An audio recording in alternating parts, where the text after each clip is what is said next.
In a certain classroom, the teacher stood at the podium, speaking, "Students, are you ready? It's almost time to inject the gene modification drug. Everyone, please have confidence in yourselves. 3 years of hard work improving your physique, cultivating the martial chi art, has all been for today. As for those who have never taken this seriously," as he said this young man propped his chin on his hand and smirked. "Are you kidding me? I'm not the one with poor grades. I wouldn't have ended up in this body otherwise. What the hell is there to be ashamed of? But then again, I'm in the original owner's body now. So I guess I have to help him make a name for himself." This is Anqing First High School, the gene injection room. Inside this box is the gene awakening reagent.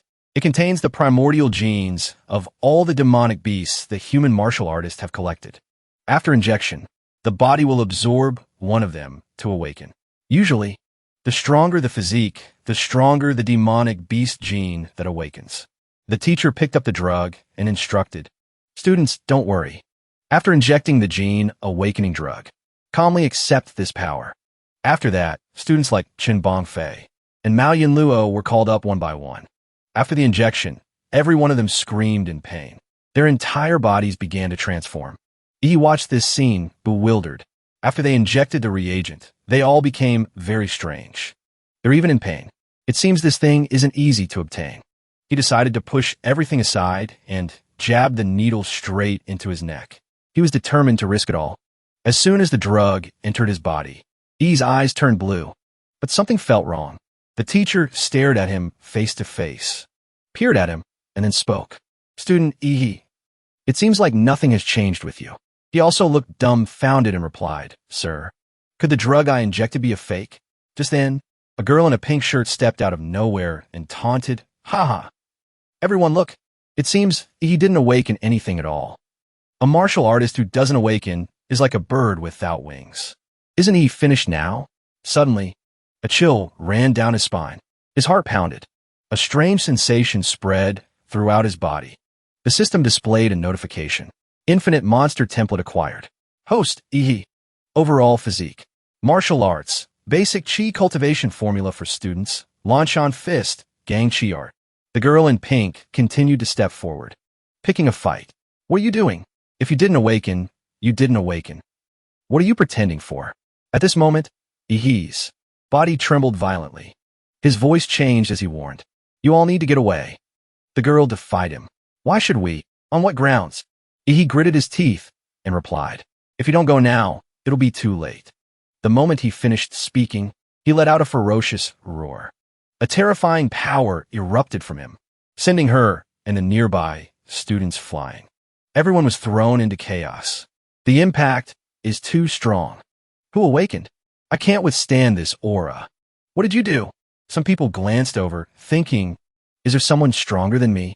The system displayed A-rank monster template, legendary Damara, bloodline abilities, corrosive breath, stone vein surge, nuclear energy absorption, evolved form, crimson Damara, activated only when compatibility is 100%. Current compatibility, 3%. Yi's body trembled uncontrollably. He mumbled, "A rank template. A rank Damara. What is this infinite monster template?" He looked at the palm of his hand, which was glowing brilliantly with spiritual power flowing from every cell. The energy was so abundant it was luminescent. He exclaimed in astonishment, "Could this be the golden finger the system has given me?" The classmates who had always looked down on Yi now witnessed this spectacular scene, unable to believe their eyes. Was that the same loser from just a moment ago? The guy next to him also widened his eyes. In an instant, he used his aura to push everyone around him back. The two of them glanced at the girl in pink, the one who always bullied Yi. She was lying motionless on the floor, her eyes rolled back. They whispered Wang Tong Tong. "She's been knocked out cold." She awakened a tier 2 deceiver. But that Yi, what kind of monster template did he awaken? The buzz of discussion was endless. After witnessing Yi's terrifying inner strength, those who used to mock him could only bow their heads to the ground, trembling in fear. Yi, with an innocent expression, scratched his head in confusion. "Ahem, sorry about that. Things got a little out of hand. I told everyone to get back. It's not my fault you didn't listen." Just then, the school's PA system blared an announcement. The Gene Awakening injection period has ended. All awakened students are required to proceed immediately to the testing building to determine their demonic beast gene and martial arts level. The scene shifts to the testing building. This place is equipped with numerous modern gene breakthrough testing devices, capable of accurately identifying each person's demonic beast gene type and martial arts level. Students entered the testing area one by one, and the results were quickly displayed on a large screen. Li Xinyan, class 12-8, awakened a Tier 3 Swift Wind Beast bloodline. The crowd immediately buzzed. So lucky. He used to be just average. Now he's the ace of the class. A powerful bloodline is no joke. The next result belonged to another male student. Zhu, 9th stage martial apprentice. Awakened a peak Tier 3 Ice Demon Dragon bloodline. The crowd erupted in discussion again. Chu Zhou lives up to his reputation as the top student in the grade. A 9th stage martial apprentice who also awakened a peak Tier 3 Ice Demon Dragon. He's definitely going to be Anqing's top scorer this year. Another beautiful female student drew just as much attention when her results were announced. Lu Yutong, 9th stage martial apprentice, awakened a rare Tier 4 Netherworld Sparrow bloodline. The crowd was stirred up once more. Look, young Miss Lu is also a 9th stage awakening. My God, a Netherworld Sparrow. A rare Tier 4. The top scorer. This is the real top scorer. A Tier 4 demonic beast. If it revealed its true form, it could destroy half the city. Ordinary martial artists are like ants before it. Only a Grandmaster level expert would be strong enough to fight it. It wasn't Ihi's turn to be tested yet. He stood below, looking up at the results board, his hand on his chin, looking thoughtful and puzzled. Their monster templates are all divided into Tier 3, Tier 4. Why is mine A rank? Suddenly, the announcer called his name, emphasizing it unusually. Next up, Class 7-3, Ihi. Ihi was startled. His face flushed slightly with embarrassment. Do they really have to call out my name? Asterisk, and emphasize every syllable like that? Seriously, asterisk very quickly, due to his earth-shattering display earlier. He became the center of all attention and expectation. Admiring gazes and looks of awe from all directions focused on him. The crowd automatically parted into two rows, making way for him to pass. The whispers of admiration were endless. Such a powerful shockwave. He'll definitely become a major figure in the future. I have to befriend him right away. I must latch onto this powerful backer. Wow, my idol. My idol. It's Ihi's turn. With that aura from before, his level definitely won't be low. He's the real deal. The more praise he received, the more pressure Ihi felt. Only he knew that his talent was rated as A rank. A completely different classification system. He muttered, "This world truly worships the strong in a blatant way." He walked through the crowd, cheering his name, and headed straight into the testing room with a calm demeanor, showing no expression. Meanwhile, the shouts and discussions outside continued unabated. This time, he will definitely make the whole class look up to him. It's his turn. His ability can't possibly be ordinary. He's so cool. What tier bloodline could emit such a powerful aura? Our Anqing is really about to have a major figure. However, in a distant corner, someone stood silently observing, their gaze cold and displeased at seeing Ihi being praised. This person thought to themselves, so his name is Ihi. He's certainly someone to look forward to. A moment later, Ihi's information appeared on the large screen. Only basic information was shown. All other important data was listed as undetermined. Everyone looked at the results, their expressions shifting from surprise to shock, then erupting into a clamor of doubt and ridicule. Third stage martial apprentice. Demonic beast bloodline undetermined. Third stage martial apprentice? Huh. My little brother in middle school could beat someone like that. How embarrassing. We put our hopes in the wrong person. The crowd once again changed their attitude in a flash. Laughter and mockery rang out. Undetermined bloodline. It must be nothing special. That's right. How could a third stage martial apprentice have any decent bloodline? So he was just putting on a big show earlier? In the end, he is still just mud that can't be plastered on a wall. While everyone was mocking him, he quietly walked out of the testing room, looking resentful. The young man muttered, "The scanner couldn't detect the Damara. But the infinite monster template system has been activated. The virtual system panel appeared in his mind again. Infinite monster template upgrade guide. Complete missions. An increased reputation to receive more monster template draws. Current draws, 0. The young man thought to himself, although my template is classified differently. This means he let out a soft chuckle, a smile full of hidden meaning and unpredictability. Then his eyes flashed with intense determination, mixed with extreme excitement as he looked at his hands. Asterisk, as long as I meet the conditions, I could draw infinite monster templates. Asterisk, he continued to mutter. Doesn't that mean I'll become the king of monsters? The next morning, at Anqing First High School, it was a beautiful sunny day. In the teacher's office, a strict-looking teacher took a large sip of coffee, then turned to look at the student before him with a scrutinizing gaze. What? You want to take a leave of absence from school? To study at home on your own and only return for the college entrance exam? He stood up straight, his feet apart, fists clenched, showing clear excitement and determination. Sir, I really want to improve. I know I'm lacking in many areas of knowledge. Without a special training regimen, it's almost impossible for me to catch up with everyone. The teacher looked at He with a stern gaze, his tone realistic and somewhat cautionary. You must understand that if you want to become a true martial artist, the only path right now is to get into a martial arts university. I know you've just awakened your bloodline, but your foundation is too weak. It's practically 0. Getting into a university this year is an impossible dream. My sincere advice is to prepare to retake the exam next year. Don't be too hasty. He stood there, facing the teacher's doubt and somewhat harsh advice.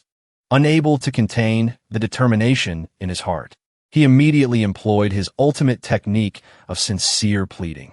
His eyes sparkled, filled with earnestness and intense hope. Sir, the more difficult it is, the more urgently I need to improve. Perhaps you don't fully understand my potential. I've awakened an extremely powerful bloodline. Just give me a chance to train hard, and I will definitely succeed. Please look into my sincere eyes. I'm absolutely not lying. He's somewhat exaggerated, but sincere reaction softened the teacher's heart. His eyes are indeed very sincere. Asterisk, well, I can't bring myself to make it harder for him. All right then. But remember, asterisk, you have to come back next year and register for exam prep with me. The scene shifts to the Anqing Martial Artist Center. He wandered alone on the wide, bustling streets of the city center. As he walked, he was lost in calculation. The house my parents left behind has been mortgaged. I got a loan of 600,000, plus the accident compensation of over $1 million. I now have a considerable amount of capital on hand. Right now, there are 2 main paths to quickly increase my strength. One is to upgrade my martial artist realm. The other is to increase the compatibility of the Damara. Recalling the information that had just flashed on the system panel, he was lost in thought, his mind completely detached from the world around him. According to the data from the Infinite Monster template, each template initially has only a 1% base compatibility. But my Tyrant Damara started at 3%. Where did that extra 2% come from? He wondered. There was only one logical explanation. The Damara template absorbed the residual medicinal power from the gene awakening drug, granting an additional 2% compatibility. This discovery was a revelation for He.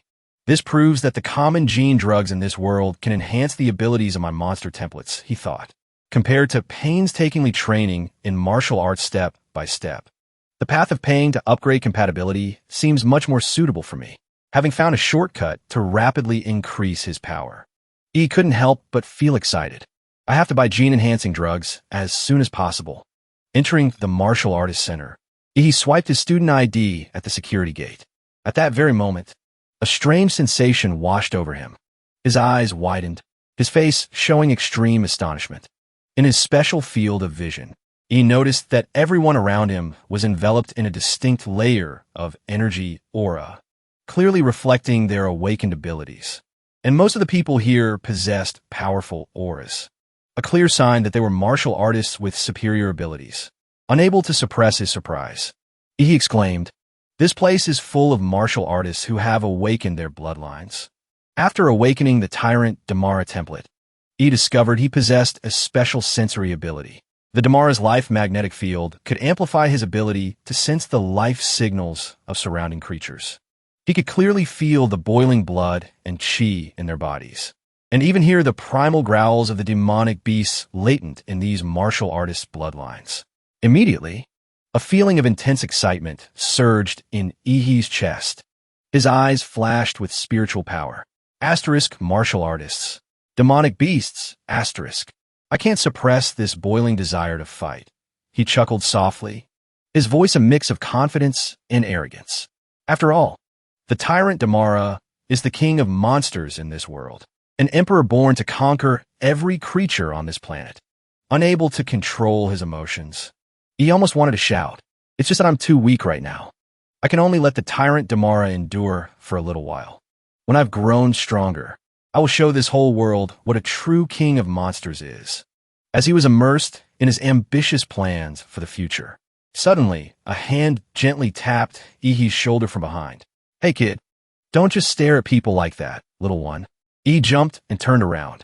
Realizing the misunderstanding, the young man awkwardly explained, I'm sorry, miss. I didn't mean to." The woman seemed quite relaxed. She waved her hand and said, "It's okay. You must have just awakened your demonic beast bloodline and can't control your abilities well yet, right? What did you come to the Martial Artists Center for?" He replied immediately, "I came to buy gene drugs, but this place is so big. I can't find a sales counter. Pretty lady, could you help me with directions?" The woman was very enthusiastic. "Buying gene drugs? Do you already need to use them at this stage?" He asked back, confused. "Is there something special I should know?" "It's nothing major. It's just that gene drugs are expensive and can easily cause drug resistance. The effectiveness decreases with each use. To achieve the best results, martial artists usually wait until their bloodline reaches its natural limit before starting to use the drugs." He was still a bit dazed. He asked again, "So miss, about how much does a vial of gene drug cost?" The stylish girl raised 4 slender fingers and answered enthusiastically, "At your current stage, you can only use primary level strengthening drugs. The price is about 400,000 per vial." Hearing that number, he felt like he was about to drop dead on the spot. His spirit withered instantly. "That's insane. All my savings aren't even enough to buy 5 vials." He asked shyly, "Do you know anyone who could help me get a discount?" After a moment of thought, the girl gently bent down, pulled a business card from her pocket, and handed it to him. Although the gesture was very gentle, it caused the 2 mounds on her chest to jiggle nonstop. "All right then, take my card. 4th stage martial artist, Huang Yu. With a referral, you'll get a small discount." Hearing this, Ihi was overjoyed. He immediately took the business card, his eyes sparkling with joy. He waved goodbye cheerfully. "Thank you so much, miss." The woman smiled back. "You're welcome. See you around." Right after their conversation ended, he got straight to work. He prepared to enter a money-burning war at the specialty stores for martial artists. At the Gene Pharmacy checkout, he paid $1,450,000. Then at the weapon shop, he paid another $250,000. And so, he spent money like crazy. In a flash, the sky had darkened. The scene shifts to Ihi's apartment complex. The young man sat, concentrating with all his might. Although pain and discomfort spread throughout his body, Ihi gritted his teeth and endured, diligently absorbing the power from the expensive gene drugs. The system continuously displayed notifications. Monster template, Tyrant Damara. Compatibility, 3%-4%. 4%-7%. Overall physique, 8-10, 10-15. Realm, 7th stage martial apprentice. After a long period of enduring the torment of absorbing the drugs, he was nearly exhausted. He stretched out his arms, drenched in sweat. Damn, this feeling of leveling up is amazing. Although the first few vials only increased my physique by 2 points. Asterisk, the last one only increased it by 1. The further I go, asterisk, the harder it will be to strengthen my foundation. Even though strengthening is difficult, it's still fine. Just a few dozen minutes of training with drugs is equivalent to 3 years of arduous training. And this is just my normal physical strength. If I activate the Tyrant Bloodline, I'll have a chance to win the top scorer position in this year's college entrance exam. Filled with determination, the young man shouted, "Time to enter the secret realm." The secret realm rifts are divided into levels from S, highest, most dangerous, to E, lowest, safest. The higher the level, the stronger and more ferocious the demonic beasts inside. The demonic beasts in an S rank. Secret realm are beings that humans currently cannot control. Once they invade the real world, it will be an apocalyptic disaster. The scene shifts to Onqing's E-rank secret realm number 3, fully equipped with weapons and protective gear. He entered the entrance area of the E-rank secret realm. He observed his surroundings for a moment, then muttered, "There are fewer people here than I thought, probably because this secret realm has been explored for a long time. Most of the treasures have been taken. Only weak demonic beasts are left for rookies like me to practice on." The young man walked along the path and came across a small registration booth. "Hello. I booked a ticket for secret realm number 3. The woman in charge of this task didn't seem very interested. She listlessly handed the papers to He. "Sign this death waiver. Here's your ticket." The spatial gate leading into the secret realm appeared before He's eyes. An unstable vortex of energy emitting an ancient and dangerous aura. So this is a secret realm rift? This is my starting point to becoming the king of monsters. Without a moment's hesitation, he took a running start and plunged straight into the spatial vortex, his heart filled with anticipation and excitement. Here I come. As soon as he jumped into the secret realm rift, the familiar three-dimensional world instantly vanished. It felt as if he had just passed through another layer of space, arriving in a completely new world. Very quickly, he landed safely on the ground. As a natural reflex, he put a hand on the ground and knelt on one knee, an extremely practiced move. From his current position in the secret realm, he could clearly see other planets floating in the strangely colored sky. Kanglan Planet, Onway Planet, Taijin Planet. All of them created a scene completely different from Earth's sky. He quickly adjusted his gear. He looked around in amazement. Even though I've read about it in books, nothing compares to seeing this with my own eyes. It's so spectacular, and I can even see the starry sky. The young man remained carefree, unaware that something was sneaking up behind him. It was a Tier 1 demonic beast, a blade-toothed rabbit. The moment it bared its teeth, it charged furiously toward He. He immediately spun around and grabbed it by the neck to teach it a lesson for its insolence. "How foolish. Did you really think I couldn't sense you?" Just like that, he mercilessly crushed it, completely obliterating it. All that was left in He's hand was a small, sparkling crystal. He picked it up, examining the core closely. The demonic core of a blade-toothed rabbit. Normal quality. Market value is about 1,000. I just got in and already earned 1,000. The efficiency isn't bad. Ordinary people work all year and only make 3 to 4,000. He's mood became very relaxed. He held the spirit stone up to admire it.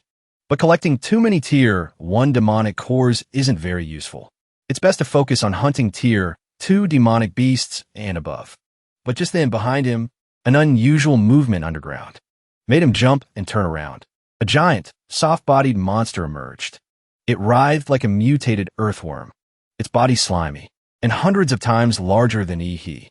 It was a Tier 2 demonic carapace worm. The more new and powerful strange beasts he encountered, the more excited He felt. He quickly drew the short blade from his hip, the corner of his mouth lifting into a challenging smile. "Speak of the devil. This should be good." In the E-rank secret realm, Onqing número 3, he was beginning his conquest. Facing the appearance of the Tier 2 demonic carapace worm, he didn't flinch. With just one powerful and precise slash, he created a deep wound on the monster's body. The worm let out a piercing shriek of pain. Greenish fluid splattered everywhere like rain. In a defensive stance, he glanced at the monster, analyzing it. He recalled what he had seen in the demonic beast library. Compared to the tough carapace on its back, this worm's soft belly is obviously its most vulnerable weak point. The monster, struck in an agony, began to curl its body into a giant wheel and charged forward with terrifying speed, intending to crush He. Faced with this fierce counterattack, he remained calm. He raised his hands in front of him, channeling his body's chi, and silently recited a martial arts mantra. Immediately, a powerful stream of chi shot from He's palms toward the charging Tier 2 demonic carapace worm. It opened its hideous mouth wide, spitting out a barrage of large, sharp teeth that spun continuously like flying saw blades.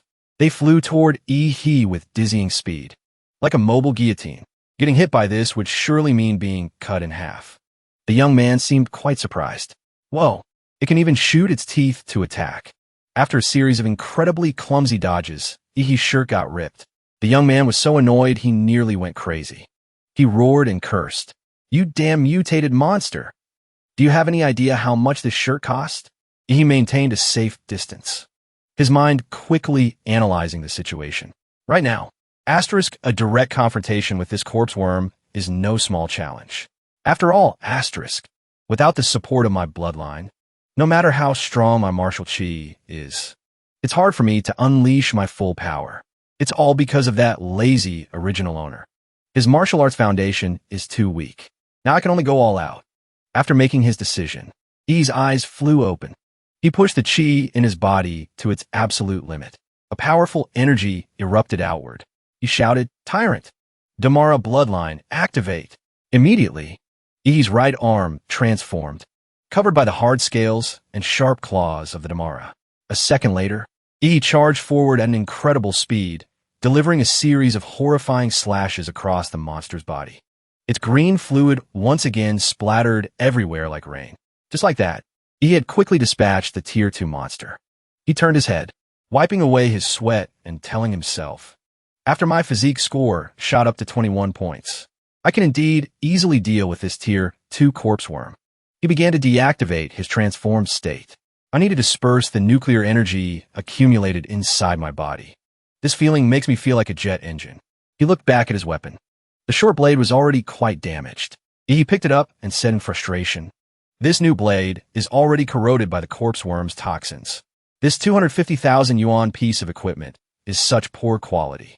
It's basically useless against Tier 2 demonic beasts. I have to go report this store." Ihi's empty stomach rumbled continuously. He rubbed it and mumbled, "This first time hunting demonic beasts has used up so much stamina. I'm starving, and I forgot to bring rations." Suddenly, amidst his gnawing hunger, a strange, fragrant scent wafted into Ihi's nose. His mouth started to water. He sniffed the air with his large nose, trying to pinpoint the source of the aroma. At this moment, Ihi realized the scent was coming from the demonic core that had just fallen from the corpse of the Tier 2 demonic carapace worm. He picked up the demonic core, brought it before his face, and mumbled, "A demonic core? The corpse worm's demonic core. And it smells quite appetizing." After a moment's thought, he opened his mouth wide and tossed the green demonic core straight in. "Whatever. Let's give it a try." He swallowed it in one gulp. As soon as the demonic core reached his stomach, it immediately emitted a brilliant spiritual power that spread throughout his body. It worked instantly. The system panel displayed a notification. Monster template, Tyrant Damara. Compatibility, 7%-7.3%, accordingly. I's entire body emitted an even stronger aura. He glowed as if he had just swallowed a flashlight. Ihi said in astonishment, "It even increased my compatibility?" A look of pure joy appeared on his face. He clenched his teeth, his eyes shining with excitement. "Awesome. Spending hundreds of thousands on a vial of gene drug only increased my compatibility by 1%. But now just eating this one green demonic core increased it by 0.3%. That means just 3 or 4 of these are equal to 1 vial of gene drug. Then that means the white demonic core from the blade-toothed rabbit earlier must have at least 1% compatibility." Thinking of this, he felt like he was about to cry from emotion. 2 streams of tears, shed for his lost money, ran down his cheeks. "Damn it, my money." He quickly regained his composure, pointed at his forehead, and said, "I'll turn this grief into motivation." He declared heroically, "Tonight, I will hunt to my heart's content." In just a few minutes, an invisible but powerful shockwave emanated from his body, sweeping across a vast area of the forest. Like a radar wave, he shouted, "Activate! Life magnetic field." It wasn't until noon the next day that he left the E-Rank secret realm. His system reported the results. Template, Tyrant Damara. Compatibility, 9%. Overall physique, 15.8. As he casually stepped out of the spatial gate, he thought, "After my compatibility increased to 9%, no matter how many more white demonic cores I eat, it won't increase any further. Now I can only sell them for money.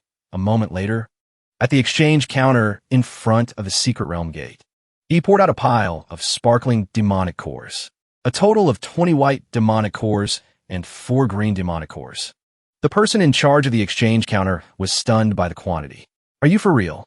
He's clearly just a high school student, but he managed to get this many demonic cores. The others waiting in line behind him were also impressed by Ihi's haul. There was a hint of awe in their eyes.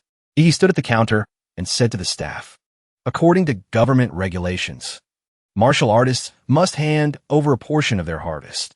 I'll take back 1 green demonic core and hand over 5 white ones. He calculated in his head. That's 200,000 yuan in my pocket. The scene shifts to launching. D-Rank Secret Realm number 4. This place was a desolate, ruined area. At its center was an old, half-collapsed building. Right next to the building was a spatial rift much larger than the one in the E-Rank Secret Realm, forming a terrifying vortex of blue energy. The entrance to the D-Rank Secret Realm. The weather today was beautiful. Nearby, a sleek, new convertible sport car was parked. A man in a blue shirt and sunglasses sat in the driver's seat and called out, Captain Lin, this time we have to complete the bounty mission to find the blood jade flower, right? Lin He, the second stage martial artist, replied, the last time we went in to search, we already determined the general location of the blood jade flower. But unfortunately, Old Chun was seriously injured by a demonic beast, so he can't enter the secret realm with us this time. A woman on the team crossed her arms, looking concerned as she asked, so our team only has 5 people? Following that, another man, with a buzz cut, also spoke up. That's right, and according to the rules, a team must have at least 6 people to be allowed into a D-Rank secret realm. Lenny turned back and replied confidently, it's fine. I've already contacted an intermediary. They've introduced us to a new expert. He pointed toward a figure slowly approaching, dressed in somewhat shabby attire, not looking like an expert at all. It was none other than Ihi. Everyone on the team looked skeptical. One person spoke up and asked, are you Dashi? A 9th stage martial apprentice, right? Ihi, looking a bit disheveled, picked his nose while grinning cheekily and replied, that's right. But inwardly he thought, because I'm just a student, I don't have the official qualifications to enter a D-Rank secret realm. So I had to go to the black market. Asterisk spent 100,000 to fake an identity and join a team. So expensive. Tisk, asterisk. They're still following me all the way here. Lenny frowned slightly, a bit concerned as he looked at the alias he had chosen. DC. This name doesn't sound very good. Lenny thought to himself, but he just shrugged, looking helpless.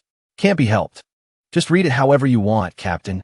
After saying that, he seemed to not care about the name anymore. Lenny cleared his throat and said clearly, all right, whatever. It's just an alias, anyway.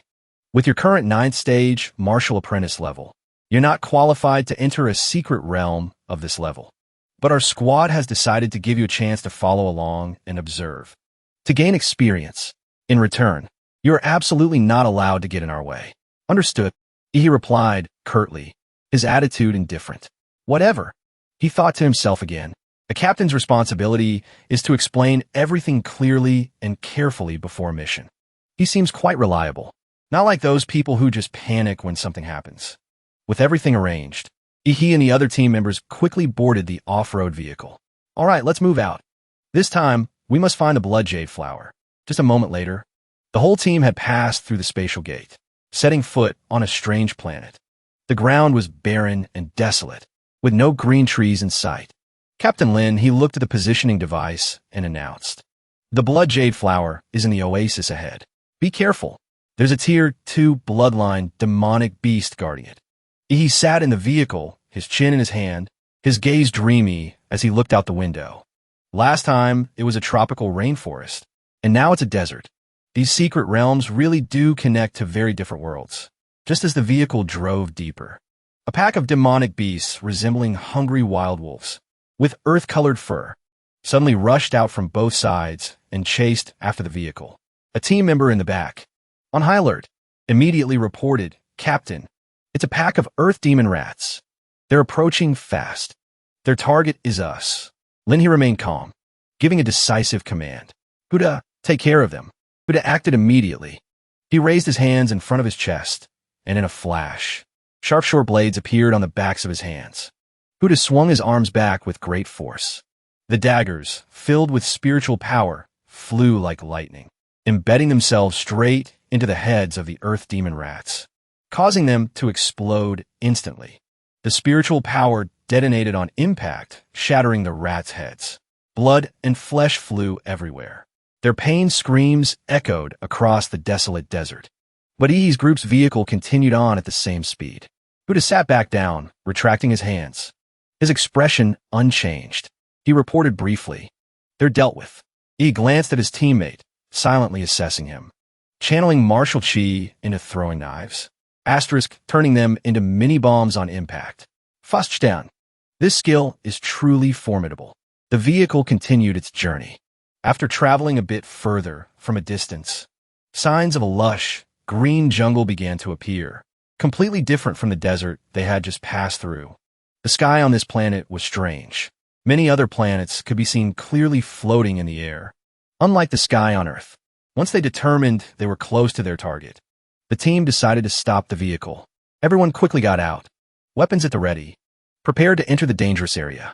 He tagged along behind, his expression still somewhat indifferent, feeling tired after the journey. He curiously asked the captain, "Why don't we just drive in?" Linhee led the way, explaining as he walked, "There's still a ways to go to the oasis. Because the demonic beasts in the oasis are extremely sensitive to sound. The engine noise from the off-road vehicle would easily attract their attention. We'll assign specific tasks as we go. Xiaoxia. In a bit, you'll use a scent bomb to lure the demonic beast out of its hiding spot. Xiaoyu, Ude. You two set up traps. Old Lu, provide covering fire. I'll be in charge of the main assault. As for you, Delia, just stay on the perimeter and observe." The task was so simple that Ihi pouted and replied cluelessly, "Oklahoma." After the battle plan was clearly assigned, Ihi's group fired a special signal flare into the sky. Asterisk boom boom boom asterisk. The explosion echoed throughout the area, followed by a rapidly spreading white smoke, carrying a special active substance. It was a bomb containing the pheromones of a high-level monster, formulated to provoke other demonic beasts, making them think their territory was being invaded and chase after the aggressor. The effect was almost instantaneous. The ground trembled slightly, and a Tier 2 Earth Dragon demonic beast appeared. Its body resembled a dinosaur, but it was covered in scales capable of storing electricity. It rose up, its massive body full of power, its mouth wide open, full of slimy drool, letting out a roar as if it wanted to tear apart any creature that dared to come near. "It's here! Everyone, be careful!" Xiao Xiao warned. Meanwhile, at another location, where Ihi's group had just wiped out the pack of earth demon rats, a few daggers were still stuck firmly in the sand. From a distance, a tall figure, wearing a black cloak that concealed their face, silently approached. On this stranger's arm were two long, crisscrossing scars that looked very menacing. He bent down and picked up one of Huda's blood-stained daggers. As the strange figure gradually emerged from behind the curtain of sand, a bald old man, wearing a pair of sunglasses, looked quite cool but exuded an unusual aura. The old man stuck out his long tongue and licked the dagger he had just picked up in a perverted manner. His eyes were filled with murderous intent and a crazed bloodlust as he let out a savage laugh. Back to the battle. The earth dragon that had just appeared had already sensed the danger. As the giant demonic beast was displaying its frenzied power, Linhee struck before it could do anything more. He shot forward like an arrow, the sword in his hand swinging in a sharp arc. With just one blow, the demonic beast's head flew off its neck, thudding to the ground. The massive monster's corpse collapsed with a crash, blue blood gushing out. Immediately, Xiao Xia, the only girl on the team, rushed over to report, "Captain Lin, the rear has also been taken care of. We finally succeeded." Before the massive corpse that had just been felled, Linhee majestically slung his sword over his shoulder, the corner of his mouth lifting in a confident smile. "Excellent. Now let's go find the blood jade fruit." But at that very moment, disaster struck unexpectedly. From behind him, a sharp leg cut through the air, lunging like a phantom. A horrified shout rang out. Linhee spun around reflexively. In that split second, with his life hanging by a thread, a figure shot forward like lightning. He had appeared from nowhere, right above the captain. Before anyone could understand what he was doing, BAM, a devastating punch, descended with a terrifying surge of spiritual power. Like a thunderbolt from the heavens, the ground shook, and dust billowed up, obscuring everything. When the dust settled, Linhee was still standing there, unharmed, but his face was pale with utter shock. He turned to look at E, unable to believe his eyes. Isn't he just a first-stage martial apprentice? How could he possess the strength to send a Tier 2 demonic beast flying? Xiaoxia's eyes also widened in astonishment. That punch was incredibly powerful. Immediately, he became the center of attention. His teammates were endlessly impressed, their eyes filled with admiration. That mountain-splitting fist of yours is really something. You took down a Tier 2 demonic beast just like that. He just casually dusted off his hands, replying coolly and concisely. It was nothing. Captain Linhee approached, his eyes sparkling with satisfaction. Thank you for saving me. From this moment on, you are an official member of our team. A moment later, Linhee found what they were looking for, a small crimson fruit, shaped like a heart. He held it up, cheering, found it. It's the blood jade fruit. Xiaoyu curiously poked at it. This time we even got the earth dragon's core. The harvest is pretty good.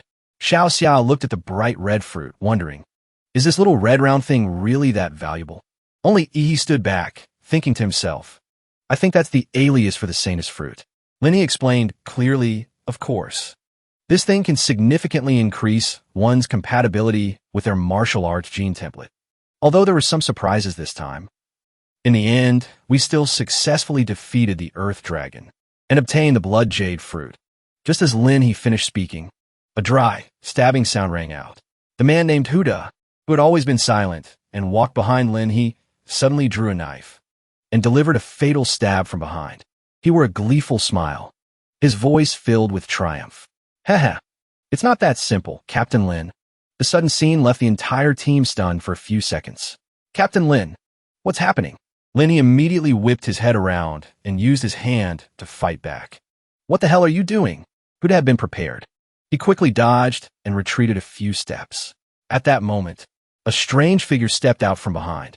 It was the bald, old man who had picked up the dagger earlier. He smiled sinisterly. Doing what? Haven't you figured it out yet? Obviously, we're doing something that can make a lot of money. The moment they saw the newcomer, they were utterly shocked. Huopeng, why are you here? Xiaoyu clenched her fists. So angry her face turned red. Her eyes looked like they wanted to burn the two traitors to ashes. He tilted his head and asked, You guys know this bald guy? Xiaoyu gritted out each word, her eyes filled with hatred. Huopeng, he's a notorious bandit. He specializes in stalking and robbing other martial artists of the spoils they worked so hard to find in secret realms. Damn it. So he was targeting us from the start. As for Captain Linhee, he could barely stand. He clutched his bleeding wound, panting as he yelled, The dagger is poisoned. Huda, you traitor. How did you know we would be here? The information about the exact location of the Blood Jade fruit was only confirmed after we entered the secret realm. He silently observed the entire event. In his mind, he began to piece together the clues. The image of when they first entered the secret realm flooded back. When Huda dealt with the earth demon rats with his throwing knives, he suddenly understood. He muttered in his head. He intentionally threw the knives far away to signal his accomplice. At this point, Huda no longer needed to pretend. He showed his true colors completely. He gripped the hilt of his dagger tightly, his expression as vicious as a demon's. You're actually quite smart. Aren't you just some student? You're probably about to take the college entrance exams, right? Instead of staying home and studying. You wanted to come in here for a little trip to see the guardians of the underworld? He tilted his head, his voice calm. That's right. The college entrance exams are coming up. The top scorer position is waiting for me to claim it. Hearing this, Huda roared in anger like a madman. He forcefully threw the dagger at Ihi. Ihi casually raised 2 fingers, catching the blade in midair. The movement was so fast and clean that no one had time to blink. His eyes were as sharp as a blade. The one barking in front of me is the real fool. Without missing a beat, he clenched his fist. A blazing spiritual power, like a furious flame, enveloped his arm.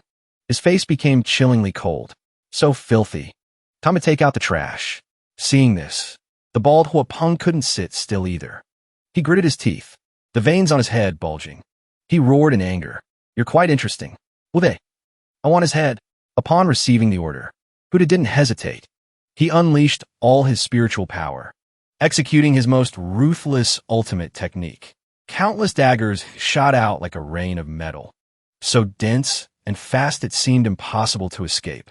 The entire space around he was covered by sharp blades. Facing the storm-like rain of daggers from the traitor, he just bent down slightly. Immediately, an invisible protective energy circle appeared, enveloping him. Every dagger that flew toward him was shattered upon contact with the shield. He braced himself and shouted. When the rain of daggers ended, the protective circle around him also vanished. Hauda had disappeared. Someone shouted a warning. "Look out above." Instantly, he raised 2 fingers, pointing them straight at the space between his eyebrows. A powerful spiritual energy spread out. His eyes became strangely luminous. He muttered, "Just in time to test out the skill I just learned." Just a moment later, he raised his hand high and pointed it straight at the chest of the charging Huda. "Activate atomic breath." Huda took the full force of the fatal blow. Linny stood watching, frozen solid. One move. Asterisk, he killed Huda in a single move. Asterisk. Is he really just a high school martial apprentice? He blew lightly on the fingertip he had just used, making a gesture like firing a gun. Behind him, Huda fell to the sand with a thud, face down, showing no signs of life. In the distance, Huapeng stood frozen, his face full of confusion and fear, though he still tried to maintain a tough facade.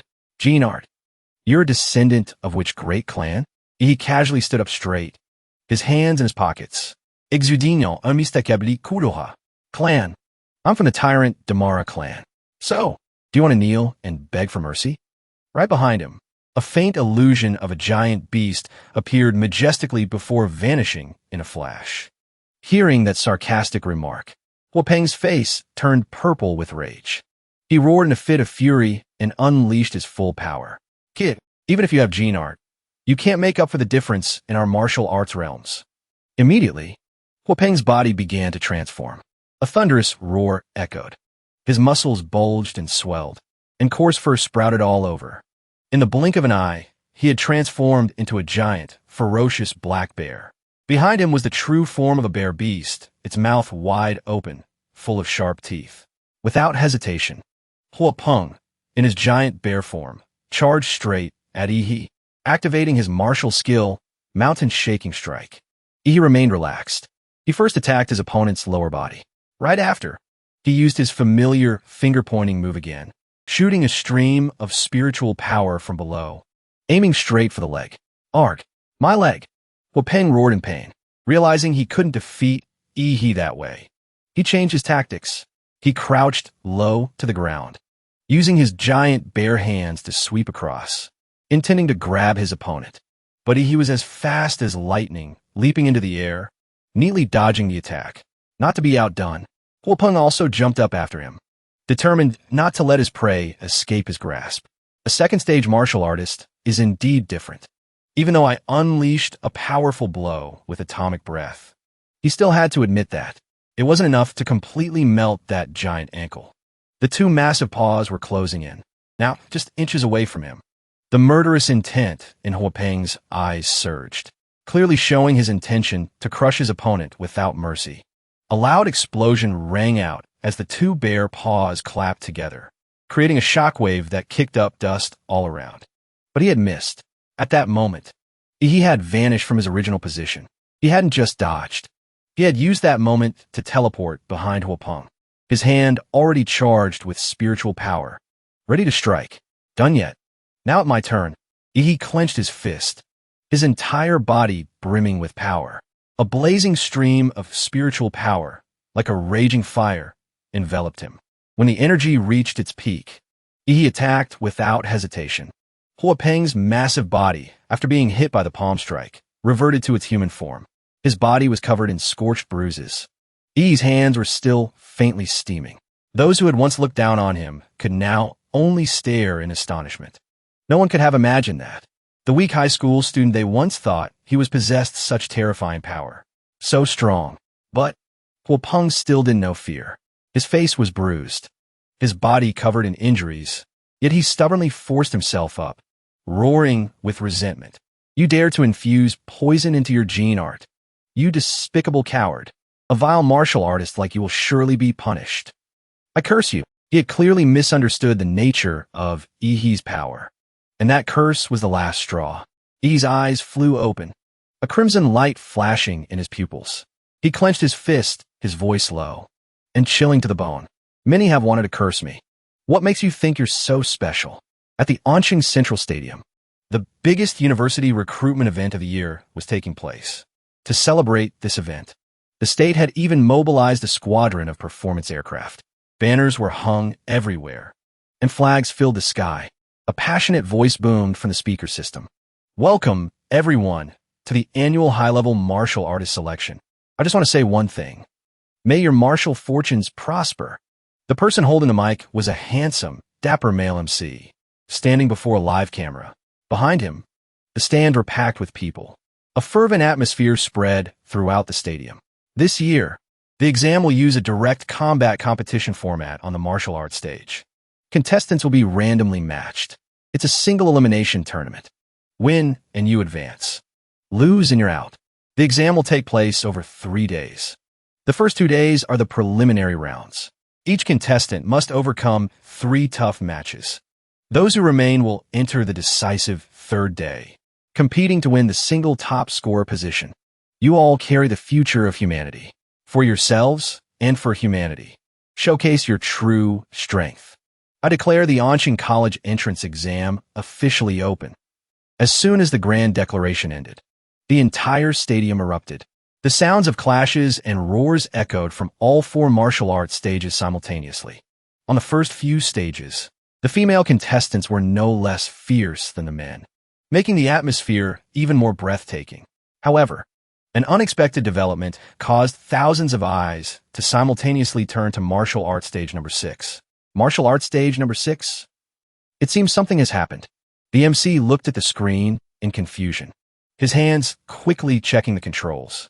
Let me take a look. The 2 contestants are Wang Tongtong and Ihi. Both are from Anqing First High School. But right now, only contestant Wang Tongtong is on the stage. On the stage, Wang Tongtong wore a smug expression. Seeing that Ihi hadn't appeared, she immediately broke into a contemptuous smile. Daring to embarrass me at such a major recruitment event. What a complete disgrace. In the stands, murmurs began to rise, growing more intense. He's probably too scared, so he's hiding at home. He doesn't dare show his face, does he? Ha! If you're that cowardly, why even bother going to school? What a waste of food. Someone like that doesn't even deserve to be in high school. He should just go sweep the streets. The waiting time was running out. Finally, the referee blew a long, loud whistle and announced, Contestant Ihi, from Anqing First High School. Before he could finish, everyone simultaneously looked up at the sky. A brilliant streak of light tore through the space, trailing billowing black smoke as it shot straight down toward martial arts stage number 6 like a descending meteor. What is that thing? Is it a person? Only when the light got closer did they realize it was Ihi. After a loud boom, a huge surge of spiritual power crashed down right in front of Wang Tongtong, causing her to stumble. She had to brace herself to keep from being blown away. As the thick cloud of dust from the terrifying landing began to settle, Wang Tongtong looked up, her vision blurred, unable to clearly make out what was in front of her. She mumbled, her voice trembling, What kind of trick is this? But before she could regain her composure, a blurry shadow rushed toward her at terrifying speed. And in a thousandth of a second, I's entire foot was pressed against Tongtong's face, sending her flying backward like a broken puppet. She fell sprawling on the stage floor. He raised a hand to shield his eyes from the sun. Squinting at the opponent he had just kicked away, letting out a sigh of relief and muttering, That was close. I almost had to wait until next year to retake the exam. As for Wang Tongtong, who had been so smug just a minute ago, she now lay collapsed on the stage floor, her entire body in so much pain she couldn't even move a finger. The referee's voice came over the PA system, hesitant, as if he couldn't believe the result. Contestant Ihi wins. Ihi clicked his tongue, seeming a bit disappointed. Oomph. It's over already? I haven't even warmed up yet. Was it that easy? The reaction from the audience below was explosive. They cheered and praised him endlessly. My God, this E guy is terrifyingly strong. He took down his opponent with one kick. So dominant. That way of landing on the stage was so cool it made me want to cry. Could this be the legendary kick from the heavens technique? Just then, the familiar system appeared in E's mind again, announcing, Host E. Overall physique, 255. Monster template, Tyrant Damara. Compatibility, 20%. His expression turned mischievous. He smirked and thought, Captain Lin, consider this my thanks for the bloodjade fruit. Thanks to it, my physique has been significantly enhanced. Asterisk, even if it took a little time to absorb. All right, asterisk. Next up, I've got a good show for you all. A moment later, the bracket for the next matches was announced. E's next opponent was someone named Long Tao. The announcer's voice rang out again. The next match, Anqing 4th High Schools. Long Tao versus Anqing 1st High Schools, Ihi. The result was not unexpected. With just one powerful kick, Ihi made Long Tao, a guy several times his size and strength, spit up blood on the spot and collapse onto the stage floor. The announcer's voice came on again with a familiar tone. Ihi wins. Every time, Ihi won. The audience below erupted in excitement. Cheers and applause echoed throughout the stadium. Ihi, just one kick per match. Extremely decisive and powerful. This is basically one kick man. So awesome. Ihi clenched his fist, feeling the power surging within his body. The announcer's voice finally came on with the official declaration. Congratulations to the student from Anqing 1st High School, Ihi, for winning all 3 preliminary matches in an outstanding fashion. He officially advances to the next round. After 3 consecutive matches at lightning speed, Ihi entered the rest area and was immediately surrounded by a crowd of fervent fans. His incredibly stylish fighting method had attracted countless admirers, and a barrage of invitations rang out continuously. Student Ihi, are you interested in learning a bit about our Dongshan University?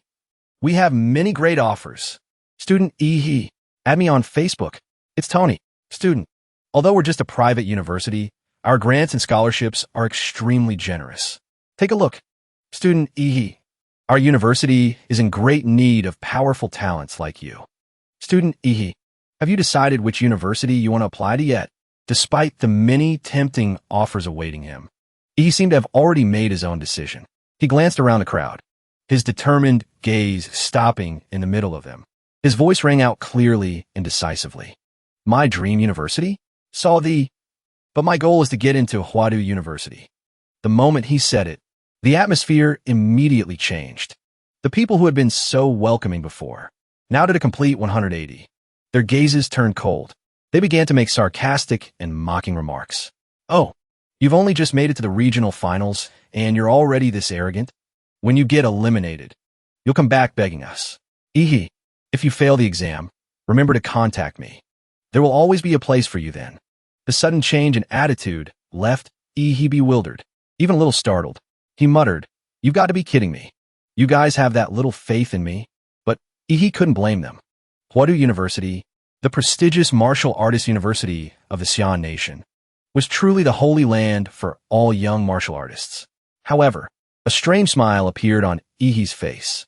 He thought to himself, in a second-tier city like Anqing, only the top scores of the exam are even qualified to dream of getting into Huadu. But whatever, in this world of martial artists, strength is the only truth. You all just wait. When I win the championship, we'll see what you have to say then. Just as he escaped the crowd of recruiters, he was confronted by 2 men in black suits, who solemnly blocked his path. One of them presented an official ID card, his tone both formal and full of pressure. Student Ihi, please cooperate with us. We need to re-verify your martial artist level. Ihi shrugged, not particularly bothered. He handed his student ID to the bald man for inspection. The man looked at the information on the card and exclaimed in shock, 9th stage martial apprentice? How is that possible? Student Ihi, your file says that just half a month ago, you were still a 3rd stage martial apprentice. Ihi rested a hand on the bald man's shoulder and squinted, his expression annoyed. Can't I improve that quickly in just a few short months? Are you implying that I cheated? The bald man didn't flinch and continued to ask. After checking your schedule, we found that you frequently visited the E-rank secret realm. Why would you go to such a dangerous place right before this important exam? Faced with a difficult question, E suddenly transformed into an A-list Hollywood actor. He put on a pained expression, his gaze distant, his voice low and sad, yet full of resilience. My apologies, sirs. Please allow me a moment to compose my emotions. Before my father passed away, he told me that, to surpass human limits, one must stop being human. Therefore, I have fought relentlessly, tempering myself in the harshest of secret realms. During one life-or-death battle, I unexpectedly broke the latent gene seal within my body. It may sound unbelievable, but it's the truth. Hearing He's dramatic performance, the two inspection officers stood stunned, their faces pale. Cold sweat broke out on their foreheads. He stammered as if he couldn't believe his ears. What? You said you broke a gene seal? The two men immediately dropped their serious demeanor, hastily turned and left, muttering nonstop, Impossible. This is too absurd. We must report this to our superiors immediately. He stood there, his pensive gaze following their retreating backs. He gritted his teeth, a feeling of annoyance rising within him. I can't believe it. Asterisk, now I've accidentally become a target for everyone to watch. What a pain. Asterisk. He took out his phone, aimlessly scrolling through the internet. But all the news feeds were flooded with clips of families sending well wishes to their children participating in the exam. Son, you can do it. Daughter, just do your best. That's all that matters. Old Wong, when you come back as the top scorer, we'll throw a huge party. He sat leaning back in a chair in the rest area, unable to help feeling a bit wistful and envious. He muttered to himself, there are even live interviews with the parents, relatives, and friends of the contestants. His gaze lingered for a moment, his expression tinged with loneliness. He pressed his lips together tightly, feeling like he had no one cheering for him. He saw himself as a pitiful orphan tossed about by the currents of life. However, he had no idea that in some hidden corner, someone was silently watching him from afar, their eyes filled with expectation, silently cheering him on. Asterisk go, you can do it.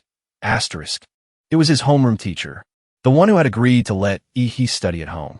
After a short break, the announcer's voice rang out again, signaling that it was He's turn to continue his journey of conquest. The first round of the single elimination tournament. Please welcome the contestant from Onqing First High School, He. This time, he had to face a famous student from Third High School, Luo Xian. As soon as Luo Xian appeared, he immediately drew all eyes and whispers from the stands. It's Luo Xian. I hear he's the top student at Third High. Luo Xian is already at the peak of the 8th stage martial apprentice level. He's no joke. I heard he even awakened an extremely rare tier 2 demonic beast bloodline. His parents are both famous martial artists. His opponent this time is definitely out of luck. Amidst the crowd's cheers and his opponent's arrogant expression, he remained indifferent, not paying much attention. He casually scratched his neck, then uttered a sentence that stunned Luo Xian.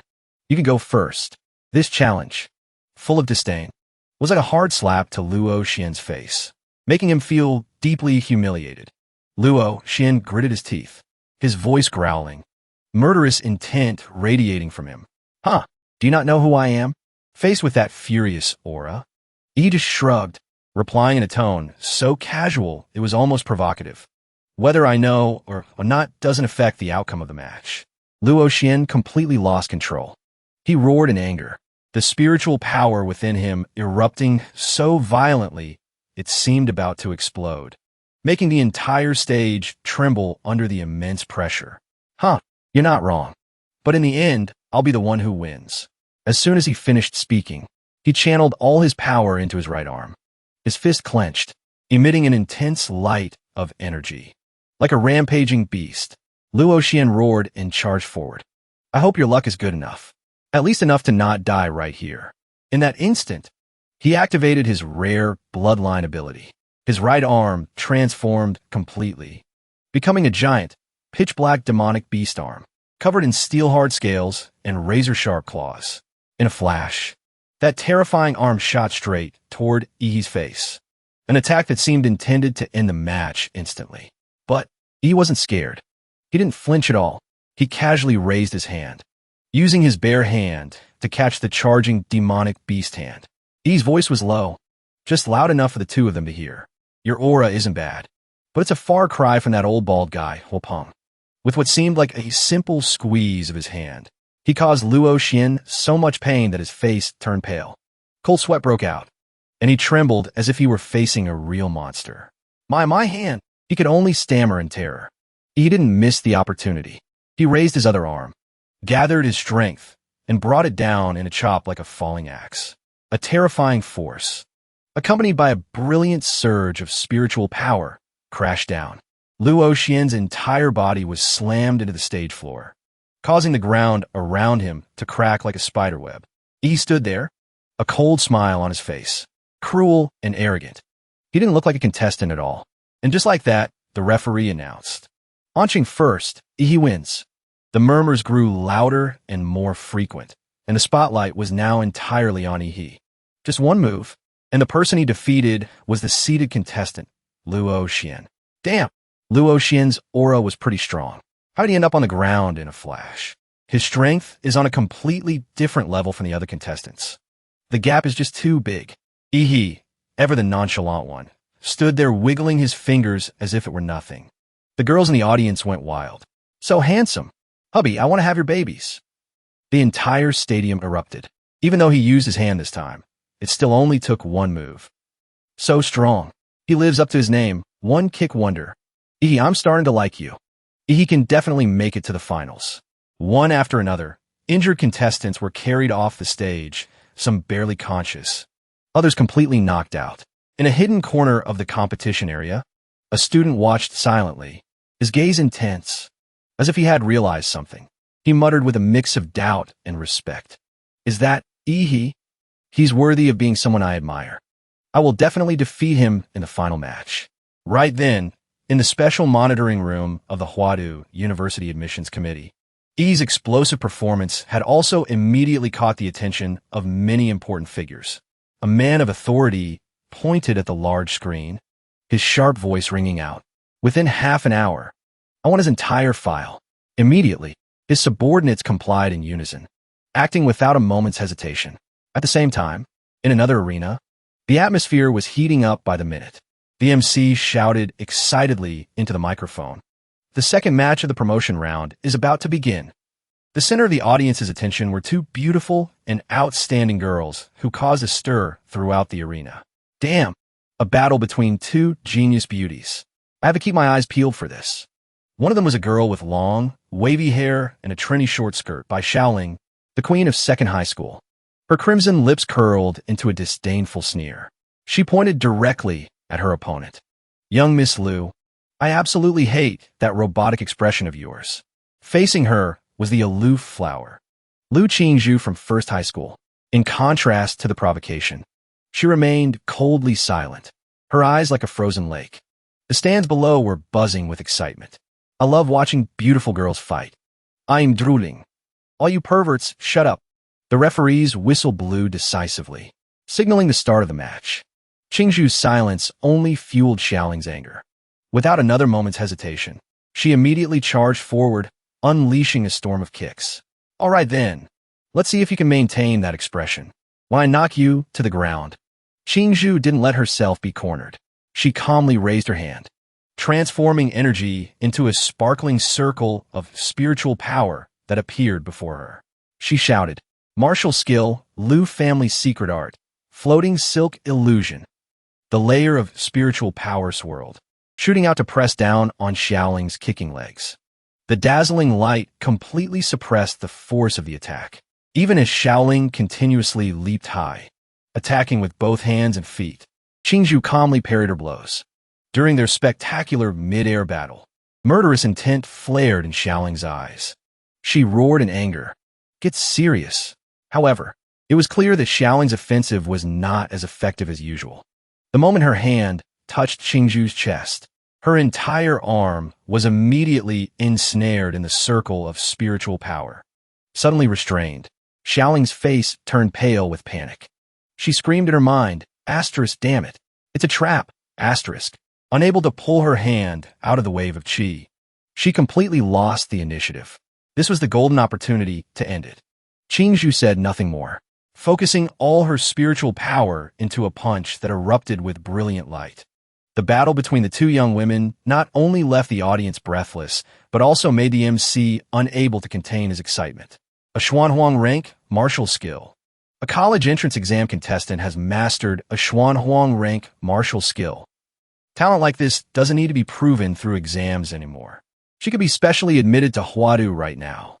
But Xiaoling refused to be overpowered. She immediately summoned her beast form. Behind her, the true form of a ferocious tiger appeared. Roaring madly, her body transformed completely. Sharp fangs and claws flared with the aura of a wild beast preparing to hunt.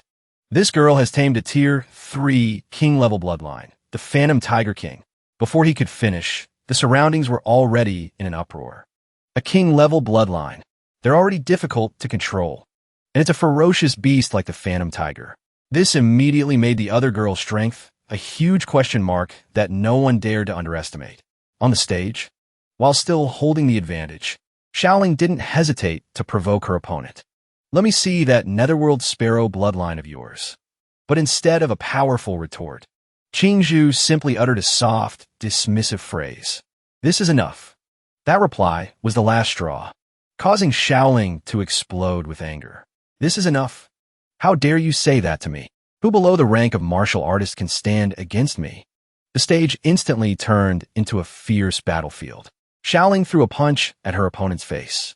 But Qingzhu dodged it easily. Without stopping, Xiaoling used both her hind legs to lunge forward. Her claws, enhanced with spiritual power, swiping straight at her opponent's lower body. But just then, Qingzhu chanted an incantation, raising her hand to the space between her eyebrows. Her eyes blazed as she shouted, Huiyuan Jade Finger, with just a pointer finger. A circle of spiritual power enveloped Xiaoling's sharp claws. The MC roared into the microphone, his voice a mix of excitement and tension. Lu Qingzhu's and by Xiaoling's martial qi are clashing violently. The arena is shrouded in a cloud of dust. Who will be the one left standing? The audience below couldn't sit still. Everyone was tense, their eyes glued to the thick cloud of smoke. The dust gradually settled.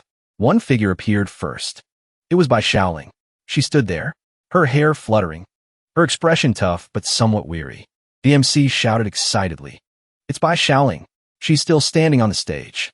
But immediately after, his voice dropped. Wait a minute. Xiaoling doesn't look right. Her eyes rolled back, her face pale. She collapsed like a broken doll, falling to the floor. The only one still standing tall was Lu Qingzhu. The MC was stunned. Bai Xiaoling has collapsed from exhaustion. Lu Qingzhu is still standing strong. She was able to defeat Xiaoling using only her martial skills. Both are 9th stage martial apprentices who have awakened king-level bloodlines. She's just too strong. Truly a once-in-a-millennium genius. The announcer's voice rang out clearly. Lu Qingzhu wins. Below, on the online forums, a barrage of comments exploded. Damn, Goddess Lu is too strong. She's my idol. I declare her the top scorer of Anqing. Anyone object? If you're calling her the top scorer, do you even know what her bloodline is? It's the Tier 4 Netherworld Sparrow. A Tier 4 bloodline? What kind of monster is this?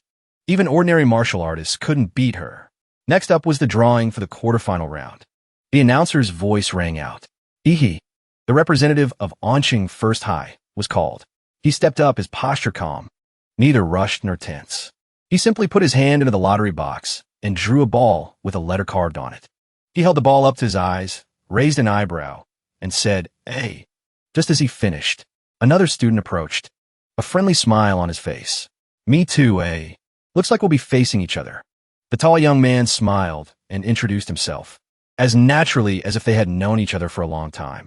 I am Shen Guan, from Qingfeng Private Academy. He replied briefly, Anqing first. Shen Guan pointed to the stage and said enthusiastically, with a second match. Let's watch them fight first. The announcer's voice rang out again, signaling the opening match of the quarterfinals. Lao Su, from Qingfeng Private Academy, versus Chu Zhou, from Anqing First. On the large screen was the image of Lao Su, A person who carried a blazing aura. Spiritual power flowed around her like water. Her hand gripped her sword tightly. Shengguan watched and said, Lao Su is very strong. She's a repeating student. This year, she's focused on getting into Huadu. She has a firm grasp on her awakened bloodline. But against that Chuzhou, she's still helpless. He couldn't hide his surprise. Zhu. His gaze shifted to the screen, looking closely at the familiar face. Shengguan glanced over. Yeah, you're from the same school and you don't know him? Just then, the announcer declared the result. Launching First High School's Chuzhou wins. In the coach's area, the principal of Qingfeng Private Academy gritted his teeth in anger, his hand clenching so tightly it seemed he would break the armrest. Damn it, we lost right from the start. He turned to ask his new acquaintance, How does Lao Su compare to you? Shengguan didn't answer immediately. He smiled lightly, scratching his head with a hint of embarrassment but full of confidence. Compare to me? Ha! I'm the president of the Grade 12 Martial Arts Club at Qingfeng. In terms of strategy, those two teammates combined couldn't beat me. He glanced lightly at Ihi. In this competition, I think you're the strongest opponent. I've had keen senses since I was a child. I can sense that you, Ihi, are like a dormant volcano. There's a giant beast hidden within you. Right after that, Shengguan smiled relaxedly again. Let's go. It's our turn. The announcer called out. The 8 strongest contestants of the promotion round. Match 2. Shengguan from Qingfeng Private Academy versus Ihi from Anqing First. At that moment, the stadium's speaker system blared in unison, announcing that the quarterfinal round of the Anqing College entrance exam was entering its most breathtaking stage. The battle between two outstanding candidates, Shengguan and Ihi. Every clash between the two released a terrifying amount of energy. So much so that the audience below had to raise their hands to shield themselves from the overflowing battle chi. The MC couldn't hide his excitement. This is clearly a battle between two evenly matched opponents. In the eye of the energy storm, Shengguan clenched his fists, his sharp eyes following his opponent's every move. Just a fleeting glance at the drops of blood flying through the air, and he immediately realized, a nosebleed? A characteristic sign of a bloodline ability. He's activating something very dangerous. Shengguan hissed, his face darkening with murderous intent. He stared at Ihi and said, How strange. You can directly attack down to the cellular level. As for Ihi, he maintained a defensive posture, his calm eyes observing. He thought to himself about his opponent. His martial chi can create a barrier, even blocking radiation. This martial art is truly miraculous. Despite facing an overwhelming force, he still wore an interested smile, his eyes shining brightly, not giving his opponent any more time to calculate. Shengguan erupted. Chi burst from his entire body, the force so powerful that the ground itself trembled. From his sturdy hands, a stream of chi erupted into the shape of a giant fire serpent, hissing as it spewed a fierce, poisonous gas. Then let me show you the Shun family's ancestral martial art. With those words, he shouted the name of the technique, Xingyi Quan. He threw 2 punches that shone as brightly as shooting stars, charging straight at Ihi with all his might. Ihi couldn't hide his surprise. Stand so fast. This was not part of my calculations. In that moment, he couldn't dodge in time and took the full force of the blow. The announcer's voice immediately rang out amidst the chaos. Incredible. The one-hit wonder, Ihi, has been hit for the first time. Now, taking a direct punch. He coughed up blood on the spot, his face pale. He's coughing up blood. That's enough to show just how formidable Shun Guan's Xingyi Quan is. Despite taking a heavy blow, he had not yet fallen. He pushed himself up from the floor, struggling to stand, his feet sliding on the ground to maintain his balance. Shengguan had no intention of stopping. He continued to charge like a wild beast, his eyes blazing along with his spiritual power-infused punch. There's nowhere to run. His shout echoed through the stands.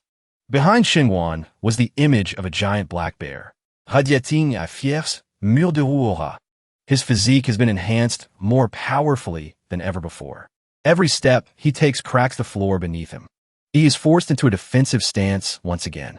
In that split second, he has to use all his strength just to hold his ground, stalling for time to find a chance to counterattack.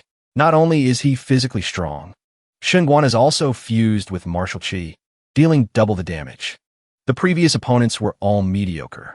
No one has been this strong before. He can even bend the trajectory of his attacks. Just as that thought flashes through his mind, Shunguan closes in from behind. You only guessed half of it. I didn't just inject martial chi in my body. I locked your martial chi as well, making it impossible for you to use martial arts skills. A thunderous punch lands squarely on Ihi's chest, sending him flying. The battle is slowly turning into a nightmare for him. Every one of Shunguan's strikes carries destructive power, as if a pack of wild beasts is tearing into him all at once. Before Ihi can even touch the ground, Shunguan transforms into a brutal storm once more, roaring with the might of a tiger. A move like a hungry tiger hunting its prey. Shunguan rushes in, delivering a knockout blow, as if wanting to end it all right there. Blood sprays in an arc through the air.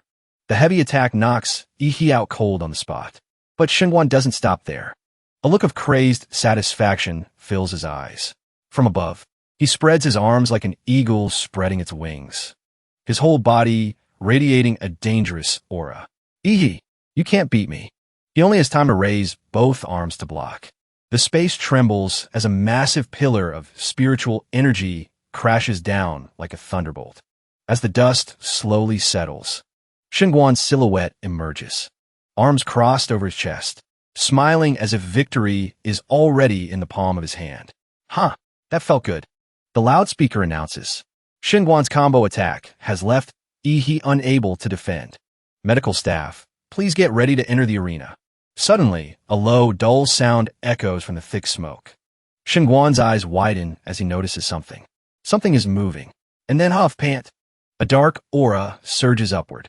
A massive wave of energy erupts from where Ihi collapsed. Intense, gloomy, and full of menace. From within the dust, a beastly foot steps out, sharp and solid like metal. Ihi, you've completely transformed. Scaly armor covers his entire body. His eyes glow brilliantly like a true, ferocious beast. He looks straight at Shunguan. His gaze is calm, but the pressure is overwhelming. You are very strong, Shunguan, and this is your reward. You're the first person to see this form of mine. The loudspeaker continues. High school students who can transform into beast forms are granted special exemption from the exam and direct admission to Huadu. I never expected that besides Lu Qingzhu, Anqing would have another bloodline genius. The entire auditorium is stunned. He steps toward the trembling Shunguan. The pressure radiating from him crashes down like a tsunami, causing Shunguan to break out in a cold sweat. Is that a true beast body? How can your awakened bloodline reach such a high standard? He says nothing. He just walks forward. Shunguan backs away step by step, truly terrified. The loudspeaker makes an urgent announcement. Every judge has a monitoring headset. One teacher is annoyed by the abnormal noise.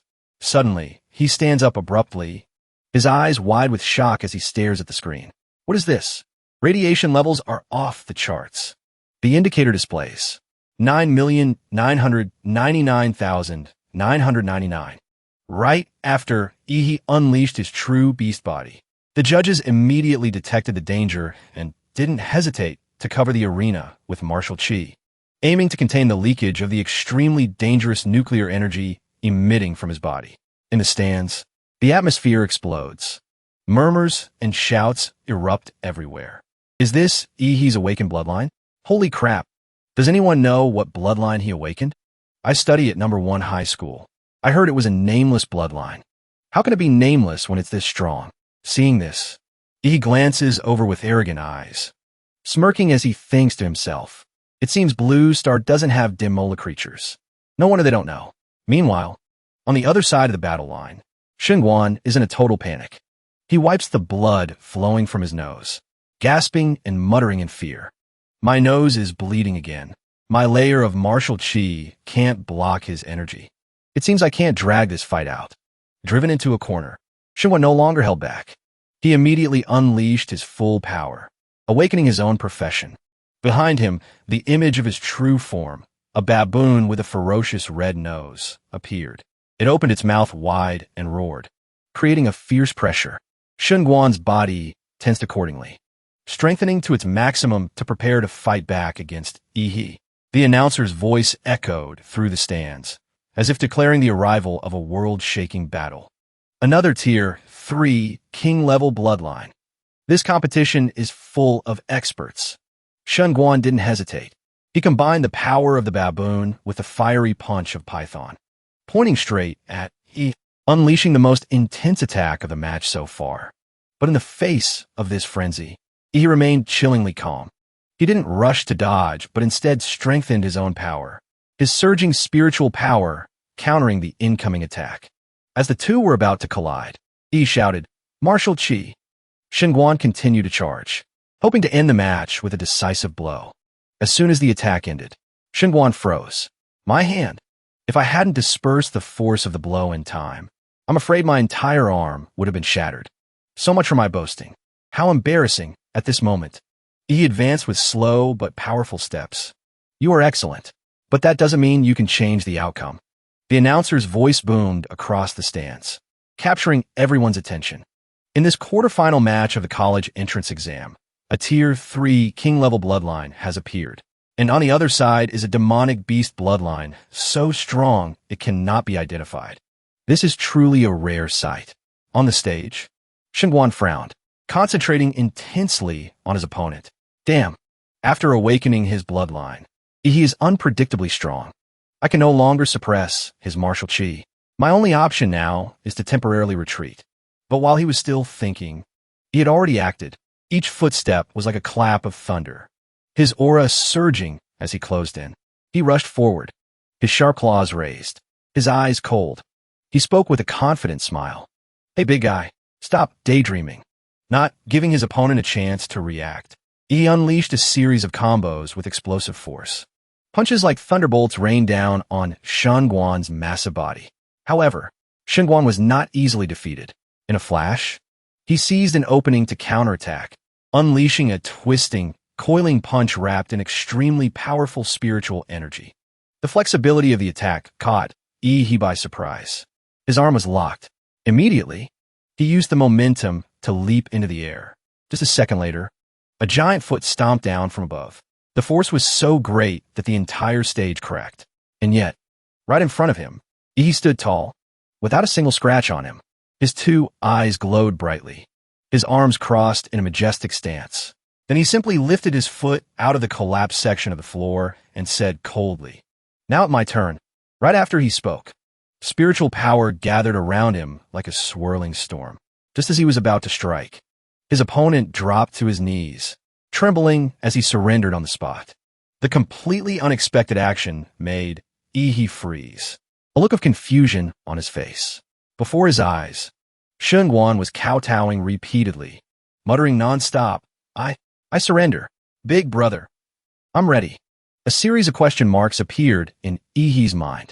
He couldn't understand what had just happened at all. Unable to contain his emotions, he burst out like a child who had his toy taken away. Do you have any idea how annoying it is when you sneak attack like that? Now, I don't even get to fight.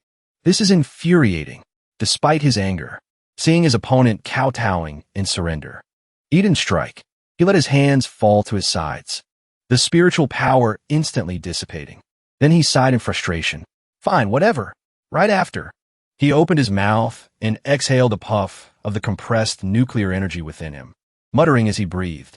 Holding that in is so uncomfortable. Yi's body gradually returned to its normal state. He held his head and muttered as if reminding himself, according to the rules, when one side surrenders, the other side is not allowed to continue attacking. The announcer's voice rang out, confirming the match's result. The match is over. Yi from Onqing First High School is the winner. The stands immediately erupted. The entire crowd went wild, roaring in a chorus of cheers. Yi is so cool. Yi is a beast. Yi is the champion. On the online forums, viewers of the live stream were buzzing. Sarcastic comments about Shunguan appeared in droves. Shunguan before the match. I will win. Shunguan after the match.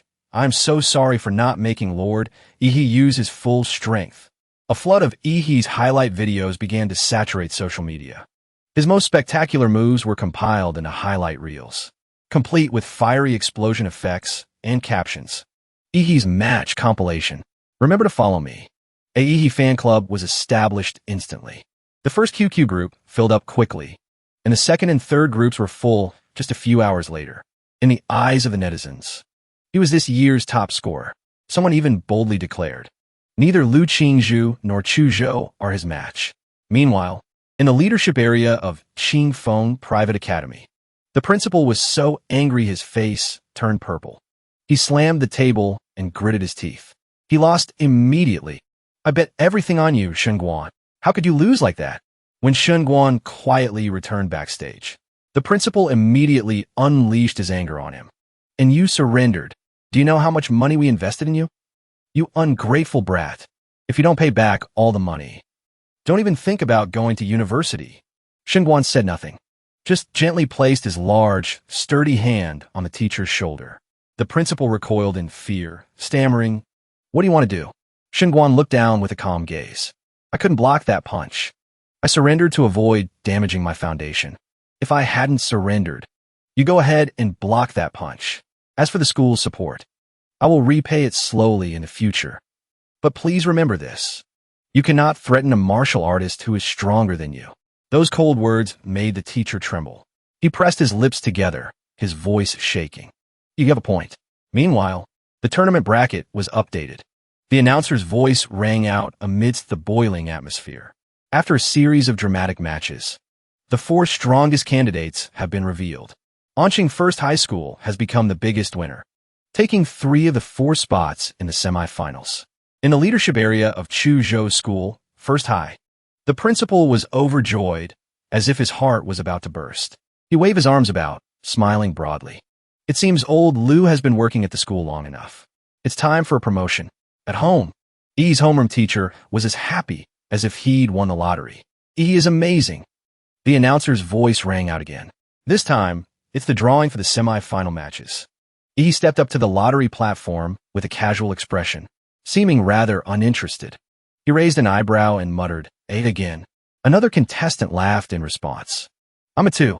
Before him now was a familiar face. The aloof flower, Lu Qingzhu. Immediately, social media buzzed again.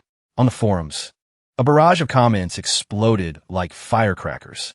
"Damn, I've been looking forward to this match for a long time. The most classic battle in the history of the Anqing College entrance exam. Go Goddess Lu. The most anticipated match of the entire competition. He will definitely win." To the person above, some people analyzed it quite thoroughly. "I think Goddess Lu has the advantage. She has currently mastered 2 Xuanhuang rank martial skills. This gives her a complete advantage. And her Tier 4 Netherworld Sparrow bloodline hasn't even been revealed yet.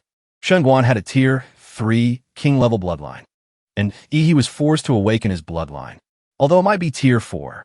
Compared to Lu, who has both profound martial arts and mastery of a high-level bloodline, it's still hard to predict. The atmosphere at the arena had now reached its peak. The audience cheered wildly, the atmosphere feeling like it was about to explode. The referee stepped into the center, his voice clear and resonant. "Lu Qingzhu, from Anqing First High School. Ihi, from Anqing First High School." The match begins. The moment the referee finished speaking, I's body erupted with power as if he had released all his limits. A fierce aura emanated from him, shaking the space around him. Dust flew up in a thick cloud. Qingzhu had to raise her hand to shield her face. Her eyes narrowed. Before her was a dark silhouette, surrounded by an aura that blazed like fire. On top of his head, 2 flickering flames glowed. Right at the start of the match, he had already displayed his dominance. Qingzhu retreated slightly, her expression a bit wary in the face of this immense pressure. Qingzhu stared at him without blinking, whispering in her heart, "Ihi, I hope you're strong enough." As soon as the match began, he immediately released a huge amount of steam, enveloping the entire stage. This opening move, meant to intimidate the girls, surprised everyone below, who shouted, "What's going on? I can't see anything." The MC up high was no less excited. He slammed his hand on the table and shouted into the mic, "Lu Qingzhu, how will the genius girl of the Lu family deal with the dark horse, Ihi, in this year's exam? Let's wait and see."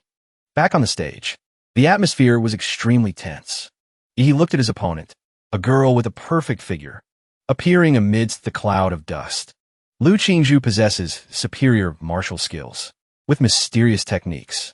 No matter how much power I have, it will be hard to injure her. But I can't underestimate this opponent. He pressed his lips together tightly, analyzing his opponent in his mind. She's not just a martial arts genius. She also has an extremely high combat IQ. The longer this match drags on, the more disadvantageous it will be for me. I have to go all out from the very beginning. Without hesitation, he flew up, gathering a large amount of energy in his palm and attacking his opponent head-on. He laughed loudly, the light from his blow flashing, revealing his decisiveness. But Qingzhu was no pushover. She immediately raised her hands to defend, twisting them to form a solid protective layer. Her eyes were sharp. She thought, a direct attack? Then I'll defend and counterattack. Suddenly, he changed his tactics. Instead of throwing a punch as expected, he moved with incredible speed. His figure blurred, then suddenly reappeared, whipping his tail powerfully at Lu Qingzhu's waist. The force of the whip was immense, curling like a wave. Qingzhu cursed inwardly in annoyance. He's so cunning. He dared to trick me. She immediately retreated, dodging and saying angrily, "You said you'd use your fists, but you used a steel leg instead." He, not all humble, opened his large mouth and roared, unleashing toxic nuclear energy. It gathered powerfully. He jumped, his hands clenched, his body like a mantis shrimp, preparing to charge and attack Qingzhu. The match was being live-streamed on the forums. Many people were watching and commenting, "Oh, the poor goddess. A life-or-death battlefield. All's fair in war. This is bad. This move will throw the goddess off her rhythm." Yi's assault was too fierce, giving Lu Qingzhu no chance to escape. She tried to resist Yi's dominance. The two were almost evenly matched. Yi threw a powerful blow past her face, which Qingzhu managed to dodge. On the forum, a viewer commented, "Yi's martial chi is pushing Lu Qingzhu back. She might escape this time." But immediately, Yi aimed straight for her stomach, landing a punch that made her buckle.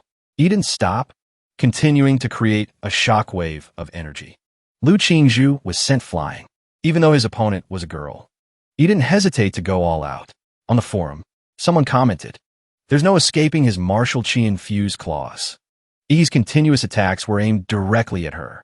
He raised his sharp claws, his eyes flashing dangerously as he taunted his opponent without hesitation.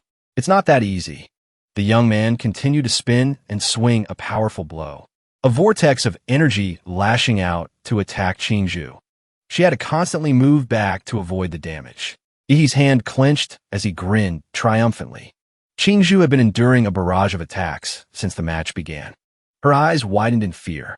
His claws are infused with martial chi? Just as the thought formed in her mind. From Yi's direction, a powerful blow shot toward her like a storm. Qingzhu couldn't react in time. She had to gather her strength and arch her body to dodge the powerful strike, flying into the air. But as soon as she looked up, he was already in front of her, a grotesque smile on his face. His face was blackened, his hands clenched, forming two brightly glowing balls of energy. He said, "Don't run, Student Lu." With that, he didn't hesitate, like a monster devoid of emotion. He relentlessly struck Qingzhu's chest. His hands spread wide, and all that could be seen was the brilliant light from his powerful punches. Qingzhu still hadn't had a chance to counterattack. She was trying to hold her ground, waiting. Her eyes darted, watching Yi's relentless assault. She was terrified. This kind of high-intensity attack, doesn't he get tired? His stamina is too good. She thought to herself, "I've mastered two Xuanhuang rank martial skills. One is the Lu family's secret art, floating flower transforming shadow, for defense. The other is the Huiyuan Jade Finger for offense. If I can just execute one of them, I can escape this overwhelming pressure. But unfortunately, he isn't giving me any chance. If I can't stand my ground, I'll be pushed off the stage." Qingzhu's entire body was straining to resist Yi's terrifying blows. Suddenly, a feather appeared on his fist. This feather carried a strange, magnetic aura. He tried to clench his fist tighter to avoid being affected, but this made him feel a bit worried. Looking at it, he didn't understand what was happening. Qingzhu, unable to be suppressed any longer, decided to use the energy from her eyes. Her eyes gradually transformed into the dark eyes of a wild beast. I have to use my last resort, she thought. Suddenly, feathers began to appear, one then two, carrying a powerful spiritual energy that he could feel. It was clear they were not something to be touched lightly. Then, Qingzhu appeared before him, but she was no longer a weak girl. She had transformed into a beastly form, with two large wings extending from her back, soaring high like a giant bird. He looked up, not expecting this transformation. Qingzhu, with her netherworld sparrow bloodline, spread her left and right wings. Her body radiated a powerful energy. The announcer's voice rang out, announcing that for the first time, Lu Qingzhu had awakened her netherworld sparrow bloodline. Until now, she had only been trying to hold back. But now was the time for her to truly show her power. Qingzhu looked up, her tense gaze fixed on Yi. Her hands clenched, her power exploding. She whispered, her face serious. Yi, be careful. In this state, I can't control the force of my attacks. Faced with the girl's powerful aura, Yi remained unshaken. He looked at Qingzhu, a contemptuous smile on his face as he retorted, "It's good that you say that, because up until now, I've only been using 50% of my strength." Before he could finish his sentence, Qingzhu had already used her netherworld sparrow ability to surround his body, draining his energy. He was caught off guard by the attack. Forced to pause for a beat, Qingzhu seized the opportunity, circling behind him and raising her hand, concentrating a massive amount of energy, preparing for a decisive blow. But the truth was, all of this was within Yi's expectations. He didn't dodge, but suddenly spun around, clenched his fist, and unleashed all his power in a counterattack. His expression contorted into a terrifying grimace. The battle between the two contestants now became fierce. They charged at each other as if it were a life-or-death struggle. Two hands, two powers, clashed head-on. The force of their punches was incredibly powerful, causing the entire stage to shake violently. Both of them wanted to be the winner. The aftershock from the powerful collision of their two forces even affected the audience below. Screams rang out, terrifying. The shockwave is too strong. I can't open my eyes. When things gradually settled down, Qingzhu dared to open her eyes. She saw a horrifying scene before her. Yi, after that clash, had transformed his form. He stood there, his body transformed, his hands and feet becoming those of a strange beast, radiating a powerful nuclear energy. Sparks flew everywhere. The skin on his body had transformed into an iron-like armor. He looked at Qingzhu, his eyes shining brightly. His lips even emitted a brilliant energy, like a monster devoid of feeling. From where Yi stood, a massive amount of energy suddenly exploded, as powerful as a thunderbolt, causing the announcer's voice to ring out continuously. This is a dramatic semi-final match, where all eyes are on the beautiful opponent before him. The energy radiating from Yi made the surrounding air suffocating. The dangerous energy wave is rising. The announcer's voice continued to cry out. What's happening? It seems Yi's demonic beast true form is accumulating power. Yi suddenly transformed, shifting into a new, impressive form. Hard scales grew from his back, emitting a powerful energy, shattering the stage beneath his feet. The MC couldn't take his eyes off his back, where the large scales were containing nuclear energy. His spine protruded, drawing in a massive amount of energy that was being channeled toward his mouth. He crouched, opened his mouth, and unleashed a swirling blast of power, shooting straight toward Qingzhu. Around him, brilliant shockwaves pulsed. That energy shot forward, so fast that Qingzhu couldn't move in time. She had to use her large wings to protect herself, curling up in anxiety. Her eyes, filled with spiritual power, clearly showed her tension. Yi's massive energy blast continued forward, showing no signs of stopping. And the moment it made contact with Qingzhu's wings, a violent explosion occurred. Streams of radiation shot out in all directions. Qingzhu used her awakened bloodline, Feather Shadow, counterattack, but many of her feathers were shed under the pressure. The scene became chaotic. The announcer's voice rang out. This is bad. Yi's breath is throwing Qingzhu's feathers into disarray. Yi showed no mercy. But Qingzhu was not an opponent to be easily defeated. The spectators in the stands turned pale, affected by the vortex from the battle. Suddenly, before them, brilliant golden spots of light appeared. Like glowing honeycombs, these shields stood firm, effectively blocking Ihi's energy. His power hit the shields, causing terrifying explosions. The shield was created by Huang Jing, the mayor of Anqing. He stood tall, his appearance elegant, using his internal energy to protect the match. His gaze was fixed on the battle. He said calmly, "Watch. The strongest top scorer in Anqing's history will be born today." In the upper stands, cheers and applause roared like a surging sea. The MC, with his gelled hair, shouted into the microphone, full of excitement, "Fortunately, we have Mayor Huang protecting the audience." Back on the stage, bright red blood was splattered on the ground. These drops of blood were from Qingzhu, who had taken the full force of Ihi's terrifying power. The girl looked battered, her wings tattered. Only a single piece of her clothing was lucky enough not to have fallen off. Qingzhu was exhausted.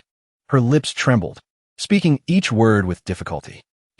With just one blow, he broke through my netherworld sparrow defense. Can I even win against him? A whisper echoed in her mind. Since she was a child, Lu Qingzhu had carried the heavy responsibility of many generations of her clan on her shoulders. She was the hope for the revival of the Lu family. She was not allowed to lose. The ancestors of the Lu family are watching you through the generations. Do not disappoint us. Always appear strong. But inside, Qingzhu was just a fragile little girl. Her mother's words still echoed in her heart. "Qingzhu, Mother has poured all her heart and soul into you so that you can revive the clan. You are not allowed to be willful." She was never allowed to make her own decisions. The little girl always felt weak. "Mother, I can't breathe anymore." Her helpless gaze turned toward her opponent. She whispered softly, "I'm so tired." He stood before her, strong and confident. His eyes were those of a victor. Qingzhu looked at him and told herself, "He is truly too strong. Facing an opponent like this, there's no shame in losing." She resolved to fight to the end, pouring all her remaining strength into this battle. Even though her body was covered in wounds, I'll intentionally reveal an opening. Asterisk, he will notice and finish me off. If I lose this match, asterisk, I won't be able to face my family anymore. Perhaps dying here would be for the best. Qingzhu charged toward Ihi, intending to land a light blow on his chest so he could end the match quickly. But Ihi didn't act. Qingzhu looked up in surprise. "Why aren't you dodging?" Ihi looked at her with a cold gaze, his voice emotionless. "Student Qingzhu, why has your fighting spirit vanished?" Seen through. Qingzhu was startled, her eyes widening as she stared. Ihi's expression became tense and extremely angry. His face darkened.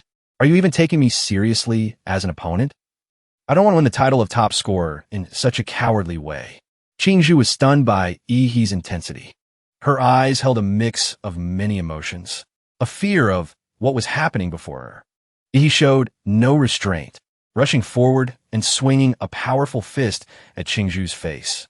She helplessly raised her hands to cover her face, taking the blow. Ihi didn't stop, continuing to unleash powerful kicks, knocking Qingzhu down and making it impossible for her to endure. She cried out, "You bastard. No one has ever dared to hit me like this in my entire life." Despite being beaten to a pulp, Qingzhu still managed to cry out, "I was already trying to let you win. Why do you keep chasing after me?" At this point, Qingzhu's tolerance had reached its limit. The hidden power within her erupted. The energy field around her flared violently. Qingzhu screamed, "Don't hit a girl in the face, you jerk." Finally, he stopped. His two pupils lit up. He looked at her with a slight smile. "That's right. If you don't want to be hit in the face, then wake up." It seemed he had helped Qingzhu unleash her highest potential. Her current form was stronger than ever before. Her wings were fully restored, even larger than before, radiating a powerful and deadly aura. She sighed, her eyes sharp and determined. "Ihi, as you wished, I will use my strongest state to defeat you." Currently, Qingzhu had reached her peak form. Her wings were spread wide, glowing with a brilliant and powerful light. He stood watching, unable to help but be impressed by the hidden power within. He smirked, his eyes full of amusement. "So you're finally revealing your demonic beast true form. Now things are getting interesting." He quickly activated his Damara form. His body tensed, each cell seeming to transform into a solid scale. Blue flames erupted all over his body, creating an intense energy source. The young man smiled with satisfaction, feeling as if he were preparing for a match that couldn't be more exciting. He opened his mouth wide, like a monster, took a deep breath and shouted, "In that case, I can't be careless either." He leaped up, the power from his feet like an explosion, making the ground beneath him tremble.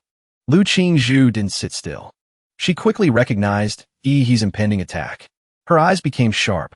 She couldn't just wait to be attacked without fighting back. Immediately, from Qingzhu's position, a fierce vortex of energy appeared. It quickly drew inward, forming a giant tornado, its aura shining brilliantly. He charged forward with unstoppable force, surrounded by a thick cloud of dust. She didn't hesitate, taking a light breath and opening her mouth, unleashing a powerful energy field. A shockwave shot out from it, no less powerful than his own. Qingzhu poured all her strength into this battle. When their two powers collided, the entire area shook. At this moment, the sound wave from Qingzhu's mouth swept forward.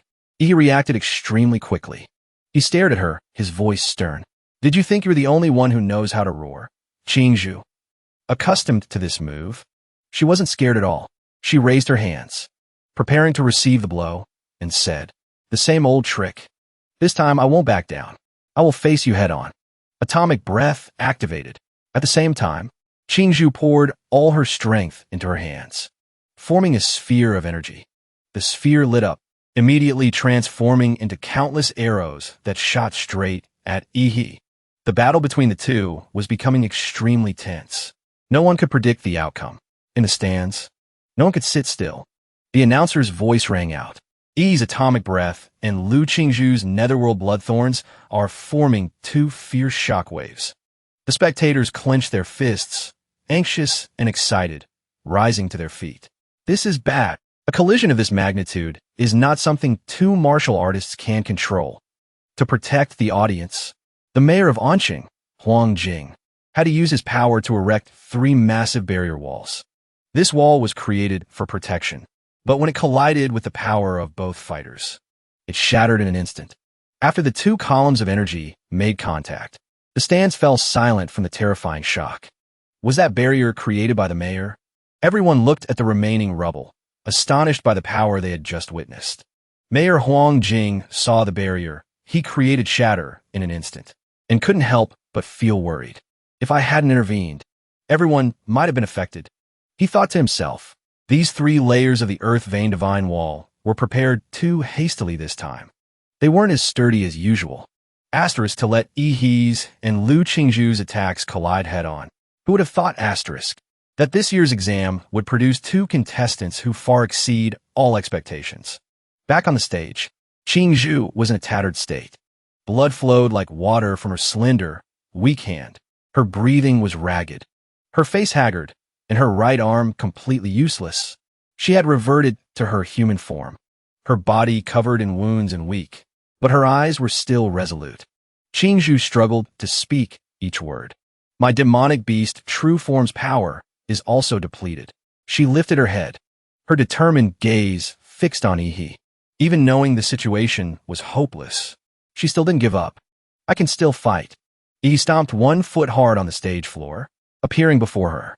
He had returned to his normal state, showing no signs of injury. As for Qingzhu, her clothes were barely enough to cover her, and her right arm was ruined. Qingzhu looked at Yi, her eyes full of doubt. My attack clearly hit you. Why are you completely unharmed? Yi looked at her gently, speaking without emotion.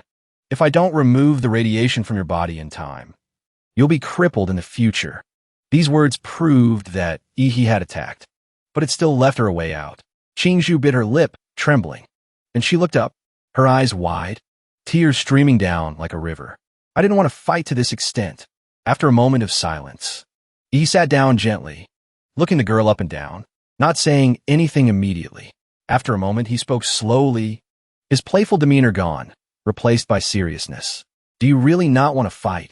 Or are you just stubbornly refusing to admit your own desire to win? While you were fighting for your life, I could feel your desire to win. Qingzhu stared at him blankly, unable to speak. Her small mouth just trembled. She thought to herself, he's right. A moment ago, I really wanted to defeat him, so I dropped my defense and used my full power. But why did I do that? I clearly hate fighting. I just wanted to lose quickly. But in that moment of battle, I truly felt it. I felt the thrill of fighting for myself. Not for anyone else. Just then, Yi's warm hand gently rested on her shoulder. Qingzhu blushed and looked up. Strange thoughts about him stirring in her heart. The person who beat me to a pulp. Is this what a gentleman is like? You beat me black and blue, and now you're healing me? Yi channeled energy into her arm, saying as he worked in battle, you carry too many distracting thoughts. Qingzhu stared at her hand in a daze. The wound and the radiation on her hand had vanished, leaving no trace behind. He wasn't arrogant like the others. He looked at her with recognition and said gently, but you are still the strongest opponent I have ever faced. Then he turned back, a slight smile on his face. If we have the chance next time, I would very much like to have a pure battle with you, Lu Qingzhu. Her heart suddenly fluttered.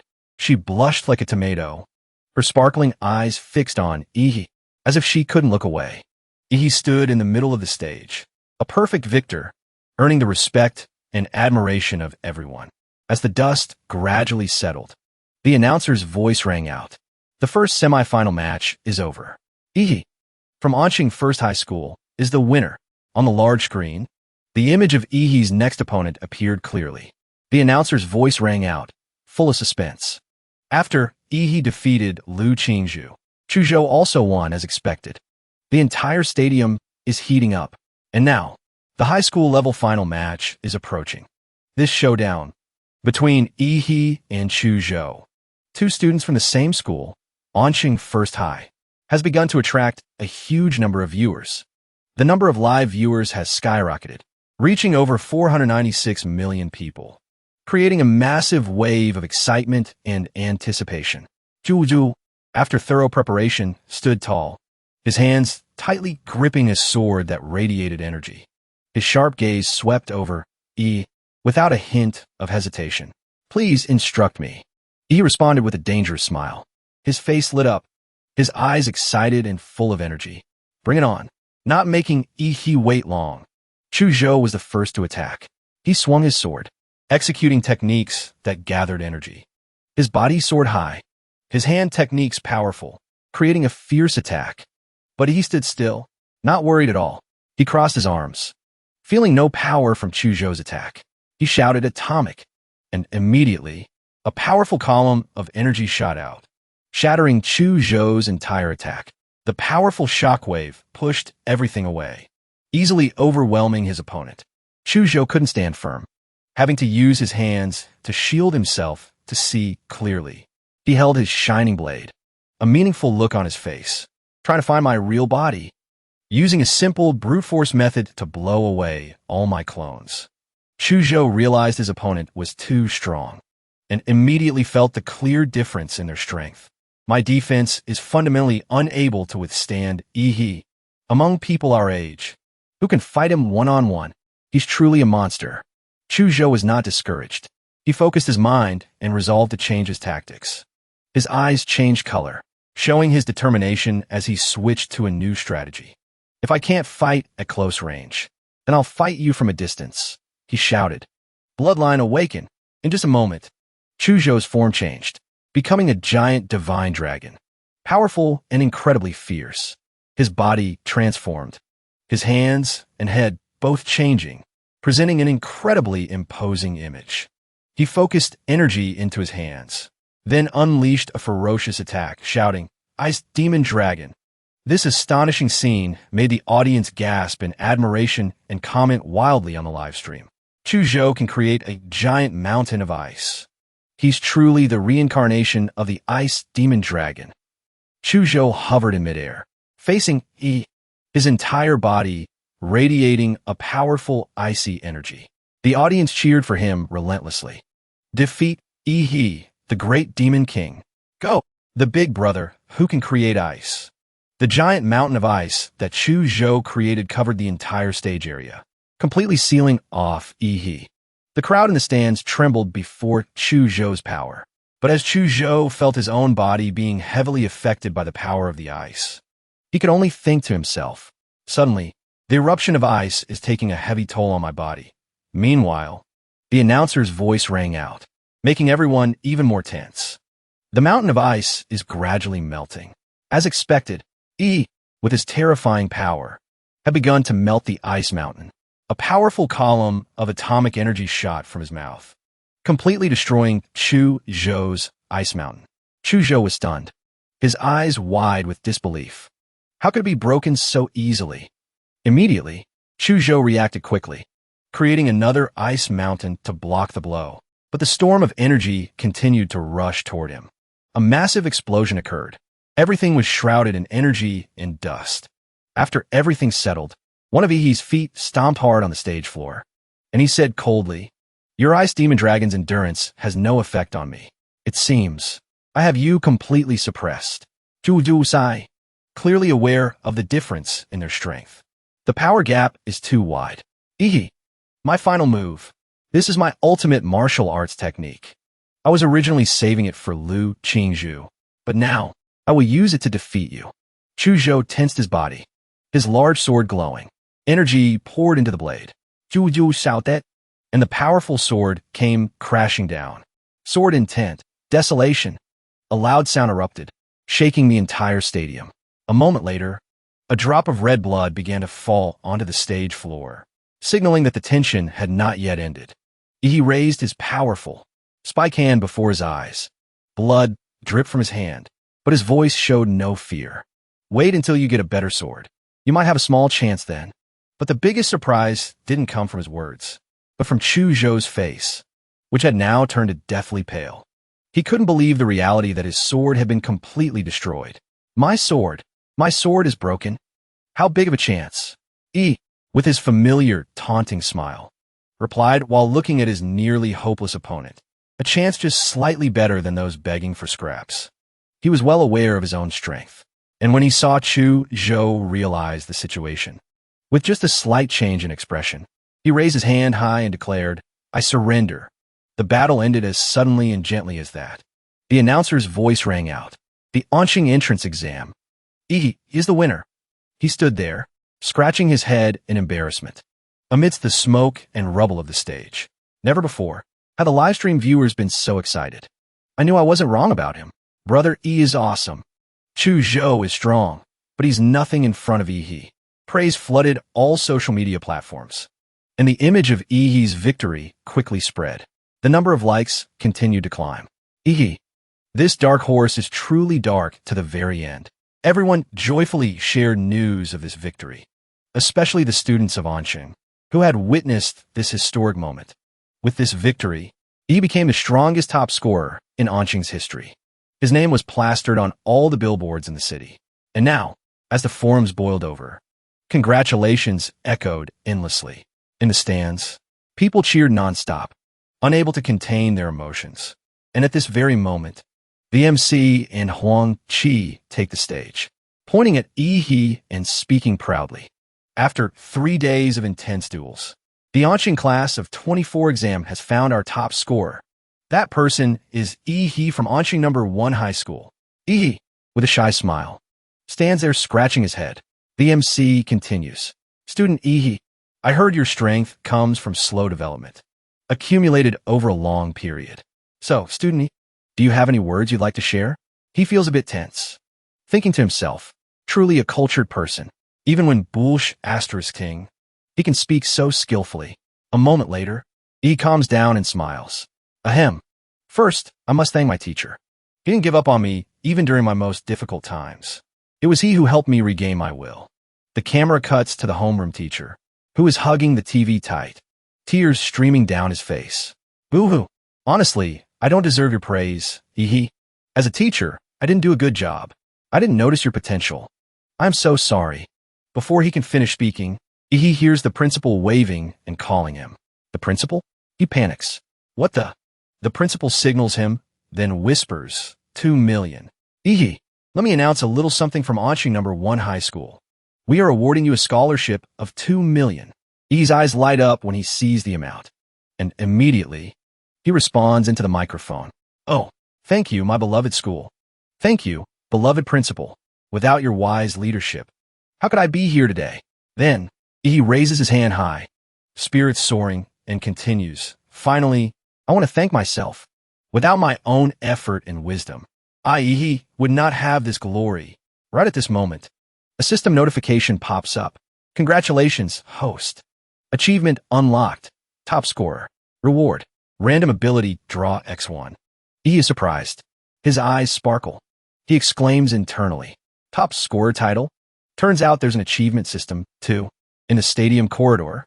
After winning the title of top scorer in the exam, he runs like a dog is chasing him. Behind him, a swarm of noisy reporters chases him like bees to honey. Questions are relentlessly thrown at him from all sides. Do you feel any pressure? Winning the top spot? How did you improve so quickly in just half a year? Do you plan to enter Hwadu University? The reporters don't stop. They keep interrogating him. Even though he's trying his best to escape the crowd, he can't avoid the sharp questions. Stop chasing me. I really need to pee, he mutters, about to wet his pants, but still running resiliently. The mob of reporters still won't let up. One of them catches up, shoves a mic in his face, and asks, do you think Lu Qingzhu or Kai Shaoling is prettier? Or do you prefer Xingguan or Chu Zhou? Even though he's running for his life, he doesn't show any reaction. His face darkens. His posture shows clear exhaustion. But then he whispers, I don't have time to waste with these reporters. He accelerates rapidly, leaving the reporters behind.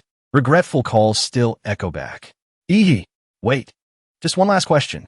Entering the basketball arena area, finally escapes the reporters. He stands there panting, clenching his fists, smiling smugly to himself. Finally got away from them. Turns out the template isn't the only thing. I can also draw more from system rewards, while immersed in the feeling of victory. Suddenly, a dark shadow appears before his eyes. Congratulations on winning the top score title. He turns around, startled. In his head, he thinks, another reporter? But no, the person before him isn't a reporter as he thought. The man politely takes off his hat, holding a mysterious briefcase. He smiled warmly and greeted, don't misunderstand. I'm not a reporter. I'm from Hwadu. His serious gaze met He's as he continued. Now, let's talk about your gene lock issue. He was a bit confused, not answering immediately. Gene lock? He thought to himself. I haven't unlocked any gene lock. My abilities are all thanks to the monster template. Asterisk, he knows about my abilities. Who is he? Asterisk. He began to feel suspicious of this mysterious man. The man wasn't in a hurry. He calmly put his hat back on and continued. The term gene lock. You heard it from your father, didn't you? He immediately replied, yes. He recalled the original owner's memories, unable to deny the statement. The man took a folder out of his briefcase and said, aren't you curious? How would an ordinary taxi driver like your father know terms that have nothing to do with his profession? That question made think. Could my father have been a hidden master? The man continued to present the folder, which had a seal on it, and held it in front of Because of your special case, Hwadu can declassify a document. He quickly opened the document. Before he could finish reading, he hastily scanned it. He saw information about Prometheus, a research institute that was once a leader in the field of genetics on Blue Star, but was shut down after a major incident. Gene lock technology was their key project. Now understood why this man had sought him out. So you think my father was a high-level researcher at Prometheus, and I'm their secret project? The man approached and added, don't worry. The country won't make things difficult for you. I came only to help you understand the situation. You're involved, so I had to let you know. He replied, his voice calm, big brother. I'm even calmer than you think. The man continued, you are a key person of interest for the country. We will protect you. He smiled, a hint of satisfaction in his eyes. In that case, I'll take my leave. He thought to himself smugly, feeling that he was starting to become more famous, but also that it came with its own troubles. This society is so pragmatic. He laughed out loud in the middle of the gym, then looked at the man from Hwadu and said softly, then I'll take my leave. He clasped his hands together. He had won the top scorer title in the competition. And not only that, he had also received a 2 million yuan scholarship and an 800,000 yuan prize. But what excited him the most was the chance to draw a new template. The feeling was so overwhelming. He felt like he was about to explode with excitement. It was thrilling to the bone. He thought to himself, I can't wait any longer. He quickly summoned the system. Immediately, a swirling circle of chi appeared before him, like a mysterious door opening. He stood there, his eyes fixed on the strange, spinning circle of light before him, feeling as if he were mesmerized. He opened his mouth and unconsciously uttered, I can't wait any longer.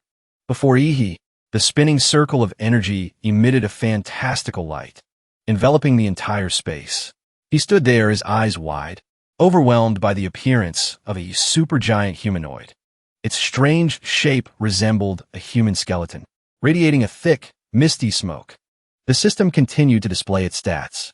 D-rank ability template. Supergiant humanoid. Abilities, 60-meter gigantification, high-temperature steam. Evolved form. Founding humanoid. Compatibility, 1%. He stared intently at the thing before him. Supergiant humanoid, he wondered. Then he suddenly remembered something. His eyes widened.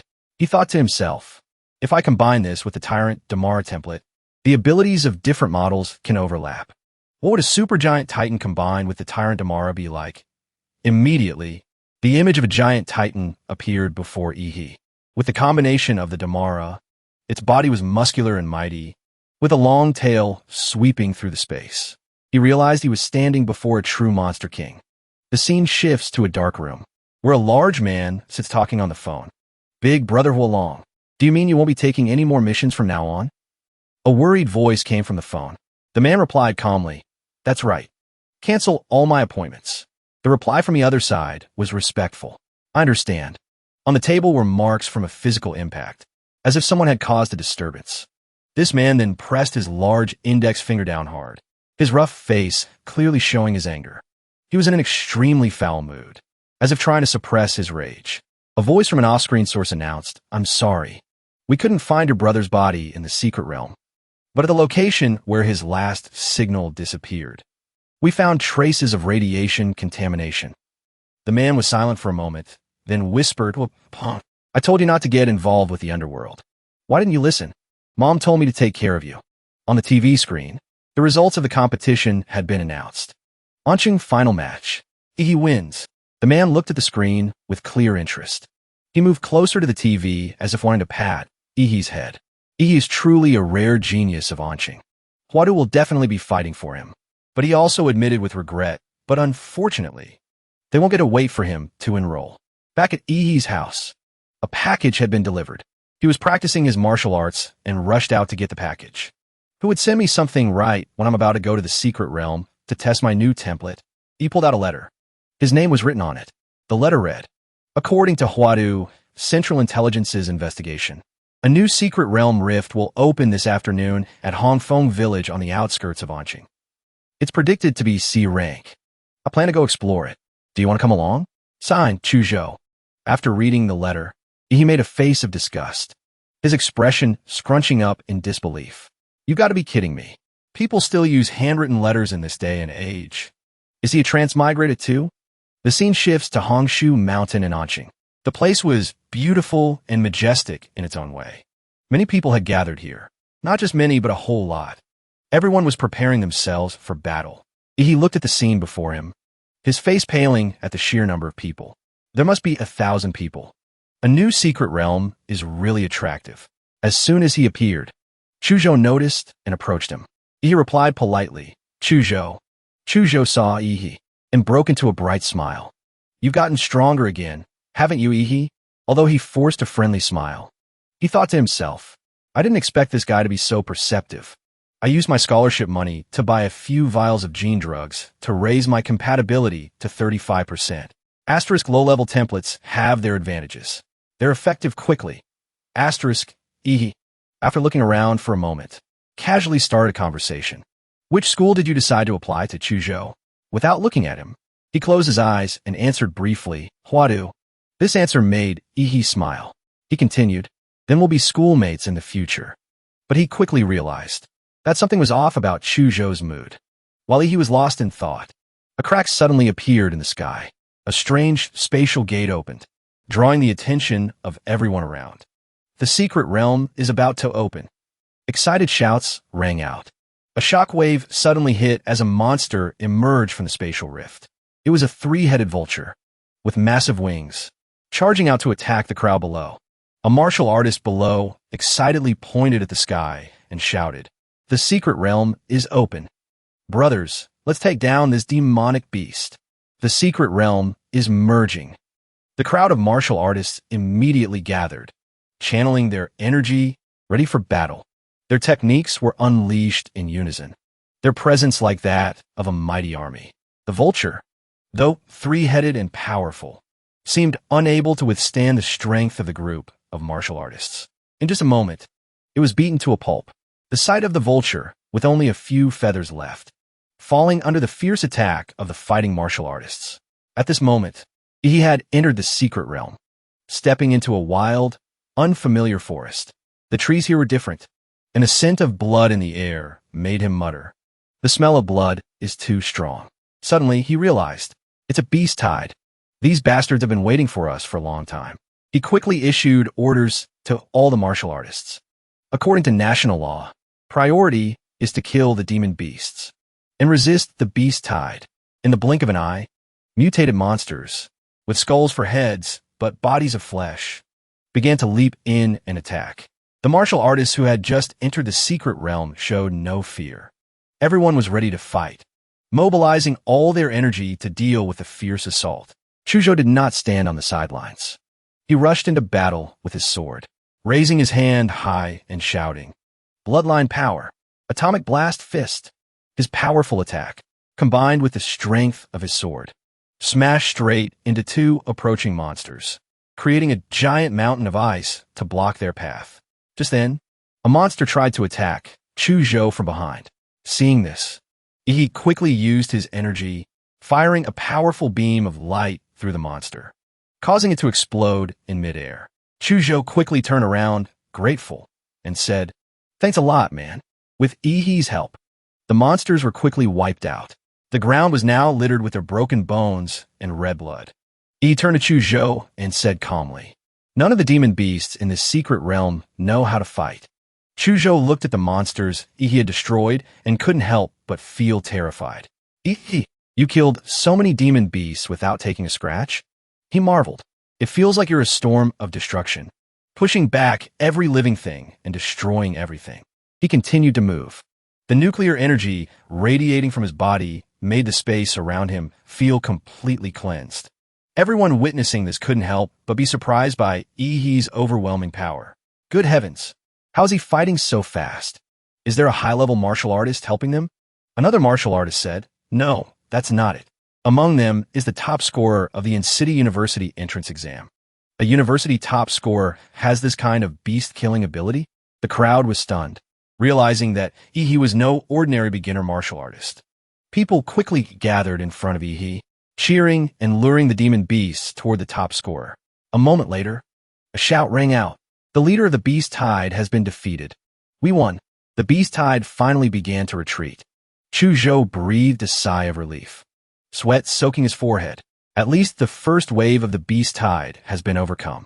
At the start, over 1,000 martial artists had gathered, but now only about 800 remained, not counting the casualties. Speaking of which, he was struggling to carry giant bags of stones left by the monsters, walking tiredly toward Chujo. "Chujo, you tell me, how am I supposed to collect all of this?" Chujo couldn't help but be surprised by Ihi's greed.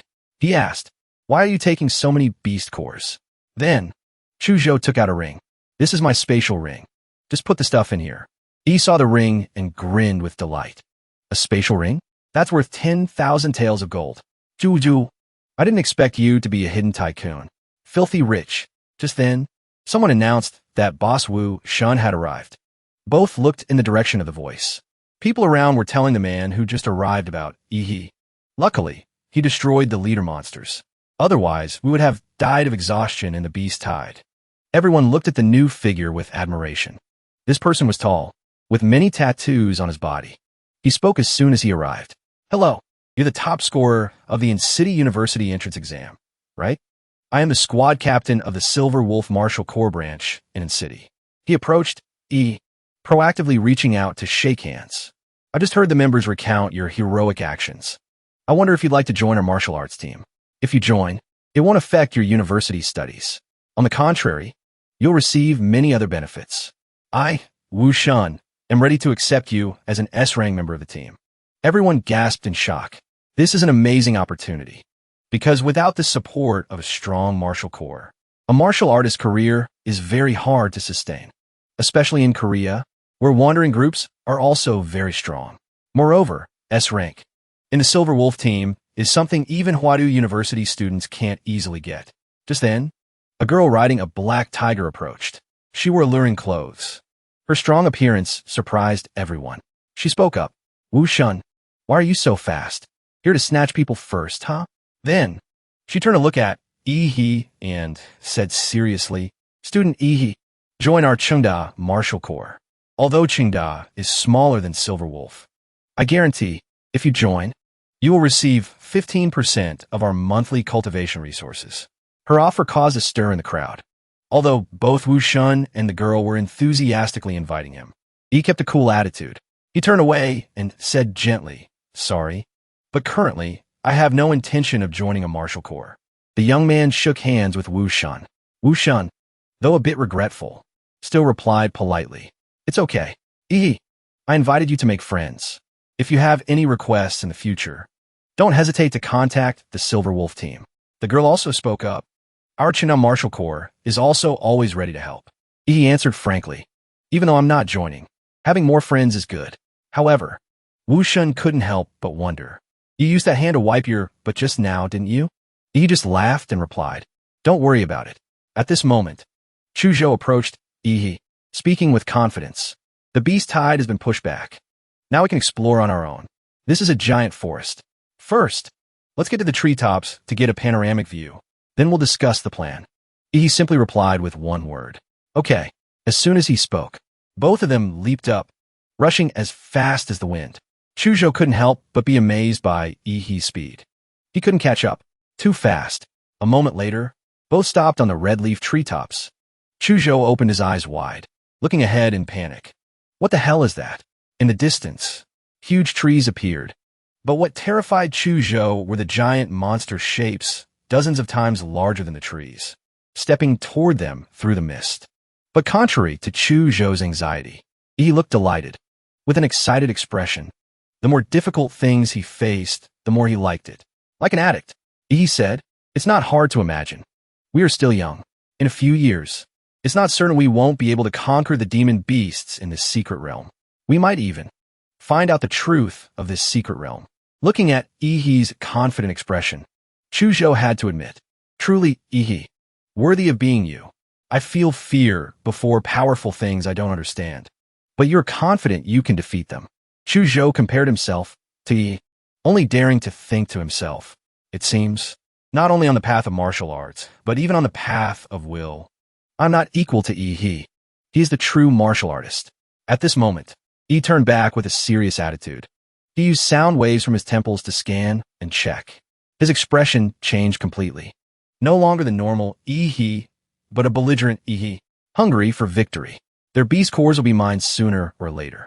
Then, he switched to a serious attitude, using his ability to check the distribution of life in the surroundings. There's something strange. To the southeast, there's a lake. It looks like a blank zone, entirely white. There must be monsters there. The bigger the water flow, the more precious the fish. He pointed forward, constantly paying attention. Let's go, Chuzhou. Southeast direction. There is a lake. Let's go there and see. Yi and Chuzhou walked through the vast forest. Suddenly, a familiar voice rang out. In front of them was the girl who had helped Yi in the early days when he bought gene potions. Seeing Yi, she smiled brightly, greeting him warmly. Isn't this our top scorer, Yi? I didn't expect you to be so strong. Wu Li's teammate, standing next to her, also spoke up, with a friendly face. Wu Li, you know the in-city top scorer? Another girl looked up from below, smiling. Introduce us quickly. He was so majestic, dispersing the herd of crazy beasts just now. He quickly approached Wu Li's team and asked, Sister Wu Li, how long have you guys been here? Wu Li smiled brightly and came closer, answering enthusiastically, just arrived. We have 2 teammates who are good swimmers scouting the lake. Right near the lake, a man's head popped up from the water. Panting, His hands gripped the grassy bank. He cheered joyfully, "We're rich. We're rich." Hearing this, Wu Li immediately asked, "How are we rich?" This man was Wu Li's teammate. He happily announced, "There are ruins under the lake. We've hit the jackpot." Hearing this, Wu Li was incredibly delighted. She said immediately, "Really? Awesome. We're rich." At this moment, he was curious. Turning to Chu Zhou, "What are ruins? Why are they so excited?" Chu Zhou had some knowledge, so he replied, "In the secret realm world, they're old structures, probably remnants of a previous civilization. I heard modern martial arts and gene technology all originated from there." Suddenly, Wu Li's teammate widened his eyes, turning around vigilantly and asking, "There are others?" He thought they were people with bad intentions toward his group, so he intended to draw his sword and attack both of them. Not letting her teammate act, Wu Li pulled his hand back, stopping the action immediately. "Wait, Wu Yang, Yi and Chu Zhou are the champion and runner-up of the in-city exam. Their strength far exceeds ordinary martial artists. Let them join us." Yi acted cool, draping his arm over Chu Zhou's shoulder and saying, "That's right. Don't worry. We can help explore the ruins." Wu Yang hurriedly asked about the money first. "So how do we split the loot?" He waved his hand simply. "We are external aid. We get what we earn." Wu Yang had to swallow his anger and turn back. "Fine. I'll temporarily let you join. Don't have any other schemes." In his heart, he reassured himself. The top scorer and the runner-up will become big figures in the future. I shouldn't make enemies. A moment later, the whole team dived into the river together.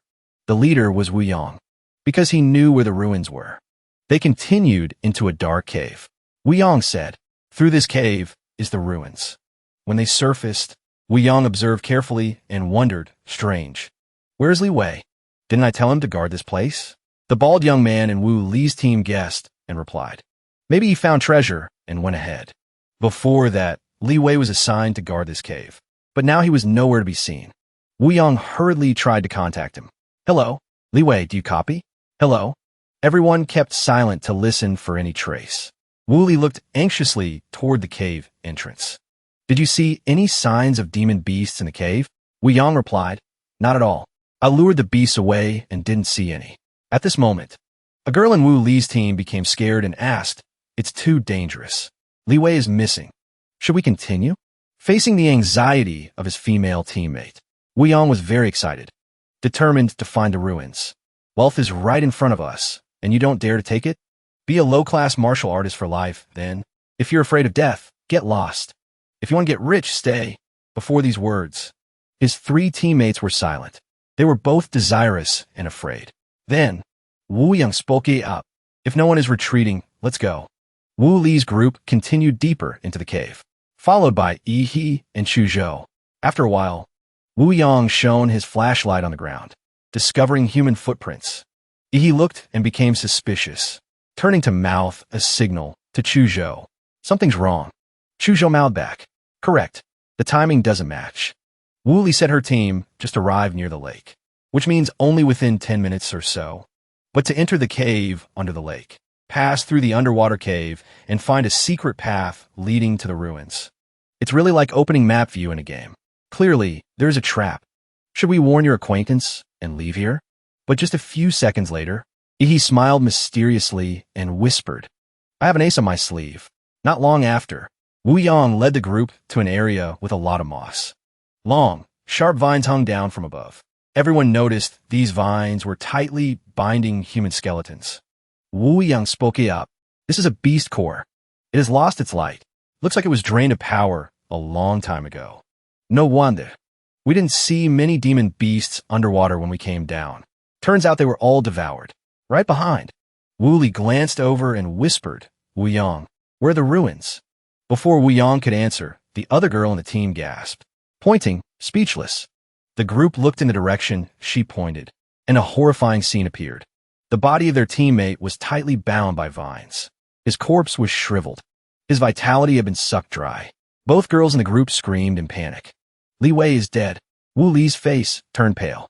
She didn't expect such a thing to happen to her team. Her eyes were glued to the corpse, her hands trembling, not knowing what to do. At the same time, Wu Yang was only focused on the ruins. He crouched down, holding his head and screaming, Where are the ruins? Why don't I see the ruins? Suddenly, lumps swelled up on his head. His whole body shook as if having a seizure. His face turned purple. He stammered. How did Li Wei die? Vines. Vines. I also feel. Before he finished speaking, Wu Yang's head suddenly exploded. Long sea tentacles sprouted from his neck, overflowing and reaching upwards. Wu Li quickly realized the situation. She shouted, "Everyone run!" At this moment, a blinding streak of light appeared. Atomic energy emitted powerfully, shooting straight through Wu Yang's head, which was now full of tentacles. Wu Yang had completely turned into a monster.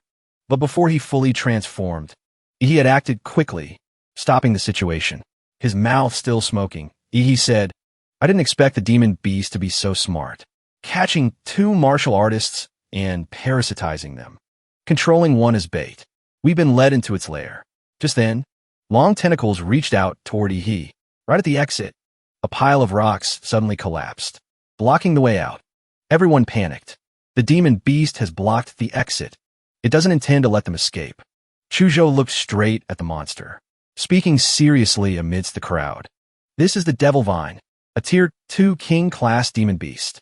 Wu Li was bewildered, cold sweat soaking her body. Her mouth stammered, "King class. Tier 2? King class cannot be evaluated by normal ranks. It's not an opponent for Tier 1 martial artists like us." He maintained a confident attitude, smiling. "Who cares what rank it is? Watch me crush it." Boom! An explosion rang out. Rocks and dust flew everywhere. From there appeared a tall, muscular man. It was the person who had observed Yi earlier. And he appeared right when Yi was facing the Tier 2 King Beast. As soon as he appeared, this person stepped forward with raging momentum and said, "Yi, I'll come and take your life." Everyone was astonished by this person's appearance and couldn't believe it. They shouted in unison, "Blood Chi Wolf Smoke. It's a Tier 3 martial artist." Yi turned around in surprise. His face cold. He asked in a nonchalant voice, "There's still someone else targeting me?" The big guy started recounting every detail of how he had tracked Yi.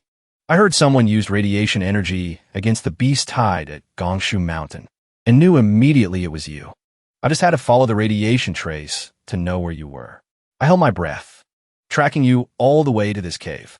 I didn't expect to be discovered. You even used large rocks to block the entrance to stop me from entering. I completely stopped my heartbeat and breathing to feign death, yet you still noticed. Worthy of the person who drove the Hua family brothers to a dead end." Seeing this man put so much effort into finding him, he glanced at him confusedly and spoke up. "Uncle, who are you?" Suddenly barging in and spouting a bunch of weird nonsense. "Do we know each other?" The unexpected question made the guy furious. Unable to hold back, he rushed up to attack. "Stop playing dumb. D." His fist was powerful, gathering a huge source of energy to strike Yi's head. But before he could strike, suddenly, several tentacles of the demon beast blocked him. The guy could only stand there, frustrated and unable to do anything. He screamed, "This is the Devil Vine's lair. You dared to lure me in here and use the demon beast to deal with me?" He was so angry he lost all reason, unable to control his emotions. "Bastard, was this your plan?" He looked at him, didn't answer, just stood there, arms crossed, observing. The guy was struggling with the demon beast, constantly being attacked, beaten until he was out of breath. "You dare trick me?" he shouted in rage. He still didn't move, calmly watching. "Uncle, you are really creative. We just met for the first time, and you're already like this." He thought to himself. The demon beast's vines constantly wrapped around him, making him so annoyed that his power erupted, putting all his energy into destroying the annoying vines. "Get lost. My target is you, not these vines." The scene around became more chaotic as the guy fought so hard that the whole cave shook, likely to collapse at any moment. Wu Li stood behind, worriedly shouting, "Not good. The cave is about to collapse." She turned to look, seeing Yi standing there, continuing to activate his Damara form. He began to gather nuclear energy, preparing a powerful attack. When he pushed the energy source, a bright sphere of light formed, strong enough to shatter rocks. Water started flooding in. He pointed to the side, said quickly, "Sister Wu Li, you guys go first." The whole team quickly left, but the troublemaker refused to give up, continuing to rush into attack. At this moment, Chuzhou was also there, swinging his sword to block his path. I'm here. Don't dream of touching Ehe. The guy wasn't afraid at all, laughing contemptuously. Haha. Kid, I am an 8th-stage martial artist. What can these ice blocks do to me? But before he could do anything, he had rushed in with a powerful fist, pushing it into his face without hesitation. Hey, nosy uncle, where are you looking? The man looked up only to see Ehe's punch right in his face. Unable to react. The result? Just one punch from he smashed him into the ground. The light emitted from the punch blinded the whole cave. He didn't want Chuzhou to get hurt because of him. He turned to look at Chuzhou and said, You go first. That guy is too strong. You can't handle him. Then, the young man turned back, his eyes completely serious. Let me handle him. He took a hit from me, so he's tired and staggering too. The group followed the direction Ehe pointed and swam back to shore. Wu Li's group was safe, while the Devil Vine went completely berserk, stirring up the lake bottom. A moment later, when Chuzhou swam ashore, Wu Li asked worriedly, Where is Ehe? Chuzhou sadly didn't answer, just turning his neck to look toward the underwater cave, implying he was over there. Back in the cave, Ehe's shockwave was destroying everything, emitting an extremely powerful nuclear energy source. He was straining himself, activating a new form. He saw everyone had left, so he dared to use the newly updated Titan form in the system. As soon as he activated it, the young man quickly used a giant Titan hand to crush the stranger. In just a moment, that big guy floated to the surface, his whole body purple and heavily injured. The shockwave from Ehe also made everyone above stagger. Chuzhou saw Ehe's giant silhouette and widened his eyes, trying to look through in confusion. A moment later, Ehe returned to normal and swam near the shore. He propped his hands on the grass, his body naked. Chuzhou saw him and ran over calling Ehe. He didn't dare climb ashore at this moment and said, Chuzhou, lend me some clothes. A moment later, the young man finished dressing and sat down, enduring everyone's interrogation. Chuzhou asked immediately, What was that explosion just now? He sat down tiredly to rest and replied, It was that mysterious martial artist. He carried a plasma bomb to commit suicide with the Devil Vine. Chuzhou was astonished. Plasma bomb? Isn't that a prohibited military item? How did he get it? I felt the explosion was even stronger than a plasma bomb. However, Chuzhou still felt suspicious. He wondered aloud. In the smoke, there seemed to be a giant figure. He was afraid of being discovered. His face paled. Sweating, he hurriedly denied, No way. Just an hallucination. He breathed a sigh of relief, thinking to himself, Luckily I fooled him. If they knew about my monster template ability, it wouldn't be good. He had hit a bit too hard, crushing that martial artist to get the Devil Vine core. Everything was done. Now it was time to part ways with Wu Li's group. She waved goodbye. Ehe, we're going ahead. Sorry for making you work for free and even having to save us. When we get out of the secret realm, we will compensate you. He was also very polite and enthusiastically waved back. Don't be polite, Sister Wu Li. Consider it repaying the favor you did for me last time. If you compensate me, I'll be the one owing you. Now only Ehe and Chuzhou remained. The two made serious expressions, looked at each other, then said in unison, Now it's time for happy hunting. 3 days later, at the entrance to the Gongshu Mountain secret realm, Ehe and Chuzhou had finally cleared this secret realm. Both jumped out. As soon as their feet touched the ground, they looked up. No way. The desolate mountain from 3 days ago had now become a small town. Above them, large planes were flying by. Both were stunned. Just a few days, and it's built into a small town? There are even transport planes. The construction ability of Xia country is truly terrifying. Running straight to the exchange counter, he slammed a bag of spirit stones onto the table. The female staff reminded him, Sir, please be gentle. If the items are damaged, it won't benefit you either. He scratched his head awkwardly. Sorry, but I'm carrying too much stuff. If I don't take it out quickly, it'll be hard to check later. The woman at the counter replied enthusiastically, Please rest assured. We are experts. He breathed a sigh of relief, taking the spatial ring off his hand, gently uttering 2 words. All right then. At this moment, many large bags of spirit stones like the one just now were taken out. He counted each bag until he took out the last bag, sighing with relief. The last bag. But looking around, the exchange staff also turned pale. The bags of spirit stones were piled so high she was astounded. The girl asked with a trembling voice, "Hey, have you taken everything out, sir?" He looked straight at the girl and gave a dangerous smile, his eyes sharp as if forcing her to work fast. "Done. But you guys have to hurry up. We still have a lot of spirit herbs." At the trading hall, the atmosphere was lively. Voices buzzed everywhere. A group of people gathered around a table, marveling at the spirit stones he brought back. "Oh my god, this is a 7 emotions leaf, at least 300 years old. This kind of spirit herb is extremely hard to find. Even professional herb pickers have trouble spotting it. What kind of luck does this kid have?"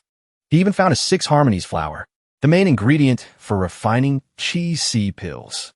Just this pile of spirit herbs alone, even if the quality is poor, must be worth 30 million.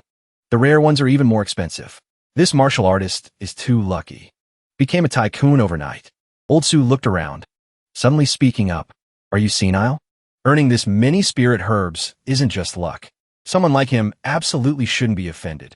He stood in a far corner, observing their attitude, muttering, "Now these white and blue cores are useless to me. Might as well exchange them all for money." He smiled, his voice dark and dangerous. 5 blue cores from Tier 3 beasts in the Beast Tide and the Gold Vein Tier 2 King-class Devil Vine core are the most precious things. A moment later, a notification from the bank rang out. Beep beep. Bank card plus 27,507,000 yuan. He calmly put his hands in his pockets, walking out of the trading hall, muttering calculations for his next step. After selling the cores, now finding a buyer for the spirit herbs is okay. Suddenly, an expensive car stopped right in front of him. He looked up, looking around, not knowing whose car it was. An older man stepped out of the car, approaching generously and smiling. "Hello, Ihi. I'm Li Yutian, owner of Pingy Pharmacy. I heard you have many spirit herbs from Gongshu Mountain. I'll buy them at 1% higher than the market price." He glanced at him, corners of his mouth lifting, not very interested in his offer. But in his head, he calculated quickly. "Those old guys at the appraisal center leaked my info, but it doesn't matter. I need to sell, and someone came looking, so it's convenient." He agreed to sell immediately. Mr. Lee finished buying and turned back, instructing, "Next time you have spirit herbs, remember to find me." He watched him go, still holding his phone. Beep beep. Bank card plus 7,450,064 yuan. Looking at the money added to his account, he muttered, "All this money isn't even equal to a 10% power increase." Personal martial power is the truth. Money and white or blue cores on the market have no effect anymore. Then, he sighed tiredly, complaining, "Sigh, my template is pickier than its master. High-end stuff like blood jade fruit or high-level gene potions, I'm not even qualified to buy." Suddenly an idea struck him. He looked up, eyes sparkling. "They're still this way." He recalled, "In the exam, I crushed Lu Qingzhu entirely thanks to the power of the Berserk Lizard Damar template. But in terms of martial skills, I'm far behind those martial arts specialists. So what needs to be done now is to acquire extremely powerful martial skills." Saying that, he ran with all his speed like a mad horse. "Hey, old man, I'm coming to ask for some gold." Scene changes to in City High School. Principal's office. Hot tea was poured on the table. He went straight to the principal's tea table. The principal pampered him like a precious egg, personally massaging Ihi's shoulders and saying, "I didn't expect you to remember your old school." Ihi turned happily to smile. "Principal, don't be polite." The principal nodded. "That's right. You're the top scorer. A role model for all of In City. But this champion came here for a scheme to make more money." He pulled out a large bottle of ginseng wine, holding out to the principal and speaking gently. "Sir, a little medicinal wine from Pingy Pharmacy, not a bribe. Just a little token of respect for an elder." Seeing the fragrant wine bottle, the principal's eyes shone like car headlights. Smiling brightly, "Ihi, truly a good student, knowing to respect teachers and morals." After gifting the wine bottle, he didn't forget to say, "Principal, I want to learn some powerful martial skills. Do you have any connections?" The principal hugged the wine bottle and replied, "You haven't entered university yet. You can only ask martial clans for help. You've already passed into Huadu. Why not wait to enter the school? Why the rush?" He looked at the principal, face full of passion. "Principal, I want to improve faster."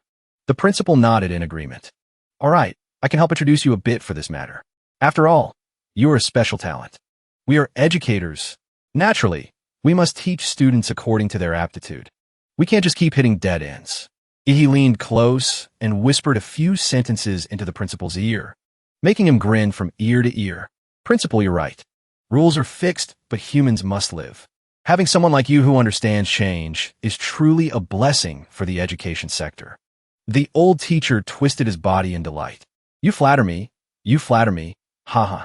The next day, he was showering in his room, his muscular body soaking wet. Answering the phone. It's done. You can go right now. The principal announced. He replied, thank you, sir. Which martial clan is it? Ihi's eyes widened, unexpectedly speaking loudly. The Liu family of Incity agreed to pass on secret techniques to me. Scene changes to the outskirts of Incity. A man was driving a blonde girl on a motorcycle at extreme speed. The girl behind him had her hair flying like a tail. Speaking somewhat fearfully, Brother Jia. Too fast. Slow down. The man laughed, trying to look cool. It gets even better. While enjoying the relaxing moment, suddenly a familiar voice rang out from behind. Hey kid, if you're speeding, focus. Driving recklessly harms people. Her reminder startled the young couple in front. They turned back to look in confusion. The man in front, interrupted, angrily opened his mouth to curse. What the hell? Are you crazy? Scared me to death. Riding a rusty bicycle and daring to race me? As soon as he finished speaking, he twisted the throttle hard, shooting off like a rocket, leaving he and his mocking words behind. The couple sped away on the highway, leaving the mockery behind. Their whoops of excitement rang out. Brother, you're so cool. So manly. He looked at them with disdain. Feeling annoyed inside, he glared after them, unable to stand that tone. Suddenly, a source of energy exploded powerfully, startling the couple in front, hearts pounding as if wanting to leap out. Who said bicycles are ordinary? Our he here uses nuclear energy, with just one powerful pedal. The bicycle rushed forward, overtaking both of them easily. He even dropped a sentence. Get lost. You fly. He shot away like a missile. Dust and smoke rose in a long line behind him, and in just a few seconds, he had disappeared from sight. The couple was so scared cold sweat poured down like a bath, daring not believe their eyes. Are bicycles that fast now? The girl behind trembled and stammered. As fast as a plane. Less than 5 minutes later, he arrived, stopping the bicycle. Looking up, in front was the gate of a large mansion, reeking of wealthy family status. He stood alone before the great gate, eyes thoughtful, truly a martial clan. He muttered, then used his ability to scan the energy around. Even the force field has terrifying auras. Just then, the main hall gate opened, and out stepped Liu Qingzhu, waving to Yi. She smiled friendly but didn't dare smile too broadly. A bit shy. You're here? Yi looked at her, a slight smile, teasing. Not happy to see me? Qingzhu blushed and hurriedly denied. No. This Yi attacked again. So you are very happy to see me then? She hurriedly lowered her face, preparing to lead the way. Mother told me to pick you up. Now let's go meet her. Yi followed Qingzhu inside, just stepping into the main hall gate. Just the gate alone was enough to make people see the terrifying wealth. Qingzhu looked up and called. Yi is here. On the high stairs, a woman wearing high heels, walking slowly. It was Qinlan, the mistress of the Liu family. She had platinum wavy hair, plump lips, and captivating beauty. She spoke up. Welcome, Yi. As soon as Yi saw her, his face became hot, his whole body steaming like a super kettle, suppressing it hard. In his head, a thought unconsciously popped up greedily. Prime Minister, I understand now. After failing the match, Liu Qingzhu returned home, facing the mother who always had expectations for her. The space between them was strangely silent. No one spoke for a long time. Qingzhu was finally the first to speak. Her eyes were sad, as if about to cry. Mom. However, contrary to Qingzhu's fear, her mother just gently waved her hand, not showing too much concern. Then said, Qingzhu, no need to worry. On the TV screen, she continued to speak frankly. I watched the live duel between you and the child named Yi. You performed very well. Yi's ability is a dark horse even in the Huadu exam. You don't need to blame yourself. Qingzhu didn't expect her mother to acknowledge her. No pressure at all. She stood there, hands trembling, heart full of self-blame, feeling she was too weak. Just then, her mother stood up, eyes becoming serious when talking about the future of the Liu family. Your younger brother has limited ability, cannot take over the Liu family. The Liu family in your generation. Only you can shoulder this responsibility. She approached Qingzhu, caressing her beautiful face, then continued. But you are a girl, moreover, born like this. She continued to express the harsh truth about the Liu family. Currently, your father died early. The Liu family has no grandmasters backing. The family power is declining day by day to the point. We have to stay in this small city. If a great family demands a marriage alliance with you, we cannot refuse. This means the Liu family will be swallowed by others. 100 years of enterprise will be gifted to someone else. Therefore, I want you two to be together. What do you think? Qingzhu was truly surprised. Never thought of this. Her cheeks turned red. Heart pounding. Liu Qingzhu's mother seriously expressed her vision about the opponent, Yi. Yi is not bad. Outstanding talent. Simple background. Limitless future. According to my observation, he is not a person with malicious intent. You don't need to answer right now. Just try living with him and see. Back to the present. He was present at Liu Qingzhu's house. He was standing before her mother, beautiful as a queen. Seeing him, she stepped forward warmly. Welcome, Yi, to the Liu family. Yi, slightly shy, bowed respectfully. Hello, Mom. I brought a small gift. Everything seemed very thoughtful. Yi even prepared a gift to bring to Liu Qingzhu's house. Probably wanted to flatter her, not beating around the bush. Liu Qingzhu's mother looked up, asking straight to the point. I heard the principal of First High say, you want to learn some advanced martial arts, right? Yi obediently replied, yes, ma'am. She immediately told her daughter to lead Yi. This sentence surprised Yi. He glanced up, thinking in his head, why agree so fast? Then, Liu Qingzhu's mother acted completely naturally, approaching Yi, creating private space for both.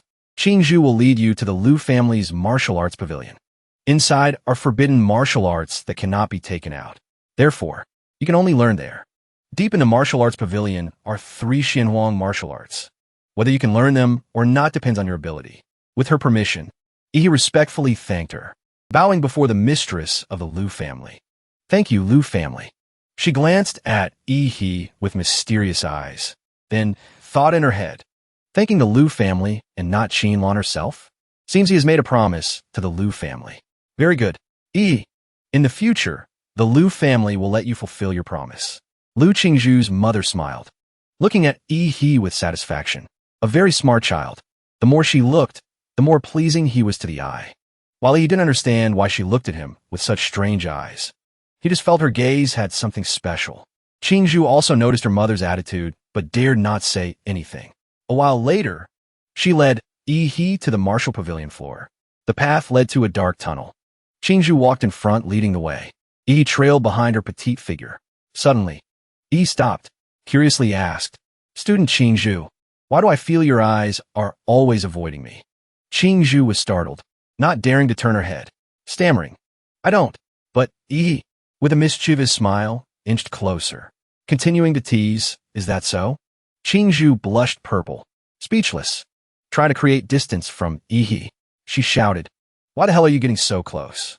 Yi laughed loudly, swaying back and forth. A while later, Qingzhu led Yi to a large stone door. Sturdy. Both looked up. Qingzhu turned, explaining, this is the stone gate, made from force-dissolving stone, a special type of stone, mined from secret realms. It can neutralize the attacks of mystic martial masters without breaking. Yi hesitated. Can I punch it once? Qingzhu squinted. Go ahead. Her mouth said so, but her heart was full of doubt. Yi's thinking is really strange. Shouldn't he be marveling at the magic of this stone? With Qingzhu's consent, Yi began to gather atomic energy into his palm. The familiar blue light emitted. He clenched his fist and used strong force. She couldn't help but recall the terrifying blows he had shown in the arena. As soon as he started the motion, the blue light from the fist technique made her eyes widen again. Terrifying memories rushed back in her head.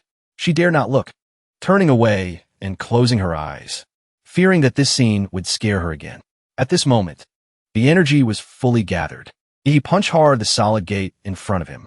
A powerful source of energy from his punch radiated out, causing the entire tunnel to shake. He thought this punch would destroy everything, causing an earth-shattering explosion. But when the punch touched the door, the energy suddenly vanished. The air became quiet. Everything was strangely silent. Suddenly, Lu Qingzhu couldn't help laughing, covering her mouth, giggling, while he was still standing there, bewildered, not understanding why there was no reaction from the door. It felt like that punch was just a light pad on the stone wall. It was like punching the ocean. The force was almost completely absorbed, leaving no impact. Qingzhu couldn't help laughing out loud. Let's go. I'll lead you inside. Tonight, there will definitely be interesting martial arts for you. She smiled in her heart, thinking, hee hee. You also have times when you lose. The door opened. She personally opened it for Ihi to enter a large secret chamber, a place containing many documents and materials about martial arts. Qingzhu began to introduce. Martial arts here include movement techniques, defense, body tempering, sword techniques. Then, she asked gently, which one do you want to learn? It's simple. Just use this personal card to open access. He didn't hesitate to ask immediately, where the Xianhuang martial arts? She led him to an area with a modern card scanning device and said, Xianhuang martial arts are in the deepest part of the small stone chamber. You also have to scan the card to enter, but you can't comprehend it immediately. At most, you'll only learn a tiny bit. I feel mother opening access for you isn't necessarily good. I can help you choose a few martial arts books suitable for your ability. Ihi, refusing to stop, jumped close to Qingzhu, smiling teasingly. Are you worried about me? Qingzhu was annoyed, blushing, saying internally, I don't want to talk to this guy anymore. He continued, Ahem, you don't need to worry about me. I know myself. If I'm going to learn, I must learn the strongest. Xianhuang martial arts are here. I don't have the guts not to learn. Then I'll obediently go home. He curiously asked again, Is this door black force-dissolving stone? Qingzhu slowly entered the password and replied, We must keep strict security for the Xianhuang martial arts secret chamber. This type of black force-dissolving stone is extremely rare. It is something that cannot be easily obtained. Qingzhu continued to remind. To collect this type of stone, the Lu family started from my great-grandfather's generation. Inside, there are many safes with extremely high security. The outside is heavily guarded. Definitely. And on each safe are the words Flesh Prison Demon. She proactively explained before he could ask. Learning Xianhuang martial arts isn't just watching, but feeling the intent the author transmitted in the martial art.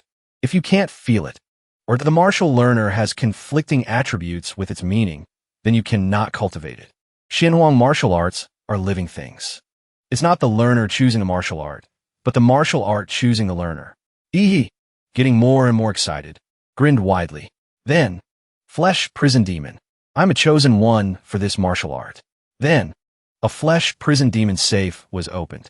Ihi's silhouette at this moment was even more terrifying than the thing in the safe. He stood firm, hands in pockets, eyes shining with anticipation. Suddenly, his expression changed. Anxiety clearly appeared. Xianhuang martial arts isn't a book but a statue? In front of him was a statue of a mutated demon monster, sitting on corpses, stepping on the heads of those it had slaughtered. He vigilantly looked back, wondering, is this the so-called martial intent induction? Have I entered the martial intent world now? He recalled the past. Back then, he had exclaimed in surprise. Xianhuang martial arts isn't a book but a carved statue? Lu Qingzhu approached to explain. Not just carved statues. It can also be paintings or tools. Anything can become a vessel for martial intent. This is the divine aspect of a grandmaster. She explained sternly. Only a grandmaster can condense martial intent and put it into an item to pass on to descendants. Then Lu Qingzhu coldly turned her back to leave. Next, you have to rely on yourself. He didn't understand, turning his head to ask back. Rely on myself? Hey sister, you haven't told me how to learn this thing yet. Her eyes were full of hidden meaning. Corners of her mouth slightly lifted. Feel the martial intent. If there is fate, you will naturally feel it. He was clueless, understanding nothing, sticking his face out. He lay down flat in boredom, as if saying, Fate is enough, right? Then I'll take a nap. Lu Qingzhu in the monitoring room clearly saw his every action.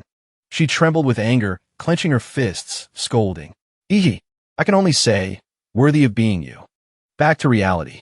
He boredly talked to himself. So this martial intent world is like a mental world? Right now, I don't have a bit of martial energy. Even the nuclear reaction of the Damara template cannot proceed. Seems I've returned to the form of a weak, ordinary person. Suddenly, a mechanical sound rang out. The system immediately appeared with a notification. Detected host consciousness is in a special space. To prevent host from dying prematurely, the control panel will maintain the host's spirit body, he exclaimed. But luckily the monster template is still there.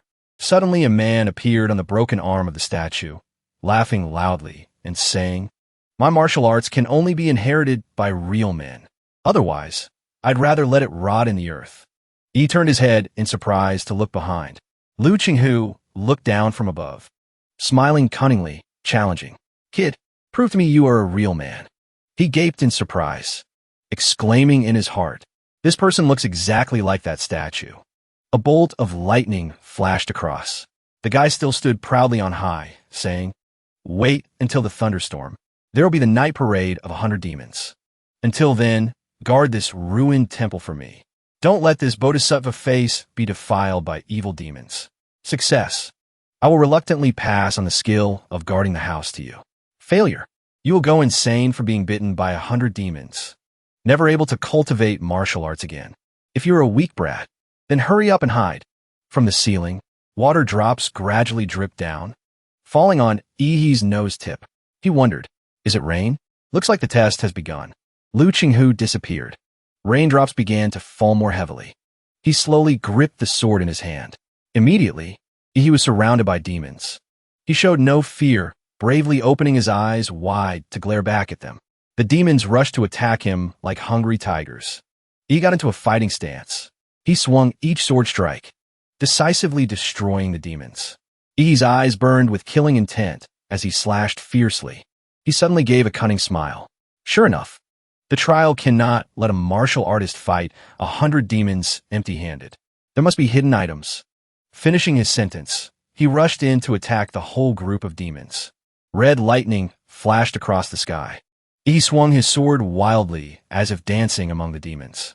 Lu Qinghu sat on the roof, observing all this time, sneering sarcastically. The 100 demons in this martial intent trial carry my killing intent.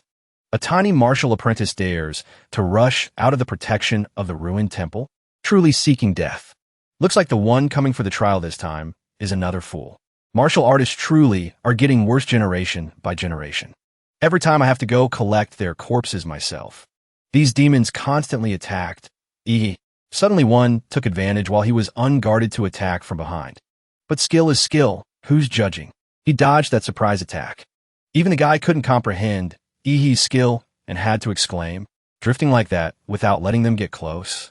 While the demon was bewildered, Ihi also looked at his hand in confusion and muttered, "It seems in the mental world, the control panel will automatically protect the owner, putting me in an invulnerable state. Isn't this God mode?" Lu Qinghu watched he wipe out almost all the demons with just a few moves. His eye twitched. This kid, how can he not be affected by the martial intent? How exactly did he do it?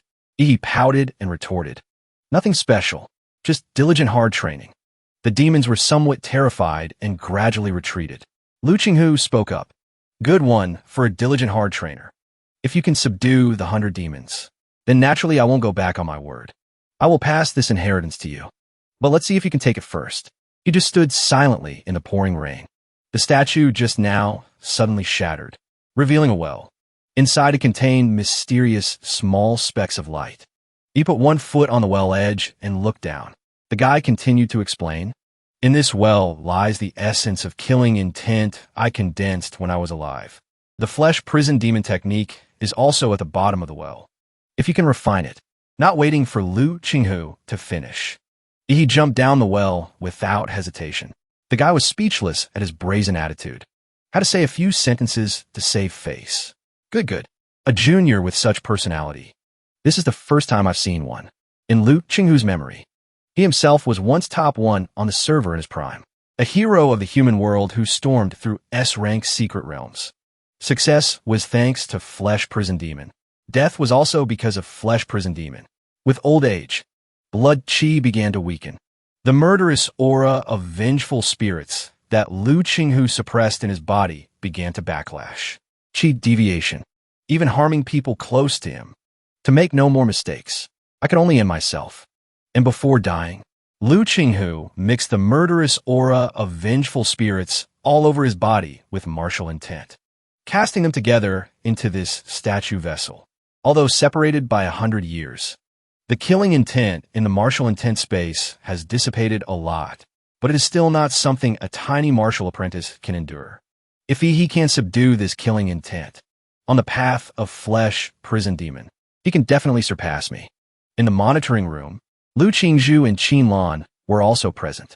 She suddenly opened her eyes wide in astonishment. Mom, what's going on? On the screen, they saw Yi seeming to be in agonizing pain. Monitoring room, Lu Qingzhu and Qin Lan continued to watch Yi through the screen. She stared unblinkingly, speaking in panic and worry. Clearly just now, Yi was sleeping soundly, corners of his mouth even smiling smugly, as if dreaming of something very happy. Now he's suddenly convulsing, whole body bleeding. Qin Lan calmly puffed on a cigarette, calmly explaining, "This third Xianhuang martial art is something your grandfather accidentally obtained in his old age. He once tried to cultivate it, but unexpectedly, with his Grandmaster realm cultivation, he was directly rejected by the martial intent in this statue, suffering internal injuries. From then on, no one in the Liu family could successfully cultivate this martial art anymore. Since it is extraordinary power, then the way to obtain that power surely isn't something ordinary people can endure. To wear the crown, first, you must bear its weight. Since he chose to accept the power of this martial art, then he in the secret chamber woke up, even stretching and yawning a few times. This action was caught entirely by the two in the monitoring room. Lu Qingzhu smiled wryly and said, "Mom, Yi's cultivation doesn't seem as intense as you said." Qinlan Joget, Spijai. In the secret chamber, Yi bowed respectfully to the statue and said, "Thank you, Senior, for passing on the skill." The true body in the statue also transmitted a voice back. "Kid, you're the greatest genius I have ever met. Maybe you can find the truth of this secret realm. That is something we seniors haven't been able to do. Now handing it over to juniors like you." Who would have thought behind his back, he would turn around laughing and say, "Senior is mistaken. I was just hacking."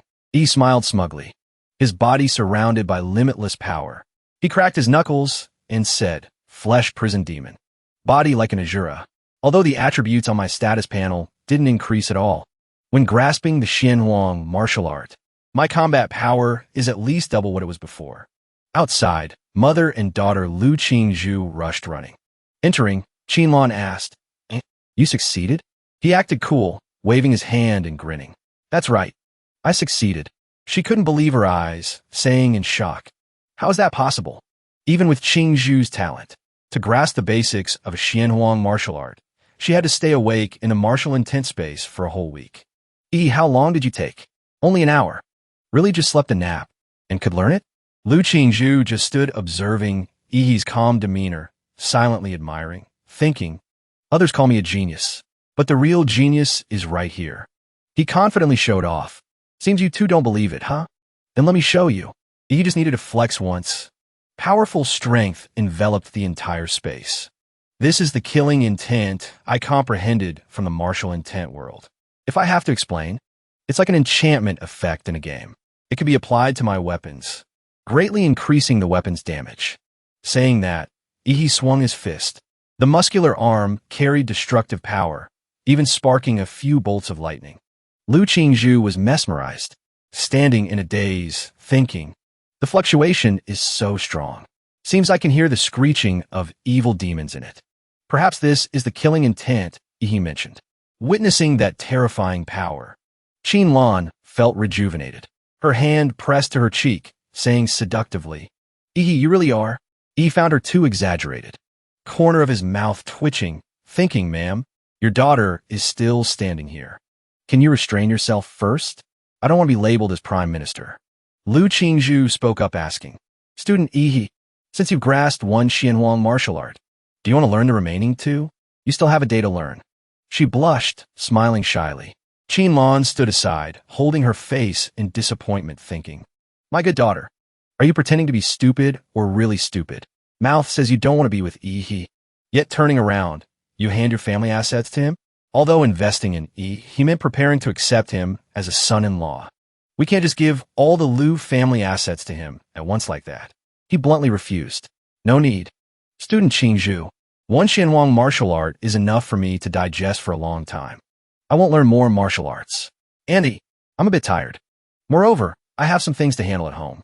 Qin Lan rubbed her chin in agreement. Calling her daughter. Then Qingzhu. See, home. I heard the butler say you came by public bicycle. Do you know how to drive? Go to the garage and pick one.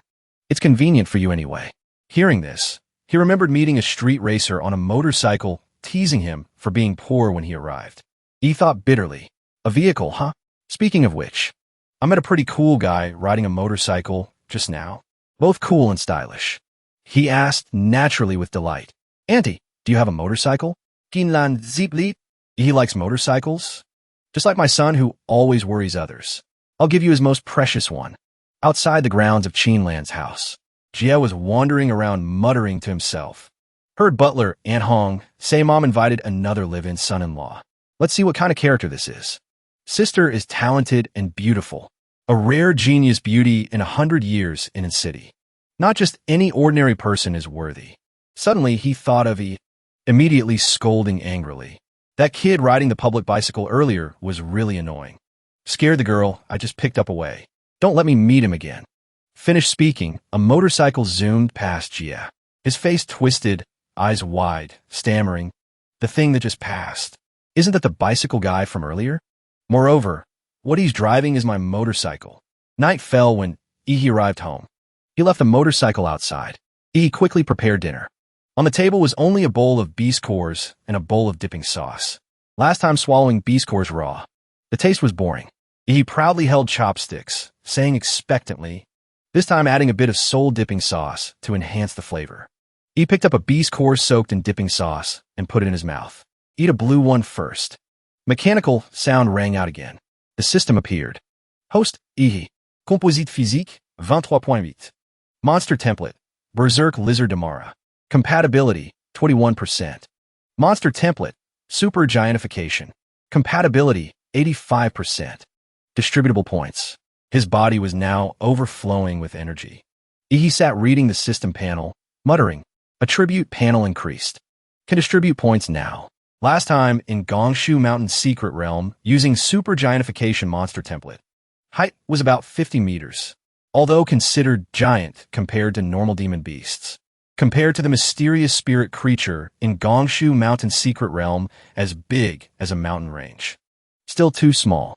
He was still unsatisfied, reaching out to select and saying, must be bigger. Put all points into the giant monster template. Then picked up a yellow beast core soaked in dipping sauce, saying, add a yellow core from the tier 2 King class Devilvine. Ihi's whole body sank into immense power. It even projected outward. The system panel displayed. Berserk.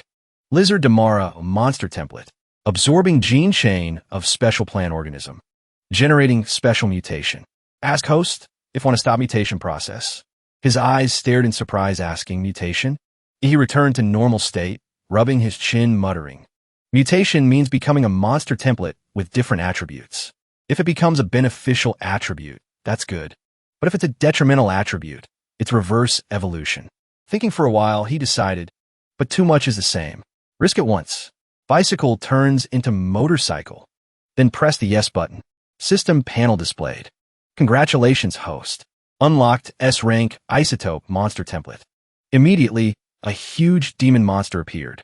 He panicked, eyes wide, mouth open looking up at the huge demon monster in front.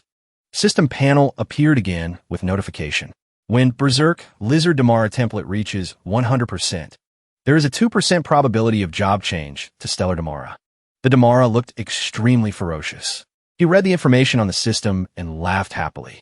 Hand clenched into a fist, talking to himself. Stellar Damara. Sounds strong just hearing it. But need current template to reach 100%. Must hurry to upgrade. Suddenly a loud explosion rang out outside. He curiously looked out the window. He frowned wondering, what the hell is this? Terrorist attack? Outside, police and special vehicles sounded sirens warning. Blockade all exits to the area. Don't let them escape. Find them for me. Don't miss a single corner. He inside the house also heard the noise outside. He warily glanced back, saying, original owner had a weird personality. No close friends would visit at this time. I didn't order food or packages, so who was outside at this hour? A woman appeared and jumped onto Ihi's window. It was Yao Ime. He glanced with sharp eyes, asking, do you know who it is, sister? Yao Ime looked down on him, replying, seems this boy isn't an ordinary martial artist. Through the mask layer, she was looking at Ihi with eyes full of hidden meaning. Yao Ime said, originally, big sister only intended to hide something here, conveniently editing your memory. But since you discovered it, you'll have to suffer a bit. Remember not to run away. Ihi boredly didn't even turn around, looking down at the rambling shadow. Whatever. Anyway, with this much savings, buying another house is fine. She didn't understand what he said, so asked back, what did you say? He turned into Bruce Lee, pointing his index finger at her, judging. I said you're already dead. Outside, a man was fighting with the police. Several policemen were trying to suppress him. Opponent revealed an opening. Arrest him. Zhu Yi smiled savagely, saying, Yao Ime, you must take the golden gene out. I, Zhu Yi, will attract firepower for you. Suddenly he roared, come here. My life in exchange for yours is worth it. Human blood forbidden technique. Finished speaking. Zhu Yi's body surged with a strange power. Just then a strip of power emitting blue light shot down at him. Pretending to be cool didn't last long. Zhu Yi was startled by the blue power and dodged hurriedly. There's another enemy? Dust gradually dispersed. Turns out it was Yao Ime. She crawled up. Zhu Yi asked in surprise, Yao Ime, the nano battle suit on you is white. Why is it black as coal now? Sister, I risked my life to gather them like this, just hoping you could take the stuff away. What happened to you? She quickly signaled him with her eyes. Zhu Yi, I hid the stuff. We retreat first. Those two created a smoke screen, blinding the police, then disappeared. The manhole cover right there shook slightly. In an old abandoned house. Those two had fled here. Yao Ime was exhausted. Finally escaped the police group. Zhu Yi claimed it. Worthy of a nano battle suit. To suffer a strong impact, yet recovered so fast. There were footsteps gradually approaching the two. He even leaned against a pillar, saying, Beauty, you haven't explained to me why you barged into my house yet. Turns out it was Ihi. He chased them here like a ghost. You guys must have realized a very serious problem. Originally intended to choose a lucky random neighbor, who expected to choose this great lord. Barging into a civilian house must receive a worthy reward. Let me play a proper game with you guys. Zhu Yi was so angry he was ready to interrogate. How did you find us? His eyes even showed a few blood streaks. He could sense nuclear radiation contamination on Yao Ime. He looked at them arrogantly, challenging. If you can fight, don't talk so much. He focused power into his arm, rushing to teach him a lesson. He provocatively said, just when I need someone to test the durability of flesh prison demon. Zhu Yi was scared, so immediately put his hands in front of block, worriedly thinking in his heart, not good. He rushed in, using landslide fist to attack him directly, just with his target. Zhu Yi rolled his eyes, coughing blood. He aimed accurately, a punch straight to his stomach, just swinging his hand once. Zhu Yi flew far away, face distorted. Yao Ime also had to widen her eyes in surprise, stammering. Such strong martial arts. Little brother, which expert did you learn martial arts from? Zhu Yi fainted on the spot, while he was still unharmed, smiling innocently, replying, learn from Damara. Yao Ime felt strange with that name, thinking, Damara? Never heard of it. Didn't expect a small city like in City to hide so many experts. At this moment, Zhu Yi woke up. Truly hasn't seen the coffin, so hasn't shed tears. He still stubbornly said, Kid, don't be smug. He glared at Zhu Yi with sharp, cold eyes, suddenly transforming into his true beast form. Turns out Zhu Yi also possessed a demon monster. Behind him was a giant rhino roaring frantically. Zhu Yi said smugly, I'm a dignified level 6 martial artist. Not someone a kid martial artist like you can control. He has the true body of a rhino. Those feet stomped once, and the ground split in two. Zhu Yi had now completely mutated. His whole body covered in sharp spikes, rushing to attack. Martial skill, 5 steps rhinoceros charge. He was excited by his mutated appearance. He smiled, mouth stretching to his ears, saying, This is more like it. Behind, Yao Imei also used invisibility, intending to sneak attack Ihi. She thought smugly. Kid, didn't think my nano battle suit could turn invisible, right? I'm the real attacker. She thought she was about to succeed, but Ihi just raised his hand. A source of power shot directly knocking Yao Imei out. He said in a deep voice, "Stop interfering." He hit her, slamming straight into the wall behind. Eliminated one opponent. Zhu Yi saw him defeat Yao Imei with just one arm. He trembled with anger, scolding her. This trash Yao Imei. Even sneak attacking failed. Zhu Yi regained confidence, clenching his fist, rushing to attack him. Have to rely on myself. He still calmly lifted his mouth, smiling. Come here, eyes shining as if having waited for prey. He blocked his attack with just one arm, power radiating extremely strongly. He stared in surprise, realizing, so defense increased this much? Zhu Yi laughed smugly, saying disdainfully, kid, my iron-armored rhino true body. Even tank fire can be easily blocked. What do you intend to use to break it? Not only defense power, but attack power increased even more strongly. He thrust the rhino horn as if to pierce Ihi. He tried to dodge the move. An explosion rang out. Zhu Yi shouted, go see your ancestors. In the abandoned house area, several places were dented due to their battle. Zhu Yi said arrogantly, little brat, no matter how arrogant you are, in front of me, Zhu Yi, you can't withstand a single blow. Just finish speaking. Looking around, he didn't see Ihi anywhere. Panicked, asking himself, where is he? Zhu Yi turned back, continuing to search for him. He didn't believe with that punch. Just now, he still had strength to run away. At this moment, Ihi's true body appeared. He was tens of thousands of times bigger than Zhu Yi. Just standing up made the surrounding ground shake. Zhu Yi paniched, exclaiming, what the hell is this? Zhu Yi began to fear, mouth gaping, exclaiming, is this a demon beast? Where did he come from? Could it be that brat transformed into it? A giant hand rushed at rocket speed towards Zhu Yi. That hand slammed onto the ground, causing the ground to shatter immediately. However, Zhu Yi managed to jump up, escaping a disaster. But he was just an ant. He continued, preparing to use the other hand to slam down again. His fierce attack immediately sent dirt flying everywhere. He raised a hand high, accumulating energy, preparing to make a shock. He aimed right at Zhu Yi, unleashing consecutive punches. Suddenly, the system displayed a notification. Host, Ihi. Status, Super Giantification Form. Composite Physique, 23.8 to 294. At this moment, Yao Imei woke up, holding her body full of injuries. Witnessing Ihi's body, she trembled, stammering, I truly am stupid. Really? Why did I want to provoke this monster? Yao Imei scouted the surrounding terrain, calculating the optimal solution, saying, continuing like this, Zhu, you will be beaten to death too. Running away won't work. Can only risk a fight. She jumped onto the roof of a nearby building, in her mouth holding a glowing red string, then rushed down. She used a string to tie Ihi up. Yao Imei shouted, this is molecular fiber on a nano battle suit. Its strength is enough to cut high-grade synthetic metals. She flew around him, wrapping the string. Yao Imei shouted again, although through some gene technique transformed into a giant. Even if strong, the weakness of the flesh body definitely cannot be changed. Thinking that string could sever Ihi's head from his neck, she landed gently.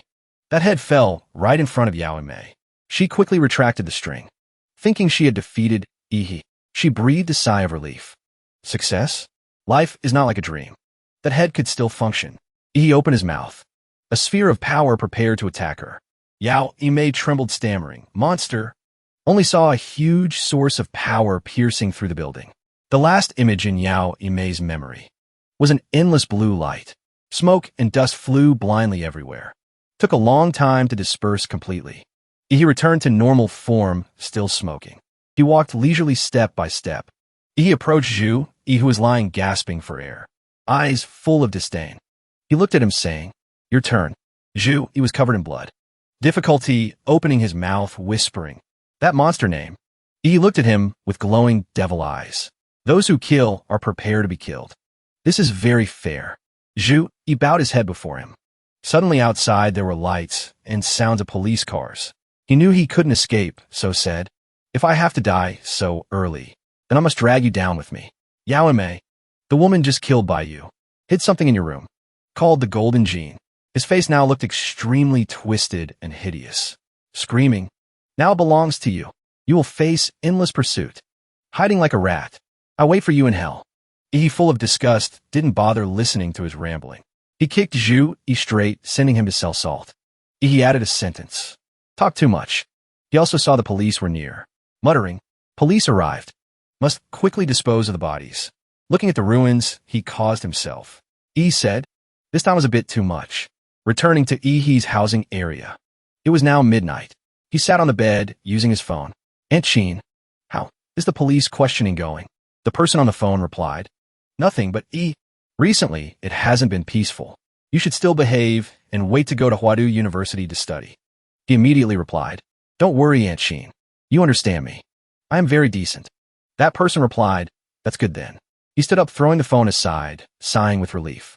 Luckily, I greeted Aunt Sheen beforehand. Otherwise, with my easily recognizable nuclear breath move, later the police would definitely trace it. Indeed true to Zhu Yi's words. Yao Mei really hid a gene tube in his room. He held it in his hand, examining. Is this the golden gene those two talked about?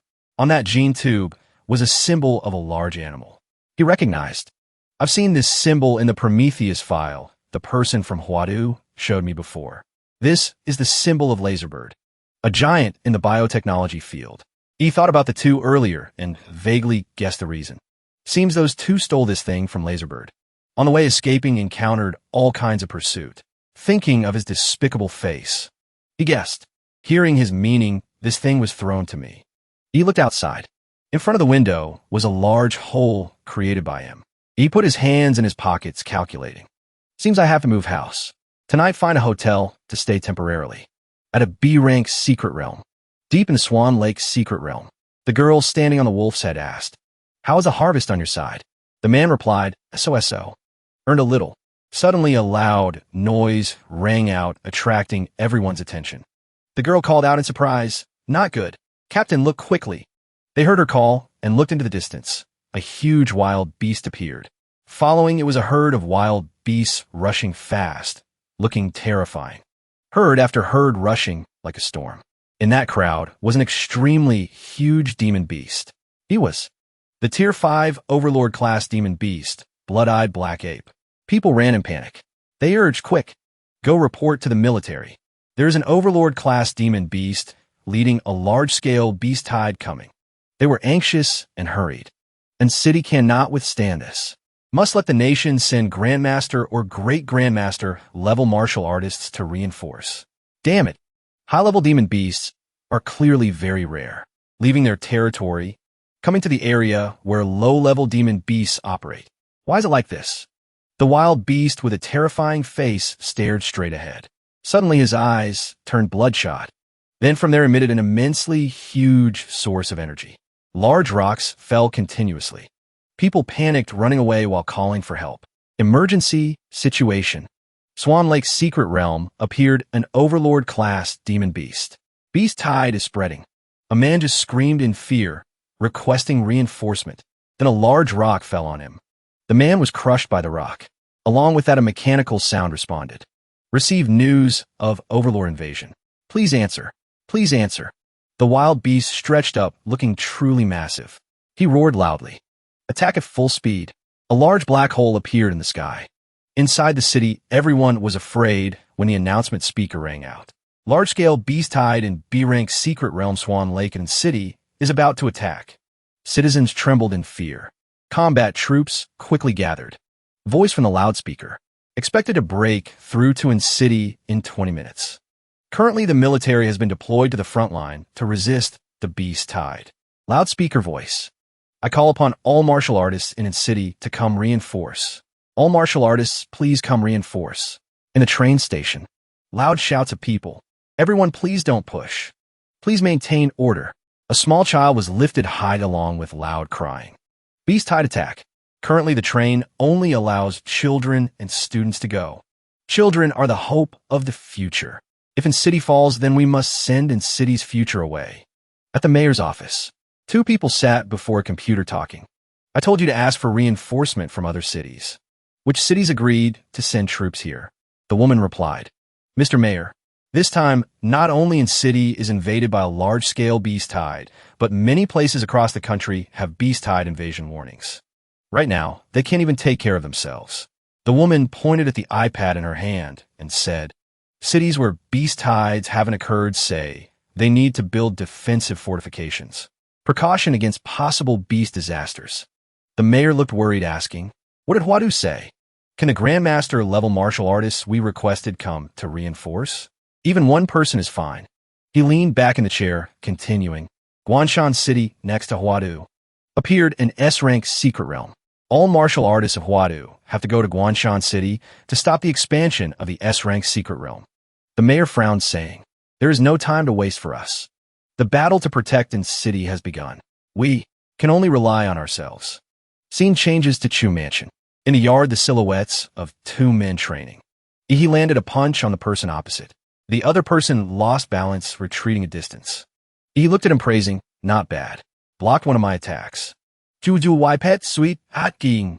When did you learn Xianwang martial arts? He stretched, answering, learn for a month. Just SOSO. But on the contrary, why do I feel like not meeting for a month? You regress so much. Juju et lai. Not that I regress too much, but that you are strong to the point of being perverted. Suddenly from afar, a loud noise rang out. Chuzhou looked, then said loudly, something happened to City. This is a beast tide invasion warning. From the phone, a notification voice rang out. Reserve University students of City have priority right to leave. Students, please go to City Airport. Take flight numbers B521 and B753, or go to City High-Speed Train Station. Take train A42317 to leave quickly. Chuzhou spoke up. It's an evacuation message. He asked him, you don't intend to go, do you? Chuzhou lowered his eyes, answering, you want to stay too? I think with your talent, it's best to leave. He quickly rubbed his hands, smiling brightly, walking away, saying, so talkative. Why didn't I realize you were so naggy before? If not leaving, then just one word. Scene changes back inside the mansion. Lu Qingzhu excitedly said to her mother, Mom, I want to go reinforce against the beast tide. Qinlan asked her daughter, how sure are you that you can return alive? She added, martial artists in the city are about 30,000 people. Plus some retired martial artists and martial apprentices volunteering to fight, we can gather about 50,000 people. Facing the beast tide, like a small boat facing a tsunami. Once colliding, they will be buried in the sea of beasts. Qinlan raised her eyebrows, looking at Lu Qingzhu, continuing. And the overlord class demon beast. It's not a monster in city can currently confront. That is an existence only a grandmaster can barely resist. Qingzhu, your life is not just yours alone, but also the family's. Lu Qingzhu was silent. She turned to walk away, not forgetting to answer her mother. A martial artist family that cannot fight demon beasts probably has no value existing anymore. Finished speaking, Lu Qingzhu left. The door slammed shut. Qinlan lit a cigarette, saying to the person behind, Aunt Hong, we leave in city. Aunt Hong asked, what about the male student named Yi? Qinlan narrowed her eyes, voice steady. Send a message to him. Let him choose. Scene changes to Swan Lake's secret realm. People gathered crowdedly here. Voices clamoring. Old Chun, you are 60 years old already. Why come here to join the fun? Why not hurry and take your granddaughter away? That boy Old John, you can come. Then can't my healthy limbs come? Zhang Lao leaned on a cane, walking behind, saying, didn't expect, after 30 years, we would stand on the same front line again, resisting the beast tide invasion. Old Chun propped on a sword, standing proudly in front, answering, that's right. 30 years. That leg of yours was also lost in that beast tide invasion. Old Zhang, wait until we resist this beast tide. Do you still plan to go to your son's place to retire? Your son lives in Jindo, such a prosperous place. You're a country bumpkin. Won't you be laughed at? He replied, not going anymore. I will stay in city, playing chess with a terrible chess player like you. I was born in this city, so I must die here too. Saying that, all rushed forward together. At the entrance of Swan Lake secret realm, hundreds of cannons lined up. Everything was prepared carefully. Urging sounds also rang out continuously. We're the last line of defense of city. Must guard strictly. Don't let any demon beast slip into the city. Loud unison voices. The mayor stood in front, speaking loudly. 60% of an city's military, along with high-level martial artists from martial master level up, all have entered the secret realm.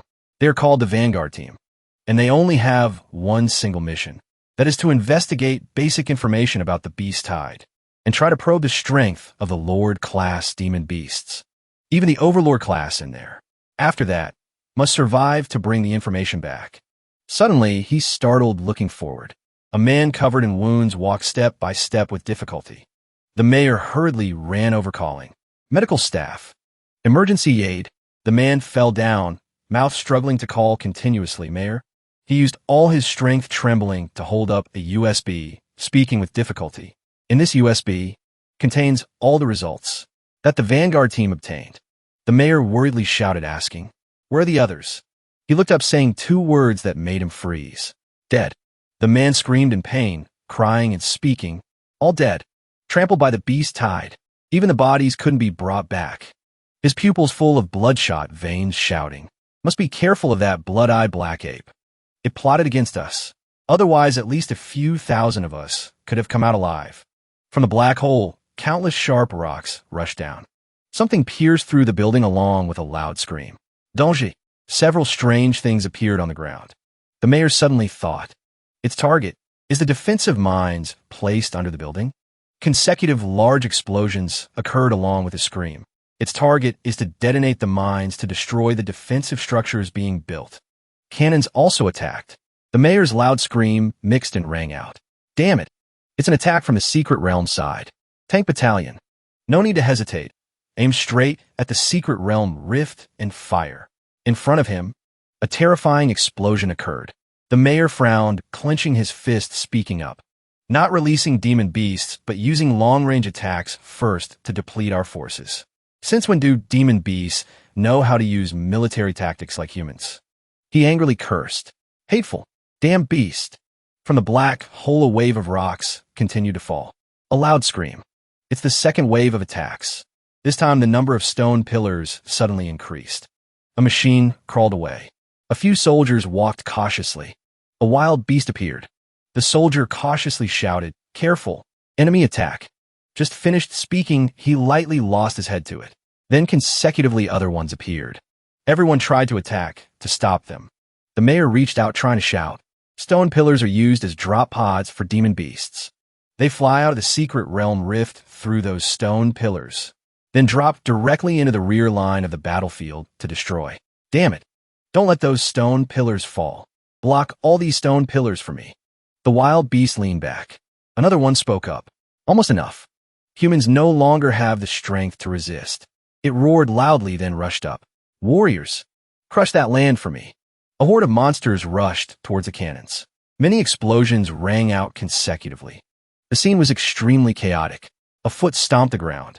He put his hands in his pockets, voice calm. After today, don't know what in city will turn into. He looked down below, continuing. Although I only transmigrated here a few months ago, I also have some affection for in city. I can't let these bastards destroy the peaceful days I worked so hard to get. So I must.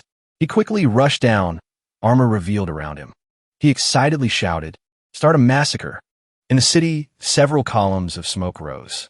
A young man praised the person next to him. Brother Luo, worthy of being you, already destroyed 5 demon beasts. The person being praised was arrogant. You flatter me. You flatter me. Kai Shaoling stepped on a monster under his foot, speaking up.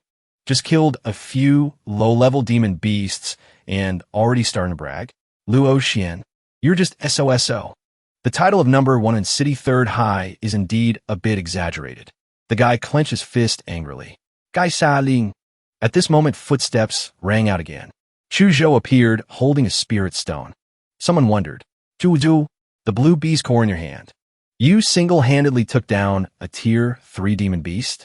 Chu Zhou didn't stop, just replied briefly. Didn't expect to meet you guys here. Did everyone choose not to retreat? He narrowed his eyes, continuing. Our parents are all martial artists, all fighting against the beast tide here. As children, how can we run away alone? Suddenly Luo Xian pointed up, shouting, Careful! Behind was the silhouette of a tank rushing at dizzying speed. The scene was extremely chaotic. A tank was thrown down along with cursing. Damn it! Who threw a tank? A hand drew a sword. Chuzhou drew his sword, swinging a few times. The tank was cut in half. Kai Shaoling exclaimed in astonishment. Looking at this shape, it's the First Lord class rushing out of the secret realm. Why did it rush all the way to the rear line, standing before the huge monster? They reassured each other. Calm down. It's not Lord class. Its body shape and pressure are not like it. The monster's hand slammed down. Chuzhou gritted his teeth, thinking. Dangerous. A large beam of light shone down, destroying everything. Attacked by something, the monster fell flat. It reached out trying to grab something. He stood proudly on its mouth, reaching up. He bent down, prying its mouth open, smiling sinisterly. Time for oral care. The wild beast roared. He used his hand to hold its fang. He pried its mouth open, looking inside, exclaiming, So dirty. How many people have you eaten exactly? He raised his hand, creating a water ball. He said, Must wash you thoroughly. He let the water ball shoot through the wild beast's mouth. Luo Xian stood behind Chuzhou, saying, While the demon beasts are infighting, let's retreat quickly. Chuzhou reassured, Don't be nervous. That is Ihi. The guy stammered. Ihi. That little demon beast, rinsing its mouth, is Ihi. Chuzhou looked at him, standing in front, speaking up, Correct. With him here, maybe our city can survive this calamity. Ihi grinned, turning back, saying, Chuzhou, I leave this place to you guys. I'm going to help elsewhere. Saying that, he took a leap and left. Standing high, looking down, he observed for a while. Closing his eyes, he focused his thoughts. Where's the place demon beasts gather the most? He thought. Found it.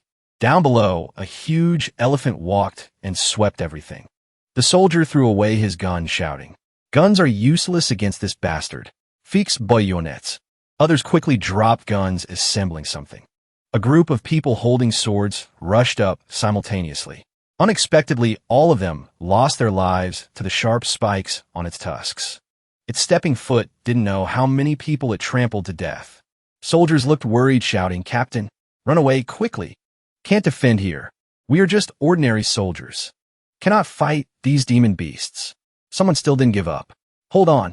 He swung his sword, cutting away the small wild beast in front. His eyes determined, shouting, We are soldiers. Even if we die, we must hold on until martial artists arrive. Around them suddenly appeared bright red flames floating. Someone wondered, What the hell is this? These things are, did martial artists arrive? In the distance, that elephant walked over, surrounded by glowing red aura. Suddenly, something blue pierced through its head decisively. With a thud, it fell to the ground, lying still.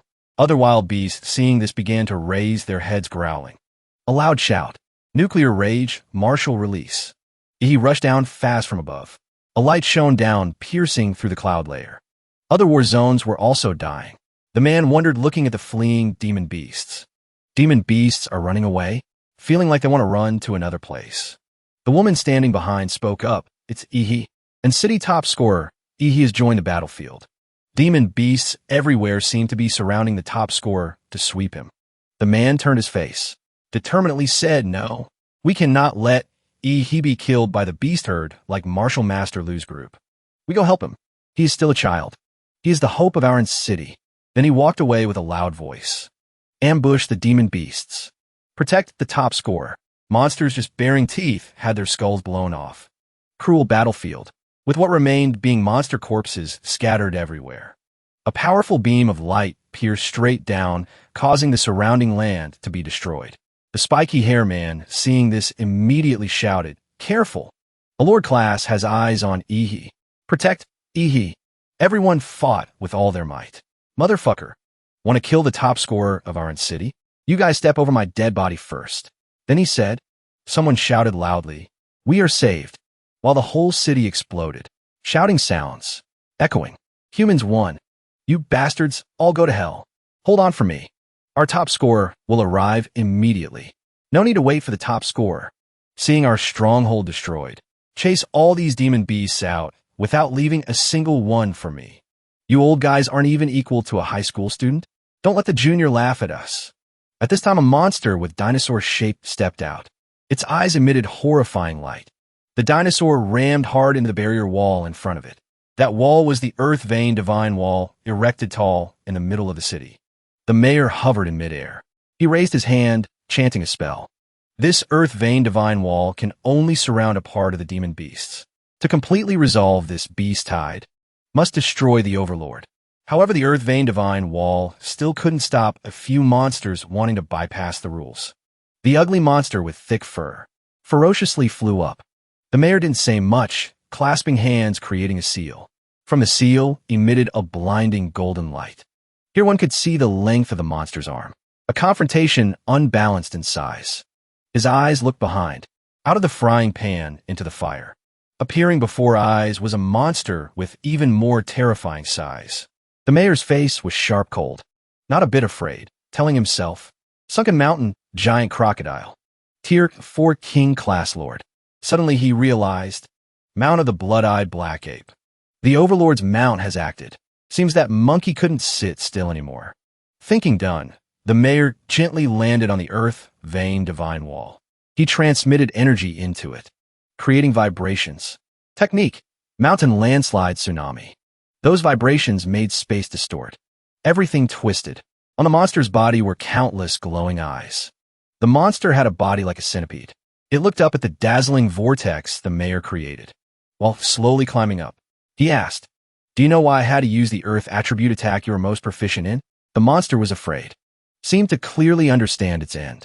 Streams of brilliant liquid ran to surround the mayor. He continued, It is to get close to you. Xianhuang martial art. The centipede monster had no way to retreat after the move. Yama force. That giant monster was struck, immediately screaming in pain. Building windows all shattered due to the overly loud sound. Countless glass shards flew continuously.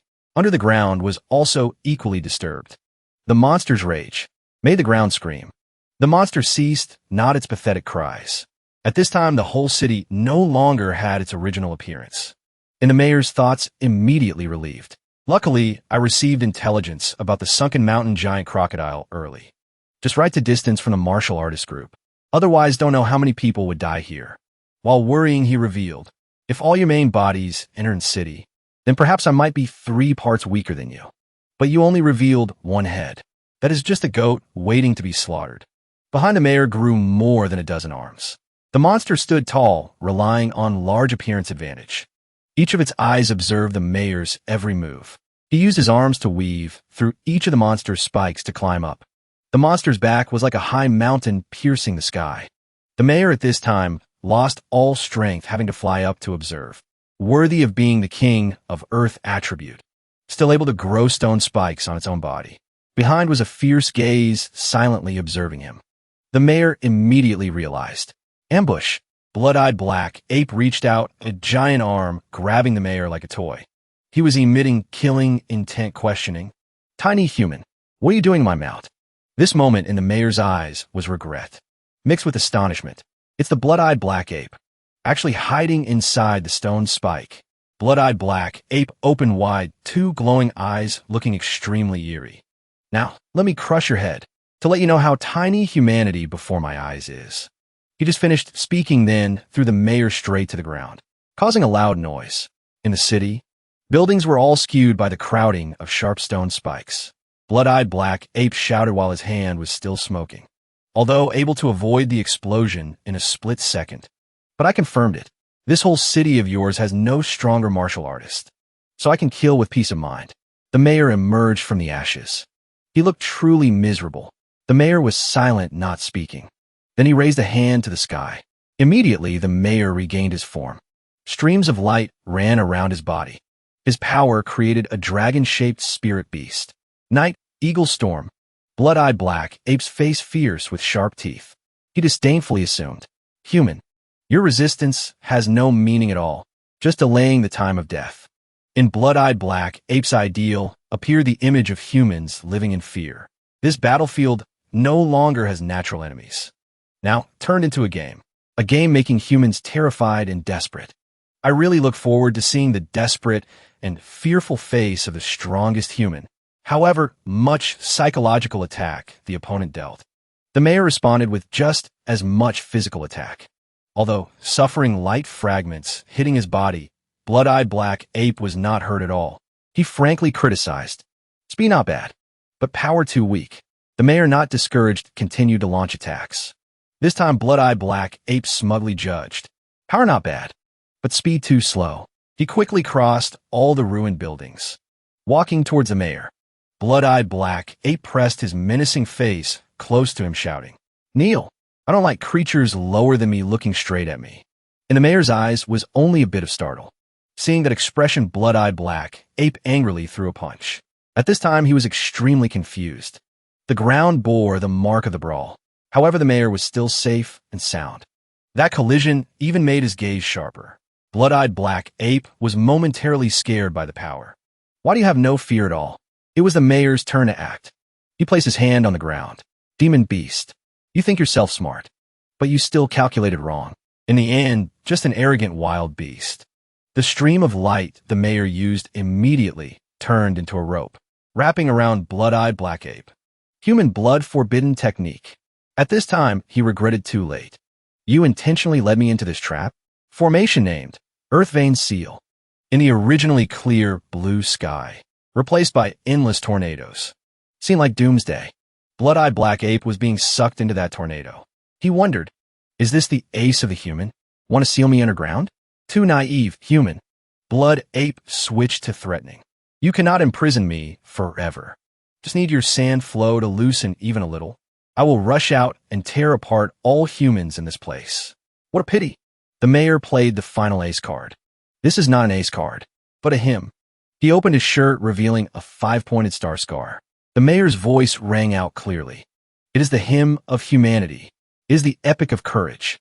Just finished speaking, he punched hard at the position of his scar. Blood-Eyed Black Ape was bewildered. In his words was a bit of trembling. Human, what do you want to do? Although body ruined, the mayor still explained. Right from when the battle started, I buried the only tactical nuclear bomb of a city under Swan Lake. The trigger was implanted right in my heart. Just need my heart to stop beating.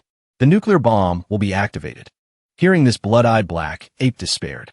Motherfucker, you scare me? Who uses their own life as a condition? Think that scares me? While blood was constantly flowing from the corner of his mouth, the mayor confessed. From the start, I never intended to return. After all, I am a mayor of a city. My name is Huang Jing. In a public speech, he had declared, I am Huang Jing.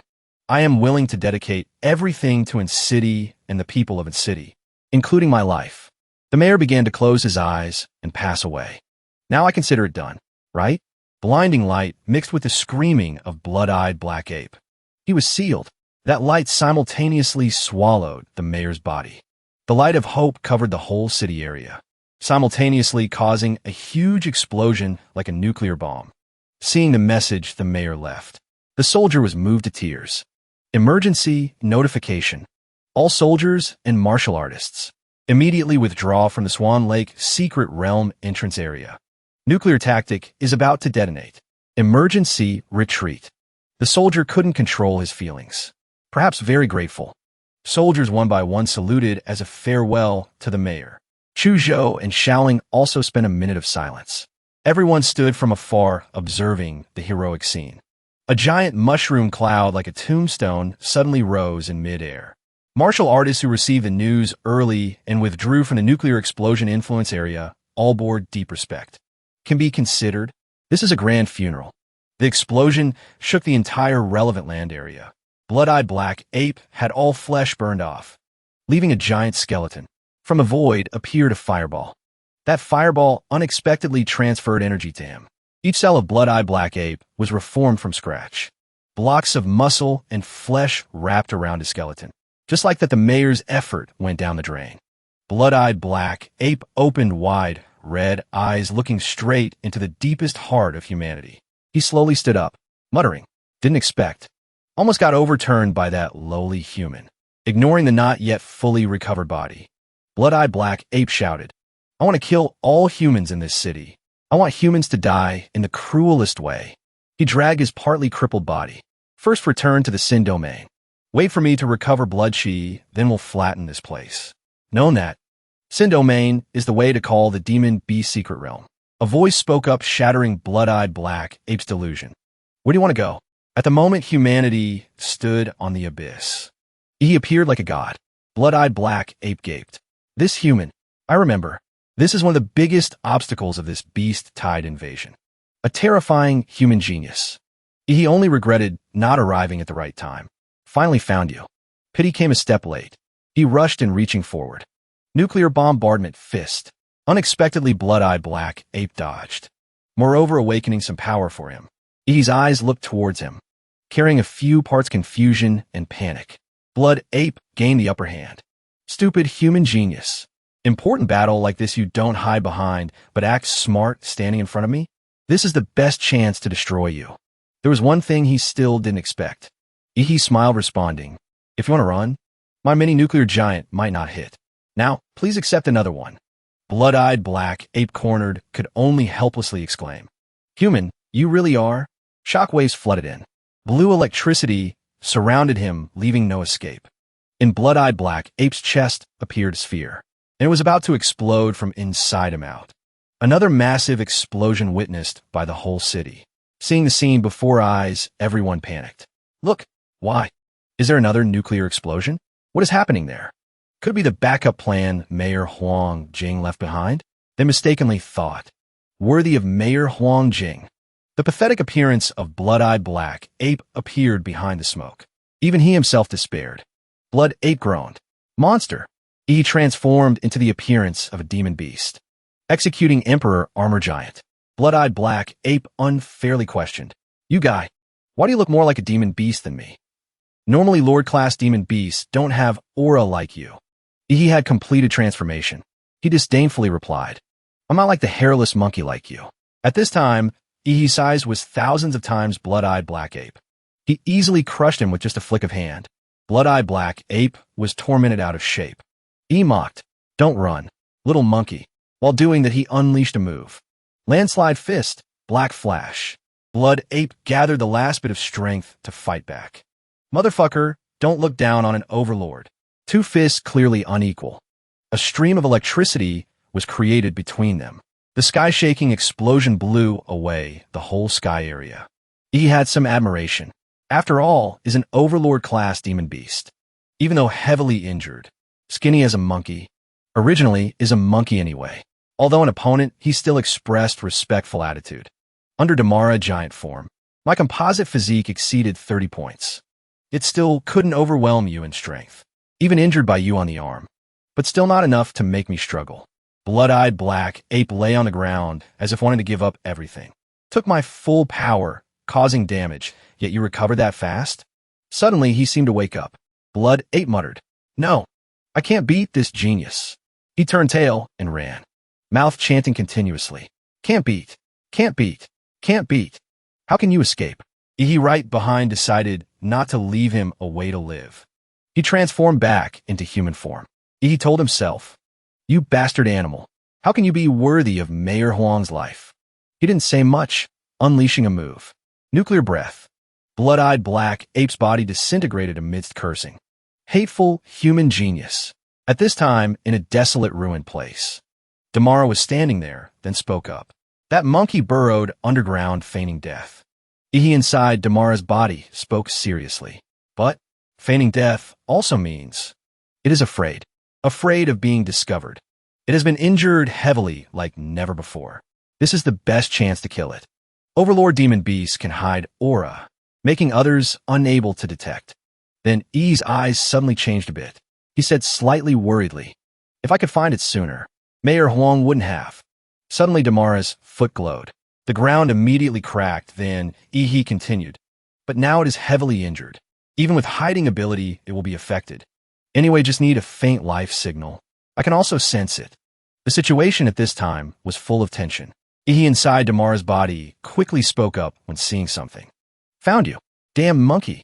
Damara immediately spewed out a column of light, trying to move in a straight line. Flipping that monkey up, the monkey was angry, in eyes glinting resentment. Just a little bit more. I sensed the entrance to Sin Domain right nearby. If not for that damn human mayor setting a trap for me. Immediately after he took another punch from Damara. It continued, opening mouth, spewing a blinding light. A shot straight down to the ground, hitting right at that monkey. He coldly said, this is the price to pay for daring to defile Mayor Huang. I will make you live worse than death. Blood-eyed black ape, although beaten to standing unstable, still tried to resist. in his hand holding a mace. Don't push your luck, you despicable bugs. While he spoke, the mace in hand was continuously surrounded by power. I will drain the last drop into Beast Core to drag you down to hell. Immediately after, Blood-Eyed Black Ape's right arm grew big, surrounded also by purple energy rays. He jumped high up, angrily aiming at Damara. Gordy. He wouldn't stand still for him to hit, so controlled Damara to counterattack. Landslide Fist, Nuclear Prison. Two attacks collided, creating shockwaves in space. But unexpectedly, Damara's arm cracked. Immediately after, blood from the wound on the arm poured out. Blood-Eyed Black Ape's condition was no better. He was not far away. That blow also injured he, but he felt excited. After the desperate blow, also immediately let Damara unleash the finishing blow. You also have no way out anymore. But at this moment, suddenly a sound wave transmitted, making him painfully hold his head. Head hurts so much, feeling all thoughts chaotic. This is mental attack. He suspected. Still have an expert? Right at this moment, below Damara's feet, countless arms were reaching up. Blood-Eyed Black Ape, not yet dead, still tried to whisper. Don't think of running. He looked at the large white blocks at Damara's joints. In the joints of the super giant form grew stone hands. He couldn't control it anymore. These arms jammed the joints hard. My body cannot move. But in his eyes glinted madness, then his whole body was surrounded by blue fire. Don't think just that can imprison me. Immediately after, the fire also spread all over Damara. Those arms just like that were burned to ash. At this moment, Damara's whole body was like a raging fire in the sky. Feel this fiercely burning dry fire. While the arms were holding Damara back, Blood-Eyed Black Ape was also trying to move towards a gate. Almost reached the entrance, but he stopped abruptly. Damara, like a demon god, approached. Blood-Eyed Black Ape, seeing that, panic, shouting, "Faster! That giant chased here. His whole body is burning. Faster! Run quickly!" The arms, hearing the command one by one, reached higher. Then they lifted ahead, accompanied by eerie cries. Seeing it, paused momentarily. What the hell is that thing? Could it be also a demon beast? A monster with eerie shape appeared in front, making him astonished. That terrible power. Could it be also an overlord? If its true body descended. Fear that in the very first second, I would have to kneel down. The whole city was submerged in black smoke. Everything was destroyed. No existence of life left. The monster, seeing that, quickly advanced. The monster used hands to open eyes wide to activate its power. Power grew larger and larger. Both from eyes and mouth seemed to erupt all out. Surrounding were arms supporting it. He was made dizzy by the monster's sound. Headache. Clearly I blocked the hearing of supergiantification. Yet that eerie sound still transmitted straight into my brain. Right at this moment, he also erupted all his power, becoming tall and big. Muscles rippling. Surroundings also agitated. White smoke rising. He was angry. Must repay this grudge. You guys killed so many people like that, and intend to just leave in city like that? Because of hatred. He opened eyes wide, shouting loudly. Wishful thinking. E's two hands activated power. Rays of light began to shoot out powerfully. Suddenly, the monster full of smoke light rushed fast at E. Monster blood boiling. Using all its power, he quickly placed the nuclear core, then was thrown far away. He smugly stuck out tongue at his move. This is a special nuclear core, coming from our hometown. Hope you like it. Naturally, inside the monster appeared rays of light through cracks, as if about to explode. The monster roared in pain. It couldn't react in time. The monster exploded. In the sky, thick black clouds. Suddenly a strong light shone down. Everyone found it strange. Everyone was bewildered. Everyone looked quickly at that secret realm rift. It seems to have exploded. Not right. Why are these demon beasts suddenly rioting like that? Could it be Mayor Huang Jing succeeded? Everyone regained spirit. Should not let down Mayor Huang Jing's sacrifice. Our city is saved. Finally, good also triumphed over evil, and city was returned peace. No more disturbance of demon beasts. Maybe because the remnant of Blood-Eyed Black Ape was finally destroyed by the nuclear giant. The herd of demon beasts that used to ceaselessly flood through the secret realm rift into city began to decrease. Seeing the other world stopped invading city. And city's martial artists began to sweep the remaining demon beasts in the inner city. This sweep lasted for a whole day and night, until all findable demon beasts were destroyed. Exhausted martial artists finally stopped. Chuzhou covered in wounds, still gripping the sword tightly. Head bowed low. The battle to defend in city finally won victory. Although the price paid was nearly 80% of martial artists and soldiers sacrificed or heavily injured. Swan Lake now also turned black. Desolate. Heavily damaged. He lay motionless on the ground. Luckily, later he still woke up. He sat up with difficulty. Whole body paralyzed. Tired. How long have I slept? Although poured all nuclear energy and body into super giantification to trigger explosion. But this place was already full of nuclear radiation and remnant atomic fission energy, considered recharging directly on the spot after battery drained. He gazed into the distance, reflecting on what just happened. This battle was truly too arduous. Mayor Huang Jing personally entered the battle, luring blood-eyed black ape to the explosion point, causing it heavy injury. I could rely on terrain advantage at the nuclear explosion area, continuously self-destructing, finally exploding it to death before that woman could save blood-eyed black ape. Although winning, he still blamed himself. He bowed head in regret. Although my infinite monster template is very strong, but still couldn't match overlord class demon beast. Winning this time was also thanks to favorable weather, favorable terrain, plus a bit of luck. But then he also steadied his spirit. He stood up majestically determined. Just need enough time. Sooner or later, I will stand on the peak of Xia country's combat power. Like this secret realm riot. No more time to grow further. Don't know when the next template can be drawn. And drawing might not be gold type.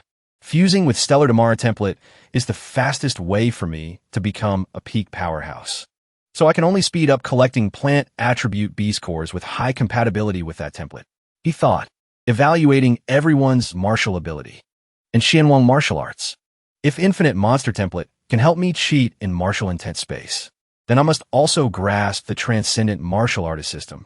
Although development time of Xianwang martial arts is slower than ability from template, but potential is very great. After all, this is the cultivation system of high martial world. Heaven also rejoiced for the victory. Kept in city. Dawn has risen as if tomorrow will be different. Will be better. He looked towards the distant sky. Maybe my transmigration to this world is to complete a mission belonging to myself. And city atmosphere, after being repaired, has brought a harmonious appearance. Beautiful. Everything seemed to return to its orbit after gloomy days. 1 month after the disaster in the city, he sat on a bench in the park, leisurely using phone. He attentively reviewed news information about the recent battle. This time, entire Xia country had total 18 cities attacked by beast tide. Among them, 12 cities completely fell, in which Guanshan City appeared S-Rank secret realm. Whole city covered by unscannable gray mist. National Martial Artist Organization Great Xia Dragon Sparrow sent 30 mystic martial artists, along with 5 Grandmaster powerhouses, under the lead of Great Grandmaster Du Jingming, went in to conduct investigation. The battle this time was evaluated as extremely difficult. This beast tide invasion was not ordinary at all. Even Tier 5 secret realm appeared. Xia country's strongest martial artist, nation-suppressing level Fu Hongxing waited at secret realm edge, but forever didn't see martial artist team break out. So he personally entered Guanshan City, and until 8 hours later, Fu Hongxing, heavily injured, brought 2 surviving grandmasters out. Since then, Xia country listed Guanshan City as the 11th forbidden life zone globally. Confirmed whole city, 1,800,000 people died. After hearing news about danger and urgency of humanity, he worried. Even nation-suppressing martial artist. Could it be humanity's survival situation on Blue Planet has become urgent to this extent? No, I cannot continue to wait anymore. Seeing that, he immediately called Qin Lan. Aunt Qin, I want to ask Annie a favor. Qin Lan in luxurious villa leisurely sat listening to Yi's call. She asked him, you want to learn the remaining 2 Xianhuang martial arts of Lu family? Qin Lan misunderstood Yi's intention. After hearing that, he laughed out loud. Am I that kind of person in Aunt Qin's eyes? No, it's another matter. I want to ask Annie to help me buy some high-quality plant attribute beast cores. Best be blue beast cores or even purple lord class. Qin Lan saw he wanted a lot. Negotiated with Yi. Plant-type demon beasts are inherently rare. Lord class beast cores are even rarer. Your appetite is really big. Wanting so much. Then what can you offer? He smiled smugly as if grasping the most important thing. Every year, Hwadu University organizes a secret realm assessment for new students.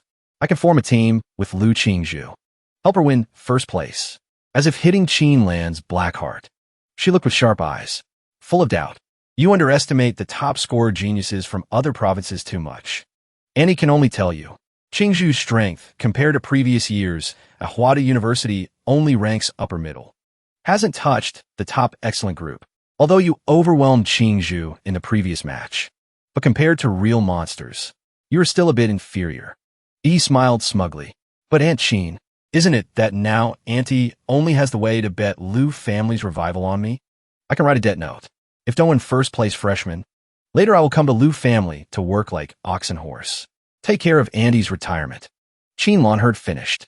She tiptoed on the floor, laughing happily. Work like ox and horse. Finally, Qin Lan agreed. She stood by the window, arrogantly. Temporarily help you one more time. After that conversation, scene changes to an city central hospital. Inpatient area. He came here to visit someone, but unluckily for him, was recognized by fans. They excitedly surrounded him. Look quickly. It's Ihi. Heard in this secret realm, he beat to death many demon beasts. Friend, Ihi. Can we be friends on QQ? Worthy of being martial top scorer. We are all injured like this. Yet he isn't injured at all. I am your fan. Student Ihi, can you sign for me? To avoid everyone surrounding and following. He only knew to refuse. Thank you. Didn't expect. I will be welcomed like this. After escaping from fans, he went up to the ward. Number 6. Double room for Chu Zhou and Luo Xian. Right upon entering, instead of Ihi asking about Chu Zhou, he burst out, laughing loud. On the bed, no longer the handsome appearance of Chu Zhou. He was bandaged all over body, looking no different from a mummy.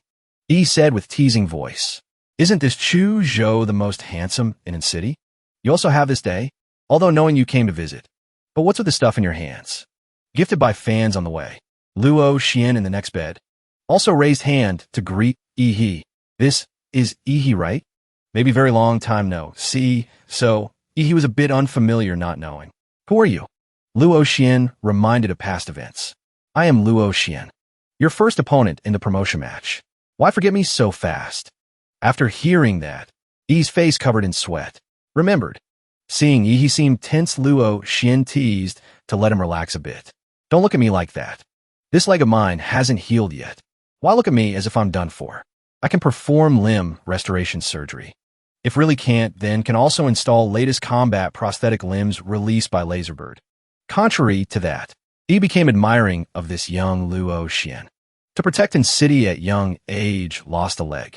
Luo Xian is truly admirable. Suddenly a phone ring cut his train of thought. He pulled phone from pocket. He rejected the call. Lately too many harassment calls. Truly annoying to death. He jumped when a voice from phone spoke loudly out. Voice full of anger. Still not picking up. Answer the phone quickly. Turns out principal called. His voice, so loud, holding phone far away, could also hear. He only knew to helplessly cover one ear. Ihi, why did you block the big shot from Hwadu? Unblock immediately. Known. Old man. I know. Principal. Later.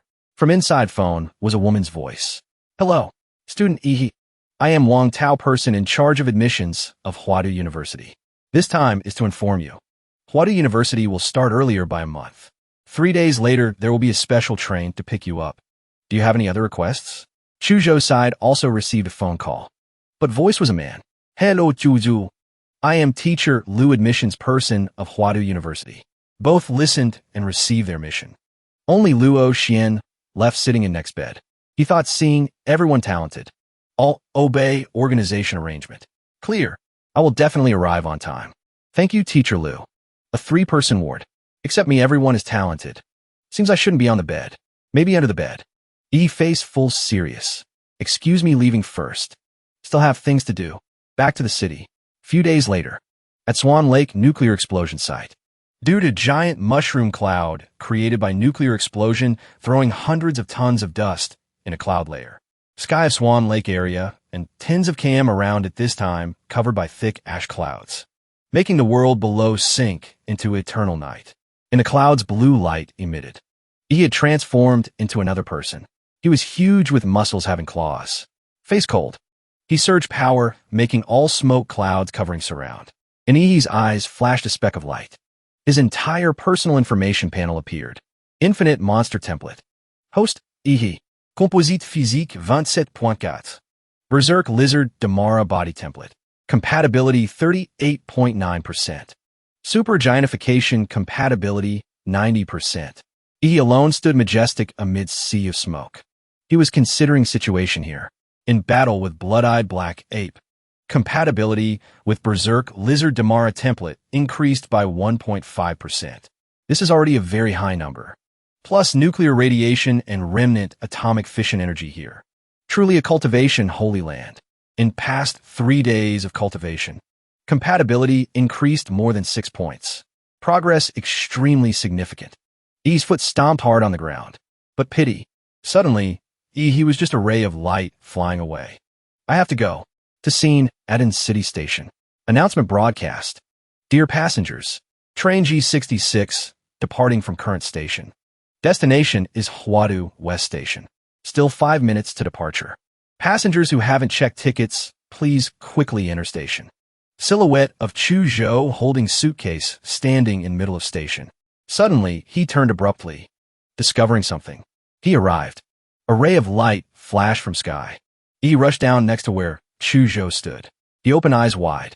Face covered in sweat. Relieved said, still lucky made it in time. People around seeing Ihi. Everyone excited. That is Ihi. Oh my god. The pressure just now scared me to death. I thought high-level demon beast appeared again. Oha truly terrifying. Even high-level martial artist burning blood, chi, emitting alarm smoke, might not have pressure like that. Worthy of being pride of our city. Chu Zhou bowed head. Understood. He became stronger again. He had some reluctance when having to leave this place. And city. About to leave here. He gazed back at whole city. Where he started. This is the first stop since I transmigrated to this world. Also my beginning. After withdrawing. Also time train arrived. Goodbye. And city. He happily started a new journey in another city. Let's go. To Hwadu. Train just like that rushed fast. Carrying both to Hwadu. On train. Chu Zhou had something to ask. Ihi. I say, can you be honest a bit? Chu Zhou seriously crossed arms. On this train, all our top score students from other provinces? Not only that, even train cars made by most advanced structure and material can easily withstand impact force up to thousands of tons. But even so, the mystic martial artist escorting Hwadu University train, whether secret or open, definitely not less than 5 people. Even have Grandmaster level powerhouse sitting in command. After all people sitting on this train are the most excellent genius elites in a whole batch of students of Xia country. He's smug with his thought, because he used life force to sense and sniff. True, there are a few experts, but people who can withstand 3 moves in Ihi's hand are not more than 5 people. On train suddenly broadcast danger warning, making everyone extremely worried. Level 1 warning. Level 1 warning. Hwadu University train is being attacked by unidentified enemy. On train still emitting emergency signal. Level 1 warning. Level 1 warning. Hwadu University train is being attacked by unidentified enemy. Professors and other teachers are investigating situation. Request remaining students quickly leave train car. Absolutely do not engage enemy. Everyone felt uneasy. Everyone bewildered, worried. Impossible. Hwadu University, how can anyone dare attack? Is this a drill? Used to test ability of us new students? Not sure. Currently is when Xia country is weakest. Nation suppressing martial artist injured in seclusion. One of 3 guardian great grandmasters. Great grandmaster Du Jingming went missing. Moreover, many grandmasters and mystic martial artists died in beast-tide attack at Guanshan City and other cities. Those countries and forces once suppressed by Xia country now starting to rise up is a very normal thing. So should we leave train car? Or, contrary to everyone's worried mood, he leaned back, closing eyes, comfortably resting. Chu Zhou confused asked, what are you thinking? He replied, really annoying. These days cultivated excessively. Just intended to nap a bit to recover some. He stood up again. Sound of shoes hitting floor hard. He smirked, saying, go see what is happening. Train still running fast on tracks at high speed. He opened car door. Unexpectedly, a person covered in blood appeared. He worriedly asked, "Classmate. Classmate, hang in there. What happened ahead?" Freshman Zhu Jingxian, face full of blood, scared, said, "Enemy captured, first 3 cars. Opponent holds a special domain type. Can pull people into independent space, making battle aftershocks not affect outside. Inside, there are terrifying enemies hunting everyone. Teachers who are mystic martial artists escorting us, almost all sacrificed. They combined strength to send me out of that domain. Told me to inform everyone to quickly run away.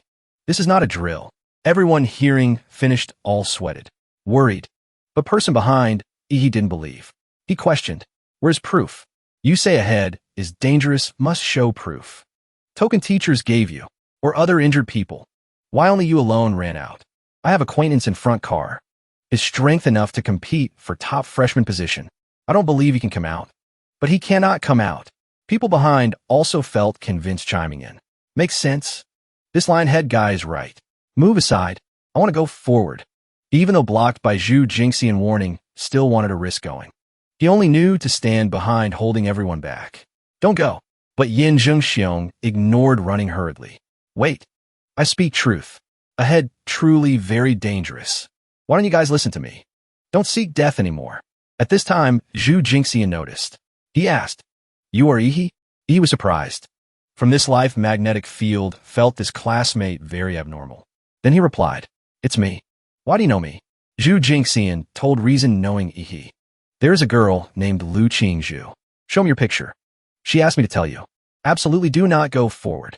He was surprised hearing him mention Lu Qingzhu. "She asked you to tell me?" Zhu Jingxian owed her favor. "Correct. She, because blocking for me, was slashed, heavily injured. While telling he cried. They want to seek death. I can't advise anymore. But I must complete that girl's last wish. Let you survive."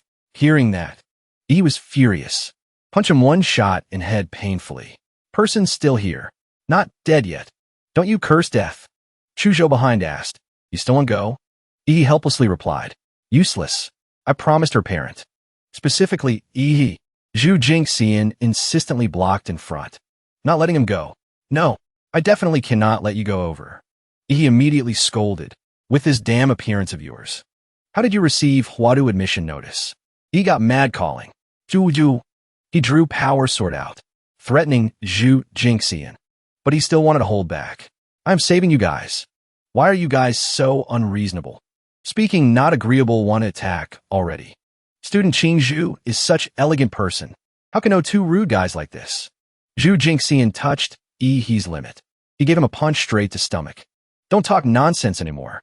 Zhu Jingxian only knew to hold stomach in pain. Face pale, uttering trembling words. "Strength truly strong. Indeed not same level as me." He still had some humanity, saying, "Sorry. This blood chi pill leave for you. We are in hurry. Situation urgent." They hurriedly ran forward. "Zhu, don't go. Dangerous." They arrived before car number 3. In front of he was door with purple vortex. This is entrance to independent space that freshman mentioned. To verify, he held suitcase, threw over, throwing stone to ask way. He threw hard. Suitcase immediately passed through that entrance. But nothing happened. He began to connect events. Reasoning his prediction. No reaction. Even didn't hear any sound. Even my life magnetic field cannot see energy inside. Just now many freshmen went in here. Seems they all entered here. This aroused interest. He and Chu Zhou jumped straight in.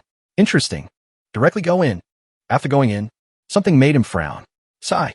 Before him was an endless, winding passage. What a headache. What the hell is this? He couldn't see Chu Zhou anymore. He wondered. Strange. We clearly entered at the same time. How did Chu Zhou suddenly disappear? He quickly dismissed the thought. He dashed straight down the path. There's a light up ahead. I'll just keep going for now. The end of the path led to a ruined city. He was stunned. What the hell is this place? E's powers were also gone. He raised his hand and looked. My life magnetic field isn't reacting. Could this place be sealed off? He suddenly leaped up. The old way is still the most effective. He landed on the roof of a building. He held a large ball of light. He roared. Stop playing games. He raised it high. It exploded into a cloud of white smoke. He shouted, explode. The explosion echoed across the sky. The entire city shook. Everyone who saw it had to look up. Was the explosion that big? What the hell is going on now? Which master is this? What a grand entrance. Chu Zhou, sword in hand, ran quickly through the city streets and witnessed Yihe's explosion. Lu Qingzhu, leaning against a pillar, was also taken by surprise. She sat alone, gazing into the distance. Lu Qingzhu was helpless. She was weak. Her body was covered in injuries. Yihe, I told you, don't let him come here. Yi stood majestically on the rooftop, looking down. It seems this move of mine didn't just attract classmates and teammates. He smirked. I've been discovered, but also enemies. A pig-headed monster was about to attack Yihe. He defeated the monster with a single move. Yihe criticized its appearance as he fought. Wearing a pig's head? I can tell you're no good. You damn monster. Let me pull this fake head off. The monster saw his intention. It rushed forward frantically. They both charged at each other. Yihe landed a punch on the monster. It sent the monster's head flying. But what was unexpected?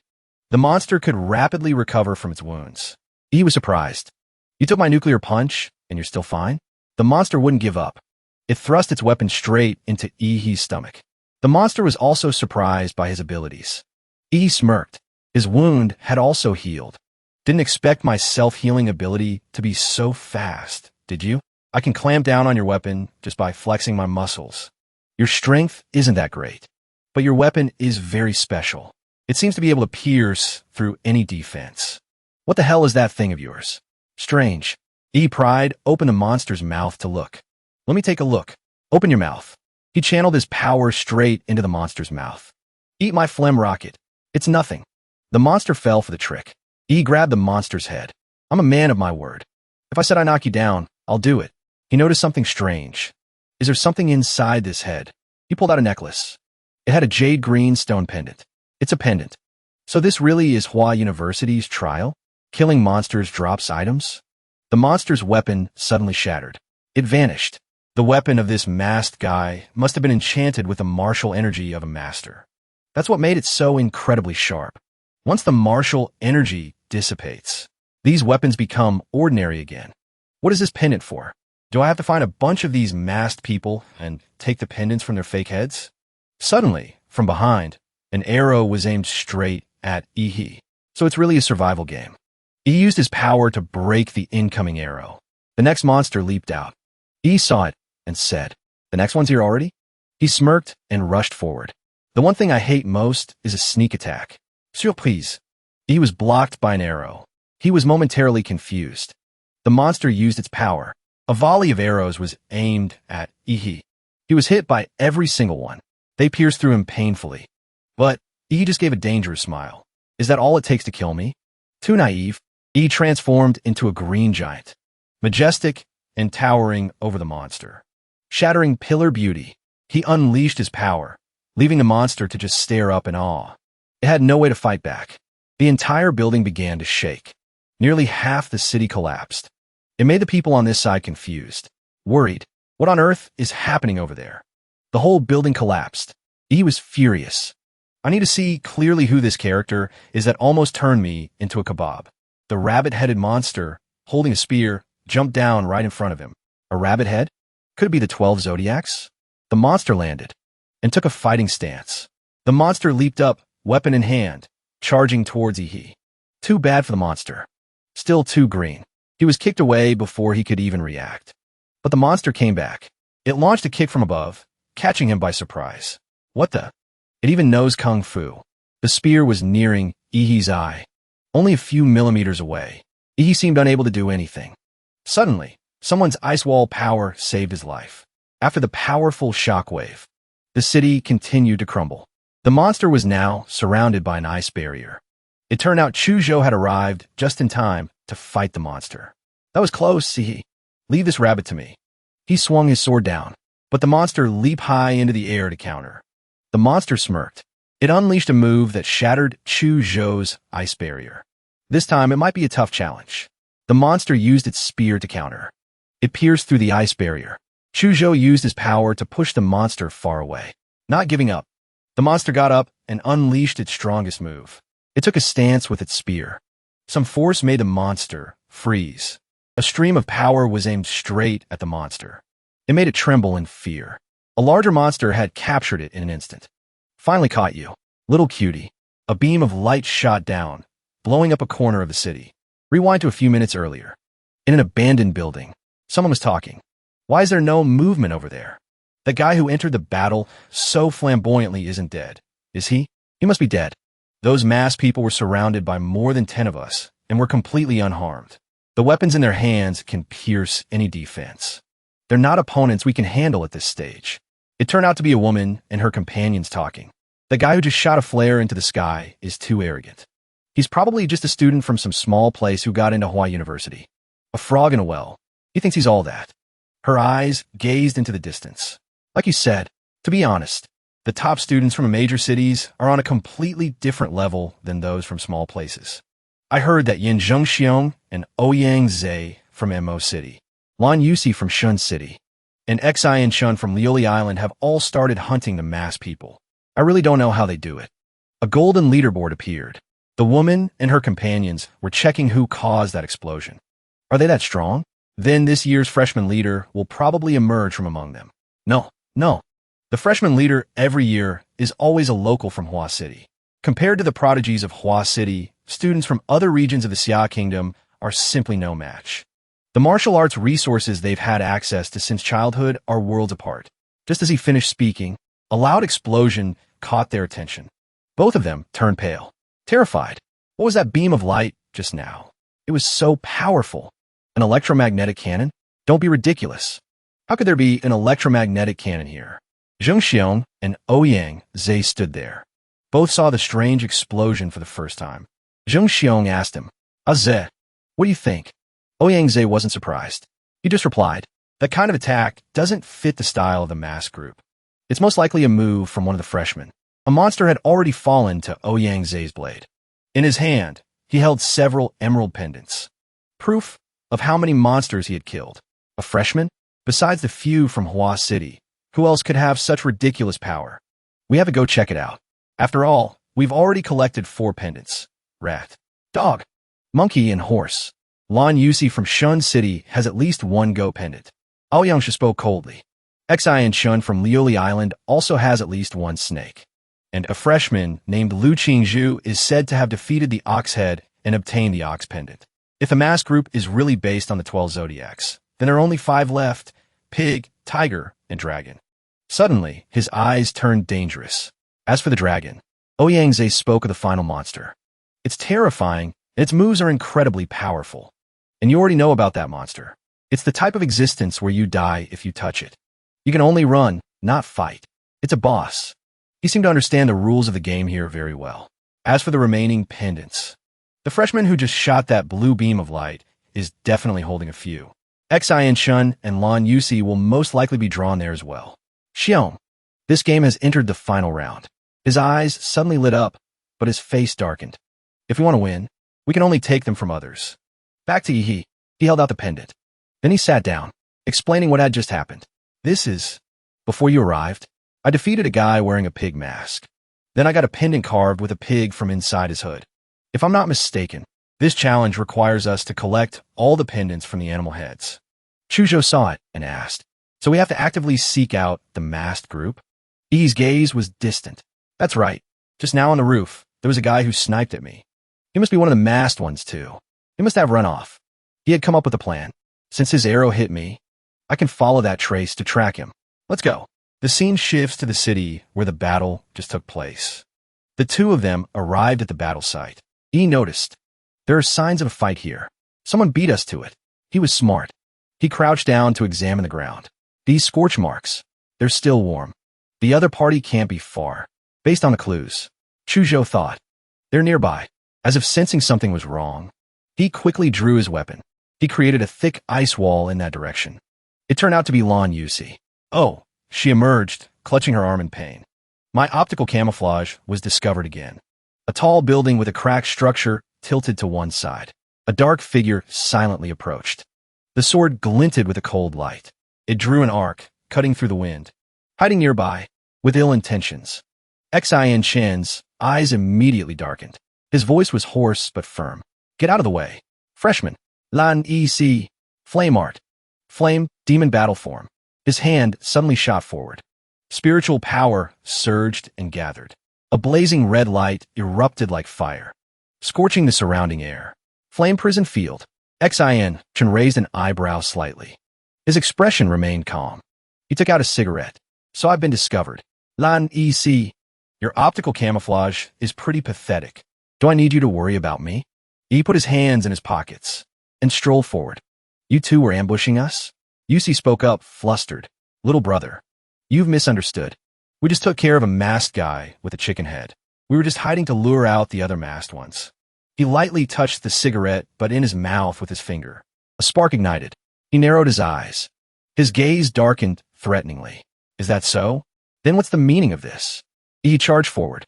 He grabbed her with one hand and lifted her entire body off the ground. Yusi's body trembled. She frowned. Even my clone was discovered. Looks like this little brother has some real strength. Xin Chen casually took a drag from his cigarette. His expression was indifferent. I was hoping you could succeed with a sneak attack. Otherwise, it's just too boring. The cigarette fell to the ground. Guess I'll have to do it myself. As soon as he finished speaking, his pupils suddenly turned white. His cheeks puffed up as if accumulating immense spiritual energy. In just an instant, Xin Chen let out a low growl. He spat out a stream of black, poisonous-looking smoke. It swirled with a howling wind, tearing through the air. The two of them retreated. Startled, she covered her mouth. Her voice was like a sigh, yet full of cunning. Trying to run? Yusi swung her giant fan. Wind, come. The thick smoke swept past the two of them. Her hand was absorbing spiritual power. It's not over yet. Let me show you my foundry. Right after she spoke, from the palm of her hand, an intense light burst forth. It tore through the black smoke like dawn in the dead of night. He raised an eyebrow, an arrogant smile. So what if you're strong? You still can't beat us. Before his laughter could fade, a voice suddenly echoed in the air. What are you laughing at? He appeared as the smoke cleared, standing proudly. His arm was raised high. Spiritual power exploded. Xin Chen's eyes widened.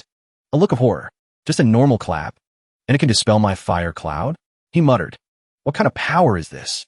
Before he could finish, a fist broke through the smoke, charging straight at him. Launch-on fist. The punch was like a meteor strike. It slammed right into Xin Chen's face. Blood splattered everywhere. His body was sent flying backward. On the side, she trembled uncontrollably. She could clearly feel the dark shadow behind her getting closer. Right now, we don't have any techniques that can help us break through to the martial artist realm. We're stuck at the martial apprentice level. Furthermore, our physical strength is sealed by a barrier. Even if Hua University's freshmen have a higher limit at the martial apprentice stage, they still can't break through. But this little brother's physical constitution is not on the level of a first-year university freshman. Suddenly, from under Yusi's feet, a chilling spiritual energy spread out. It crept like winter frost, surrounding her limbs. It's over. I was too focused on that little brother's punch, and forgot there was another ice-cold little brother. Her eyes darted around. She could clearly see the tall figure, standing silently. Even with me and Xin Chen teaming up, we can't beat them. They're truly monsters. Yusi decisively swung her fan. Her eyes were resolute. Continuing to fight is basically impossible to win. Her heavy feet began to flee. She flew into the air. I have to run. Suddenly, a hand grabbed her leg. Yusi's face turned pale. It's over. Her body was pulled down hard, slamming straight onto the hard ground. Get down here. He clenched his fist. His eyes were cold. Xianwang martial art. Just as he was about to punch, Yusi's body suddenly blurred. She turned into dozens of afterimages, scattering in all directions. Formless chaotic shadows. He gave a horrifying laugh. His eyes glinted with madness. Trying to run? From the darkness behind him, a series of dark shadows slowly materialized. Flesh prison demon. Demon realm illusory shadows. The phantoms immediately rushed forward. Reaching out, they wrapped tightly around each of her clones. My body can't move. What the hell are these things? He laughed excitedly. You can't fight, and you can't run. Just accept your fate. Two jade pendants chimed softly. A heavy voice spoke up. I surrender. I surrender. I'll give you all the pendants. He raised an eyebrow. He spoke calmly. If you'd done this sooner, we'd be done already. Also, tell me everything you know. Yusi knelt on the ground. Her gaze was downcast. To win this trial, you must collect all 12 pendants. We've now entered the final stage of the trial. Even if you don't actively rob others, others will actively come to rob you. Ouyang Zhe and Yin Zhengxiong of Mo City are the martial artists among this year's freshmen. I guess they've already snatched quite a few pendants. She suddenly raised her head. Her voice was full of hidden meaning. So, do you need me to lead you to Ouyang Zhe and Yin Zhengxiong? After all, I have no hope of winning anymore. Might as well stir the pot. Lead the tiger to devour the wolf. Let you guys kill each other. He clenched the necklace in his hand. His eyes darkened. That's none of your business. However, I think your fan isn't bad either. Outside the dilapidated tall buildings. Whoosh. Ouyang Zhe zipped through the air like the wind. He spoke calmly. By this time, I'm afraid Xian Chun and Lan Yusi have already arrived there. It doesn't matter. Whoever wins, we'll just take the pendants from their hands. Everything they've done is just holding them for us temporarily. Suddenly, Xiong stopped. His expression was shocked. He exclaimed, Azze, look at that body over there. In the distance, a figure lay motionless, covered in a haunting amount of blood. A horrified voice rang out. That's Xian Chun. A few minutes earlier, Xian Chun was sent flying by Yi. Xian Chun staggered away, trembling. He clutched his head in pain. That guy's a real monster. Lan Yusi is probably done for by now, too. It seems that guy marked me as well. He'll definitely come looking for me. Looks like I need to team up with those two from Mo City, Ouyang Zhe and Yin Zhengxiong. He instinctively sensed a killing intent approaching. He turned his head warily. From the dim light in the distance, the dragon god, sword drawn, slowly approached. His eyes were bloodshot, filled with streaks of blood. Xian Chen's body trembled. He stammered, Dragon. The flickering streetlights sparked, and then it lit up. The light illuminated the scene. Blood splattered everywhere. The dragon god took the necklace and left with a grim, killing intent. Zhengxiong knelt to examine the body. Why did Xian Chen die here? In this sharp cut, Ouyang Zhe stood calmly with his hands in his pockets. His voice was steady. The dragon god did it. This slash was decisive and precise. A single fatal blow. It shows that the opponent completely overpowered Xian Chun in terms of strength. To be able to do this, it can only be the dragon mask from the 12 Zodiac mask group. Xiong was immediately confused. A memory flashed by. But the dragon mask? Isn't he only able to operate in the underground parking garage? Back then, I led more than 20 people down to the garage to find you. The image of countless figures falling before his blades. We ended up running into that guy. In the end, only the two of us managed to escape alive. Bright red blood was everywhere. I can't even believe he actually kills people. Didn't they say this was just a trial? That hot blood didn't seem fake. Ouyang Zhe's eyes drooped slightly. His body trembled with fear. He frowned. What we do now? The pendant on Xian Chen's body seems to have been taken too. A calm voice spoke up. The fact that the dragon god can leave the parking garage is likely because our freshman class has met a certain condition. For example, all the fake masks have been eliminated. After that, only then could his restrictions be lifted, allowing him to move freely. Just as the normal Zodiac masks will automatically hunt freshmen, the dragon god will probably actively hunt those of us holding Zodiac pendants. His eyes flashed. He spoke gravely. We can't face the dragon god head on. We have to act before he does. Snatch the pendants from the others. We absolutely cannot let the pendants fall into his hands. Bloodline awakening. A pair of golden-winged rock wings suddenly appeared on Ouyang Zhe's back. He shot forward. His eyes were white.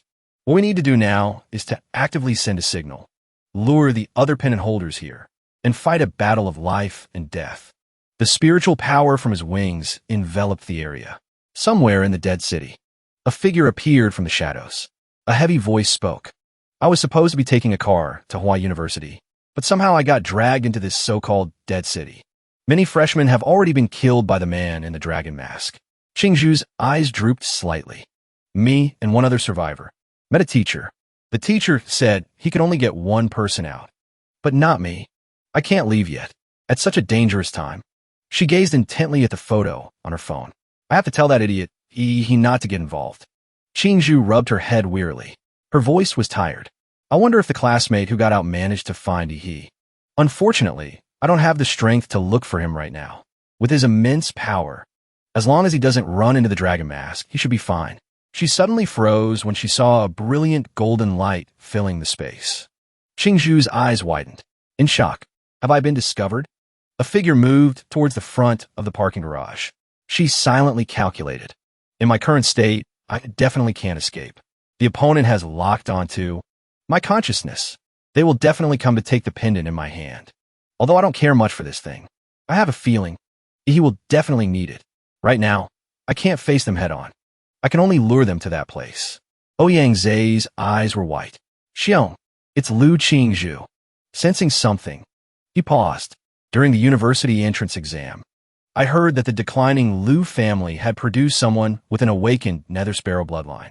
Since it's also a high-tier divine bird demon beast bloodline, I looked up Lu Qingzhu's information. It seems she has the ox pendant. What an unexpected surprise. She's moving toward a certain place. Ouyang Zai floated in midair. He smirked. Trying to lure me to the Dragon God's parking garage? She's adorably naive. The Dragon God has already left that place with his blade. That underground parking garage is empty now. He shot forward like the wind. His voice deepened. Xiong, you stay here and wait for me. I'm going to go catch someone first. In the dilapidated old building, explosions echoed, sending black smoke billowing. Ouyang Zai floated in the air. His voice was deep and hoarse. Lu Qingzhu, you can't escape. Just then, a strange sound echoed. He froze. His eyes went wide. This sound. In the pitch-black night, the figure of the dragon god appeared. It's the dragon. How is this possible? Shouldn't he be out hunting the pendant holders? A killing intent enveloped Ouyang Zai. His eyes were filled with shock. Wait a minute. If the dragon's targets are those holding pendants, I have 4 pendants on me. He would definitely prioritize the place with the most pendants. I was too arrogant. I walked right into danger. A light flashed in the dragon god's eyes. A wicked gaze. Ouyang Zai immediately frowned. His expression changed. The giant wings on his shoulders glowed with a brilliant golden light. Ouyang Zai carefully observed his surroundings. Is this a domain? I didn't expect the dragon god to be able to use a move like this. He gritted his teeth. Sweat beaded on his forehead. Just by looking into the user's eyes, you get pulled into this special domain. Only by defeating the user can you escape. I can't believe I've been cornered like this. As fast as lightning, the dragon god charged. He's coming. Ouyang Zai immediately used his wings to protect his body, dodging the relentless, sharp blades. The dragon god's eyes were now bloodshot. A roar echoed like a sound from hell. The resounding sound quickly spread throughout the area. Just then, Xiong appeared. He used all his spiritual power to block the incoming force with his sword. He raised an eyebrow. His hand was still smoking. Are you using all-server voice chat to taunt people here? Behind him, Chuzhou gripped his sword tightly. Leave this person to me. I want to test my own strength. Xiong charged forward with his sword. A roar full of fury. You think you caught me? So arrogant? The sword flashed. Chuzhou's eyes were resolute. Ice vein. Xiong swung down forcefully. The terrifying power sent smoke billowing everywhere. The man's eyes flashed with a brilliant golden light. He laughed with delight. Where do you think you're going? The two sides clashed, evenly matched. Chuzhou seemed to sense something. He observed with a shocked expression. He gripped his sword tightly, blocking the blade that swept past. Chuzhou's eyes darkened. He said in a low voice, Sword intent, soul wound. Man and sword is one. A coiling dragon, with shimmering black scales, charged from a distance. Its presence was majestic. Behind Jingxiong, the white eyes of a fox spirit peeked through the mist of spiritual energy.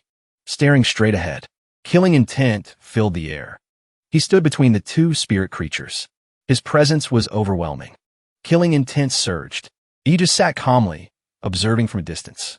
His expression was indifferent. He even shook his head in boredom. That look made Zhongxiong pause for a moment. Azis ora. He's calling for help. The sword tip from the opposite side charged, causing him to stumble back. He scraped his foot hard on the ground. Xiong turned his head, a flash of fury in his eyes. If I wasn't in a hurry this time, I would have at least broken 8 of your bones. But a cold voice rang out. You're leaving after making threats? Did I say you could go? He was shocked to see Yi chasing him. What the? A terrifying punch, like a sledgehammer, came crashing down. Zhengxiong's entire body was sent flying like a sandbag, tumbling through dust and rubble. He spat out a mouthful of fresh blood. He couldn't believe he had just been sent flying. He raised an eyebrow, admitting he was the one who sent him flying. Xiong gritted his teeth, thinking he had sneak attacked him. He sighed, denying it, and then criticized the man for being slow-witted. Xiong roared. His face was purple with rage. I want your life. 3 minutes later, he was lying sprawled on the ground. His face was swollen like a steam bun. Don't be too hard on yourself. Lasting 3 minutes against me is pretty good. That Xin Chung guy was sent flying with just one punch from me. He calmly picked up the sword and examined it. Your weapon is quite heavy. I'd like to borrow it for a bit. You don't mind, do you? The blade flashed. Spiritual light flowed along the blade. But it still needs a little boost. He smirked slightly. He used his own power to claim the blade. Just then, holding a sparkling object. His eyes were full of doubt. I couldn't find a pendant in his spatial storage. But I found this. The emerald necklace glowed. This pendant keeps flashing. It seems to be sending some kind of signal. In the domain, a dark place filled with surrounding dangers. Ouyang body was no longer intact. Blood was everywhere. His face was covered in blood. His eyes were vacant. I never expected. But this is as far as I could go. I've used up all the soul-sealing nails I brought from the Secret Realm's ruins. As long as I hit his heart, I can seal his martial energy and energy flow. A pity. I had to sacrifice an arm. And I still couldn't drive the nail into the dragon god's heart. I even lost 3 fingers. I've lost my only chance to kill the dragon god. Ouyang expression was sorrowful. He paid no attention to the dragon god's attack. Surrounded by old buildings. Below were a few trees and some creatures. A sword pierced straight through Ouyang chest. He clawed at the wall in pain. On the stairs, Lu Qingzhu's feet were rushing up. She told herself, just a little more. I'll be on the rooftop in a moment. That dragon god is terrifyingly strong. That Oxhead guy wasn't even in the same league. That Ouyang guy can't hold out for long. The dragon god's next target will be me. If I want to survive, I can only think of a way to get Yi to come and take me away. This is the tallest building here. I want to fire a signal flare towards Yi. Lu Qingzhu immediately cast a spell. Her eyes turned black. Bloodline awakening. Nether Sparrow. Upon reaching the top, she looked up at the sky. Circles of various sizes appeared. It didn't last long. Lu Qingzhu quickly fell hard to the floor. It hurts. I hope Yi can receive it. Suddenly, her pupils became radiant. Lu Qingzhu ran to the balcony and peered down below. This sound, impossible. She supported herself with both hands. As she looked down, she saw the dragon god standing there, holding a sword. Lu Qingzhu was stunned and trembling. He found me so quickly. I have to send a signal quickly to get Yi to leave. A blinding, powerful light burst from the dragon god's eye. Suddenly, on the building's balcony, a huge explosion erupted. Lu Qingzhu sat terrified, watching the dragon god slowly approach. Then he raised his sword high, looking at her with a triumphant expression. Lu Qingzhu was terrified. Tears welled up in her eyes. It's too late. Suddenly, a solid wall shattered. It was Yi. He kicked off the wall and descended. His eyes were sharp. I promised your family, and I keep my promises. Lu Qingzhu's face was filled with surprise when she saw Yi. Seeing this, the dragon god became enraged. He gritted his teeth. Yi's fury exploded. His eyes were like lightning. And what the hell are you? After that, he swung the sword down with great force. The dragon god could only watch in astonishment. The tremor was so strong it split the building in two. Smoke billowed everywhere. Yi looked at Lu Qingzhu with concern. Chu Zhou and my new little brother are in the small alley to the east. You go first. She was worried. What about you? He said he wanted to test his skills against this guy. With that, Yi executed a move and dove down. He struck the building, splitting it in two. Then, Yi landed below. He stabbed the tip of his sword into the ground. He walked with a casual air. Not a hint of worry. Yi clenched his wrist. He smiled and turned around. He sighed that he had discovered something fishy about this strange place. Can the dragon god only fight while cowering in this domain? He suddenly noticed a nail stuck in his body. This nail. Yi's eyes tensed. A realization dawned on him. Could this be the plan Yin Zhengxiong mentioned to deal with the dragon god? The dragon god's face was full of anger. His body was covered in a purple light. He smirked cunningly. He gripped the sword tightly. Your speed is impressive. The ground shook. Dust and smoke filled the air. It seemed a fierce battle had taken place. And in it, the sword of the dragon god, and he clashed. He was full of fighting spirit. I'm really looking forward to this. Suddenly, the building began to shake violently. Then, powerful slashes split the building into 3 pieces.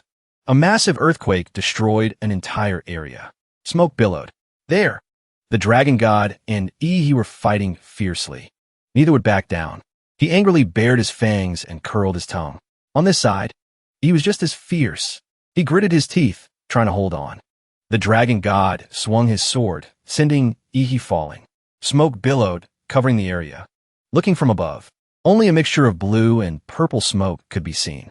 The dragon god stared intently down below. Suddenly, a source of light shone directly at him. From the very bottom of the ground, a tornado appeared. It pierced through each apartment and rose into the sky. He emerged in a strange new outfit. His eyes were sharp, so strong. Since coming to this world, I've finally met someone who looks like a worthy opponent. He stared intently, frowning with tension. So you won't be defeated so easily, right? Suddenly, a hand was placed on a rock. Someone was slowly climbing up. The dragon god's face was heavily damaged. He still held his sword tightly. He looked at him with an amused smile. That's more like it. If the invincible boss dragon god was defeated so easily, what would be the point? After that, the dragon god gripped his sword and charged forward. Behind him was a thick black aura. His face was somewhat thoughtful, observing intently. Immediately, he raised his sword and swung. He reacted quickly, slashing repeatedly. Facing a great source of power, he gritted his teeth and tried. So fast. After the mask is shattered, not only has his speed increased, but even his strength has surged. Shenlong's eyes seem to realize something. He quickly swings his sword. However, he manages to dodge to the side. He is startled, his face showing panic. The sword is broken. Shenlong grips the sword tightly, aiming straight at the seemingly flustered Ihi. Then, he thrusts the sword violently forward. In that situation, he uses his teeth to bite down hard on the blade. He glances backward, with a smug look on his face. Finally caught you. Seizing the opportunity, he clenches his fist, while Shenlong looks surprised. Not understanding what's happening, he punches Shenlong hard in the face before he can react. The powerful punch splits Shenlong's face in two. His eyes go blank. Then, he grabs the hand holding the sword. I'm not done yet, customer. Then he throws another powerful punch. His eyes are fierce. Technician number 23. At your service. Shenlong's body takes a massive hit. He smiles terrifyingly, looking incredibly excited. In his mind, he analyzes the attacks he just landed.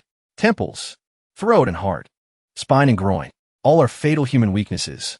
Moreover, he was already pierced by Ouyang Zhe's green bronze nail, causing his meridians to be blocked and his martial chi flow to be obstructed. These attacks, infused with killing intent, seep into these key acupoints and meridians, causing deep internal damage. By now, Shenlong seems to have lost consciousness. His limbs hang limp. He involuntarily drops the sword. He grabs his arm to pull him back. Then he reaches behind his back. Looking angry, I knew you wouldn't give up. He pulls out a massive fan.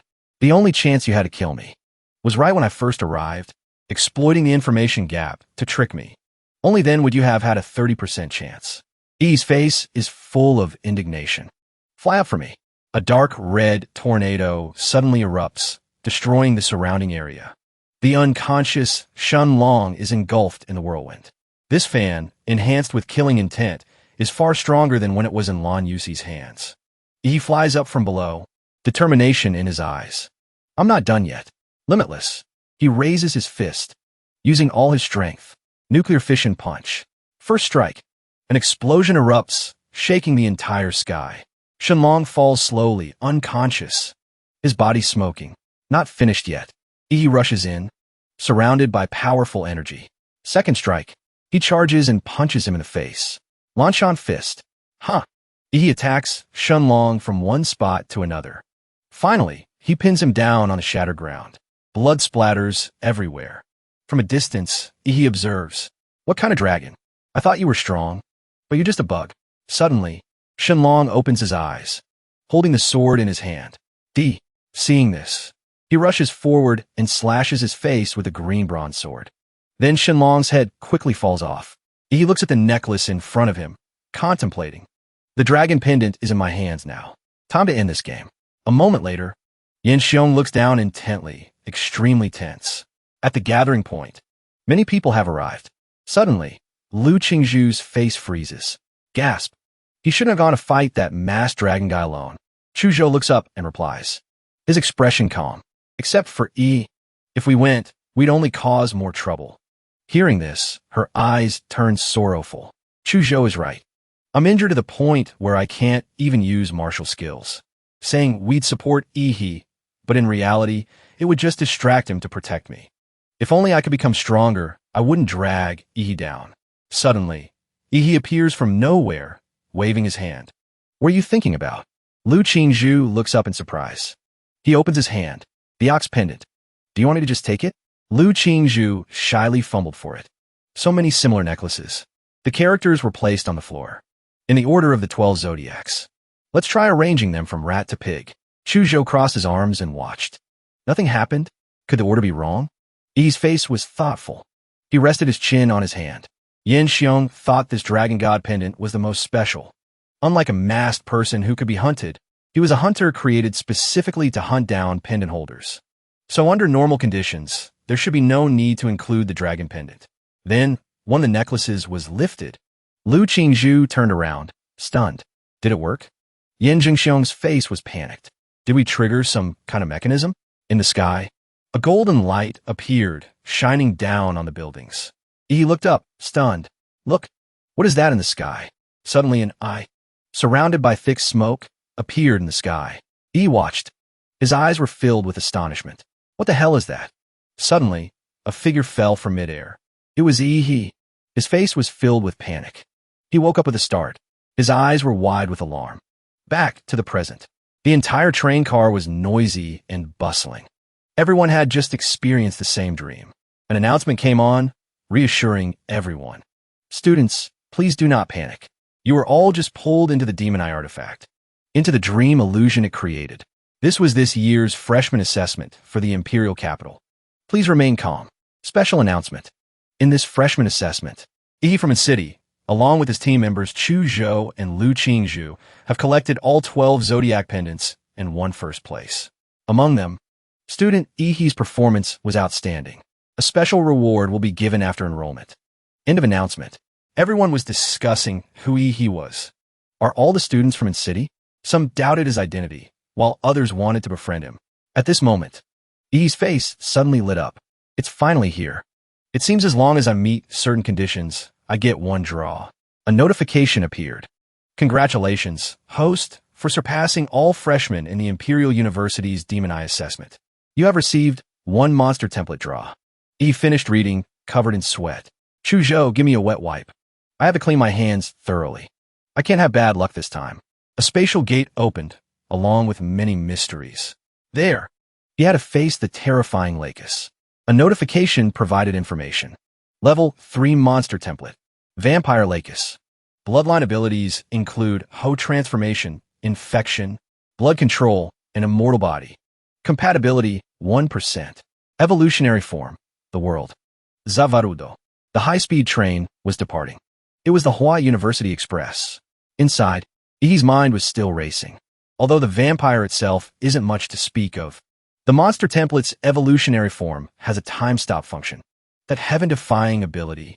Suddenly, Ouyang Zhe appeared from behind. You're Ihi? You defeated the dragon god? Yin Xiong glanced at Ouyang Zhe. Zhe, calm down. If you start a conflict with Ihi, there's no infirmary on this train. Yi's eyes became sharp. His voice was firm. A small correction.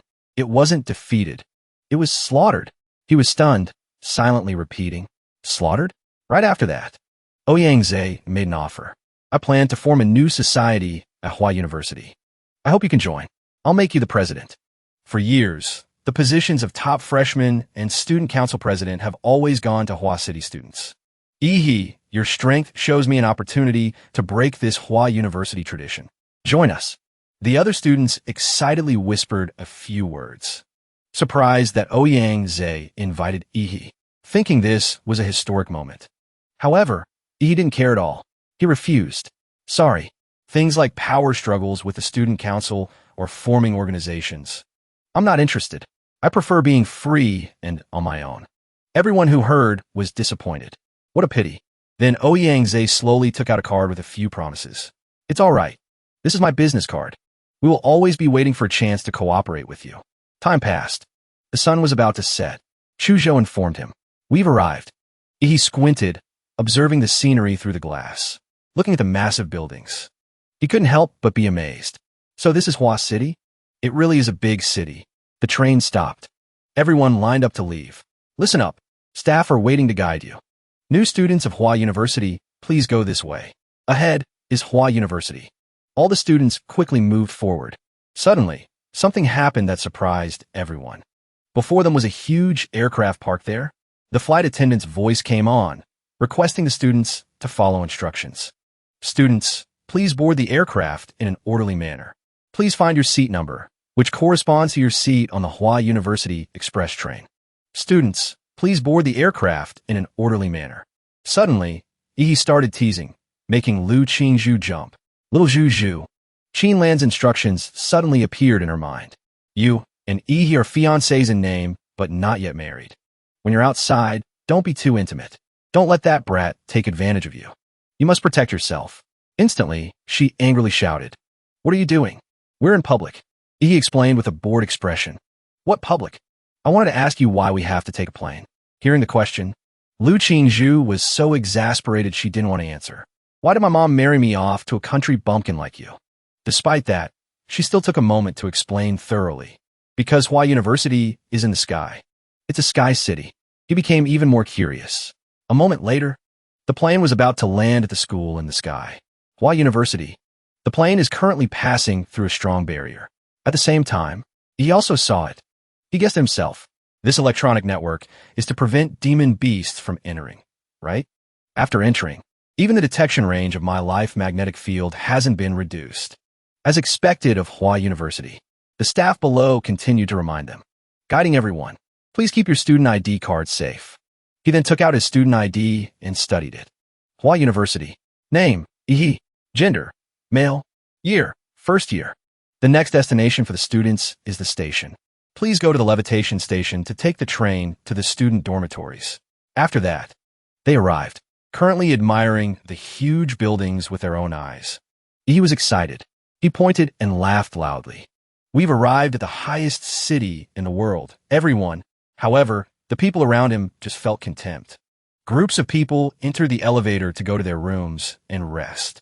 Yi's room was on the 42nd floor, Unit A3. Chuzhou was on the 45th floor, Unit B7, so he had to get off first. As soon as he stepped in, Yi threw open the door. He eagerly inspected the interior. A standard room is over 100 square meters. Hua University students really live well. He excitedly ran to the desk over there. The latest model computer. The equipment is really complete. He also toured several other rooms. There's even a massage bathtub. No one can refuse a massage bathtub. He happily stretched out on a high-end bed, constantly praising it. It feels like being in a 5-star hotel. Suddenly, a mischievous idea appeared on Yi's face. But I still have to take care of business first. First, I need to max out the vampire Lacus monster template. With that, he sat up. He had figured out how to use the student ID card. Scan the barcode on the card and log into the app. Use Hua University's electronic currency, study points, to pay at the private shopping area. He immediately withdrew all of his over 30 million xia kingdom yuan from the bank and converted it all to study points. Reading the notification. Hua University notification. Funds received. 322. 43 study points. Yi's face turned pale. He was filled with regret. 100,000 xia kingdom yuan only converts to 1 study point? It's so expensive, but the goods in the academy's shopping area are really top-notch. There are many items not sold on the open market. I'll buy all the related demon cores. This should be enough to max out the template. After all, for the Colossal Titan Personification Monster template, I invested less than 10 million and got it to over 90% compatibility. After some thought, he decided to buy the items. It was delivered in just a few seconds. Student Yi, thank you for your purchase. We wish you smooth cultivation. Remember to give us a 5-star rating. He smiled, looking at the stones in the box. I'll eat them all in one go. After that, Yi's body became abnormal. His fingernails grew noticeably fast. Eating this much all at once. My body is starting to not be able to handle it. But the effect is very clear. He observed himself in the mirror and listened to the system's reveal. Monster template, Vampire Lakis. Compatibility, 100%. Host, Ihi's composite physique, 29. He pulled back his lips to get a better look at his fangs. Even my fangs have become sharper. There's even a blood groove on the back. If I bite into an enemy's flesh, drinking their blood will be easier than drinking milk tea. He held out his hand. My nails are sharper too. He was planning to do something. I have a rather bold idea now. Immediately, he stabbed his own neck with his sharp-nailed hand. In a bathroom, he stood hunched over the mirror. His hands rested on the sink, exhausted. There was a horizontal cut across his throat. Blood gushed out, staining his collar and trickling down. Surprisingly, the cut gradually healed. The bleeding also stopped. He calmly assessed the process, a little faster than before. The vampire's self-healing ability is quite decent, but the physical mutations are all minor things. The most important thing is my new power, Zavarudo. He slowly walked into the room. He couldn't help but exclaim in surprise, as expected of a world that reveres martial arts. Eva University Dormitory has a training room. He stopped and began to train seriously. A blazing red aura enveloped his entire body. Ihi's eyes suddenly lit up. He took a deep breath. Before Ihi, Lakis had now appeared. Ihi's expression was serious, without a trace of fear. He spoke. "Come and punch me." Lakis let out a roar. His dark red muscles bulged. His power erupted violently. A white cloak covered Lakis's entire body, promising a completely different appearance. Lakis's original soul appeared. He immediately took the upper hand, unleashing an attacking punch. Witnessing Lakis's power, he was very surprised. He quickly raised his hand to block the incoming punch. He threw a very powerful punch. It completely overwhelmed Ihi. The bones in Ihi's hand were completely shattered by Lakis's attack. He sent Ihi flying straight into a nearby wall. The surroundings were in chaos. He sat up and smiled. Very strong. Next, let's test the time stop ability. Ihi's entire body emitted a faint blue energy, causing the entire surrounding space to almost freeze. Instantaneous stagnation. Zavarudo. Ihi counted softly. 1 second, 2 seconds, 3 seconds. The surrounding space seemed about to shatter. 4 seconds, 5 seconds. The cracks grew larger. He was tense and nearly exhausted. He analyzed. Is 5 seconds the limit? No, I must continue to stop time. 5.1 seconds. Ihi's face was covered in blood. His eyes were wide, but he refused to give up. He continued to mutter. 5.2 seconds. 5.3 seconds. 5.4 seconds. Lakis remained motionless, unable to move. 5.5 seconds. His original soul suddenly shattered into pieces. Ihi spoke. As expected, 5 seconds is the original host's limit. But it's not my limit. The next morning, Ihi and Chu Zhou were taking a walk together. Ihi raised his hand to his forehead. He squinted slightly, thinking the sunlight today was a bit too bright. Chu Zhou was puzzled, because he didn't feel that way. Ihi understood. After fusing with a vampire monster template, I've started to dislike sunlight. Although it's not to the point of dying upon seeing light like a real vampire. Chu Zhou asked Ihi, "Have you seen this year's academic reforms at Hua University?" He looked guilty and answered briefly, "Haven't seen it. I was fighting Zawarudo all night last night. I didn't pay attention to other things." Chu Zhou had to explain. This year, Hua University has switched to a group system under a supervising instructor. Basically, each academic year will follow one main instructor. During that time, you can also take on additional instructors as mentors to learn from. He raised his hand to block the sun and turned to ask Chu Zhou, "So we have to go find a master?" Chu Zhou held up his phone. "Not we. I have to go find a master. But you don't need to." He didn't understand for a moment. Chu Zhou brought his phone closer to Ihi. "Look at the announcement on the freshman forum from last night. The school announced that since Ihi collected all 12 zodiac pendants, he has the right to directly choose his supervising instructor." A building appeared. It was the sports complex, Area A. There were quite a few people in the sports complex.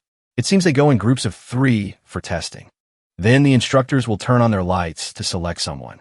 He gradually walked out of the sports complex. He waved at Chu Zhou. "You go in first. I'm going to walk around a bit. After all, I can choose any instructor I want. So it doesn't matter when I go in. He walked away. He sighed in boredom. Choosing an instructor is so boring. He was suddenly surprised to smell a faint red smoke drifting by. His sharp senses seemed to have detected something. It's the smell of blood. He immediately ran quickly to where the smell of blood was coming from. This smell of blood contains a fierce, dark killing intent and evil aura. And it's actually stirring up the killing intent in my own body. I have to find the source.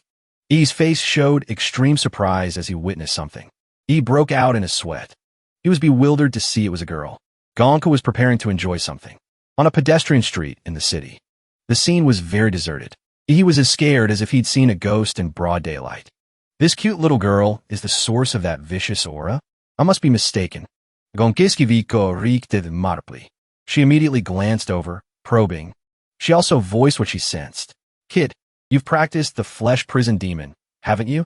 He wondered aloud, but his mind was racing even more. How does she know? She's clearly a child. Why is she acting like a wise old man?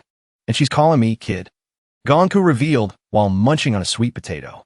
Because I helped little Hu perfect this martial skill. He immediately thought of Lu Qinghu and looked annoyed. Old Hu, the person you're talking about isn't. She put her hands on her hips and took the opportunity to boast. Lu Qinghu, more than 90 years ago, he was my disciple. Of course, he couldn't believe it.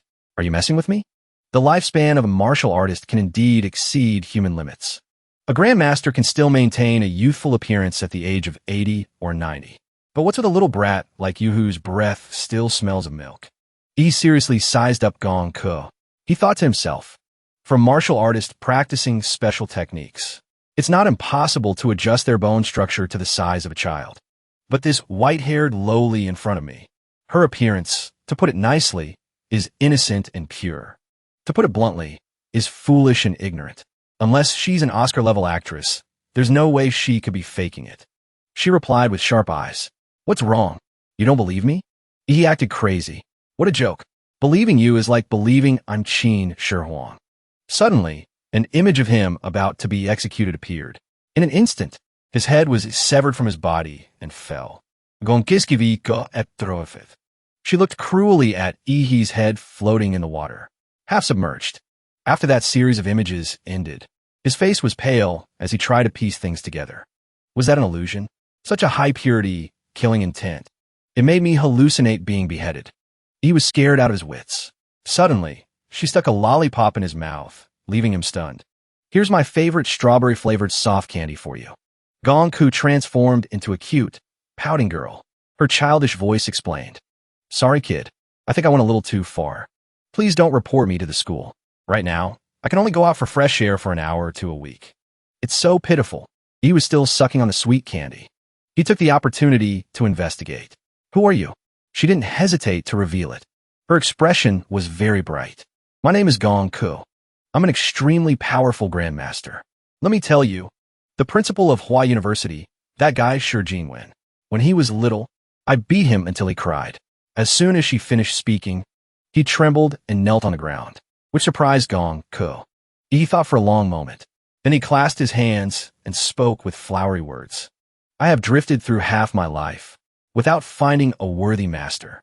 I, Ihi, am willing to take you, Gong Ku, as my master. I hope you will accept me. Gong Ku is the one who perfected the Xianhuang martial art. She's a grandmaster specializing in killing. So she can definitely help me break through my barriers. She's a perfect match for me. She could only force a smile.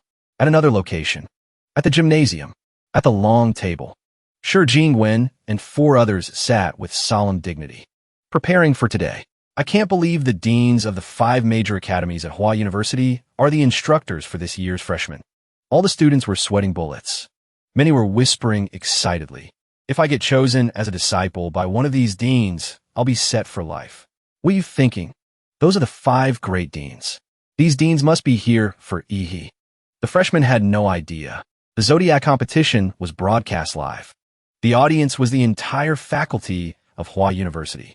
From the moment the announcement was made on the train, the teachers had begun to observe each student's ability to respond to sudden crises. Through data capturing facial expressions, they scored each person's responsibility. Those who thought it was just a training exercise and were completely unprepared and recklessly rushed into the Zodiac City space would all receive low scores. After each person arrived in the Zodiac City, during the brawl with the Zodiac Mass people, combat EQ, practical combat ability, and organizational skills displayed were all important evaluation criteria. And then there was the scene of them frantically trying to complete the mission, even if a freshman didn't succeed in hunting down a Zodiac Mass person. As long as they showed outstanding performance in one of the above aspects, they would get a high score. And he was the only freshman who received the highest evaluation from beginning to end. But that alone wasn't enough to startle the 5 deans. What truly amazed them about he was that he killed the boss, the dragon god, who was not a target of the trial. A teacher mentioned many things about he. The female dean next to him also heard. Perhaps he himself doesn't know who the dragon god he killed really was. It was a model trained by the Xia Kingdom's supercomputer, Manhwa, based on data from Fu Hongsheng, a nation-level martial artist, left behind when he enrolled at Hua University. Even a supercomputer couldn't replicate the double pupil god's ability in the demon eye illusion. But Fu Hongsheng is the strongest martial artist in the history of the Hua Kingdom and even the world. The record he left at Hua University has not been broken in 100 years. He was able to kill the trained divine human model. Even if it didn't replicate the full strength of the original, it's enough to prove his peerless talent. As long as he doesn't cause trouble on his path of growth, he can at least become a grandmaster of a generation, and even climb straight to the realm of great grandmaster. What we need to do now is to restrain our excitement and continue to wait for Ihi to come and choose a master. Suddenly, a staff member rushed in to report. "It's not good, Deans." The news from his mouth made all 5 teachers' eyes widen in disbelief. Ihi. He's asking to be Gong Ku's disciple, the former professor of the Imperial University, who is now a special employee, back on the street where Ihi was standing. Gong Ku, being hugged tightly, began to struggle. "You want to take me as your master?" He endured the pain and answered firmly. "Yes, I'm sure, master." This lowly seems to be over 100 years old. Otherwise, kneeling before a lowly in broad daylight would get me at least a 3-year sentence. She pouted, making things difficult for Ihi. "But I think I've been fired by the Imperial University." He urgently made a difficult offer. "You said you can only go out for fresh air for an hour or 2 a week. If you accept me as your disciple, within 2 years, I will find a way to get you your freedom." Hearing this, Gong Ku's eyes lit up. She agreed immediately. "Really? Then I agree." He grinned mischievously, successfully tricked her. Suddenly, a powerful voice interrupted. "Wait." The deans, each with a different aura, were approaching. She was fed up. "A bunch of busybodies have arrived." The tallest one spoke first. "Senior Gong Ku, didn't we agree that you wouldn't interact with students during your time out for fresh air? Furthermore, your current mental state is not suitable for teaching students." The one with black hair next to him added a few words. "That's right, Senior Gong Ku. You should go home now." Gong Ku repeated and turned to ask him. "Go home. All right. What's your name?" Ihi replied politely. "Master. I am Ihi." Then the 2 of them, one big and one small, walked away. She gave an order. "Good, Ihi. Follow me home." Early in the morning, at the Hua University Research Institute, Gong Ku skipped ahead, while Ihi walked and observed. Then she casually entered the elevator. While inside, he spoke up with a question. "Teacher, you live in such a remote place?"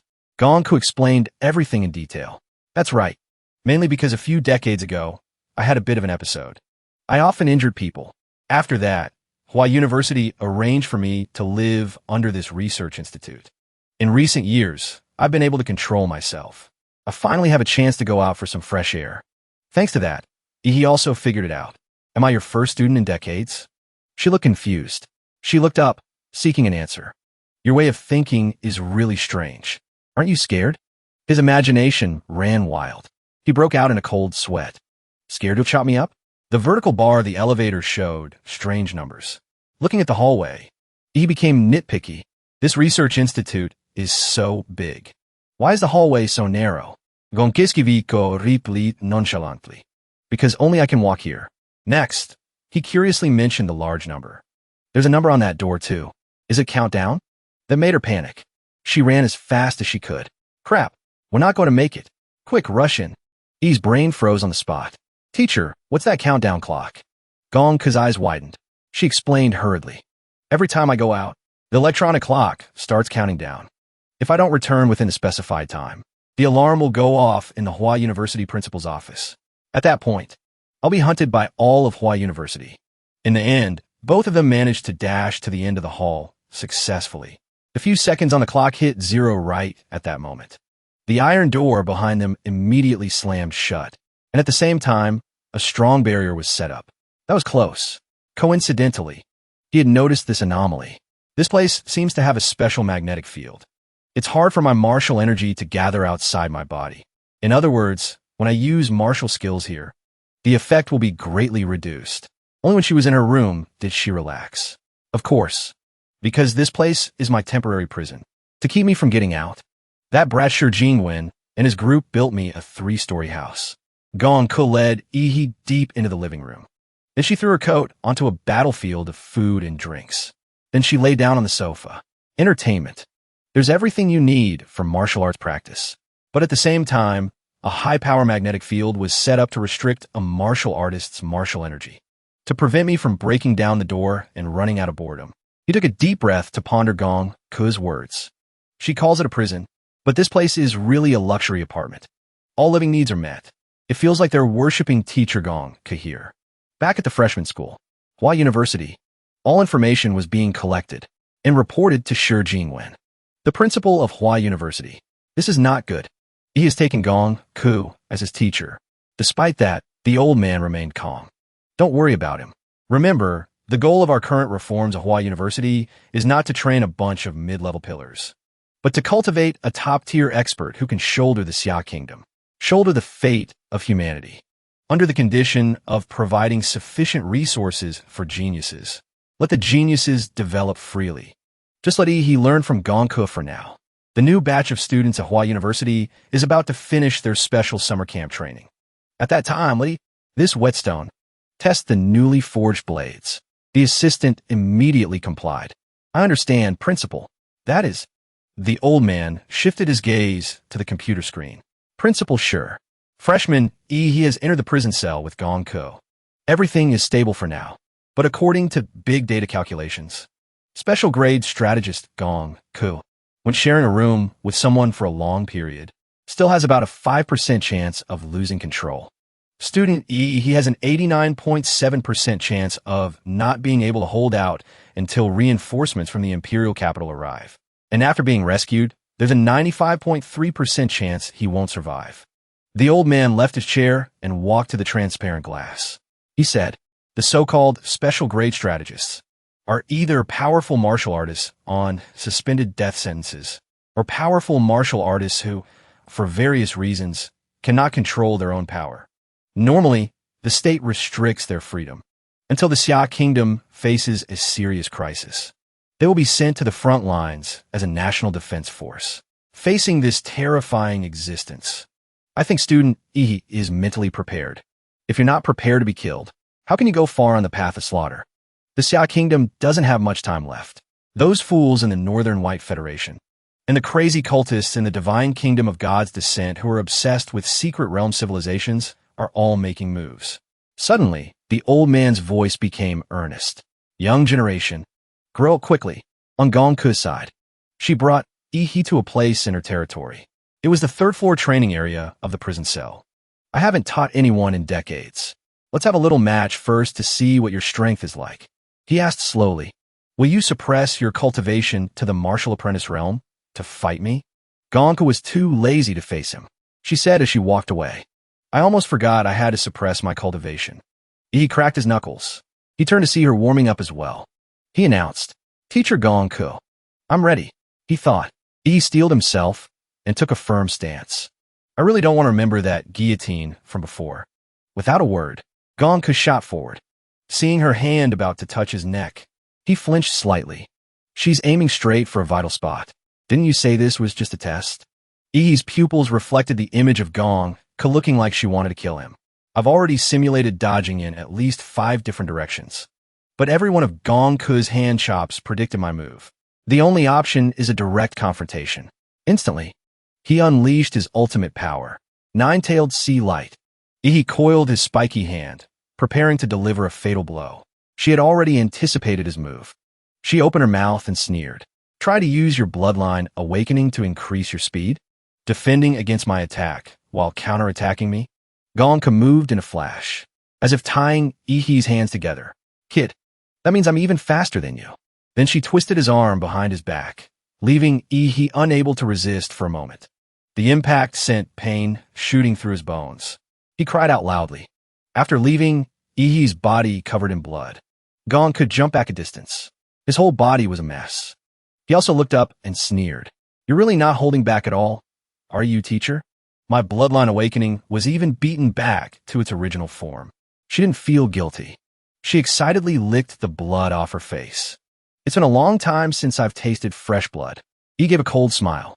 He politely declared war. Master, in terms of physical combat, I'm no match for you at all. Next, I'll be using some area of effect martial skills. Please instruct me. Immediately, a different energy erupted as he summoned it. Elemental personification. He was still grateful for yesterday's actions. His eyes were still as sharp as knives.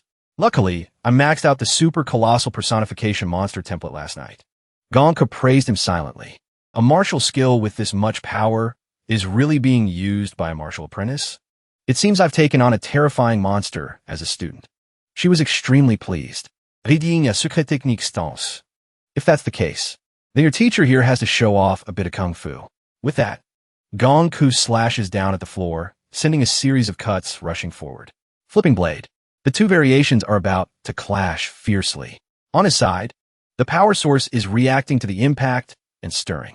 Immediately, Ihi jumps out of the dust and debris in a different, giant form. Elemental fission form. Personification. Under the personification state, her pupils dilate and contract violently. Next, he gathers his strength and punches down at Gonku. She raises her hand and takes a deep breath through her mouth. Then Gonku delivers a powerful one-handed strike. In the blink of an eye, the steel parts Ihi created are cracking. They are about to fall off. Based on the outer shell of Demola, creating a flesh personification armor. Its defensive capabilities are at least dozens of times stronger than the supergiant personification form. While struggling to control it from inside, he grits his teeth, refusing to submit easily. Am I going to be torn apart by her this easily? Ihi's vision reflects small glimmers of light. Turns out, she jumps right onto his position and speaks in a teasing tone. Ihi, little brat, are you hiding inside this armor's mouth? This sends a chill down Ihi's spine. Her sensory abilities are terrifying. I clearly stopped all life functions of my main body. Gonku continues to charge her move. She shouts loudly, "Get the hell out here from me." Luckily, before she can punch, he quickly sets up a defense. Fission form, meteor personification, tentacle strike. Gonku is forced to separate, using her hand to break. From above, he looks smug, unable to resist, provoking her. Teacher, those slashes of yours are so formidable. I wonder if they can cut this open? Surely you won't be easily melted by nuclear breath, right? But how do you plan to block this? Suddenly, the illusion appears once again. Chains drop down one by one, binding Ihi. He looks up in horror at the object on the scaffold. This place. I still can't escape the guillotine. In sequence, the merciless guillotine blade comes crashing down. Ihi is scared but still screams to unlock his power. Limiter release. Instantly, he transforms into a mutated figure. He manages to stop the falling blade. Everything seems to freeze. Teacher is pushed to the brink. So, she pulled me into her killing intent realm. This place isn't real space, but a mental illusion created from killing intent. To escape this illusion, I must use mental strength to fight back. Thinking this, he creates countless giant fists. Then, he controls the fist to punch straight at the guillotine. Instantly, the blade shatters like glass into pieces. Escaping the illusion, he wearily opens his eyes halfway. She is leisurely sucking on a lollipop. Seeing Ihi move, she speaks up. You're awake? That turtle shell around you is really tough. He props himself up, struggling to sit. Then he assesses the situation. Looking at this scene, it seems I was violently dragged out from inside the personification mouth by teacher. And the crystallized hardening layer I condensed to protect my main body was also shattered by her brute force. but this is definitely not something a mere martial apprentice can do. Suddenly, he feels indignant. He immediately accuses Gongku. Teacher, you cheated, didn't you? She looks up at the sky, feigning innocence, and bluntly retorts, what cheating? I beat you fair and square. Where did I cheat? He asks skeptically. Really? Gonkiskiviko prisis. Hums and haws a bit, then explains, I just use a little too much strength. You know how it is. Teacher is very strong, so it's hard to control the force precisely in just 1 or 2 hits. He is speechless and depressed, not knowing what else to say, which makes her feel quite awkward too. A moment later, Gongku flips her attitude faster than flipping a pancake, crying and whining to appease Ihi. Hey, I won't cheat next time. Don't be mad anymore, okay? Please don't leave. I haven't had anyone to play with for decades. In that large room filled with modern equipment, he waved his hands helplessly. Hey, don't cry. Gongku sat on the floor, wailing nonstop. She looked up with teary eyes. You're not leaving? His face brightened. He smiled happily. I worked so hard to catch you, teacher. Why would I leave? Then Gongku jumped up, hands on her hips, looking very mature. I wasn't crying just now. E's eyes were dazed. After that, they went to the vending machine. Gongku opened the door to get a drink. I basically understand your strength now. Although you're still much weaker than I was back then, compared to others, you're considered very talented. We can start learning. What do you want to learn? He suddenly remembered. His expression was serious. The method, to advance to a martial artist. And also, how you were able to cut through lightning and pierce through my personification's arm. She opened the can. A slashing attack? That's very difficult to teach. You just get a feel for it after cutting many things. Suddenly, Gongku's expression was extremely serious. Lines, whether it's the human body, demon beasts, or other objects. There exists an ideal cutting point, and a line that can be easily cut through. You can call it the line of death. Hearing this, he looked up in surprise. The line of death? My master is not like the dragon god, who is also a master of killing techniques. He recalled Gongku's fight. If I were to say, the dragon god's slashes pursued extreme power, domineering and sharp, then my teacher is like a master butcher, pursuing precision and skill. They sat down on a bench. She drank from the can. Her eyes were on him. Learning this is very troublesome. I advise you to first break through to the martial artist realm. If your martial cultivation doesn't improve, then you won't be qualified to learn many of my martial skills. After finishing her drink, Gongku closed her eyes and asked, do you know the difference between a martial artist and a martial apprentice? He was curious. What is it? She began to analyze. It's not a physical advancement, but a mental one. Compared to a martial apprentice, a martial artist has an additional important ability. It's called internal vision. After obtaining internal vision, a martial artist can shift from practicing martial arts at a macro level to practicing at a micro level. Through internal vision, a martial artist can see their own meridians, acupoints, and internal organs, and use martial energy to strengthen and expand their physical limits. In other words, the mind becomes strong first, then the body becomes strong. After hearing this, Ihi's face lit up. I didn't expect Teacher Gongku's teaching level to be so high, as expected of a professor from the Imperial University. Even if she's gone a bit crazy, her initial level of knowledge hasn't regressed at all. Speaking of mental strength, after merging with the vampire monster template and awakening the power of Zawarudo, Gongku turned to say, I feel like my mental stats have increased a lot. This could be a great help to me in the martial artist stage. He then asked curiously, so, are the techniques for advancing to a martial artist different? Suddenly, her face became serious. Breakthrough techniques and martial skills are divided into 4 levels. Heavenly Dipper, Earthly Fiend, Xianwang, and Unranked. Gongku immediately thought of a newborn Ihi, a student at an advanced university, martial apprentices at regular universities or schools. When they advance to martial artist, the school can only provide them with techniques of the unranked breakthrough level until Ihi becomes a young man, an unranked university student. The advantage of this level of breakthrough method is its speed. There are almost no requirements, as long as you've accumulated enough chi, blood, and martial energy. Over 80% of people use unranked techniques for a normal breakthrough. Gongku continued to explain. As for us students of Hua University, our breakthrough techniques all start at the Xianwang level.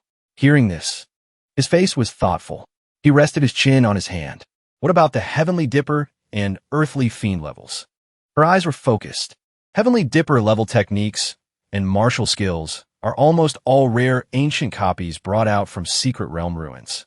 Looking at the entire world, it's not even certain if there are 10 copies. Then Gong lowered her head.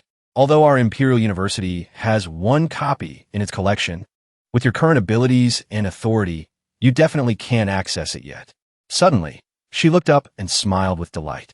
But you can learn an Earthly Fiend grade breakthrough technique. Gonka glanced at Yi with her crimson eyes.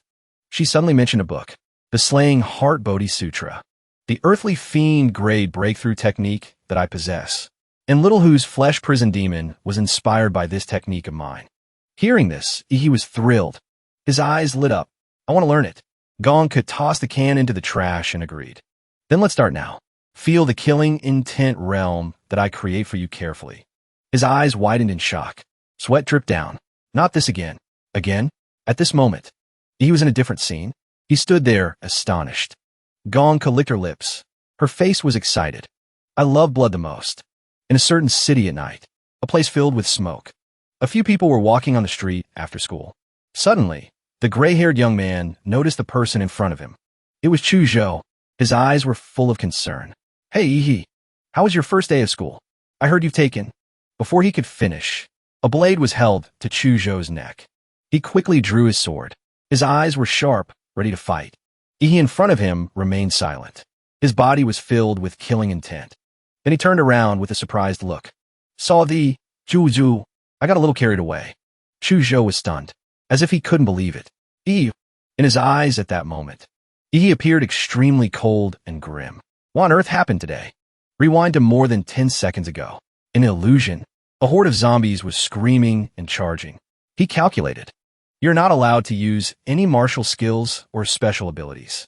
You can only use the blade in your hand to deal with the zombies. Seeing them swarm like a tidal wave, he quickly thought of a way. So many. Just with this blade alone? He remembered her words. Using the blade is to get you used to the feeling of the blade cutting through flesh and bone. From there, you'll train your muscle memory, so you can instinctively and accurately identify the line of death and quickly strike the target's fatal weakness. Remembering this, he realized, so that's how it is. Then I'll begin. Immediately, he swung his blade forcefully at the zombies. Gonka was surprised to see this. This kid, she felt lucky. Cultivating my Earthly Fiend technique in an illusion is really dangerous. A martial apprentice is fundamentally unqualified to cultivate it. If it weren't for Yi's mental value far exceeding that of an ordinary person, I'm afraid he would have been consumed by the killing intent and gone into chi deviation. She thought to herself, Yi, as expected of Shi Jingwen's Star of Hope, and even all of Hua Universities. Your future, I'm really looking forward to it. The scene changes to Yi's dorm room. He soaked in a bathtub and let out a sigh of relief. I'm dead tired after just the first day. The #1 university in the Xia Kingdom really lives up to its name. Suddenly, his phone screen lit up with an incoming call. An honored guest. In Lu Qingzhu's dorm room. Yi's voice came through the phone. Student Qingzhu. Is something wrong? She replied. My mother has sent the thing you needed. It's in my hands now. She also told me to thank you for helping me get first place in the freshman trial group. Hearing this, he hurried. Is that so? Then I'll come over to your dorm to get in a bit. She quickly stopped him. No need. You don't have to come. I can just send it to you with a drone. Hearing this, he asked. All right. Did you find a teacher today? Who's your supervising instructor? She replied. It's Dean Bai. She said I have a lot of talent, so she accepted me as her student. He was happy for her. Is that so? That's great. She asked back. What about you, student Yi? Which dean did you choose? He thought to himself. It's better not to tell Lu Qingzhu about rejecting the 5 deans. Otherwise, someone might lose sleep tonight. He replied. I've chosen one. She couldn't hear clearly. Hello, Yi. What did you say? Scene change. Half a year has passed. The first year of university is almost over. For the freshmen of Hua University, this semester has been full of interesting events. For example, at the beginning of the semester, Ouyang Zhe united with elites from various provinces and established the Blood Dragon Society. It quickly gained a significant voice among the first years. And then, as expected, After the freshmen from Hua City finished their summer training camp and returned to Hua University, they clashed with the Blood Dragon Society. As the conflict gradually escalated, members of the Blood Dragon Society and the local Hua City students began to duel in the arena. And the result, of course, was more losses than wins. The Blood Dragon Society began to decline from then on. Currently, among the first years, the most famous student is named Xiang Jianzhuang. But perhaps being the most famous in the first year of Hua University isn't enough. He should be considered extremely famous throughout the country, because he was the top scorer in Hua City's university entrance exam. No one remembers anymore. After all, he's been out of the public eye for over 3 months. Scene changed to the underground of the Hua University Research Institute. An urging voice came through. A little faster. Even faster. A foot stomped down along with a scolding voice. With every step you take, I will transfer the refined, mental martial energy into your body. Gonkiskiviko Ixolinet. This martial energy is also mixed with my understanding of the Slaying Heart Bodhi Sutra. It will help you consolidate the martial artist realm you just broke through to, and at the same time, you can feel my jade foot. You're really lucky. He thought in agony. Lucky my ass. You sealed my martial energy.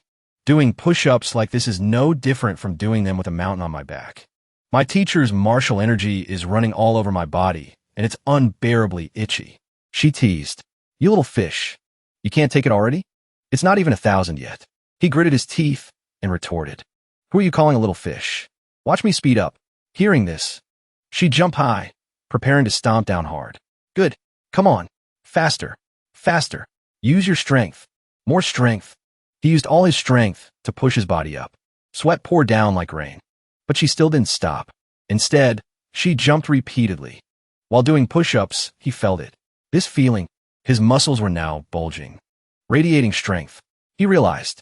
Blood burst out, tearing away the old, aged muscle layer, revealing new muscle bundles infused with martial energy. Looking at his body, Gonkiskivi kotisid. Your shirt is gone. You pervert. He snapped back shyly. When you cover your eyes, close your fingers too. Don't peek. The training session is over. It's time to go. She asked. You want to leave already? He replied as he walked away. That's right. I've been stuck here with you for 3 months. I should go out and get some sun. She pretended to have tears in her eyes and asked again. And will you come back? He smiled. Of course. You're terrible at games. Before I come back next time, remember to practice properly. Hearing this, she glared at him. Now that he was outside, he exclaimed, 3 months without seeing the sun. It really makes you feel a bit nostalgic, although I don't really like the sun much anymore. Looking at the unfamiliar scenery, he thought to himself, it's been a long time since I've been out. It feels like a whole world away. But this time, I'm not just out for a walk. There's something important to do. He remembered, at Hua University, a very important part of a student's grade each semester is the extracurricular mission. The content of the missions is mostly hunting down illegal wanted martial artists, or investigating the situation in secret realms and assisting against beast tides. There are also missions to suppress illegal organizations or even foreign forces. He then decided to go to the university's Student Activity Center. First, I'll go to the Activity Center to accept a mission and meet my best friend at the same time.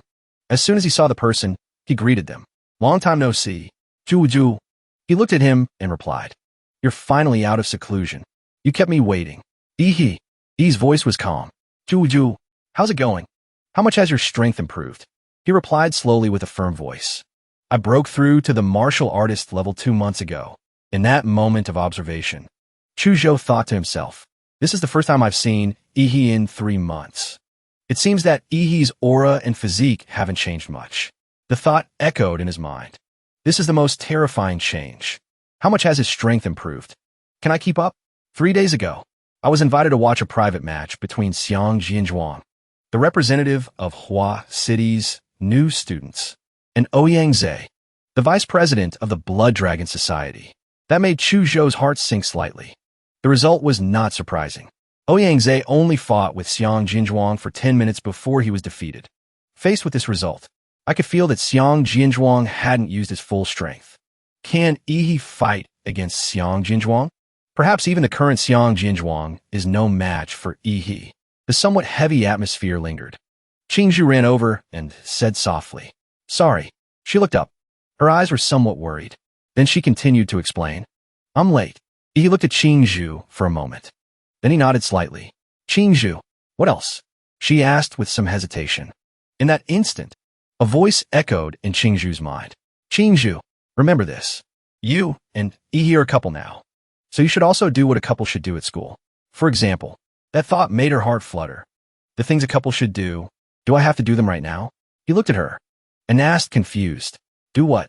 You haven't seen me in 3 months, and you're not even going to say hello? Qingzhu turned her face away slightly. Her ears turned red with embarrassment. You're the worst. Not long after, the three of them entered the large academy building. Chuzhou slowly voiced his thoughts. The information on the big screen is all about recent hot missions and the students who completed them successfully. He turned to look. His voice carried a sense of certainty. Qingzhu and I have already completed 3 missions. We've exceeded the quota. That's right. I came here this time just to team up with you. She also nodded. Her gaze rested on the mission area. These 3 missions are very suitable for us right now. Qingzhu explained carefully. 3 missions.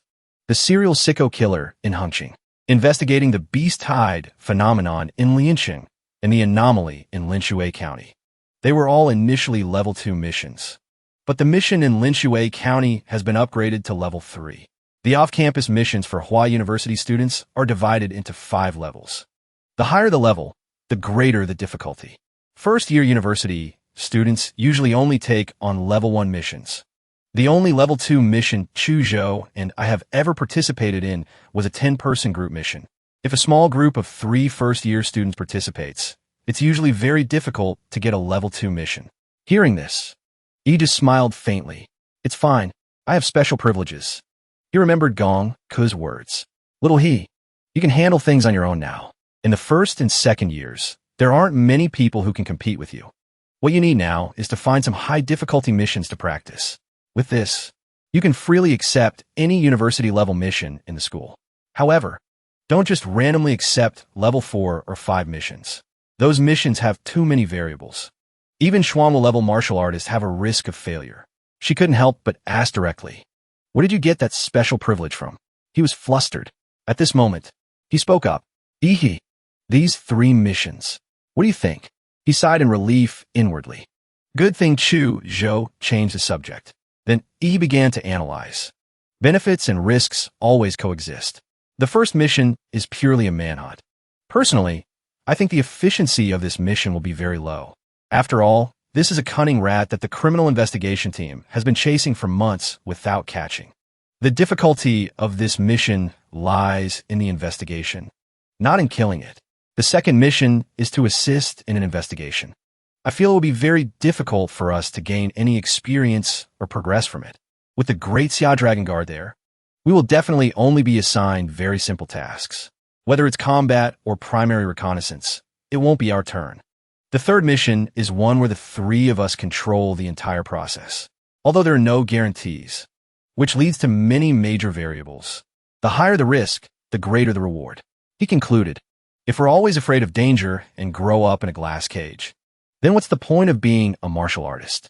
I'm leaning towards taking the third mission. Qingzhu didn't hesitate. I agree. Chuzhou didn't hesitate either. I agree with Yi. Yi made the final decision. Then we'll set out today. The waiting room. The area reserved for teams accepting off-campus missions. Nina looked. Her warning tone was clear. Isn't this just causing trouble? A level 2 squad has already failed in Linshui County. You 3 first-year university students dare to take on a level 3 mission? You're too arrogant. He maintained a polite attitude. Mom, I have special privileges. She narrowed her eyes at him, clearly not believing him. You've learned to lie. I'll call the department head right now to expose you. With that, Nina turned to the side to make a call. Director, yes. After the confirmation call ended, her attitude changed. I wish you all good fortune in your martial endeavors. I really like your arrogant demeanor. He turned his back. His voice was firm. You two get ready first. I'll go get our gear. The forge of the Academy of Mechanics and Magical Artifacts. A place that always echoed with the clash of metal and the thick aura of formation arrays. As he approached, the system scanned his entire body and said, Identity verification successful. He stepped forward. He stated his purpose clearly. Dean, I've come to collect the first-place weapon reward from the survival pendant competition. He looked him over and smiled. Ehe, you chose a weapon instead of an earthly fiend martial skill. You certainly have a good eye. If Senior Gong hadn't gotten to you first, the dean's voice carried a clear sense of pride. I won't say more. Come see what I've created for you. Although it has no attributes, it is a top-tier divine weapon crafted from a special-grade alloy of star fragments. Famous for its durability, it has a martial energy conductivity of up to 95%. His eyes were full of passion as he continued to describe it. This horse-chopping saber is about 1.2 meters long. The back is wide and flat. The color of the blade is slightly dark but glints with sparkling spots like a starry sky. That is the characteristic of star fragments. The spine of the blade is also covered with dense serrations, which increases its weight and destructive power, making every swing of the saber unleash astonishing power. The dean explained every structural detail meticulously. The hilt of the saber is wrapped in a special non-slip black leather. Inside the leather are interwoven metal threads. This is also star fragment, which helps the martial artist easily channel martial energy into the weapon. He spoke with a bit of authority. Every swing is accompanied by a whistling wind and a brilliant light. It makes one shudder. He held the saber, showing clear satisfaction. Not bad. The weight is perfect. It doesn't feel light at all. It fits my hand perfectly. After all, this was custom-made based on my body measurements from 3 months ago. I didn't expect that after 3 months, it would still be able to adapt to the strength I gained after breaking through to the martial artist level. The corner of Ehe's mouth lifted. I have to say, as expected of the Imperial University's bladesmith. Truly top-notch. The dean burst out laughing. That's a given. I dare say even if Senior Gong came here. When it comes to forging, she'd have to call me Dad. He immediately lowered his voice. Dean. He cleared his throat. This part. Ehe, you absolutely must not tell Senior Gong about this. The three of them quickly set off. Their destination this time was an area far from the center. Linshui County. Chu Zhou took the initiative to remind them. Due to the confidential nature of the mission, this time we will be coming here as ordinary university students for an internship. He had already quickly thought it through. First, I'll use my life magnetic field to sense things. Over the past half semester, I've raised the Demon Armor's template to 71%. My life magnetic field can cover the entire county. I'm afraid our appearance will awaken the old rats hiding in the shadows. If we let those rats escape, it would be a real hassle. Because exterminating rats has always been harder to find them than to kill them. He then suggested, let's go. The three of us will first go see the house that the Imperial University has arranged for us. After walking a few steps, a hoarse, elderly voice called out, Young man, where you all going? Need a ride on a tricycle? He smiled cheerfully. The mission begins. He started the conversation. Young man, I see you all are so dashing and elegant. What school are you from? Are you here on vacation? He introduced himself. I'm a local from Linshui County. This time, I'm bringing 2 classmates here to visit. I'm currently studying at a university in Yunqing. The old man continued the conversation naturally. A local from Linshui County? Who are your family members? Why do I remember you? He replied calmly. My grandfather's name was Yi Shourong. He passed away a few years ago. After that, I moved away. The old man replied. So you're from old Yi's family. Yi sighed in relief inwardly. Good thing I learned some of the local dialect on the plane. The identity information Hua University gave me actually exists. The old man laughed loudly after hearing this. Good. Young man, it's good that you still remember Linshui County. You haven't forgotten your roots. You will surely be blessed. The vehicle stopped in front of an old house. The base for the Hua University mission. The house of Ishoro. Before leaving, the old man reminded him. Little E, in 2 days, it will be the grandest festival night. It only happens once every 3 years in Linshui County. You must come and join us then. If little E is too shy to go out, this old uncle will personally come and call you. He nodded in reply. I know. Thank you, sir. Chu Zhou frowned slightly. This house hasn't been lived in for over 10 years. It's been abandoned, with all these weeds and dust. Looks like we have to clean up. He narrowed his eyes. The corner of his mouth lifted. Cleaning is my specialty. He stomped his foot hard on the ground. His power erupted. The dirt and weeds were instantly blown away. His mouth twitched. This isn't cleaning. This is a massacre. He dusted off his hands. and replied nonchalantly, "It's convenient and fast." Chuzhou assigned tasks as he worked. "Go ahead and clean up. I'll go around the house and install mini cameras for reconnaissance." Qingzhu also nodded. "I'll go check the condition of the house." Not long after, her voice called out, "Ihi, come look at this." He immediately walked over. "Did you find something?" Qingzhu pointed to the corner. "There's a shrine here. I don't know what it's for," he said in a cold voice. "This thing was placed here later." She was taken aback and immediately asked back, "Placed here later? What do you mean?" He nodded slightly. He analyzed quickly. "The material of the shrine is wood. If it had always been in this house, it would have rotted away long ago. This shrine in front of us, although covered in dust, is still very new after wiping off the dust." Chuzhou's face showed clear annoyance. "So this is something someone else placed in this house. I find the statue looks a bit unsettling. Let's just smash it and figure things out later." Qingzhu immediately stopped him. "Wait, Chuzhou. Don't be impulsive. What if this is an important clue? We should examine it carefully first." He nodded. "I agree." She saw him take action and glared at Ihi. "Who do you agree with?" "You damn jerk." Qingzhu sighed helplessly.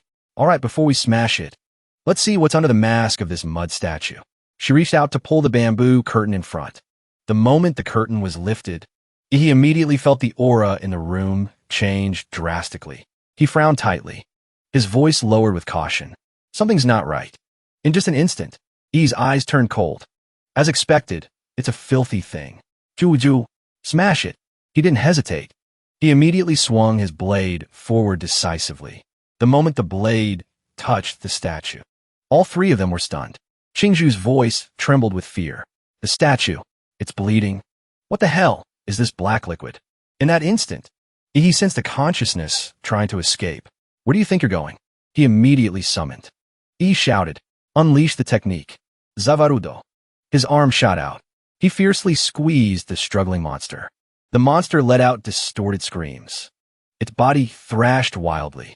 He immediately ordered in a deep, steady voice, "Ju, seal it."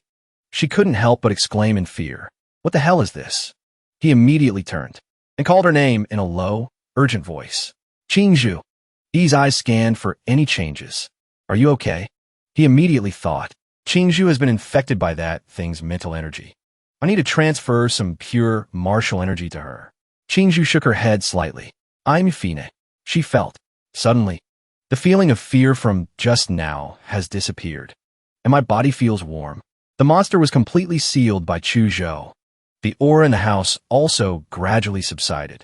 His voice deepened. "It seems the anomaly in Linshui County is related to this strange mud statue. Our investigation has reached a critical point. You two watch this thing here. Prevent it from mutating. I'm going to take care of something." He quickly pieced things together. "I left a radiation marker on the old man driving the tricycle. Timing-wise, it's time to reel in the net." He smiled brightly. "Sir, you don't need to confine me. I'll come here especially for you." The evening sun was setting. Bells chimed through the faint mist. Linshui County, Jinshan Temple. The old man stood before the temple gate. His expression was calm, but very tense. A young monk stepped out. He bowed. "Patron, the abbot is waiting for you inside." He nodded repeatedly. The familiar, gentle smile appeared again. The old man followed a lawn deep into the interior, passing through dark corridors, finally stopping before a huge wooden door that gave off an indescribable sense of dread. He stopped. He bowed his head respectfully and reported, "Abbot, I have brought patron Liu Kanshang, who has met the standard for blessing." He also said he has something to report. Alon clasped his hands and bowed. His voice echoed, "Abbot, patron Liu Kanshang, who has met the standard for blessing, has been brought here." He also said he has something to report. However, the eerie door remained shut. The space was silent. He slowly turned around. "This patron, what are your intentions? Why the sudden visit? There's someone else." Alan's body twisted. His skin split open. A hideous monster revealed itself. The old man trembled with excitement. "A god has descended. A god has descended." A foot suddenly shot out from the darkness with astonishing speed. He had acted first, directly attacking the newly revealed monster. He frowned. His voice was full of disgust. "So dirty. Good thing Zawarudo is keeping this stuff on the outside. Otherwise, if it got on my clothes, it would be hard to wash out." The old man looked up. His voice trembled. It's you. From old Yi's family. Just then, the surrounding Buddha statues suddenly began to shake violently. Rubble fell like rain. Each statue began to move stiffly and slowly. He narrowed his eyes and observed. He couldn't help but mock. Buddha statues can move? A sharp spear suddenly shot straight towards him with incredible speed. He immediately summoned Luda to block behind him for protection. The statues suddenly became enraged. The aura around them surged violently. Their stone arms came together, emitting a heavy, eerie sound of impact. They all charged towards Yi with a fierce and overwhelming presence. Yi said calmly, "These spaces are in a hidden state, to avoid being detected by the enemy." His eyes turned cold.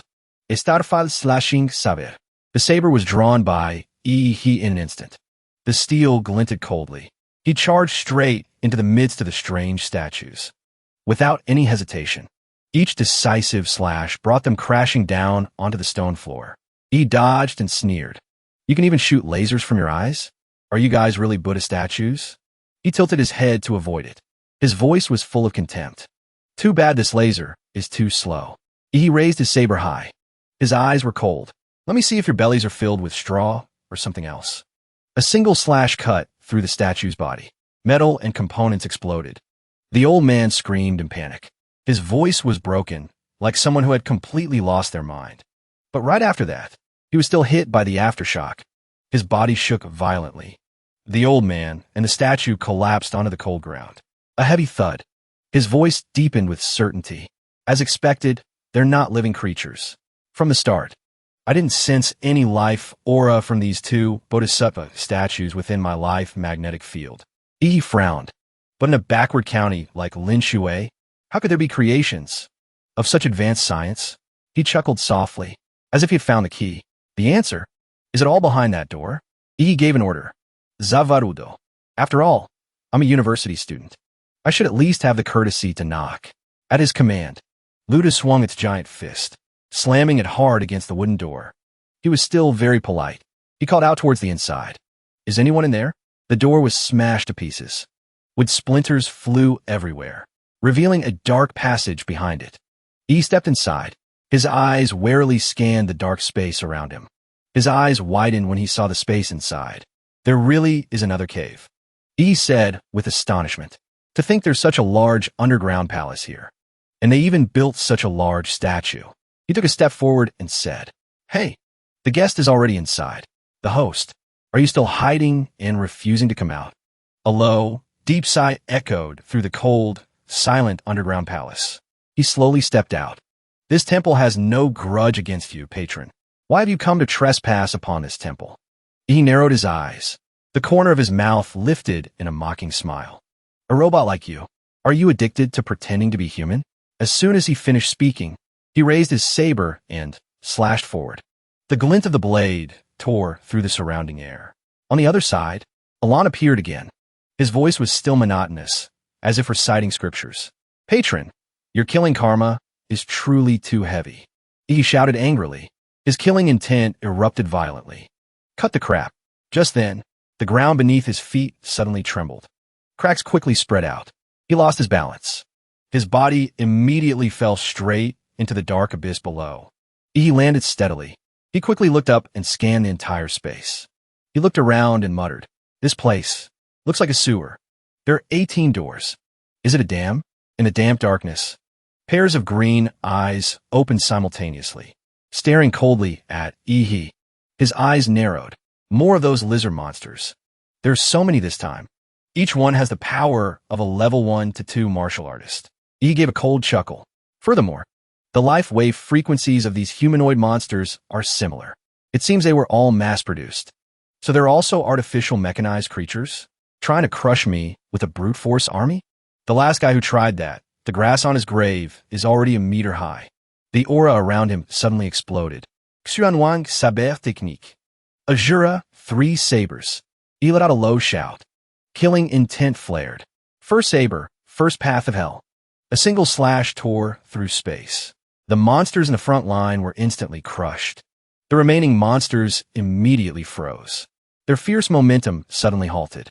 He smirked slightly. Who raises a bunch of disgusting monsters under their temple? The monster's roar was ear-piercing, echoing throughout the dark space. Before the sound could fade, he had dealt with the remaining monsters. From above, his monotonous voice echoed. Patron, your killing karma is too heavy. Patron, your killing karma is too heavy. He snorted softly.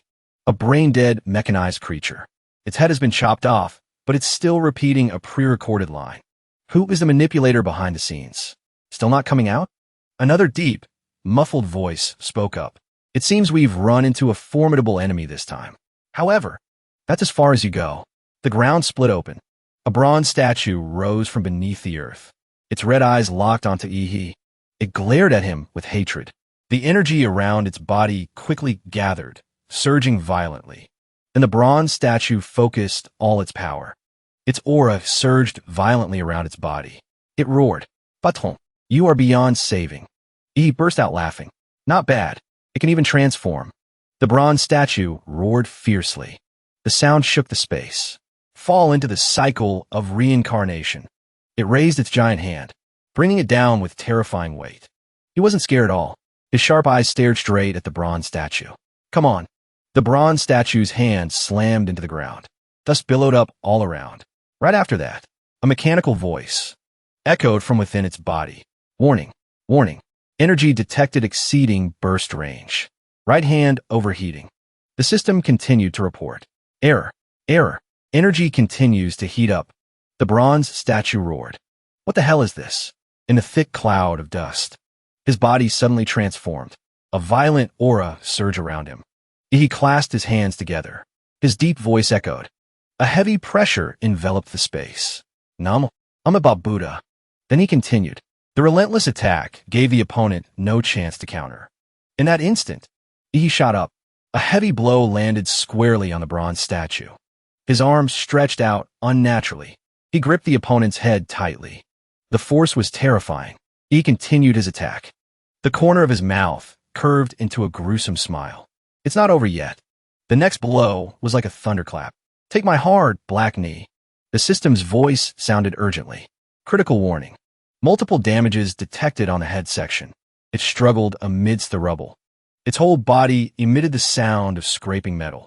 The bronze statue was trying to forcibly use its power. Ephemeral prayer beads. A huge amount of energy gathered.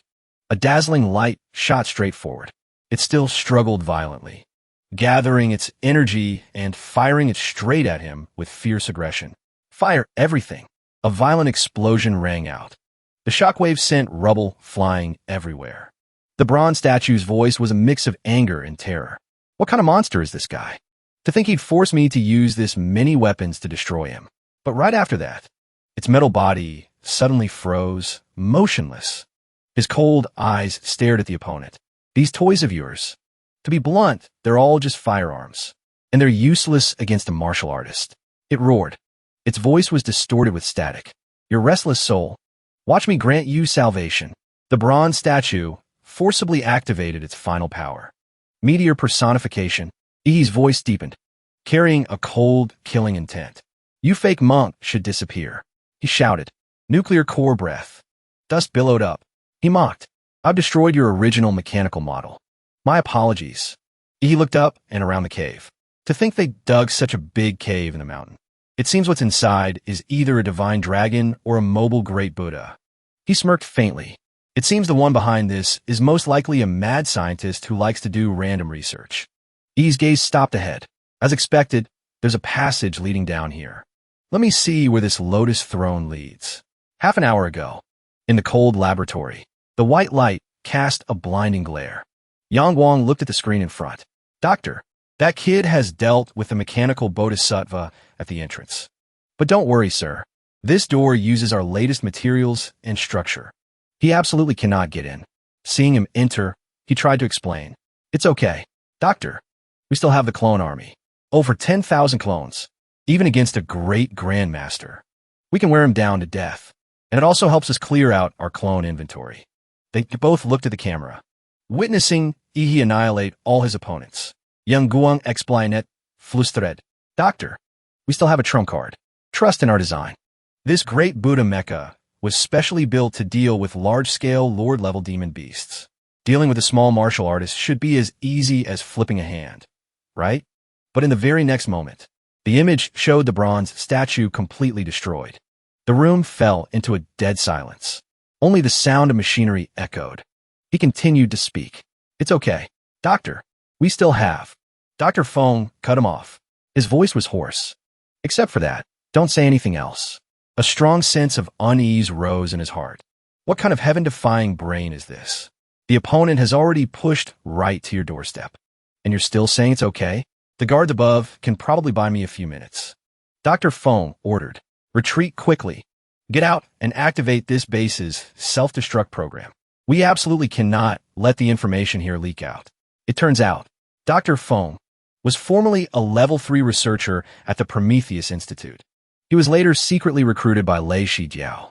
10 years ago, Lei Shijiao had taken root in Linshui County, a small, ordinary county. In the shadows, they replaced all the monks of Jinshan Temple. Lei Shijiao used the faith of the people of Linshui in Jinshan Temple to begin brainwashing and controlling the entire county. Under the guise of giving blessings, they lured the people of Linshui into accepting physical modifications, becoming free test subjects, providing Lei Shijiao's biological research technology with a large amount of materials and clinical data. He sighed heavily. A pity. Now this base must be abandoned. Just then, a huge crack appeared on the laboratory ceiling. He descended from above. His cold eyes locked onto his target.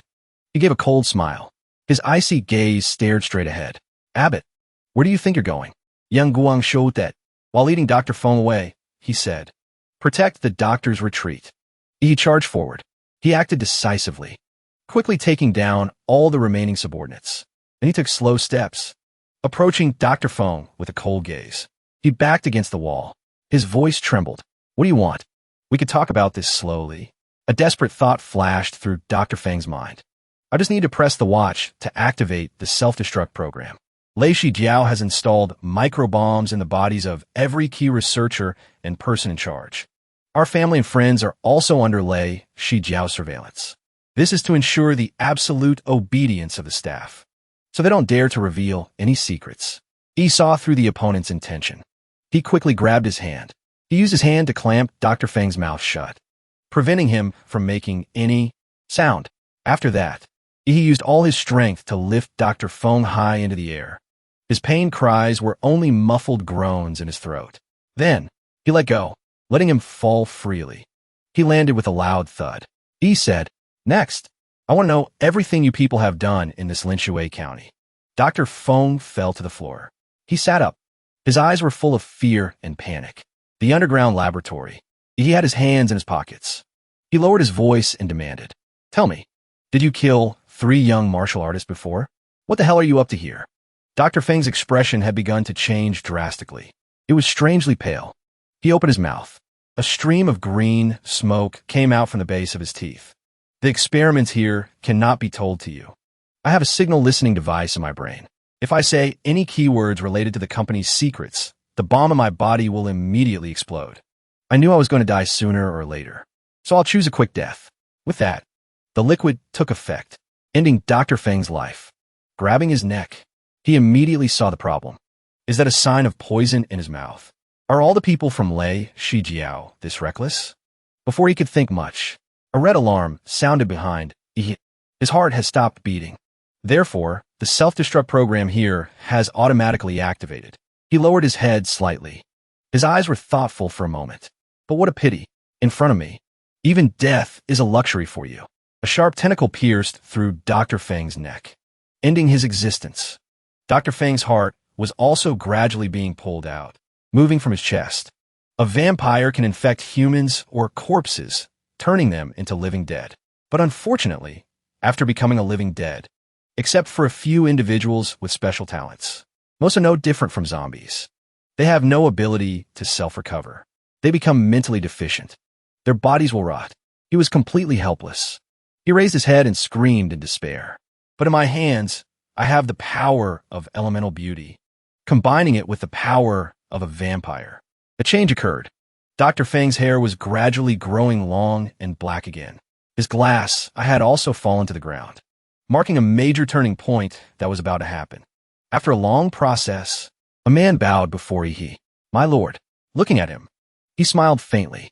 When I can create a perfect subordinate who retains all their memories and talents from when they were alive and is not afraid of sunlight and also possesses strong self-healing abilities and is absolutely obedient to me, both mentally and physically, I's face showed extreme satisfaction. You can't die now, so the self-destruct program should stop. From now on, I will call you Dr. Mad. Everything in your past is no longer relevant to you. The only thing you have to do from now on is serve me. Without hesitation, Dr. Mad called out, to be able to serve my master is my honor. He continued to voice his own thoughts. Since you have received the elemental power, a mental link has formed between us, so monitoring those things is no longer effective. Not wanting to be long-winded, he glared and transferred the mental link to him. I, on the other hand, want to see when this city was infiltrated. On this side, Dr. Mad silently received the link from him. Through his glowing eyes, a piece of memory replayed. Yang Guang was devouring something. Out of curiosity, Dr. Mad approached. Little Lu, it's not lunchtime yet, and you're already eating? Have you finished cross-referencing the data I gave you? His mouth at this moment was covered in blood.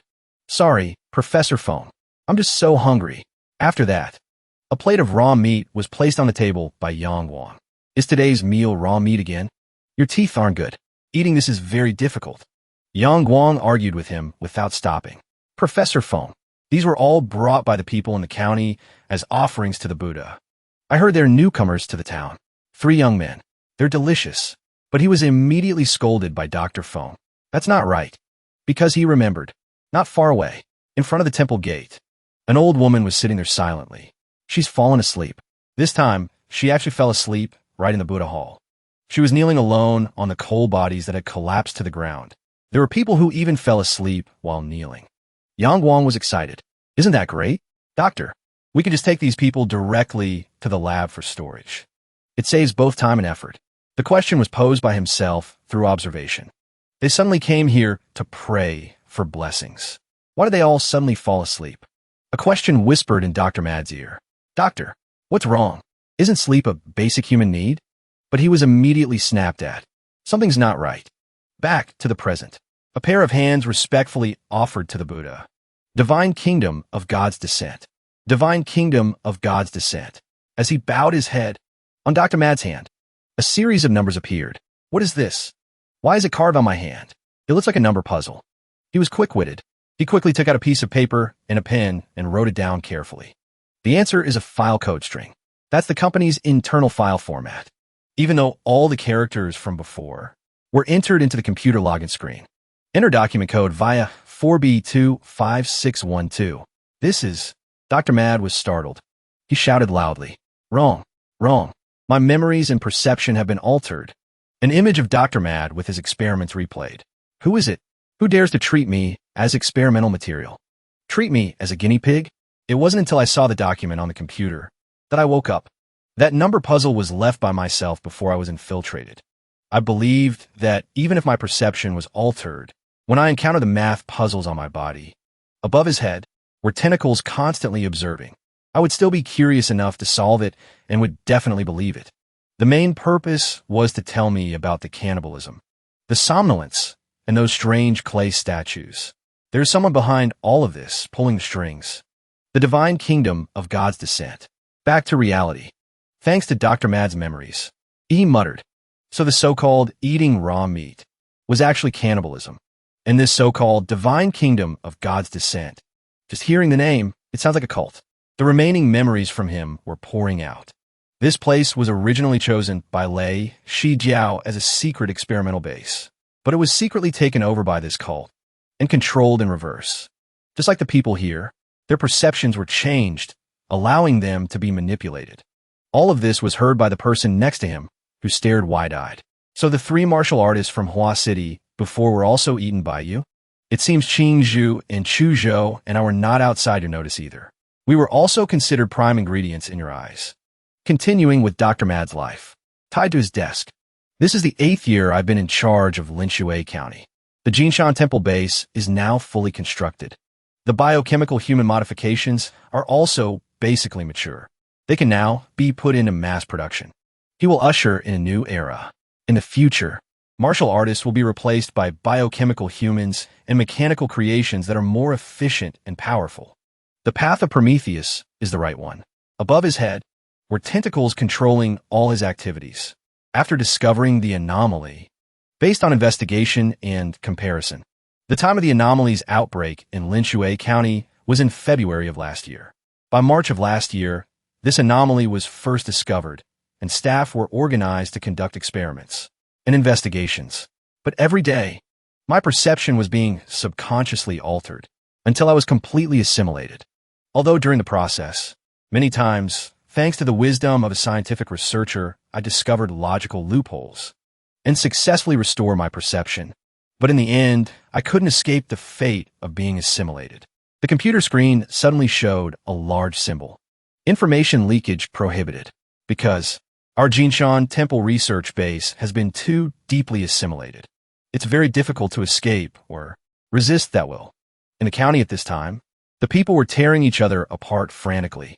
The anomaly in Linshui County is divided into 4 stages: cannibalism, chronic drowsiness, worshipping clay statues, mass sleepwalking.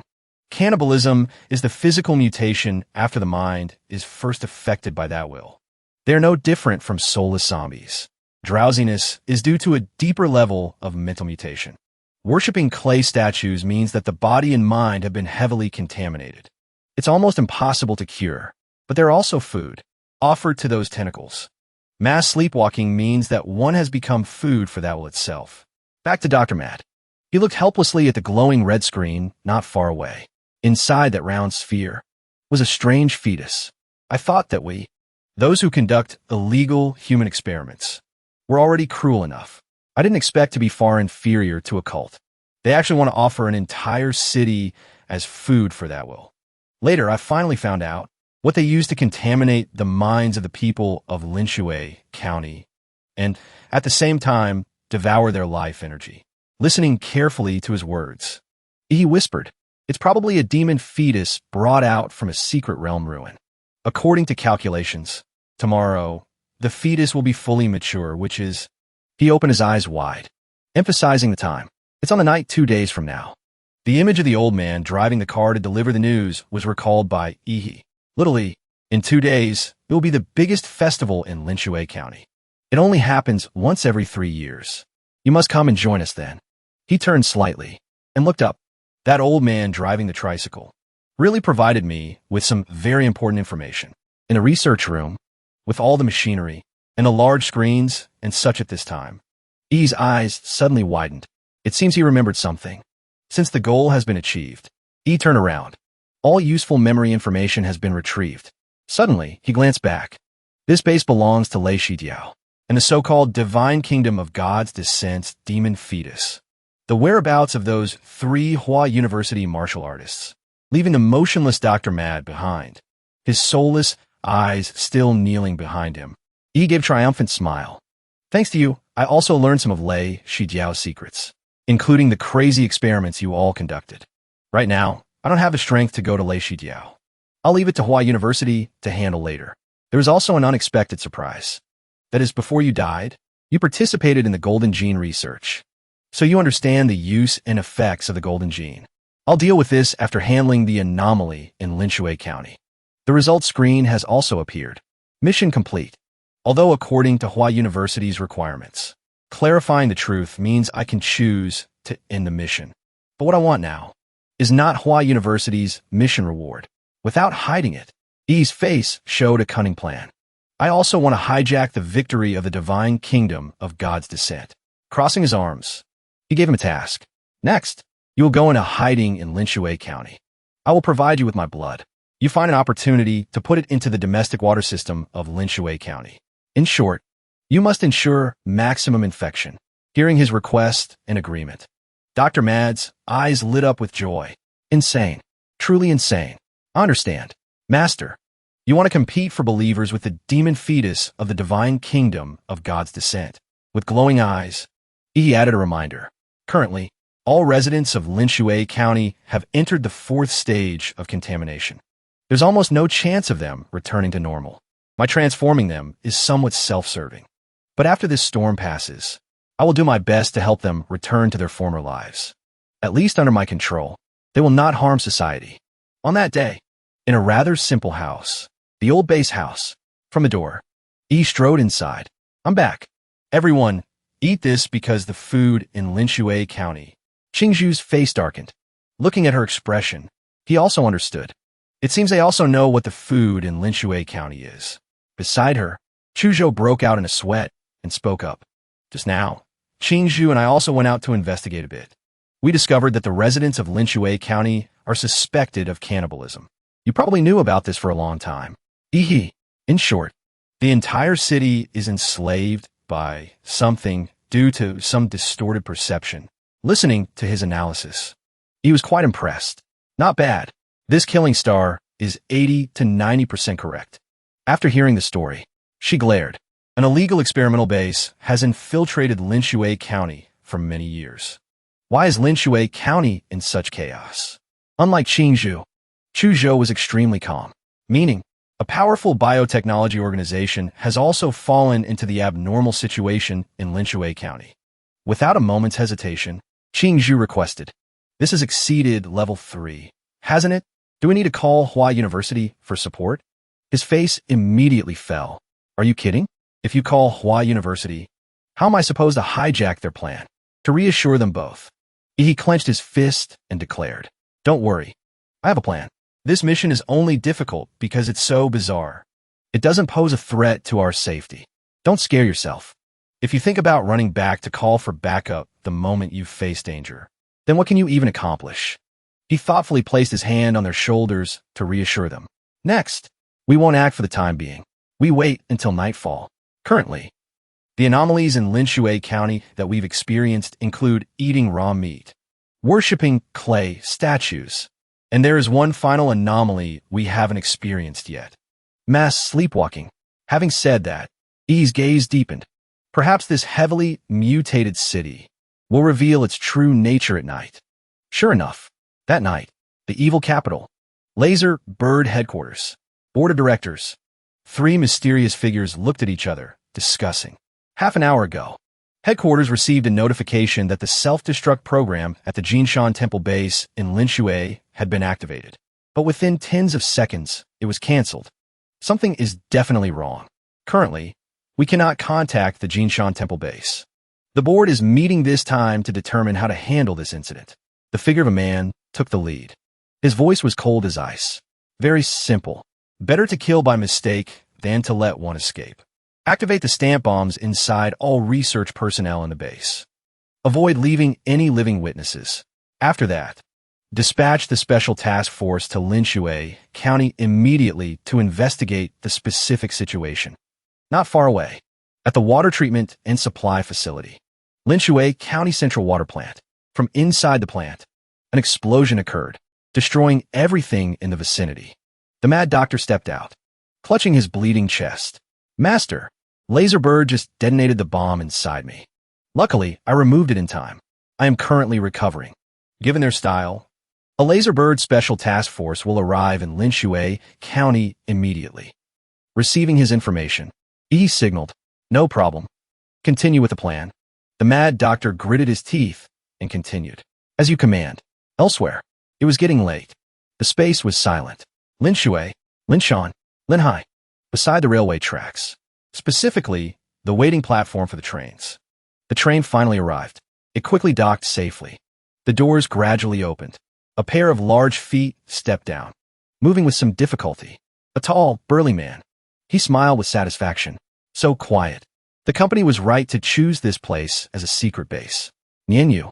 Suddenly from behind, someone pulled a suitcase forward. The company has already investigated. The Great Xia Dragon Sparrow is not involved with the Jinshan Temple base. A middle-aged woman, holding a small child in her arms. Ba Young. So who did this? The company has too many enemies.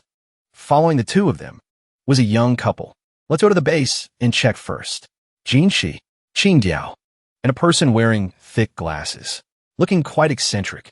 Hey, sure. Destroy all experimental equipment and documents that can be destroyed. Heisha looked at Baiyang, his voice solicitous. Captain, do you want to eat something? You've only had instant noodles the whole way. Holding the child, she complained. First, I have to find a place to breastfeed the baby. In a pitch-black place like this? Finding it inconvenient. Nianyu whispered, just feed him right here. I won't look. But he was immediately scolded by Baiyang. You pervert. Say, do you two look anything like professional assassins? Seeing this, Heisha diverted the topic. The captain of Laserbird's 3rd Squad. Once a terrifying assassin. Isn't she just an ordinary programmer now? Pushing up his glasses, Heisha held his head high. Those guys in black suits, wearing sunglasses, one look and you know they're fake. Unprofessional. We are what you call professional. Blending into the environment without being detected. Stop talking. Start assigning tasks. Jin Shi and Qing Diao. Responsible for investigating the situation in Linshui County. I, along with Nian Yu and Baiyang, will be responsible for going to the Jinshan Temple base to investigate the situation. He lowered his voice, coldly declaring amidst the vast space. Move out. At an abandoned house. A place that had been deserted for quite some time. A basin of water and a foul-smelling human skull. This city is very strange. It always gives off an abnormal feeling. State the obvious. People are eating people. What else could it be? Qing Jiao moved around, exploring. It seems this mission is not simple at all. Suddenly, she froze. Her eyes locked onto a temple right in front of her. Qing Jiao was surprised. Her emotions and eyes changed, widening in shock. This clay statue, by the window, on the other end of the line. The cause of the incident at the Jinshan Temple base has been clarified. A powerful martial artist destroyed the entire base single-handedly. Over 10,000 biochemical corpses cover the underground palace outside the base. The Fortress-class mechanical combat units were torn apart in an extremely violent manner. There are no survivors in the base. As for the person in charge of the base and the highest-ranking researcher, Dr. Feng Che is missing. At least, his body was not found at the Jinshan Temple base or the surrounding area. While speaking, the voice suddenly stopped, making Jin Shi annoyed. Is the signal jammed? He pressed his face close to the window. His expression began to tremble. A legion of zombies was getting closer by the minute, making Jin Shi panic. This is mass sleepwalking. Moreover, they seem to be surrounding us. Jin Shi was quite flustered, observing the number of sleepwalkers. We've been discovered. Need to find a way to resolve this. He turned his head to call Qing Diao. Qing Diao. Just as he turned, Jin Shi took a knife straight to the gut from her. A surprise attack, causing him to clutch his body, stammering. Qing Diao, this expression. Are you being controlled by something? Leaning her head on Qing Diao's shoulder, Jin Shi looked towards the statue. The idol in that temple. The statue radiated a glowing purple spiritual aura.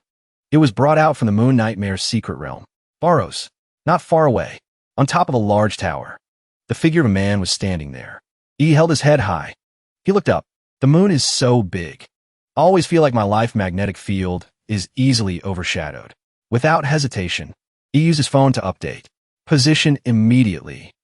First, notify the location of Chu Zhou and Qing Zhu's group. They are in the southeast of the city. The sleepwalkers are there. In the blink of an eye, he vanished from the top of the tower. If mass sleepwalking is the process of that feeding, then what does the feeding process look like? However, I'll find out soon enough. Back to Jin Shi. He woke up after being unconscious. Where am I? Next to him was Qing Diao, tied up tightly, with zombies in front of them. What the hell is this? The sleepwalkers from before, looking at both of them with visibly ravenous eyes. These people are the residents of the county. Are they controlled too? Too scary. He looked at Qing Diao and screamed. Qing Diao, wake up, you useless thing. Wake up quickly. Below them, the sleepwalkers were getting closer to both of them. Are you people from the kingdom of divine descent? We can sit down and talk this out clearly. The organization behind me is very powerful. Damn it, completely unable to communicate. Jin Shi's face looked drained of blood, extremely pale. These people have been brainwashed by the kingdom of divine descent. They can't be called human anymore. They are completely demonic beasts wearing human skin. Perhaps even more terrifying than demonic beasts. At least demonic beasts fear pain, fear death. But what do these crazy cultists fear? They fear nothing, falling into despair. A sound arrived and awakened him. A bell chime. Above everyone's heads was a giant moon, illuminating the entire sky. The moon is huge. That light attracted the sleepwalkers, making them stare without blinking. Suddenly, a pair of feet hurriedly stepped on the shoulders of an old sleepwalker, the first one standing. It turned out to be a chain reaction of the silent people behind, in just a few seconds before their eyes. They connected into a long line, stacking on top of each other. In no time at all the sleepwalkers had turned into a rope floating near the moon. Suddenly, the pillars holding both of them were lifted high into the air, leaving a large hole. It turned out Qing Diao and Jin Shi were being dragged by the sleepwalkers towards the moon. A few kilometers away, at a luxurious tower. It was now midnight. Heisher held the phone to his ear. Can't contact Jin Shi and Qing Diao. It's very likely something happened. It's very likely the person who destroyed the Jinshan Temple base has made a move. He looked at Nianyu and Bai Yang on either side. Whatever the case, a major incident has likely occurred in the city. We must seize the initiative. Return to the city immediately. Suddenly, a beam of light shone down, shining straight into the eyes of all three. This is a part of the giant moon, hovering right next to where they were standing and talking. Bai Yang, with her sharp eyes, pointed down below, her face slightly startled. Looked quickly, following her gaze into the distance. Under the moon was a glowing rope. Is that a pillar of light? It looks like the moon is pulling something down. Still talking nonsense at a time like this? Looking closely at that detail, Heisher's face was dripping with sweat. The direction of that light pillar falls somewhere within the city. What the hell is this? The destruction of the Jinshan Temple base this time seems not as simple as the higher-ups in the U.S. company thought. Without saying much more, they ran as fast as they could along the deserted road. Let's go. Go to where the moonlight is shining. Perhaps this is the reason Jin Shi's group lost contact. A moment later, the three arrived at a deserted village. The wind blew coldly. Leading the way was Heisher. Following behind were Bai Yang and Nianyu. With keen senses, Heisher glanced back, widening his warning. Someone's here. Moreover, he immediately drew a shuriken, throwing it quickly forward without hesitation. But the weapon quickly hit an obstacle, with a hard metallic sound in front. Just like that, it lost direction, flying straight into a wall, and sticking tightly to it. Unworried, he pushed up his glasses frame. An old ghost. Seems like not an ordinary person. Over here, an arm gently spun an umbrella, revealing more than half of it. Something hidden behind. Qing Zhu, holding the umbrella, spun it a few times and appeared. Who are you? Why attack us? Knowing clearly who blocked the attack, Heisher smiled with a confident guess. Looking at your outfit, you're not locals, are you? So, the ones who destroyed the Jinshan Temple base were you guys? Standing in front of the empty village, Heisher ordered. 3 seconds. Crush these two filthy insects. Both Nianyu and Bai Yang eagerly obeyed. Yes, sir. Luckily. Just then, Chu Zhou also arrived, standing to shield her. With a look of disgust, he rushed forward. But we should enjoy ourselves a little. Such a top-tier beauty. It would be a pity to just kill her. Nianyu's strength worried Qing Zhu. The force is too strong. Seeing her in danger, Chu Zhou launched a move to break the siege. Country bumpkin. Pervert. Ice wall. Thinking the layer of ice was a perfect protective screen. A loud crashing sound resonated. None other than Heisher launching a palm strike, penetrating the ice wall effortlessly in just a few notes. In a few short seconds, the screen had collapsed. My ice wall was broken so easily. Seeing the situation getting worse, Chu Zhou retreated. These three have at least high-level strength. Shouldn't tangle with them for too long. Retreat first. Following him was Qing Zhu. Before they could run far, Heisher had a knife right at their throats. Just 1 second left. Suddenly, a warning sound came from behind. Startling Heisher. There's someone else. Reacting quickly, Heisher dodged a sword that stabbed into the ground right in front of his eyes. Too dangerous. With curiosity, he turned to look at Yi. Who are you? Are you their accomplice? Over here, he boldly declared. I'm the one who will take your life. A single sentence ignited Heisher's fighting spirit. He adjusted his glasses. Not bad tone. Assassination art. 12 phantoms. Then, he launched a series of continuous slashes forward. Go to hell. Brat. Facing the attack, E stood motionless. The world. He smiled slightly, showing no panic. A Grand Martial Master level fighter. Under the protection of martial chi. Even a tank shell can't scratch him. But he can still be killed. Then, E skillfully dodged every slash bestowed by Heisher. Phantom assassination is indeed brilliant. I completely can't distinguish which is the real body. At the right moment, he raised his hand high. But there is absolutely no need to find the real body. The unusual action made Heisher smile contemptuously. Name unknown. Withdraw words. A red arrow rushed towards Heisher, the assassin king with an unremarkable appearance. The sharp arrow grazed his head, without any hindrance.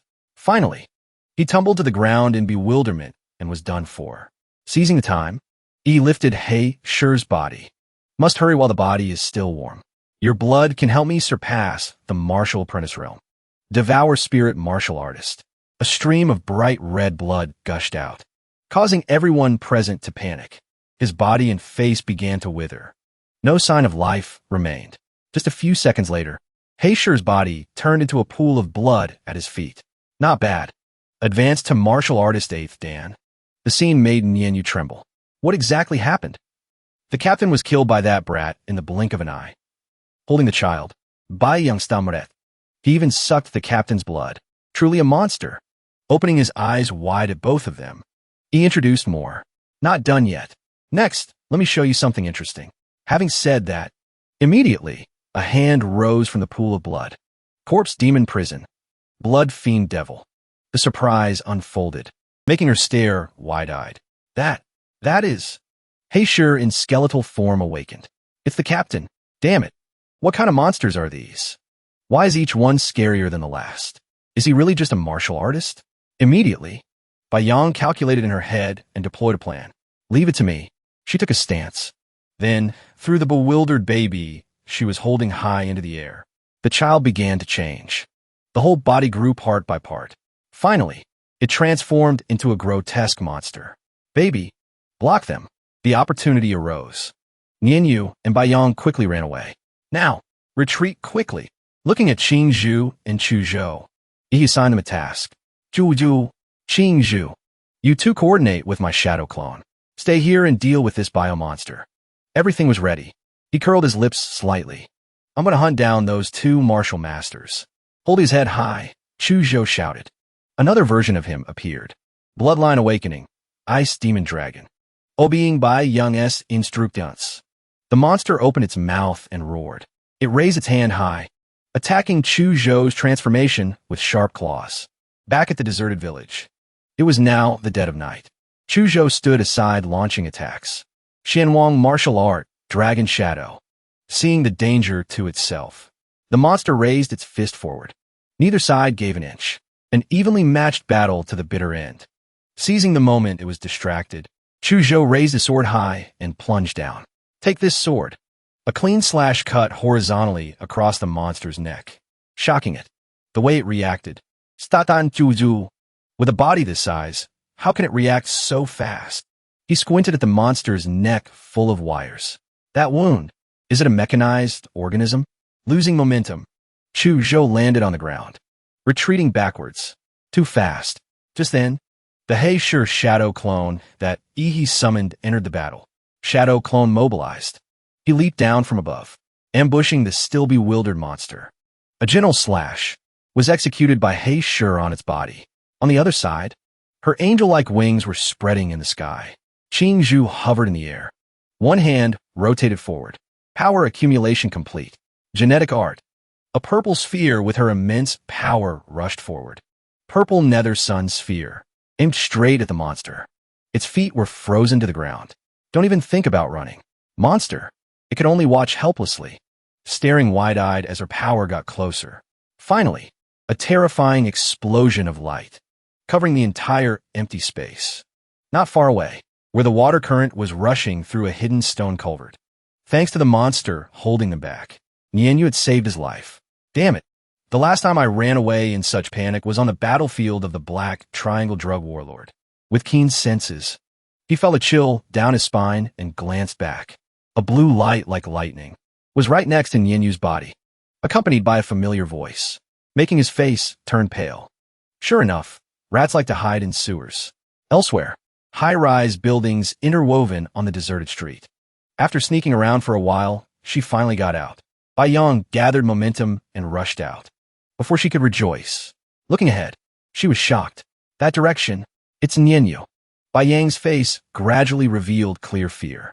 Jin Shi and Qing Diao lost contact. The captain was killed. Even Nianyu. Am I the only one left now? Who exactly are those 3 kids? Amidst the explosion of emotions, she bit her nails continuously. No, I can't die. I must live. Where should I run now? Brain assist activated. An idea flashed through Bai Yang's mind. That's right. She looked towards a nearby moonlight source. Isn't that moon-ascending human ladder a masterpiece of the kingdom of divine descent? With high determination, Bai Yang bit her thumb hard. I must survive, even if I have to sacrifice my soul to the devil. I must live. No sooner said than done. A moment later, she muttered in a daze. This thing, in front of Bai Yang right now, was a mass of sleepwalkers intertwined, looking extremely grotesque. From behind, carrying Nianyu's head as a trophy, Yi spoke up. You want to rush up there? Looking back, she was startled. Damn it. He caught up to escape the danger. Bai Yang sprinted forward like the wind, not caring about anything else. She reached out and grabbed a few sleepwalkers with a bit of strength. Thanks to that, Bai Yang quickly ascended high, leaving him far behind. A moment later, as if encountering something, she hurriedly opened her eyes wide. It turned out at the very top, a giant gate was waiting for Bai Yang. Is it the gate? A purple light flickered in and out of existence, shining straight ahead. She took the full brunt of it. Dad, I miss you and Mom so much. In the dead of night, the light soars from a moon and the rope of sleepwalkers connected tightly. After much effort, they and Bai Yang had reached the position of the gate, standing in a quiet place, observing. He smiled mysteriously. His figure, carrying a sword lightly, gradually faded before the golden moonlight. A few seconds later, he landed on the ground, looking ahead. Well done, kingdom of divine descent. Using the fear in her heart to create an illusion of me forcing her up to the moon. Interesting. He quickly took out his phone to check something. Currently, the assassin team sent by Laserbird 2 are dead. The remaining 3 probably wish they were dead. Gritting his teeth slightly, 2 bright lights appeared in Ihi's eyes, calculating the time. Tomorrow, the people from the kingdom of divine descent will arrive, won't they? As for Laserbird, after losing a base in another team, they likely won't make a move. So external factors are considered gone. Working hard all this time. Finally, the play is about to begin. A few hours passed. The rope of sleepwalkers connected to the moon was gradually fading, and finally disappeared, returning silence to the midnight. At the location of Jin Shi and Qing Diao, only 2 deep holes where pillars were planted remained. Having resolved everything, Qing Zhu wondered, Ihi, the weirdness level of this mission has exceeded our imagination. Do you really want to continue? Looking into the distance, he smiled cunningly. Don't worry, I'm certain. Moreover, we are not just 3 people. There is also a powerful ally secretly helping. It's just that person doesn't want to reveal themselves. Ihi's statement made Chu Zhou slightly wary. Ally, after all this time in contact, Ihi absolutely cannot be simply someone from an ordinary family as in the file. In a martial artist world, bloodline advantages exist. Therefore, high-level martial artists have created a clear gap in life hierarchy compared to ordinary people. He is either the illegitimate son of a powerful martial artist, or a young master of a powerful martial artist family testing himself. If it's the latter case, then surely there is a Dao protector beside him. This also explains the ally he mentioned. Not a waste time. He quickly channeled his internal energy. Zhu, Qing Zhu, today I have a very important task to entrust to you two. A red aura immediately appeared from the ground, no different from fresh blood, accompanied by the appearance of shadow clones. You two, along with my shadow clones, go destroy all the clay statues in the residents' houses in the city later. Hearing the order, Chu Zhou enthusiastically sped away like the wind. Seeing his overly enthusiastic attitude, Qing Zhu could only be silent and helpless.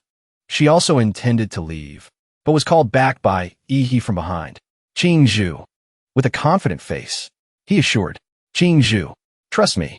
Hearing every word he uttered, Qing Zhu's mouth twitched slightly. Finally, she smiled. With an innocent voice. I believe. Just, In the future, trust your teammates more. Don't shoulder everything alone. After moving quickly for a while, at the luxurious building from earlier, the Mad Doctor was waiting for Master, the day has come. Don't talk much. To make everything go smoothly, he urged. Time is running out. We must quickly prepare for battle. Without hesitation, he led him to a pit full of corpses. The artificial humans you defeated before are all piled up here. Very good. The quantity is sufficient. Seeing everything was ready, Ihi channeled internal energy to start the power. Gullification power. A stream of blood from the monster arrived just in time, pouring down like rain. All of it was sent into the deep pit by him, and completely absorbed by the corpses. In an instant, the corpses showed signs of life returning. One of them opened its eyes wide, glancing around searching. Not just a few, but the whole pack awakened. First used a vampire virus to revive these biochemical bodies. Then used the authority of the progenitor ghoul to grant them gullification power. When needed, they will transform into a giant undead army completely obedient to me. Over here, holding a computer, the Mad Doctor announced, Master, the biochemical mosquitoes have been released. Currently heading towards the county, a mosquito with a belly full of blood was moving gently with its wings. Not just one, but a swarm of mosquitoes leaving the abandoned building. Very good. The biochemical mosquitoes contain vampire blood. They will fly into every house, bringing them warmth for me. Looking at the armor suit, he instructed further. After finishing the infection, go repair the Great Buddha mech suit from before. Even though it was dismantled like that, the repairability isn't high. But removing some weapons and modifying it is still doable, right? Without refusing, the Mad Doctor nodded. Of course. Master, rest assured. He reached out and lightly flicked his ear. Satisfied. Everything on my side is proceeding. Next, let's see how my opponent, the Kingdom, will act. The next morning, on the national highway, a convoy of large vehicles was speeding. Kingdom of Divine Descent. Its predecessor appeared right when the Secret Realm invasion broke out. It is a faction of fallen humans formed within society. A mysterious pope carrying terrible power from the Secret Realm ruins caused this group of chaotic people to develop at an extremely terrifying speed. Inside the car was a sect of covered people. The sect's doctrine is to use demon fetuses taken from the Secret Realm through absorbing bodies, life and souls of living beings to mature, thereby creating a temporary body for the god to operate, leading the backward human civilization into the true kingdom of heaven. The leader, draped in a bright yellow robe. This place is the hardest country for the kingdom to conquer. The vice bishop looked towards the nearby area. Now it is about to become a part of the kingdom. A lump of red blood was now surrounded by chains. The divine fetus is about to form. Back to the running cars. Bishop, ahead is Linshue County. The divine fetus that the Grand Bishop implanted 4 years ago is right there.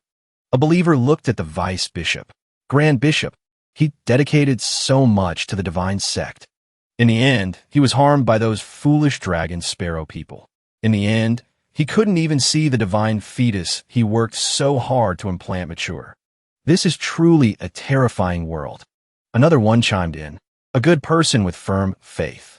Compassionate and kind like the Grand Bishop, yet met such a tragic end, crushed to pieces. Listening to the disciples confiding, he frowned slightly. Therefore, we absolutely cannot let the Grand Bishop's sacrifice in vain.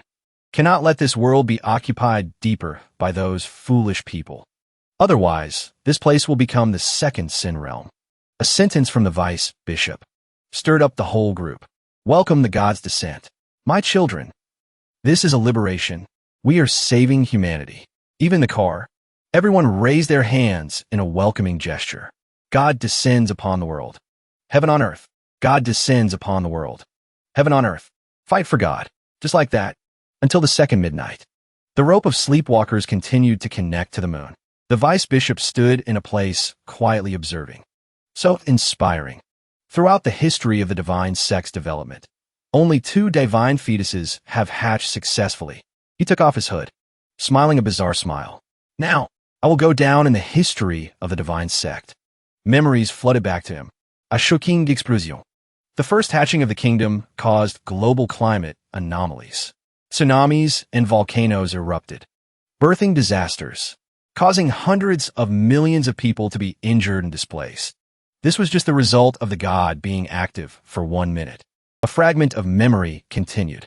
That was the explosion of the ocean. After the second one descended on the continent, it caused the surrounding sea area to rise with thick fog and undercurrents, blockading the entire continent. After that, there was no after that. The entire continent lost contact. That area was completely empty when investigated by satellite. Finally, warning screens beeped incessantly. The allied forces of various countries suffered heavy losses. Since then, this Dark Sea area has been listed as an S-class Forbidden Life Zone. No one sets foot there anymore. Back to reality. The vice bishop lightly cut his arm. A stream of his fresh blood flowed into the stone, with no sign of stopping. Standing amidst the pool of blood, the vice bishop spoke. Now, this sect will welcome the descent of the third god right here. Thanks to the fresh blood, he stepped forward one by one to a high position. Finally, the vice bishop arrived, in front of the giant gate that Bai Yang had encountered. He raised his hand high, smearing blood on the back of a sleepwalker. God above, please accept my fresh blood. The gate gradually opened, exciting the vice bishop.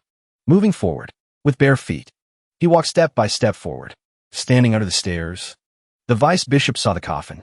It's the platinum god coffin. The demon god that the bishop nurtured years ago is inside. Now, absorbing nutrients from all the people in Linshui County for 4 years. The divine fetus is about to mature. A sentence from him made everyone reverently offer blood. My children, let's begin welcoming the god. They showed no resentment. Under the hoods, they still held their heads high observing. A moment later, the vice bishop carried the coffin on his shoulder, staggering down. Yes, Bishop Father. The coffin was placed in the center, surrounded by fresh blood. He raised his arms to shoulder height, loudly proclaiming, Great Moon, Nightmare God in the illusionary dreamscape. Your most loyal servant is here calling upon you. Please allow me to call your true name. The vice bishop's voice echoed through the grounds of the pointed tower. Moon Nightmare. Baros. Suddenly, something unexpected happened. A sleepwalker opened their mouth wide, screaming frantically, hurriedly looking. Simultaneously, the sleepwalkers were gradually fading away. Reason unknown, a stream of spiritual energy appeared from them, spreading to the surrounding area. At the same time, combining with the brilliant blue light nearby. Hard to explain.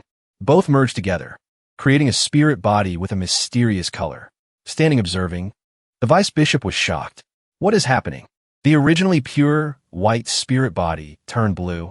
Was it that scream just now? Spirit pollution? He trembled, not understanding the scene before him. How is this possible? How is this possible?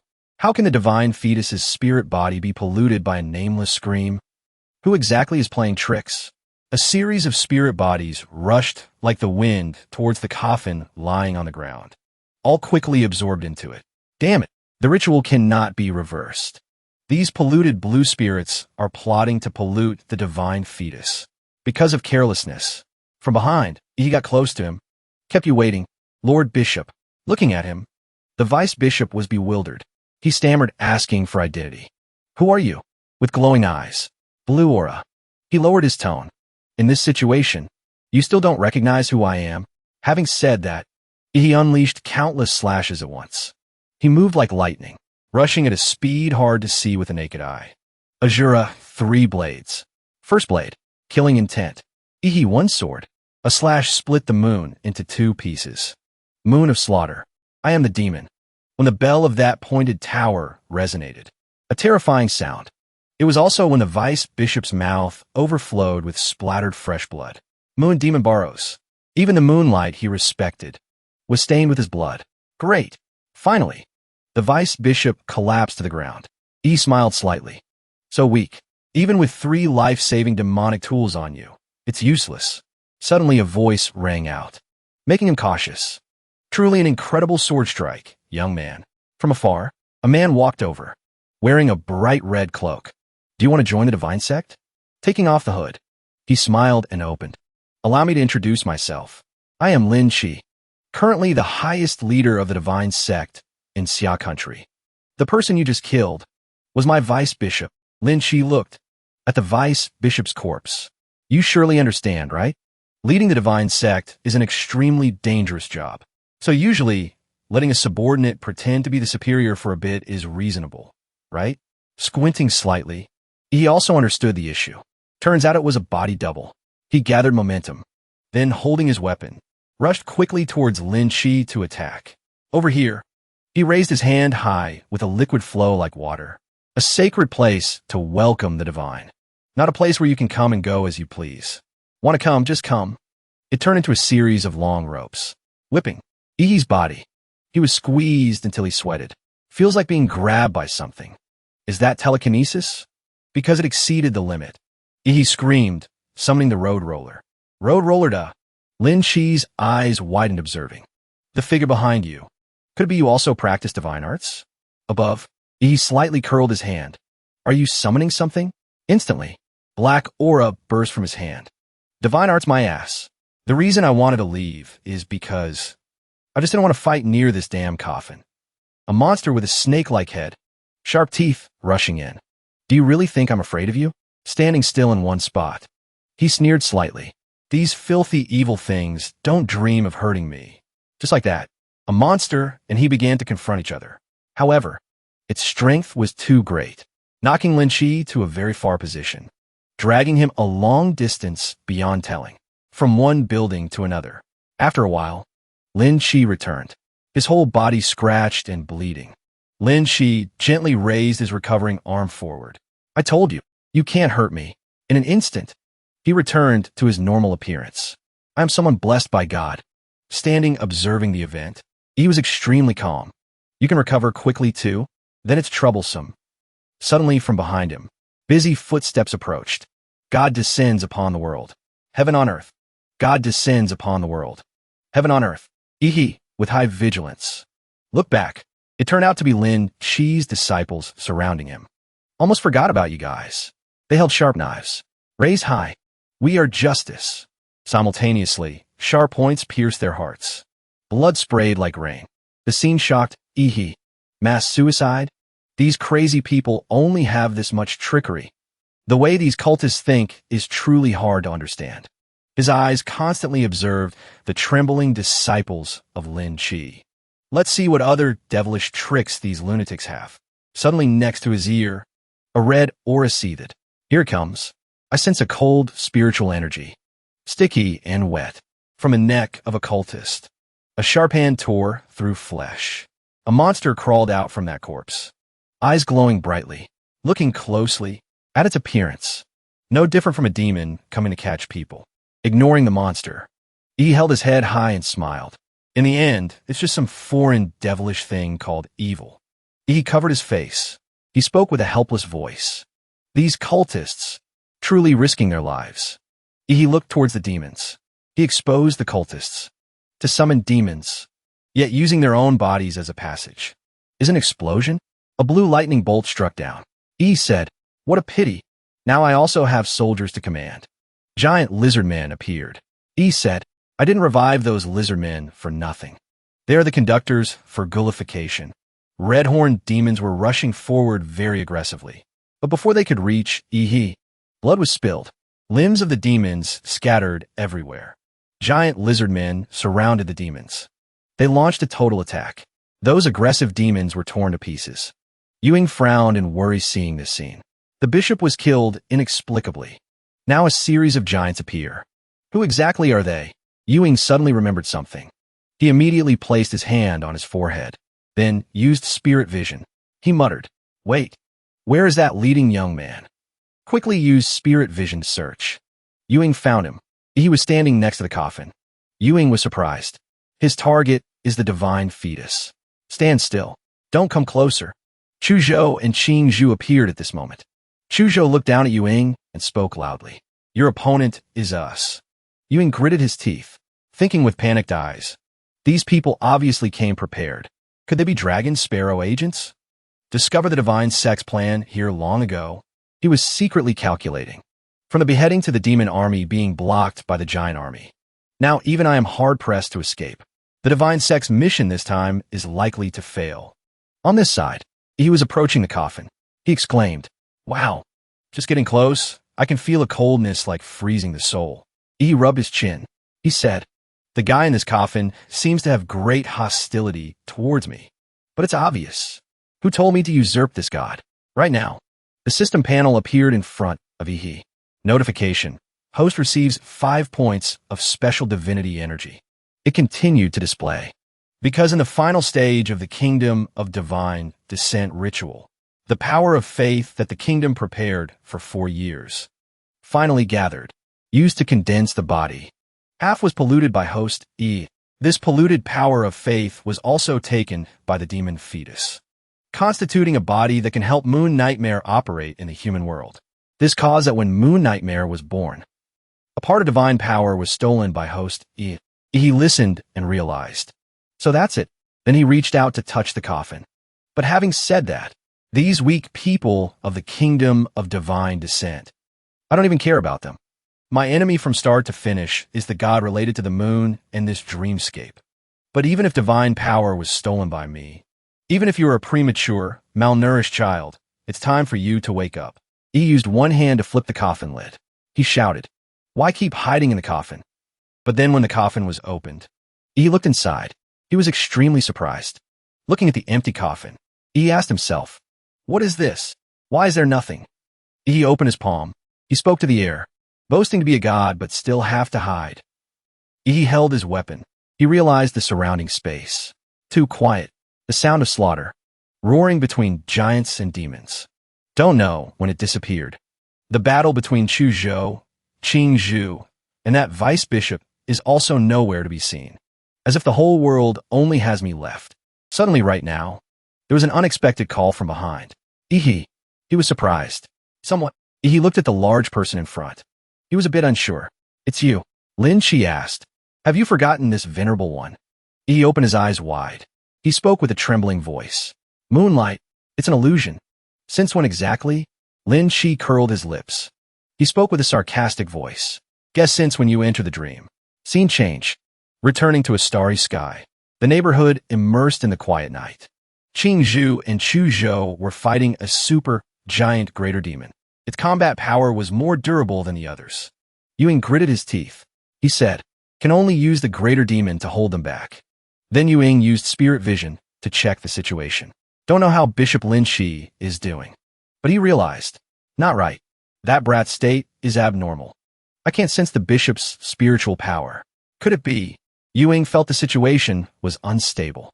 He immediately made a decision. No, must quickly get to the divine fetus. He immediately pulled out a weapon. Illusion art divine needle. Once stabbed into the enemy's body, it can cause blood thorns to grow inside. Blood thorns will grow from inside out, until the enemy is minced meat. Yuing rushed up. He spoke with determination. The pitiful soul will be punished by the god. The filthy body will be handled by me. Chu Zhou on this side realized the problem. Damn it, that person rushed towards me. Chu Zhou immediately shouted, "Li Qingzu, go save Ihi quickly. I'll hold this guy back." Burning blood, forbidden art. Chu Zhou's burning blood forbidden art has extremely terrifying power. Extreme speed, freezing chi. She frowned thinking. Freezing this big guy in an instant. Almost exhausted all my martial energy. Chu Zhou turned to Qing Zhu again and reminded. Don't hesitate. Our lives are not as valuable as Ihi's. Qing Zhu didn't hesitate either. She immediately flew away. Before leaving, she didn't forget to remind. I know. Don't die. Zhu. Suddenly, Chu Zhou looked at the greater demon. It was burning, breaking the ice layer. He shouted, "Damn it, can't seal this guy." The giant greater demon, its whole body glowing red, burning that thick layer of ice. Chu Zhou immediately took a defensive stance. The greater demon was angry. It frantically struck the ground, causing a huge noise. The greater demon roared, "You think just that can kill me? Not yet." Complete revenge. But, surprisingly, sharp ice spikes appeared, moving at high speed, stabbing straight into the back of the huge greater demon. It screamed in pain and despair. Chu Zhou hid in the shadows and said, "Flowing in my body is the powerful blood of Hua Du." Inside the black shadow appeared countless strange transformations. Did something happen to Chu Zhou? Chu Zhou changed form, he said, reluctantly having to use both the Burning Blood secret art and Bloodline breakthrough at the same time. The rate of life consumption will double. Chu Zhou raised his two hands, now turned into two sets of sharp claws. But to send this demon back to hell, it is completely worth it. From the two sets of claws, Chu Zhou created giant blocks of ice, attacking towards the greater demon. Chu Zhou jumped up, swung his claws. He shouted furiously, "Get back to hell!" The greater demon's eyes glowed. It roared angrily. The greater demon stood tall there. Chu Zhou used all his strength, creating a stream of ice with terrifying power. This is Bloodline's secret art. The collision between the giant ice bar and the fiery power of the greater demon shook the whole sky. Chu Zhou opened his eyes wide. He was extremely surprised. This force, not right. The greater demon used the power in its hands to create a shield, blocking Chu Zhou's attack. It roared. Chu Zhou watched this scene. He was surprised. Didn't expect it to catch my sword chi storm. Chu Zhou was at a disadvantage. He said worriedly, "Done for. Sword chi burned by the demon's fire. I don't have much martial energy left." Suddenly right now, an arrow flew swiftly towards this direction. It seemed to neutralize Chu Zhou's disadvantage. A red arrow from behind pierced through the greater demon's throat. Before it could react, the huge greater demon, capable of blocking Chu Zhou's attack, was taken down by a small arrow. Chu Zhou was beaten back to his original form. He was seriously injured. Chu Zhou looked ahead. He whispered, "There's another expert. Could it be Yi's ally?" A gun still smoking with gunpowder. It turned out it saved Chu Zhou. The mad doctor breathed a sigh of relief and said, "Luckily, Master left me armor-piercing bullets containing his martial energy. Useful at the critical moment." The mad doctor exclaimed, "I thought the kid named Chu Zhou was the weakest in Master's team. Who knew he was hiding such a trump card?" The martial artist system is divided into martial apprentice, martial practitioner, martial master, grand martial master, mystic martial master, grandmaster, great grandmaster, national guardian. He seems about to break through from martial apprentice. He didn't forget to praise Qing Zhu. The girl named Li Qing Zhu seems very formidable too, able to keep up with master. Truly all have not bad potential, the mad doctor said with a gloomy face. Anyway, first use the drone to help that kid recover stamina. Then destroying that greater demon will surely be as easy as turning a hand. Ewing was the most confused here. He gritted his teeth and said, "You people, you are not dragon sparrow people. 3 people, each younger than the last, and each is a type of monster. Who exactly are you?" "Zhu Ansua. We are just ordinary freshmen of Hua University." Suddenly, countless coffins appeared from nowhere rushing towards this direction. Giant coffins stood upright. They blocked in front of Ewing. The coffins automatically popped open. Inside were familiar people, but their eyes had changed. Everyone wondered, "These things, corpses?" Qing Zhu was surprised. She recognized them. Those 3 are Hua University's second team that lost contact. The one in the middle, I remember, was one of the 3 who confronted us before. Ewing seemed to have found support. He smiled smugly and said, "God is protecting me." The mad doctor saw this scene through the scope. Dead. This girl whom Master ordered to pay special attention to, facing the siege of 6 zombie martial masters, will definitely die without a doubt. He analyzed the current situation. "Before, I didn't let the giant legion come to support Li Qing Zhu and the other because the giant's strength is too weak and they lack intelligence. If they come, they might hinder the 2 in battle. But now, must send people to support. Otherwise, if Master's mission cannot be completed, even death would be hard to atone for the crime." Suddenly loud noises appeared again. They were struggling to pull through. Countless green giants appeared blocking the zombies. Qing Zhu thought, "Seems the giants are allies. Are they planning to hold back these zombies? Right?" She frowned. Qing Zhu knew she couldn't hesitate anymore. Must go save Yi first. Thanks to the giant's cover, Qing Zhu had a chance to fly up, avoiding the zombies. But Ewing saw it. He immediately ordered, "Quick, stop her. Don't let her approach the divine fetus." The The zombies immediately climbed up, eyes glaring with a deadly aura. They tried to break out of the giant's siege, continuously chasing Qingzhu. The zombies used all their strength to fight back, while the giants were still defending Qingzhu. Qingzhu only had time to turn her head to look at the battle behind her once. She hurriedly flew away. Qingzhu saw Yi from above. She immediately said, "Yi, wait for me." But a blue light flashed by, hitting Qingzhu. Her body bled. Qingzhu kept a calm face, clutching the wound on her arm. But it seemed she wouldn't give up. Not done yet. Qingzhu ignored the bleeding wound on her arm. She used all her strength to fly towards Yi. Qingzhu reached her hand forward. Her eyes widened, trying to encourage herself in her heart. Just a little more. Yu Ying's face drained of blood. He panicked, not expecting Qingzhu to be so determined. Done for. Qingzhu finally hugged Yi. She spoke gently. "Yi, touched you." Qingzhu ignored her wound. She hugged Yi. "Must quickly take Yi away from here." Qingzhu looked at her arm. She gritted her teeth in pain. The arm just stabbed by the blood thorn hurts so much. Temporarily use purple fire to burn a bit to restrain the spread of the blood thorn. That way it won't affect movement anymore. Qingzhu looked down at the massacre below. Have those giants just now been wiped out? She looked at those zombies with worry. Those 6 zombies are still there. Cannot stay here long. Must leave quickly. Suddenly a voice came from nowhere, but full of threat. "Give him up." Qingzhu opened her eyes wide. She was startled by this voice. Qingzhu asked, "Who?" The mysterious person's voice continued. "You've done well enough. He won't blame you." The mysterious person still didn't reveal themselves, but still wanted Qingzhu to hand Yi over to him. "Come on, give him to me." Qingzhu was indeed a strong girl. She immediately said to the mysterious person, "I give." Qingzhu hugged Yi tighter. She scolded the person angrily. "Get lost." Responding to Qingzhu was a sound vibrating through space. The mysterious person still hadn't appeared. Qingzhu's whole body stiffened upon hearing that sound. She thought, it's a mental attack. Qingzhu seemed manipulated by that sound. Her body swayed unsteadily. Head hurts so much. These laughter sounds, so annoying. Qingzhu's eyes began to lose focus. She still tried to use her little reason to speak. "Cannot let..."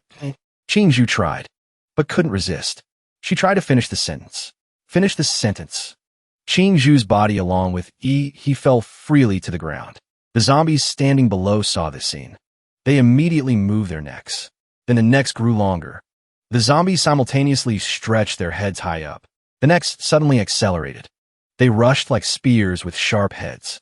They simultaneously attacked Qingzhu, who was losing control and falling. Suddenly, right at the dangerous moment of life and death, a familiar voice shouted, "The world!" Qingzhu was awakened by this shout. She opened her hazy eyes after the mental attack. He had woken up. He hugged Qingzhu apologetically. I woke up a bit late." Qingzhu spoke with a weak voice. "You're awake."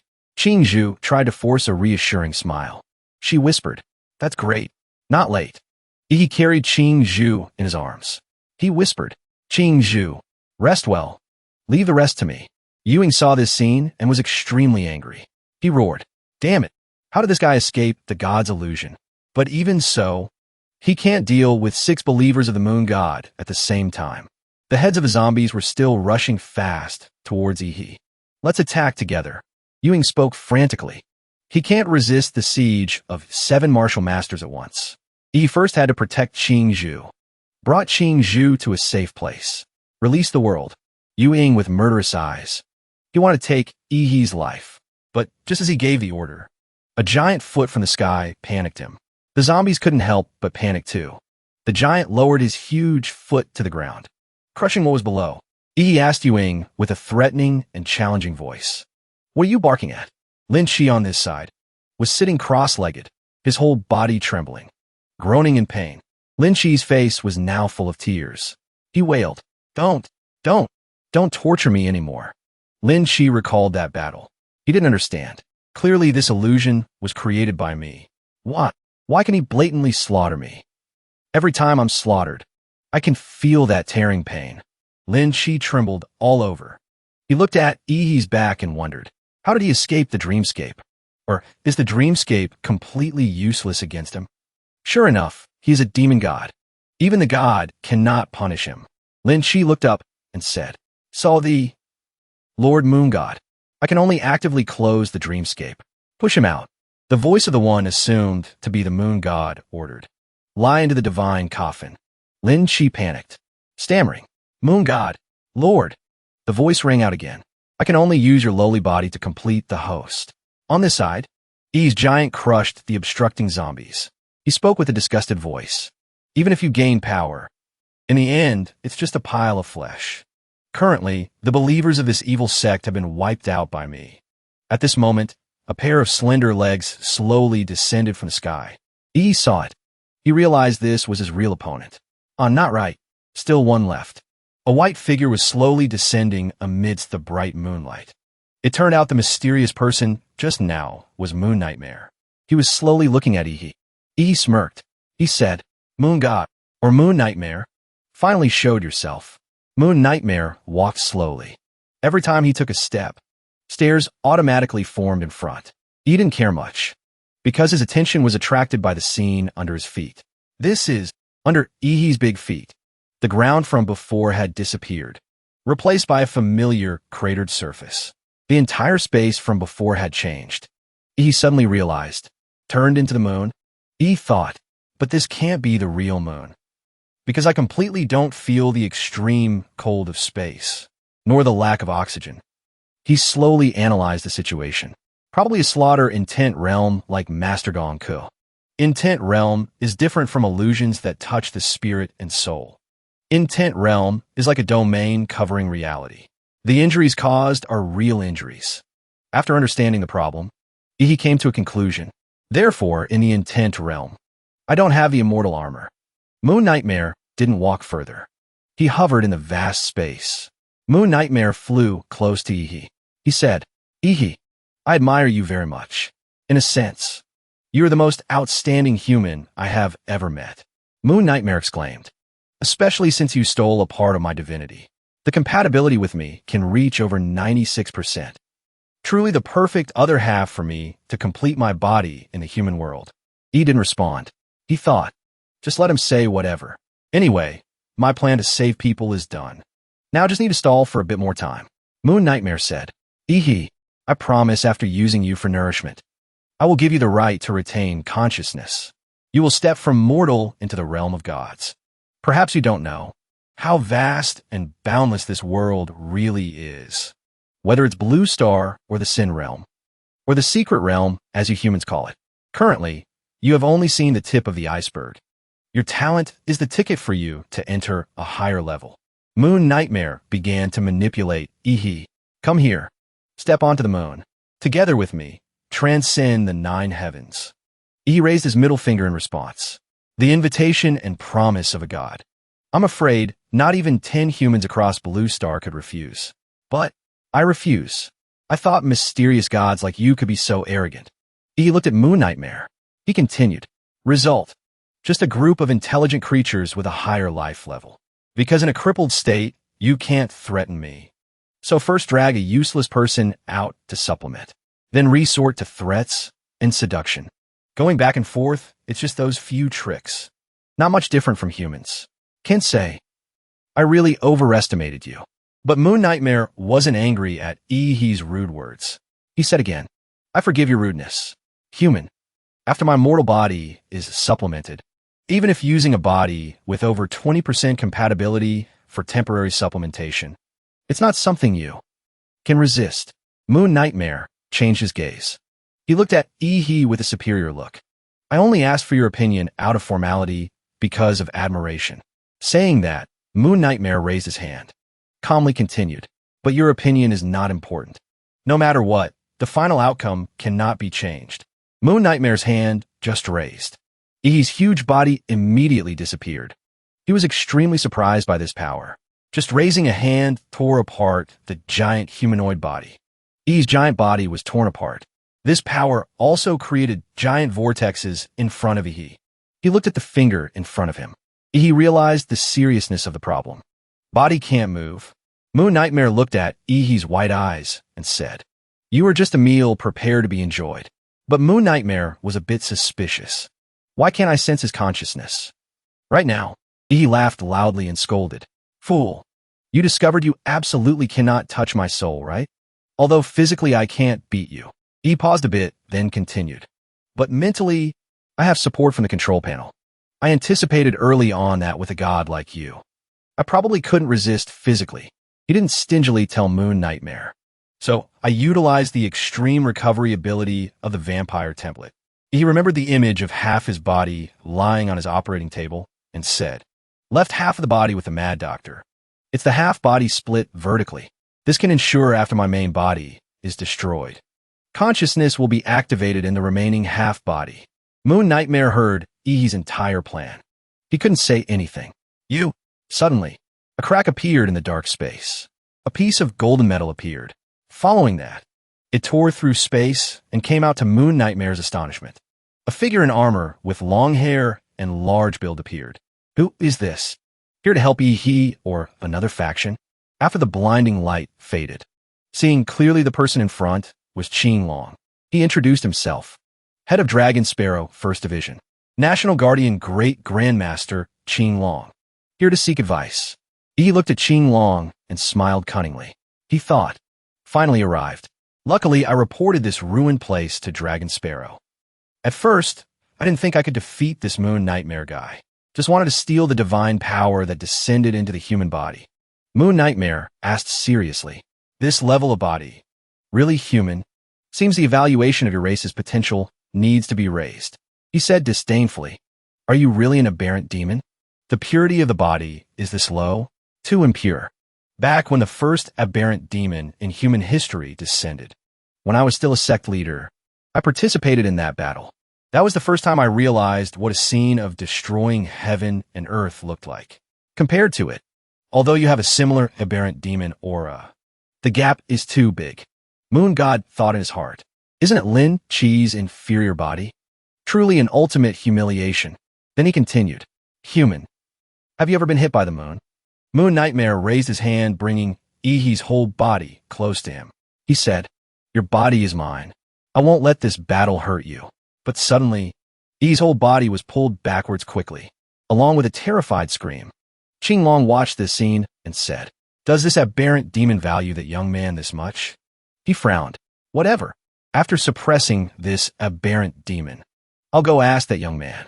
Seeing Moon Nightmare rushing over, Qing Long said, like before departure, sure Jing Wen mentioned to me. His name is Ihi. Then Qing Long rushed up with a large green dragon. On the other side was Moon Nightmare's aberrant demon. They didn't hesitate to rush at each other, simultaneously shouting a phrase. Please advise. In the pine forest covered by the dark night, the scenery sank into silence. He was motionless inside a glowing sphere. He still had no reaction. He quickly broke the sphere, feeling dizzy and carsick. Where have I been teleported to? He placed his hand on his forehead. Life magnetic field can't detect the location of Linshui County. Seems to be a place very far from there. This shows Moon Nightmare judged that Qing Long's battle would destroy the entire Linshui County and surrounding areas. Luckily, I had the Mad Doctor take the two injured, Chu Zhou and Li Qingzhu, away. Didn't expect that guy Barrows to have such teleportation ability. If he uses it to find me, it's really troublesome. Suddenly, the system notification panel popped up. He panicked. Moon Nightmare's gaze, whether in dreams or under moonlight, can see the Master of the Moon and Dream Nightmare. Exactly getting what you worry about. Feels like being stalked. He was embarrassed by his own thought. So scary. Boys must protect themselves when going out. He looked at the system information panel and thought. Therefore, already far from the battlefield, finally have time to research this so-called divinity. I spent so much effort to snatch it from someone else. Definitely don't disappoint me. The system provided an explanation. Divinity. Divinity is the result of a domain or attribute, formed by ceaseless cultivation to reach the limit and transcend, or originating from innate talent with divine nature, belonging to a noble race. It makes that life unique in a certain aspect, beyond the replaceability of other lives. At the same time, it is also the source of power for both sides. He rubbed his chin and said, No wonder after I stole the power of that lecherous, silver-haired illusionist. He jumped up, stubbornly insisting on keeping me like that. System reminder. 5 divinity points, related to moon or dream, when applied to a template with a connection, will cause the template in this domain to evolve. If applied to a template without this attribute, will have a probability of helping the template receive that attribute. Suggestion. Host template related to moon and dream is Dracula Road. Template Emperor already has a mutation path. No need to mess up its development direction. He exclaimed. Didn't expect the effect of divinity to be so strong. In short, it can improve the aptitude of the template. The ability of template Dracula hasn't been exploited much, only used instinctively as a kind of racial talent. But if blessed with Moon Nightmare's divinity, template Dracula will directly evolve in the moon and illusion aspects. E thought, template Emperor already has a mutation path. No need to mess up its growth direction. As for the giant template, not to mention it doesn't fit the divinity attribute. Just considering it as a tool template to strengthen Emperor, it has no upgrade value. As for template Dracula possessing the ability to interfere with time, potential is infinite. It is the most important trump card currently, only after template Emperor. Thinking done, he repeatedly pressed the plus sign on the system panel. He decided. Then, level up. Vampire. Template Dracula the world rank B+. Evolving into moon and illusion domain. Vampire Bloodline begins to level up. Template Dracula Road rank A-. Bloodline Power. Moon Nightmare Resonance. Under the Night. Host gets 100% boost in physique, self-recovery ability, and martial energy. Under Moonlight. Boost 150%. Enduring Full Moon. Awaken Special State. Moon of the Nightmare Demon. Can deploy domain. Twin Moon World. Illusion Art. Blood has hallucinogenic and invasive properties. Weaklings eroded by host's blood will be directly turned into slaves. The more of host's blood, the deeper the illusion the opponent falls into. The strong will suffer mental invasion. Falling into illusion. Body under Moonlight. Blood magic applied. 3. Blood control. Accelerate blood in the body. Short-term physique boost or shootout as high-pressure blood. Lower blood temperature. Maximum can reach absolute 0. Use blood contact with objects to create flow. 4. Dracula. Hosts normal potence. Speed triple. Under Moonlight. Speed quintuple. During full moon. Speed octuple. When activating special ability, will cause Moonlight damage. Reduce cooldown of time stop skill. Time stop limit. Can reach the maximum limit of normal state. He looked at the result in front and couldn't help exclaiming. So strong. Although the main abilities, after advancing, all have a requirement of special scenery under Moonlight at night. But as long as the condition is met, the boost level is truly terrifying. He was extremely surprised. The boost levels in all aspects stacked together. Combat power in actual combat increases almost exponentially. Truly a top-tier functional support template. Sure enough, the bigger the waves, the rarer the fish. This trip to the bizarre Linshue County was truly worth it. Of course, I also didn't forget the good friends who fought hard for me. This mission's difficulty surely reaches standard level 4. As for danger level, probably must reach level 5. Hawaii University will definitely award maximum rewards. He analyzed, currently, things like points, as well as most resources and privileges of the academy. Don't help me much anymore, but for Li Qingzhu and that person, they are very important. He flew upwards. He stood right on top of a tall pine tree. He looked towards the distant mountain. I was pushed to this vast pine forest. He spread his arms, absorbing the light of the moon up there. He opened his eyes wide. He seemed surprised because he realized the change. He flew into midair, punched his fist forward. His whole body emitted a faint light. He punched into the air, immediately creating a terrifying power. He stretched and said, "Feeling not bad. Probably will adapt soon to the body boosted under Moonlight." Then he spoke with a serious voice. "I am a key figure participating in the Moon Nightmare Descent event. Dragon Sparrow will definitely summon me for interrogation. But I have too many secrets I can't reveal. Under interrogation by professionals. Making up stories is easy to reveal flaws." He flew a bit, then made a decision. So first must contact the boss of Hawaii University. So-called connections and backing are for use in situations like this. Scene change. Back to the supermodern city. This is Ua du Université. He was slowly stepping out of the train. A pair of legs was already waiting. He was a bit surprised. He looked up at the person standing in front. Shi Jin-wen stepped forward. He introduced himself. Hello, Ihi. I'm the principal of Hua University. Shi Jin-wen. He also politely greeted back. Hello, Principal Shi. You are the idol of all us Hua University students. Truly heard the name for a long time, only met today. Shi Jin-wen heard that and smiled happily. Ihi. I'm not someone who cares too much about formality. No need to be so polite. Just make yourself at home. He smiled slyly, stretched his arms and said. Shi Jin-wen hadn't quite adapted yet. He is truly a straightforward person. He asked directly. Did Principal Shi come to ask me about Linshui County? Shi Jin-wen said immediately. No, I came to inform you. The bizarre mission in Linshui County. Your team has completed excellently. No need to worry about related matters following up anymore. He wondered inwardly. Strange. Related to evil cult. Sacrifice. Moon god descent. How could it end so simply? He asked. No interrogation at all. Shi Jin-wen looked mischievous. Rest assured, he trust in Hua University. The aftershocks of the Linshui County anomaly. Leave it to our superiors to handle. I also know what you're worried about. Rest assured. I respect the personal secrets of geniuses. But when announcing the mission to the whole school, the Linshui County anomaly mission will be kept anonymous. Only announcing to your team that a level 4 mission was completed. Of course. The reason is that level 5 missions usually require a professor to lead. Freshmen being announced completing a level 5 mission immediately would be too shocking. He returned to a gentle face.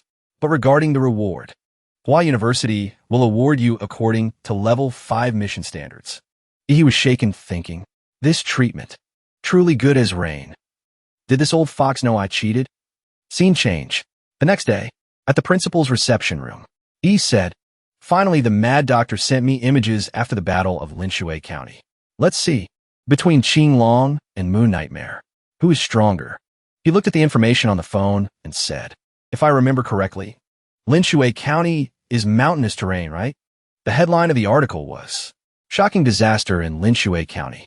A massive explosion of unknown cause wiped out the entire county.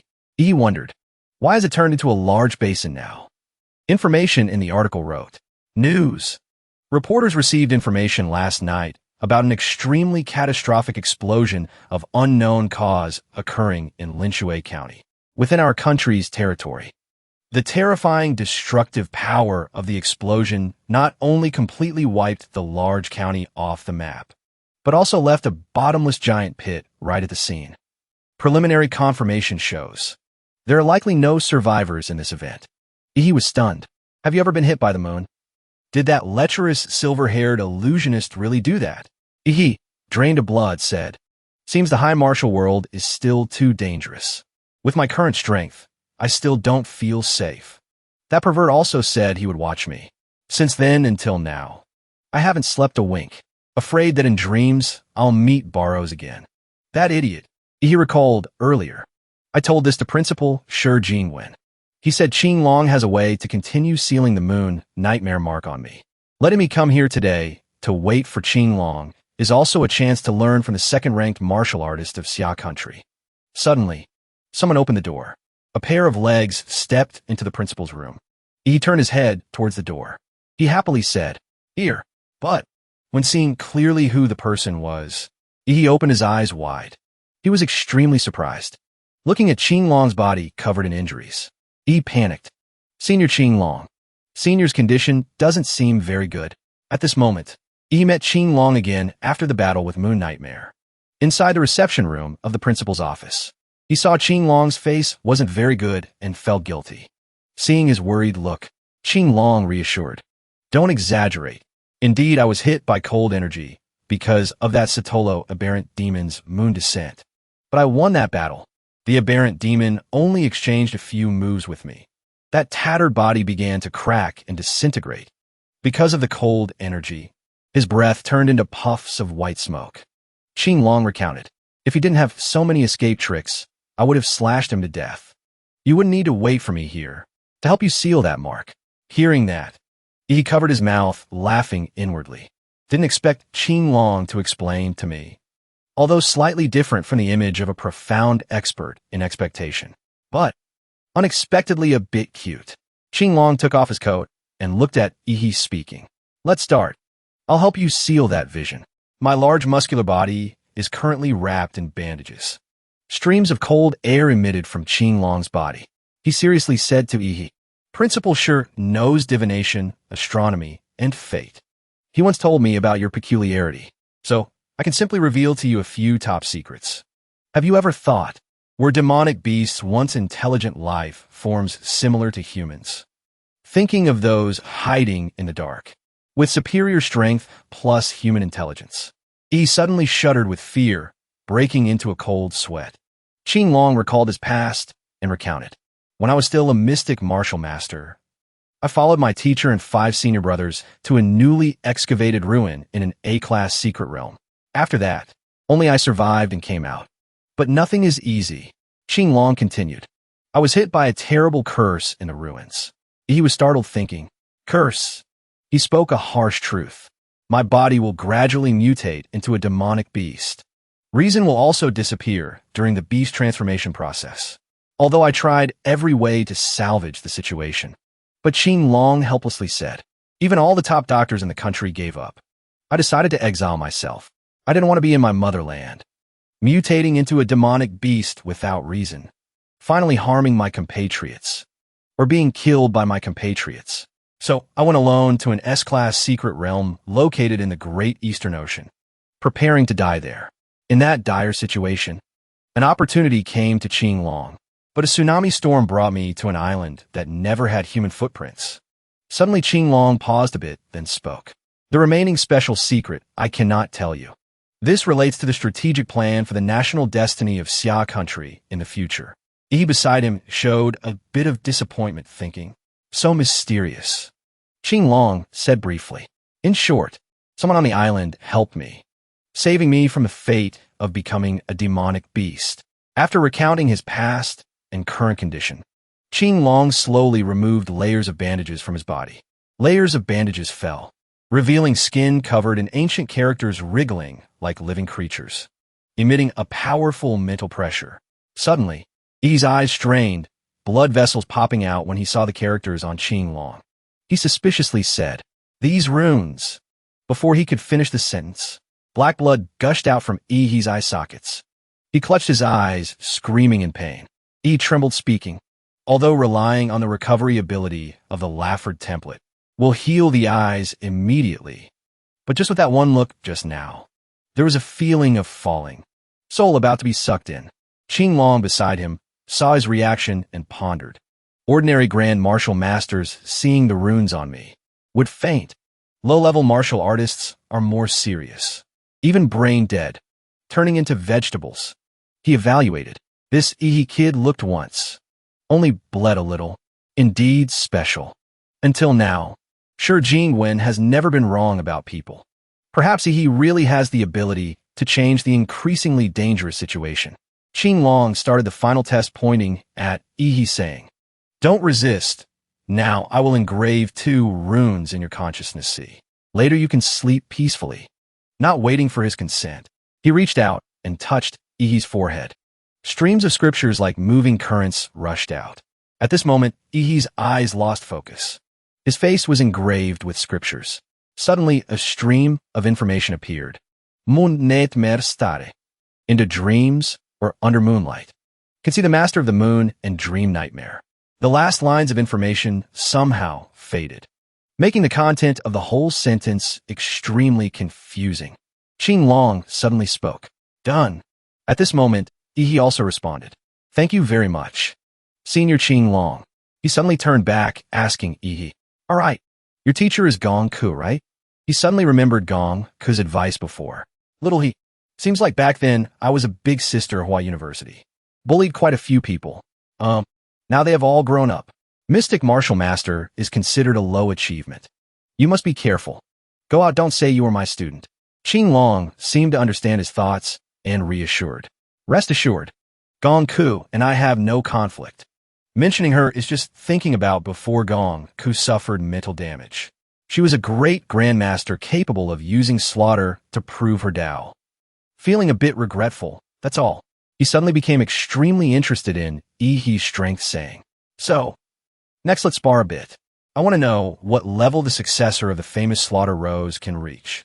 He glanced at Qing Long, thinking, sure enough, the higher the martial arts, the more they like to spar. He suddenly got excited and suggested, "Senior Qing Long, can we spar under the moonlight?"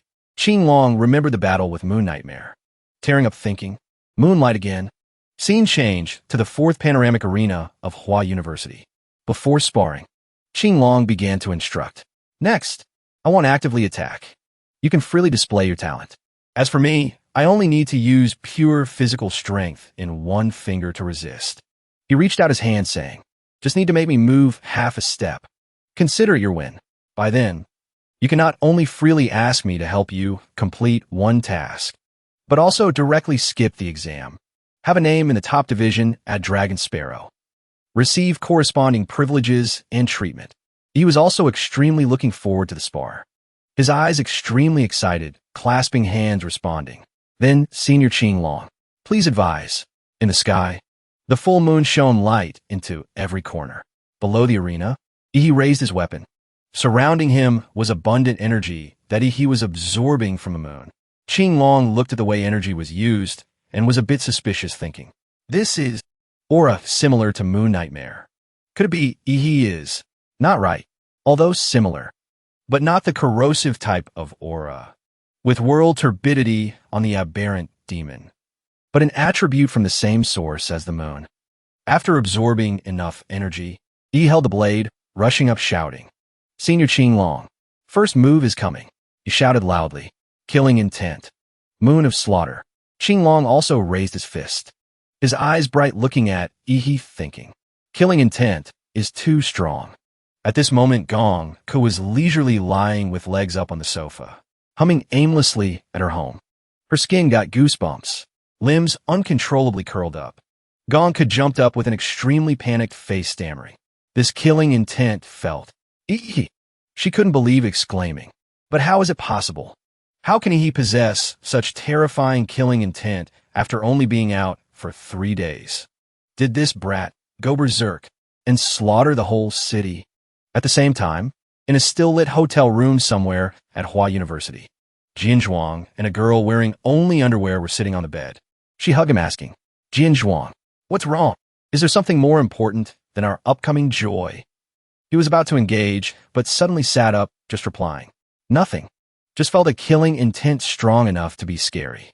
His eyes full of interest, whispering, "Didn't expect it could spread across such a long distance." Probably more than half of Hua University campus can detect this killing intent. Truly ostentatious. Back to the fourth panoramic arena of Hua University, where Yi and Qing Long were sparring. Around Qing Long, dust and smoke were thick. His fist still held the pose, but was steaming sizzlingly. Around where Qing Long stood had been plowed into a deep pit. Only Qing Long's spot was temporarily intact. Yi saw that and spoke up. "Compared to my Azura 3 blades, Senior Qing Long's one punch is truly simple and unpretentious." He held the blade, unable to help, exclaiming, "Worthy of being the country's top expert." Senior Qing Long didn't proceed to penetrate the weakness in my attack, causing the attack stance to shatter immediately like Master Gong, but met the attack head-on. Direct confrontation, using purest martial force to resist head-on. This is one force subduing 10,000 techniques. Can penetrate all imposing manners in front. Next, it's Qing Long's turn to make a move. He retracted his fist, gathering power, taking a stance, shouting, "Military physique fist." He opened his eyes wide, admiring Qing Long's move. He expectantly whispered in his heart, "It's coming." Instantly, the power of Qing Long's fist rushed straight towards he, causing his move to shatter. Seeing Yi fall unconscious made Qing Long a bit panicked, saying, "Not good." He released a technique, causing this much exhaustion for victory or defeat. He blamed himself for being too heavy-handed with the boy, worrying. A future pillar of the country like him. Damaging the martial foundation wouldn't be good. Thinking so, Qing Long rushed up to Yi to check his condition. He hurriedly raised both hands, catching he who was about to hit the ground.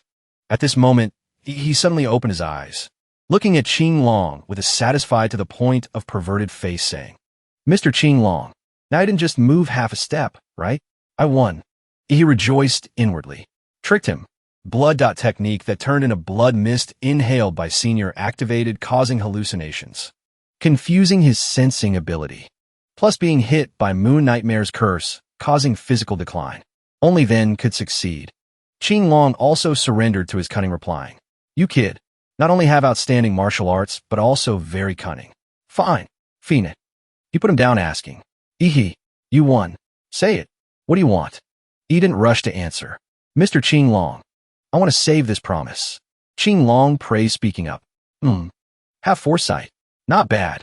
He also didn't forget to remind, "Ehe, your killing intent and martial level are both very good.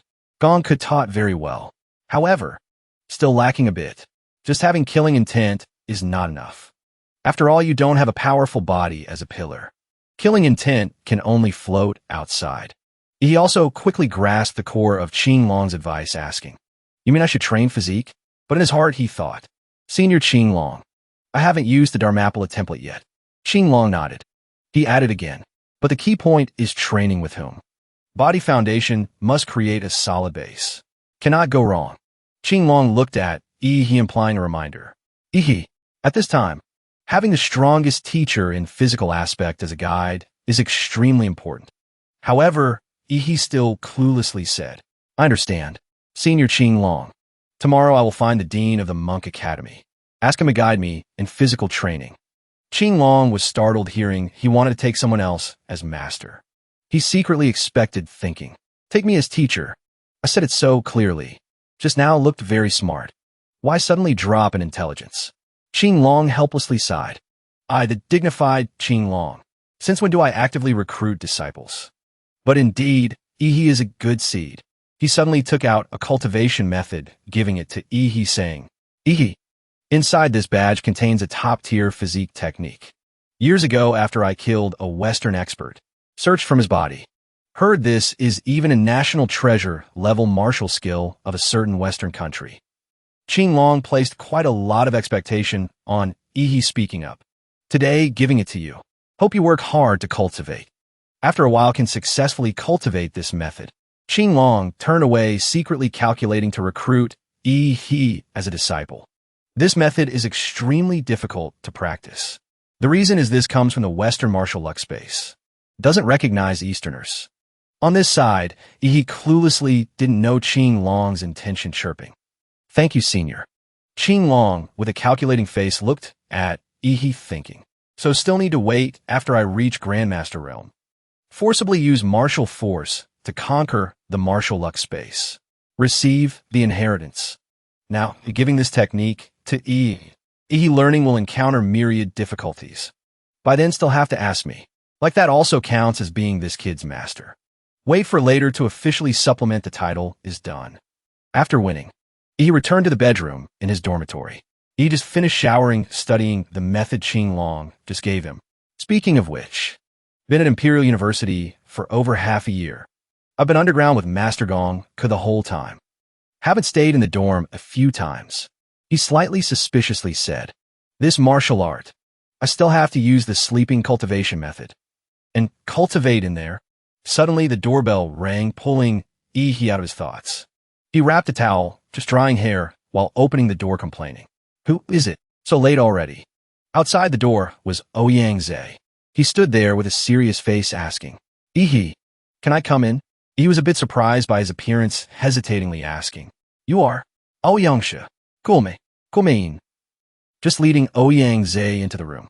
He couldn't help guessing the reason he came here. What did he come to find me for? Not dragging me to join the club again, right? Behind Ouyang Zhe's expression suddenly changed. His body trembled, staring intently at Ehe. Suddenly Ouyang Zhe cried, kneeling down, begging, "Brother, just now outside there were many people. Now inside the room, I kneel to you, begging you. Must become the president of Dragon Blood Society." He didn't understand what was happening, startled, turning back to look at him. Ouyang Zhe had no image left whatsoever. Dragging himself to hug Ehe's legs tightly, hand accidentally pulling the towel, covering his body, crying loudly begging. He tried to hold the towel to cover his body awkwardly saying, "Oh Yongsha, long time no see. You changed so much, huh?" The enthusiasm, the strategizing, the eloquent words determined to split the world with Hua Du students. Where are they? Why in the end turned into this pathetic state? Also, how did you know I returned to the room? Ouyang Zhe remembered the video on the camera stammering. Our Dragon Blood Society just happened to have a member C brother, E return. Hearing that, he understood everything angrily asking. Saw by secretly installed camera? E grabbed hair, dragging Ouyang Zhe into the room, threatening. You follow me to train. Ouyang trembling begged. Brother E, listen to me explain. We didn't install cam in your room. Only installed in the corridor. This was also unavoidable. After a while of training, Ouyang Zhe had no strength, left lying flat on the ground. E now satisfied crossed arms, speaking up asking. Speak, why come find me to be president? What trouble has your organization encountered lately? Ouyang Zhe's face was now beaten by he until swollen like a pig head. He slurred saying, Our organization. Lately, he helplessly sat down saying, Stop. Hit a bit too hard. Eat the blood-dissolving pill, then speak properly. At this moment, Ouyang Zhe seriously looked at him presenting. Brother E, our organization is about to be unable to operate anymore. Begging you to come down the mountain. At Hua University, students can autonomously establish clubs and organizations, but unless making special contributions. Otherwise, the school won't grant organization operating funds. When Dragon Blood Society was first established, the Imperial Capital summer training for the freshman reserve team hadn't ended yet. This new organization stood out in an instant. Won a lot of sponsorship from martial groups in society. Ouyang Zhe explained the society's operating situation to He. Under my leadership, Dragon Blood Society connected with many preferential channels of stores, making benefits for members of Dragon Blood Society. Also attracted more other students to join. The joining of a series of students can increase the commercial value of Dragon Blood Society. From there can attract more resources and sponsorship. Next is attracting even more students to join. Originally, this was a good cycle. Suddenly, Ouyang Zhe's voice became trembling recounting. But along with the growth of Dragon Blood Society, we encountered suppression by the student council established by Hua Du locals. Remembering Xiang Jianzhuang's terror, Ouyang Zhe said, Result is under the leadership of Xiang Jianzhuang. Dragon Blood Society failed consecutively. Commercial value constantly decreased. Investors gradually left. Benefit channels from stores closed. Ordinary members, seeing Dragon Blood Society unstable, immediately intended to leave, jumping to other places. And passers-by, even more, wouldn't join the weakened Dragon Blood Society. Finally, Dragon Blood Society fell into a situation difficult to operate. After a while listening to Ouyang Zhe recount, he rubbed chin, summarizing his point. I understand. Meaning lost to that guy Xiang Jianzhuang, right? Ouyang Zhe explained again. Wanting to suppress Xiang Jianzhuang, of course, can also ask upperclassmen. But between classes, there are unspoken rules. Grudges of this class are only solved within this class. However, Ouyang Zhe worried. If today finding upperclassmen experts to pressure Xiang Jianzhuang, tomorrow Xiang Jianzhuang would dare drag Hua Du local upperclassmen to bulldoze Dragon Blood Society. Said that, he knelt down again begging. Only you, he can meet the requirement. So relying on you, he. Please save Dragon Blood Society. After while listening to Ouyang Zhe explain and beg, helplessly scratched head replying, Fiend. Ouyang Zhe, hearing that, was overjoyed, stood up holding He's hand tightly asking, You agree? I represent all brothers of Dragon Blood Society. He suddenly spoke up. I haven't finished speaking yet. He brushed aside Ouyang Zhe's long-winded stories, asking straight to the point. Compared to saying, letting me be president, might as well say, directly, you found me to be a backing for Dragon Blood Society. So no need to say much. Let's speak frankly. Next, what do you plan to tell me to do? Ouyang Zhe, now calmer, also shared his intention. Great Xia reclamation plan. It was a teacher I know who revealed to me. Of course, because this matter isn't a secret. So nothing against regulations. Seeing him long-winded again, interrupted. Cut the crap. Get to the main point. Ouyangze spoke straight to the main point. The Great Xia Reclamation Plan is gathering martial artists across the country, advancing to attack 12 cities and surrounding regions completely occupied by demonic beasts. Universities nationwide will also participate in this reclamation. Upperclassmen of Imperial University will charge at the front line. We are freshmen, although not having to go to the most dangerous front line, but at least must be responsible for areas surrounding occupied cities. This year's final exam and the selection for class leader will be organized right within the framework of this reclamation campaign. After explaining, Ouyangze looked at Ihi asking for help. So, Ihi, in this reclamation, the entire Dragon Blood Society listens to your command. You must achieve the highest score, okay? He suddenly narrowed eyes, replying, "These matters are easy to solve. But before that, you still have one thing to do." Ouyangze, seeing his face, showed clear worry, sweating, asking, "Still have? What matter?" A moment later, Ouyangze struggled on the folding ladder. On the ground, he stood supervising, saying, "Remove that hidden camera for me immediately." After finishing the job, Ouyangze left with peace of mind. He looked at his back, whispering, "Ouyangze, you truly helped me a big favor. I have confirmed. Just need to achieve achievement. We'll have a chance to draw a template once. And the higher the achievement, the greater the chance of receiving a high-level template." His face, now full of cunning, said, "Ouyangze, in terms of management, can be considered a talent. It can help him sweep away all obstacles. With my ability, raising the scale of Dragon Blood Society is completely feasible. If truly turning Dragon Blood Society into something powerful, then the template usually reserved for the #1 organization of Hua University will surely be even more valuable than the templates I received at the high-level exam in City or Zodiac City. Martial Way, template, both things I must be firm on. At the same time, at the layer of Dragon Blood Society, the atmosphere around was a bit bleak. Everyone in the society was gathering fully, waiting for the meeting about to take place. Xian Shun, with a lazy face, his mouth holding a cigarette, legs resting on the chair, somewhat impatiently spoke up, asking, "Yin Zhengxiong, Ouyangze still hasn't arrived yet? So slow." Zhengxiong looked at his action, couldn't help despising, thinking, "This Xian Shun kid." When Dragon Blood Society was developing strongly, he called Ouyangze president time after time. With me also appeared outwardly polite. Now not only calling straight by name, but actions are also full of provocation. Seems this guy today didn't come to play nice. He stood out, explaining to everyone. The vice president went to pick up the real president of Dragon Blood Society today. Will arrive very soon. Everyone hearing Zhengxiong say that buzzed. Someone confused asked, "Real president?" Xian Chen's face turned pale. He tremblingly asked, "Damn it, it's not that guy, is it? See you beside wasn't much better." He stood up, fiercely objecting. "Yin Zhengxiong, you aren't placing hope on Ihi, are you? You surely have seen brother Jinzhuang's strength. Class 1 has no one strong enough to compete with them. When should let go must let go. Ouyangze no longer has a chance to turn the tables. Anyway, what you received at Dragon Blood Society is already enough. Retreating at the right time is called a wise person." See, you also timidly chimed in. "That's right. Placing hope on an outsider is completely meaningless. Smart birds choose trees to perch. Dragon Blood Society originally was just temporary. Spending effort to prevent is just being crushed by big forces. Seeing both continuously dissuading like that." Zhengxiong angrily stared at them, questioning, "What do you people want to do?" Xian Shun at this moment didn't hide anymore. He turned to entice everyone. Everyone surely knows where the Chu family is right. They're a true martial arts family of Great Xia.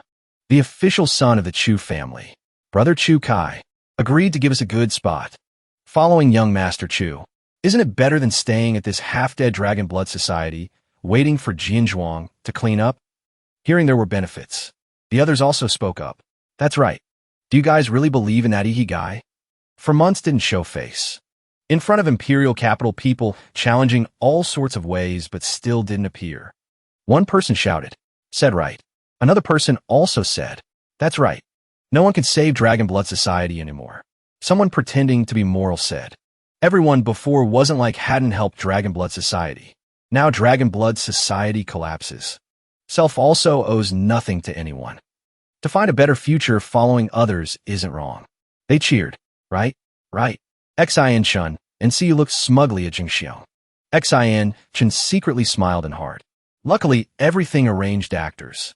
These hesitant cadres were bribed by us beforehand. Looking at the ungrateful people. When the society faced difficulties betraying like this, Zheng Xiong furiously shouted, "You people!"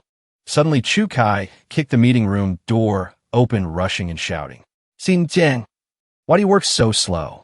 I waited down here impatient to death." See you and Xin Chen, seeing him, flattered, saying, "Brother Kai, everything is done. We are preparing to leave." "Hey, okay." Zheng Xiong angrily shouted, "This is Dragon Blood Society Hall. How did you get in here?" He arrogantly replied, "How else? Smash the door rushing in or what?" Chu Kai continued, provoking, "Rest assured, done business, I will compensate. Compensate cultivation resources. Those gatekeepers beaten once. Maybe get things a few years can't even earn. Maybe happy going crazy." Seeing his arrogant look, Zheng Xiong couldn't hold back anymore, raising fist, rushing up. "Bastard." Suddenly Hua Sure stood blocking in front of Chu Kai. She used one hand, gently catching Zheng Xiong's attack. Hua Sure looked up, staring at Zheng Xiong. She also didn't intend to strike next. Looking at Hua Shure's skill, Zheng Xiong was a bit startled, evaluating. This girl, not simple. Chu Kai immediately excessively shouted, ordering, "Useless thing. Can't immediately take down this big, stupid guy." He called, "Xin Jiang, Lam Siyu, and everyone who wants to submit to me. All rush up. Beat him in a hospital for me. This is showing your loyalty." Although not sharing same ambition, but everyone in the society quite respected Zheng Xiong. They still hesitated a bit, not daring to act. Chu Kai became even more fierce. His eyes darkened, threatening. "What? You guys don't want to? If don't want, then don't dream of standing straight, walking out of this door. You guys really think my Chu Kai's place is a relief camp? Sheltering any kind of dog? Dog not listening to order, biting people. I raise for what?" Suddenly a stream of killing intent from nowhere emitted, making Chu Kai and everyone in the room tremble, unable to stand firm. It turned out Ouyang Zhe had led Yi here. Chu Kai suddenly felt scalp numb. Before he could stabilize, a hand grabbed his messy hair tightly, yanked backward. Yi deepened voice, "Oh Yongsha, you left me this mess?" From second floor, I heard commotion here. Ouyang Zhe immediately apologetically replied, "Saw the..." Yi let you laugh. But our Dragon Blood Society indeed needs a major blood change. Okay, scoted. Let go. Dare grab my hair. Do you know who I am? Not letting him babble more. He kicked Chu Kai and Hua Sure out of Dragon Blood Society window. Finished dealing with obstacles. He comfortably picked ears, saying, much quieter, suddenly remembering two more talkative ones. He conveniently threw Xin Chun and Siyu out of the window too. He dusted hands, glancing at the remaining people, asking, "You guys have anything else?" A sensible person immediately spoke up. "Saw the president. Just now I was blinded. Listen to that petty person Xin Chen's slander. Even intended to leave Dragon Blood Society. He secretly thought. Just now offended Chu Kai. Now no chance to join Hua, do people's circle.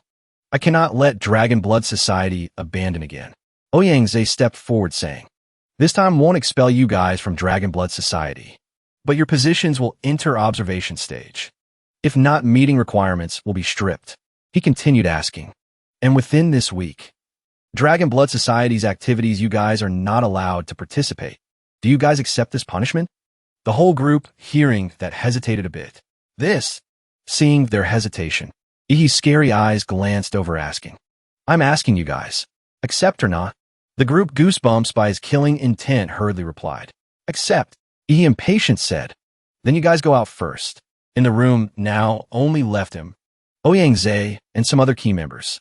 He asked, "Oh Yongsha, about Dragon Blood Society's current difficult situation, I grasped.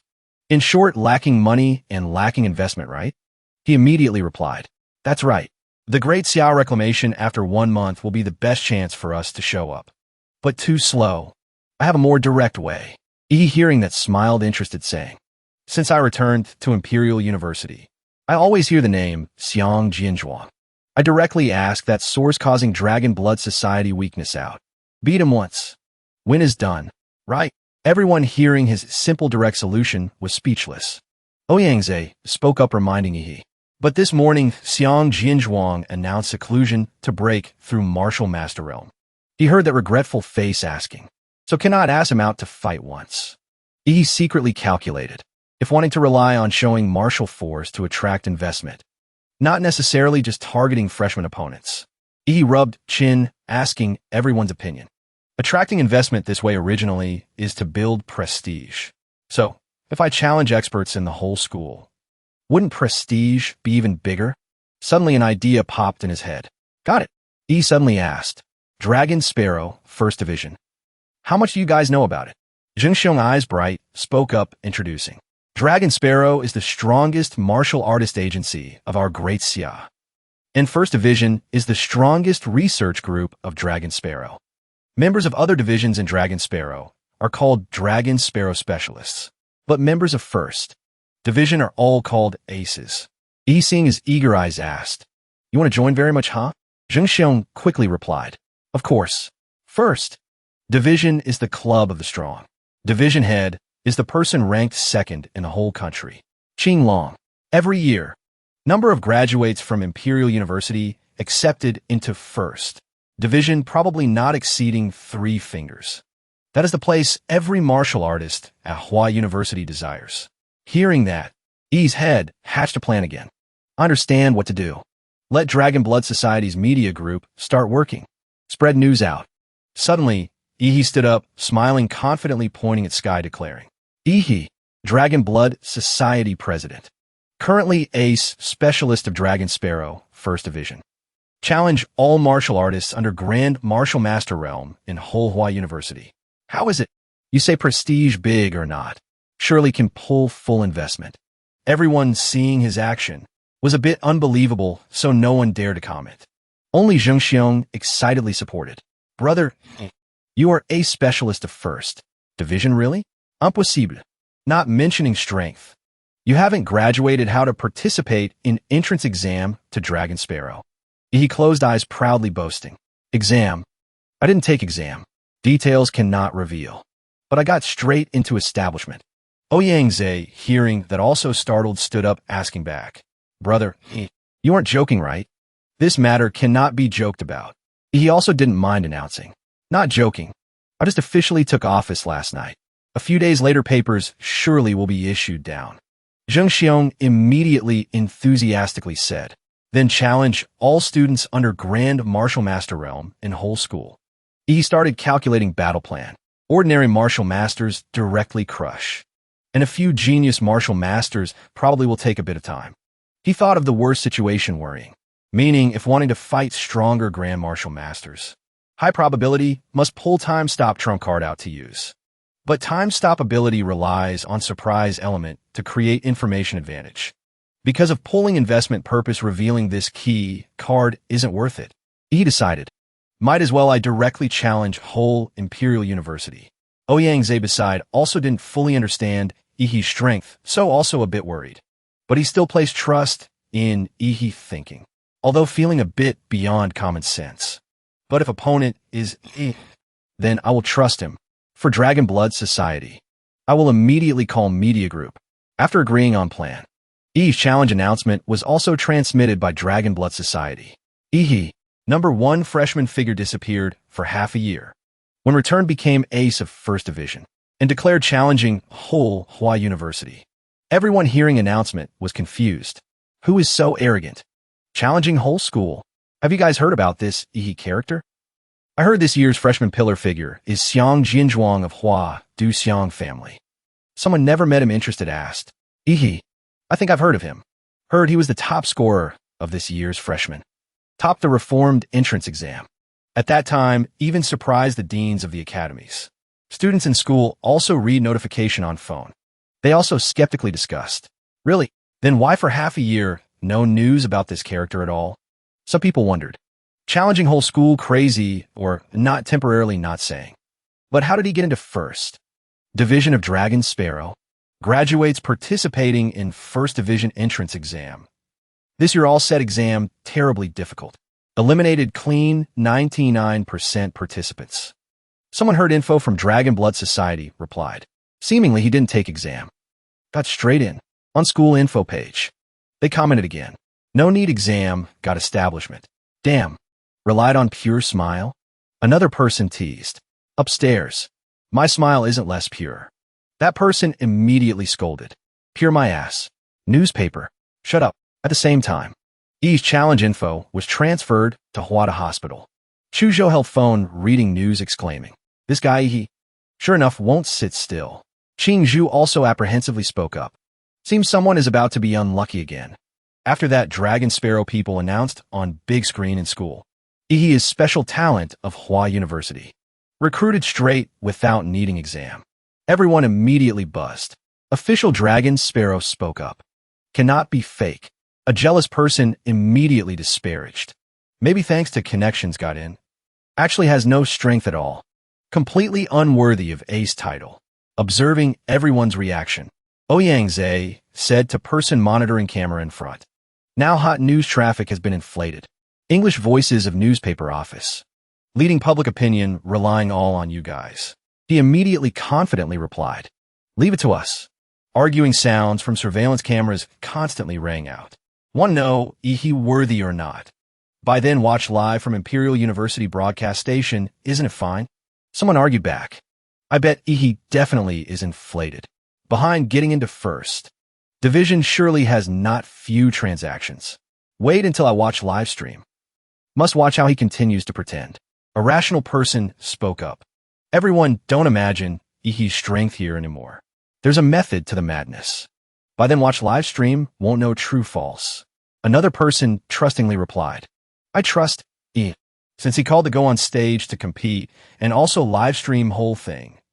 Then definitely is real. Looking at public opinion wave created by Ihi's info. Ouyang Zhe excitedly said, public opinion leading accounts are divided into many factions with different images. Some trust Ihi, some scold Ihi and prepare to watch him lose face. Also have faction claiming neutral, but regardless belonging to which faction. Those accounts all mention one thing. Go watch Ihi's live stream. Under public and secret promotion. Hotness of Ihi's live stream skyrocketed. Even big live stream platforms sent people to contact Dragon Blood Society to ask for exclusive broadcast. She happily exclaimed. Traffic increased high like this. Advertisers also flocked to compete, giving money to Dragon Blood Society. Worthy of being Ihi. Just in one day, our Dragon Blood Society miraculously got huge cash flow. Revived from dead. At another scene at Hwada Hospital. Special Ward 17 Chukai. His bandaged hand holding phone tremblingly said, Didn't expect, haven't waited for me to find someone to teach you. You already organized a martial discussion challenging whole school yourself. Isn't this seeking death? Chukai with malicious face calculated. Martial artists competing on arena. Blade swords merciless. Accidentally killing people is also very normal matter. Challenge day arrived. At night, in Hwa University Competition Stadium, people gathered extremely crowded to admire challenge match.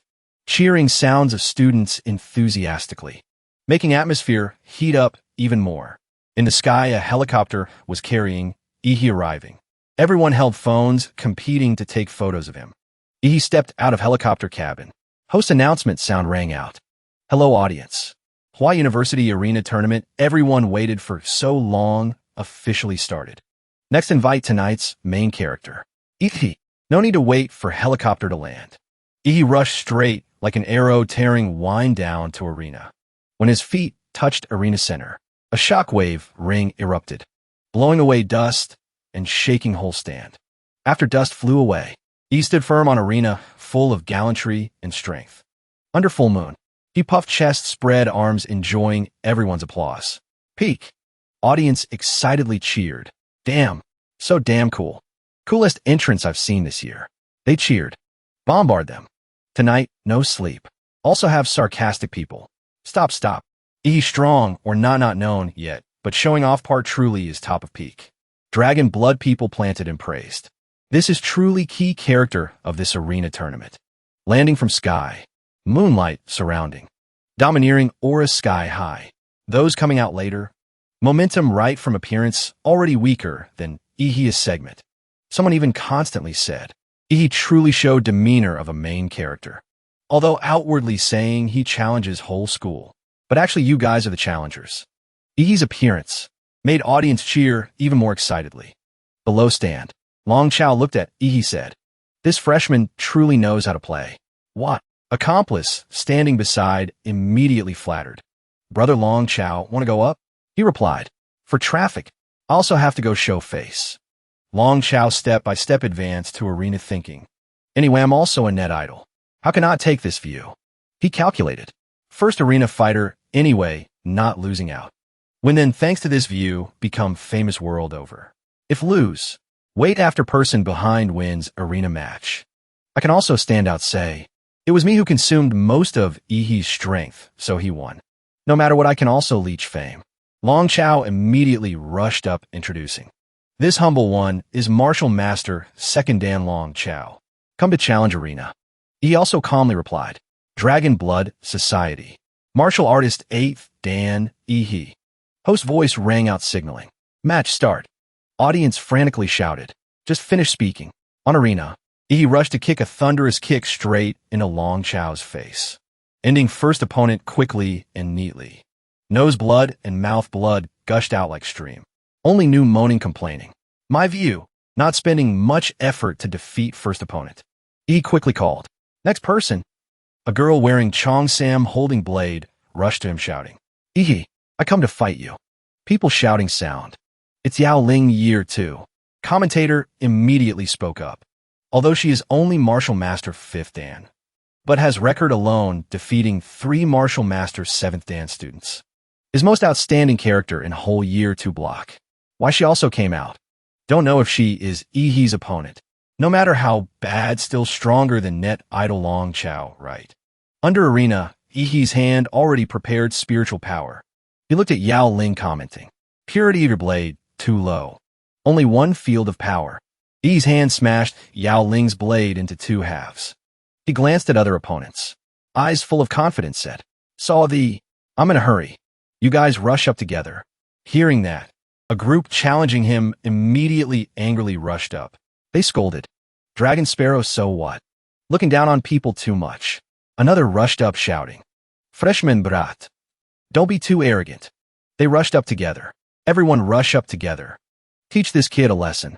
Those rushing up first were all beaten by Ihi in a humiliating beating. 1 beaten teeth falling out. 1 kneed until vomiting blood. 1 punched weapon shattered.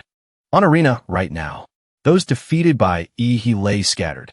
Below stand, audience only saw flashes of white light flickering. Continuous fighting sounds rang out. They cheered even more excitedly. Chu Kai in hospital watching match via phone. He angrily scolded. Damn it, he is that strong? Like this. How can I find someone to revenge on E? Afraid person I find just came out. Already entered hospital. Chu Kai suddenly thought of his brother. Maybe only one person can do it. My brother. Eldest son of Chu family. Chu Jianting. But that guy's a rigid person knowing reason. Definitely not type covering for younger brother. Won't help me a bit. Suddenly thinking of another plan. He sinisterly calculated. Unless, on arena right now, he stood on pile of unconscious people. Person still full of momentum asking. Who else? Seniors lying flat on ground said. He cannot be moderate? Leave retreat path for both sides. Another angrily scolded. Damn it. Year 2 students. Year 3 of Imperial University this term. Lost all face. Later all must be engraved on shame pillar of school history. Just mention he will drag us out as stepping stones for him. Suddenly right now, audience screaming sound became even more intense. A person slowly stepped onto arena. Audience below shouted Brother Yanning acted. Okay. They excitedly buzzed. Finally have Martial Master 9th Dan expert secluded coming out to handle E. Commentator started introducing. Chu Yanting is not ordinary Martial Master 9th Dan. Recultivated once, bringing martial realm to perfection. Even can surpass level defeating ordinary Grand Martial Master. He spoke more and more excitedly. Chu Yanting inherited Chu family's solar burning bloodline power. At same time, purity of bloodline power can be said peak among Chu family generations. He is hard to control, huge energy in Bloodline. Since young frequently happened loss of control. Special expert made nanometric battle suit able to regulate, suppress body temperature for him. At same time, let him learn chess calligraphy, painting, cultivating character, and heart sutra, soothing inner heart since young. Only then helped him live normally. He will have to pay price for his arrogance. Audience hearing introduction went even crazier, because knowing upcoming battle will be extremely satisfying. Yanting politely clasped hands, bowing, apologizing to He. Before, my younger brother Chu Kai came to your club, causing trouble for you guys, bringing any loss to your club. We will all compensate. He now knew, but looking at two people, two different aspects. Your brother, that messy hair guy? Yanting immediately replied. Correct. He a bit confused, scratched head asking. I see you not like warlike person. If you aren't for regaining face for that messy hair, Chu Kai, then you challenging arena is for what? Yanting nodded, replied. Indeed, I am not for that shameful brother Chu Kai. I am for Chu family's reputation. Same story was added sauce and salt by Chu Kai. Yanting's eyes now changed. He angrily said, although in this matter fault is my brother's. But you shouldn't smear Chu family's honor. Hearing him speak understood Chu Kai lied. Immediately didn't mind replying. Smear Chu family's honor? Plot's so familiar. Sure enough, petty person only knows adding sauce, adding salt. Slandering others. Whatever. Doesn't matter. Two people started circling, preparing to engage. Yanting stated his demand. I want you to kneel down, apologize to Chu family in front of teachers, students, whole school. He also didn't yield, replying. Want to force me to apologize? Then you must have that ability first. Seeing his fearless attitude, Yanting uncomfortably shouted. Arrogant. He also wasn't person liking to talk much. Also didn't explain anything, letting him misunderstand. So then both rushed at each other. Their two fists collided, sparking fire. Following that was rain of continuous fists from He and Yanting. Not resting even 1 second. Yanting roared, raising fist, rushing to attack He. At same time, he also took stance, gathering force fist, preparing to strike next. Second time collision of two people made arena crack. Killing intent from them emitted thickly. Suddenly right now, pieces of nanometric battlesuit on Yanting gradually fell off. He, startled looking at him, exclaimed. His nanometric battle suit taken off. Temperature suddenly increased high. After removing the battle suit, Yanting's body suddenly emitted thick white smoke. Streams of magma writhed on his skin like blood vessels. The commentator shouted in surprise. It's solar burning blood. This kid, he is done for. Seeing this tense situation, everyone couldn't help commenting. These two are too strong. That's right. Compared to Long Chao and Yao Ling before, they're completely not on the same level. Above, the referee continued loudly. Worthy of being a martial arts expert. Chu Yanting's strength is truly extraordinary. Of course. Now who else can last a few rounds in front of He? He is now the great demon king of Hua University. Yanting then secretly evaluated. Is that He's monster true form? Why does it look like a demonic creature? He smiled confidently. Don't get distracted, young Master Chu. Seeing him move, he immediately dodged to the side. Hesitation leads to failure. The boy watching below also cheered enthusiastically. Come on, big brother who breathes fire. Defeat great demon king He. Yanting wiped the blood from his face. Why would Dragon Sparrow have eyes for someone with such a brutal fighting style? Pausing a bit, he immediately continued. Is it my illusion? Why do I feel this kid getting bigger and bigger? He mocked. Be confident, Senior Chu. I am indeed growing, not releasing all gullification energy out to form gullified body, but through the vampire's transcendent flesh controllability, slowly releasing gullification energy inside the body. This way can achieve agility and neural reaction speed, while making physique grow many times every second. Now fighting you is as easy as an adult fighting a child. Yanting parried while thinking. This monster, no wonder he dared to challenge the whole school. Is such terrifying physical strength really something a human can have? Gritting his teeth, his inner heart began to secretly fear. I originally thought my bloodline was perverted enough. But compared to He, it's completely nothing. This guy is truly a high-level humanoid demonic beast. Bones can't withstand his power. The martial body I spent so much effort creating is about to collapse. Seems I have to rebuild from scratch again. Resolve the monster in front first. And immediately after thinking this, he rushed out like lightning. If strength can't compare to you, then I will use speed as an advantage to win. Over here, he stared intently into the opponent's eyes. Seems you completely haven't studied any of my combat materials before, coming to challenge me without preparation. Yanting was unwilling. He flew out simultaneously, shouting loudly. You are the arrogant one. Yanting spoke before launching the killing move. Taking this move, you might die. Don't blame me for not warning you. Having said that, his whole body immediately lit up. Yanting raised his hand. His eyes glowed, malice visible in them. His ribs were now emitting fire. The sound of burning flesh began to ring out. Below the stand, everyone cried out. Energy is too strong, almost completely changing the surrounding environment. Truly worthy of the Chu family, specializing in fire art martial way. Yanting stood in the middle of the ring of fire he created. In an instant, he created a huge fireball. A sound echoing from hell cried out from Yanting. Earth Fiend martial art, blazing sun demon hand. Immediately, his whole body turned into a large beast. Yanting roared ferociously. He glared, voice cold, finally looking somewhat decent. Then he said again, but, you think only you know how to shoot waves? Just right. I will use you to test my newly created martial skill.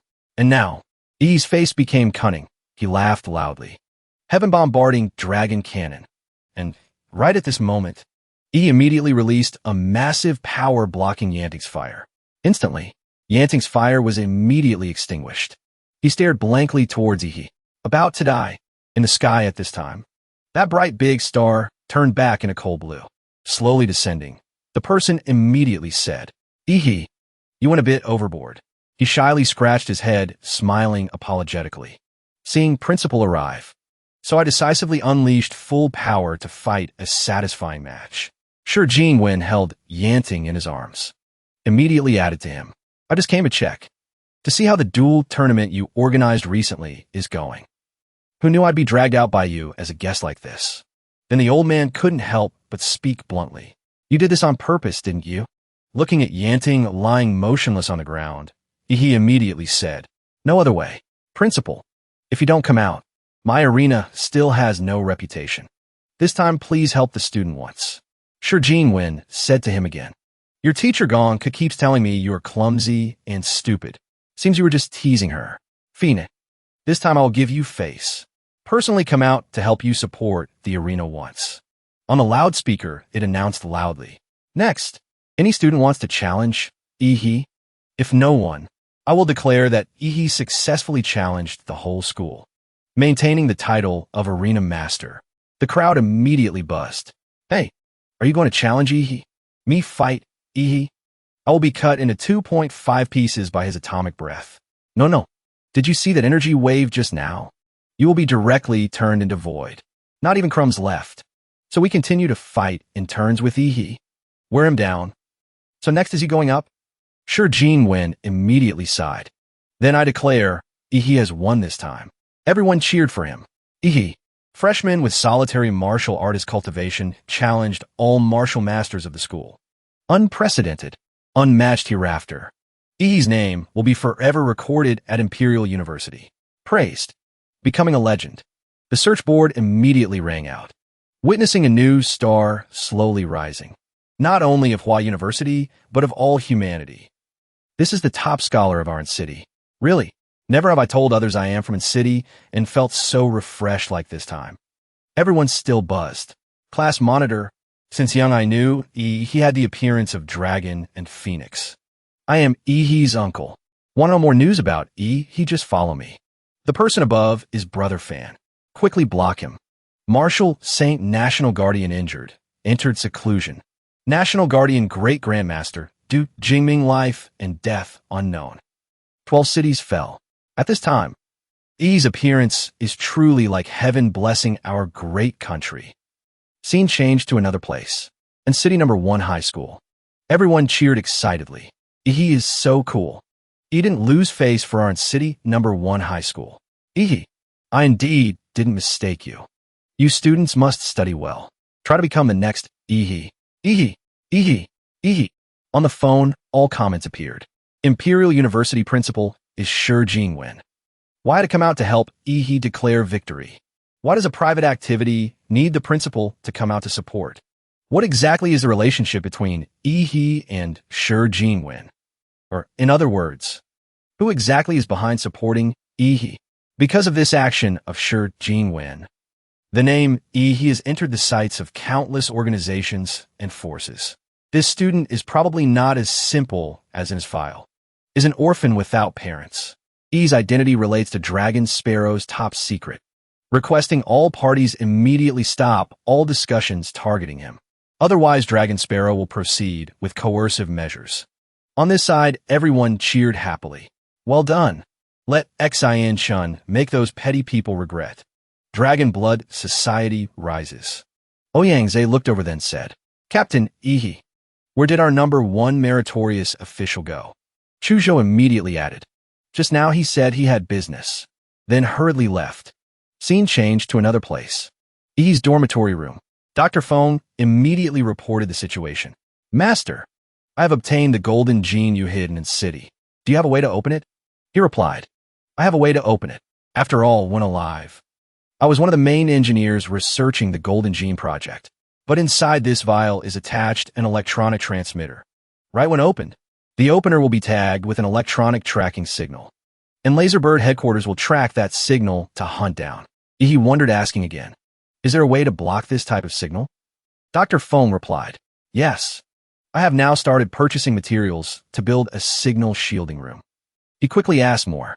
How long to complete? He answered, half a month is enough. But to decode the complex mathematical code integrated in the vial also needs at least half a month. Ehe immediately agreed. Do it a bit faster. The most important thing is ensuring safety for yourself.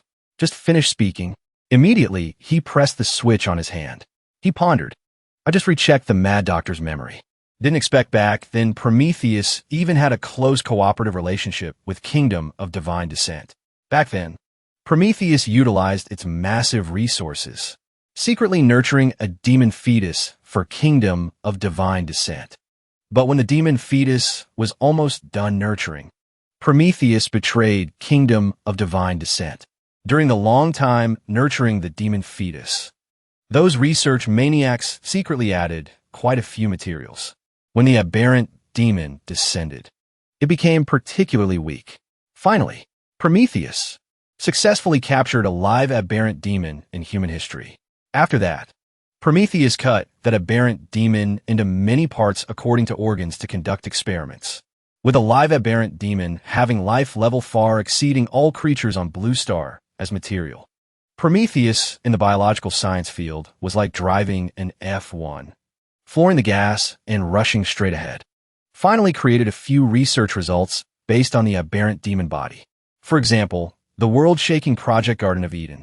In this plan, the maniacs of Prometheus intended to create a god among humans themselves. This artificial god is not only to protect Blue Star, avoiding secret invasion and preventing aberrant demons from other worlds descending. It also wants to abolish the current national and ethnic systems of Blue Star. Unify all humanity. Let all resources on Blue Star be distributed by a divine brain standing above all organizations and collectives, to realize an absolute fairness, turning Blue Star into the Garden of Eden in legend. There are also some plans aiming to change the entire human genome, executing a leap in life of the whole species plan. It is the predecessor of Laserbird's Golden Gene Project. Ehe immediately continued him. Prometheus's influence is too profound, because back then accidentally mentioning the keyword gene, I seem to be misunderstood as related to Prometheus. I have a hunch that sooner or later I will be swept into the vortex related to Prometheus. Pausing a bit, his eyes hardened. Saying so, but I was busy helping Ouyangze. Still haven't had time to research the badge Senior Qinglong gave me. Now is just the right time. Prepare to practice the sleeping method. Outside at this time, the rain was heavy. He opened his eyes again. He was lying amidst heavy rain, and rainwater kept pouring on his face. Slowly sitting up, he said to himself. But seems this place just experienced a fierce battle. But from the battle, traces. Seems not to be an attack between humans. He looked around, evaluating once. On the ground, still countless scorch marks. Even the cold rain couldn't extinguish. He glanced to the side. There are also a few scratch marks not belonging to humans. Looking from above, the scene here is extremely tragic. He said to himself. Rain stopped. Westerners wearing such thick and heavy armor, can they fight freely? Take it off quickly. Staring intently at the opponent, he immediately said, in the martial luck space right now, I cannot unleash full strength yet. Have to temporarily pick up their weapons to use first. Time is also almost up. Martial luck owner, like a mission NPC probably about to appear right. At the same time, in front of him a large army immediately appeared. Roaring sounds rang out fiercely.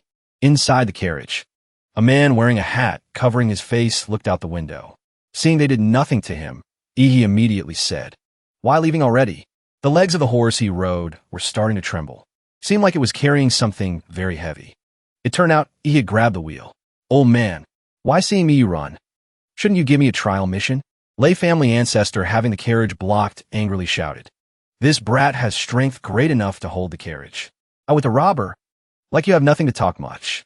He cold face. Immediately asked back lay family ancestor. He continued questioning the opponent. Don't play dumb anymore. Back then, that blue-haired martial artist, rushing, and wasn't it also for our family's inheritance? My unfilial children have no use. I can only persist in the martial luck space to preserve the family's glory. Who knew that blue-haired martial artist, after surpassing the realm, rushed into the martial luck space? Finally used violence to directly rob the inheritance. What difference between you and him? He glanced over, immediately reacting. Old man, I don't care about the grudge in your heart. As a mission NPC, you not working won't do. Having said that, he immediately swung the sword out. He simultaneously slashed down hard on the side of the carriage. He stared intently at Ihi and then spoke. Hey, kid, what do you think you're doing? Looking at Layla, he immediately said, sorry, old man, to keep a guide NPC like you from slacking off and running away. I'm afraid I'll have to trouble you to follow me while I explore this map. Layla immediately walked ahead. You little brat. How dare you destroy my ride? He followed behind and casually added, my apologies. You're the master of this dimensional space, so I'll have to trouble you to lead the way for me. Layla was speechless. You're certainly more polite than that blue-haired martial artist from before. Following these eruption trails, we should be able to find the trial location. Looking ahead, he was a bit bewildered. The eruption trails disappear here. What a headache. Layla glanced up and chuckled to himself. Little brat, did you really think I'd lead you to the trial location? How naive. You'll be lost in this dimensional space forever. He looked up at the sky, the ground. If there are no tracks on the ground, then... He looked up at the sky and then spoke again. Is it possible that it flew into the sky? Layla stared at him, thinking to himself, I can't believe this kid found such a crucial clue so quickly. That level of observation, combined with the talent he just displayed, if only he were truly a descendant of my clan. What a pity. He glanced over, pouting as he spoke. Flying creatures, without exception, never build their nests in low places. We're currently standing on a vast plain. We just need to keep searching in this direction. The highest point that appears will be our target. Pausing for a moment, he looked over at Layla with a radiant smile. Gramps, I'll have to trouble you to lend me your horse again. The old man quickly replied. Scene changed to a snowy mountain. The surroundings were covered in thick, blowing snow. He rode alone on the back of a massive horse. He soared through the air. A fierce glint flashed in its eyes. It seemed to know something was about to happen. Just as it stopped, the horse neighed loudly and lunged forward. He landed on the ground, clenching his teeth as he watched it, calculating. The horse seems to be in danger. Looks like we've arrived. Looking ahead, he asked himself, what is that? Could this place be the star-swallowing calamity? Demora's legendary enemy. At that moment, a huge flame erupted, incinerating a large area. Layla and he stared intently ahead. The golden light of the fire made everything even more blinding. Not long after, Iki and Layla were finally engulfed in flames. Now Layla slowly walked forward. He was completely unaffected by any of the internal energy. Even though you found the right place, You're just a speck of dust about to be incinerated by its wrath. I'm a master of this space, so I won't die. Pulling the hood over his face, he immediately said, "That kid is still too green." This trial was never about killing the multi-headed white dragon. It was about finding the sacred object guarded by the strange beasts in this snowy mountain range. Then, you offer it to the multi-headed white dragon to gain its recognition. Only then can you receive the inheritance. He paused. Of course, that blue-haired guy was an exception. After breaking through, he relied on his own terrifying strength to directly slaughter several white dragons to seize the inheritance. Then his eyes widened in disbelief. But this kid absolutely can't.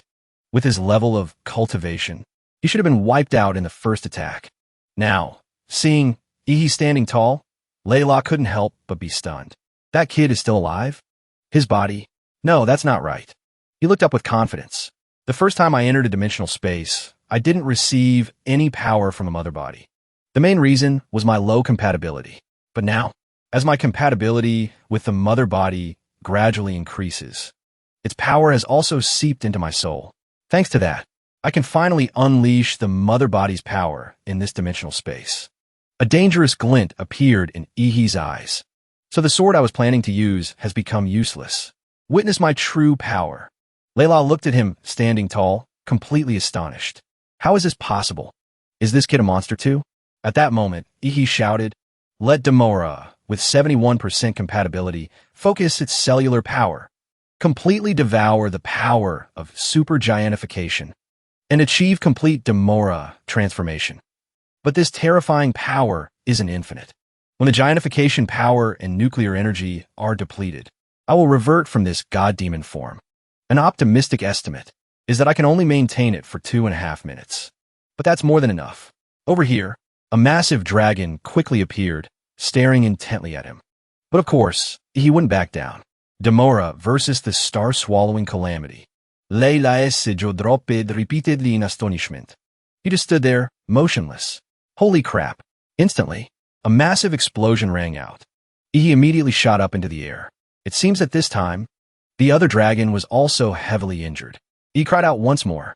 Then let's recreate this classic battle in this dimensional space. Over here, that dragon began to attack him again.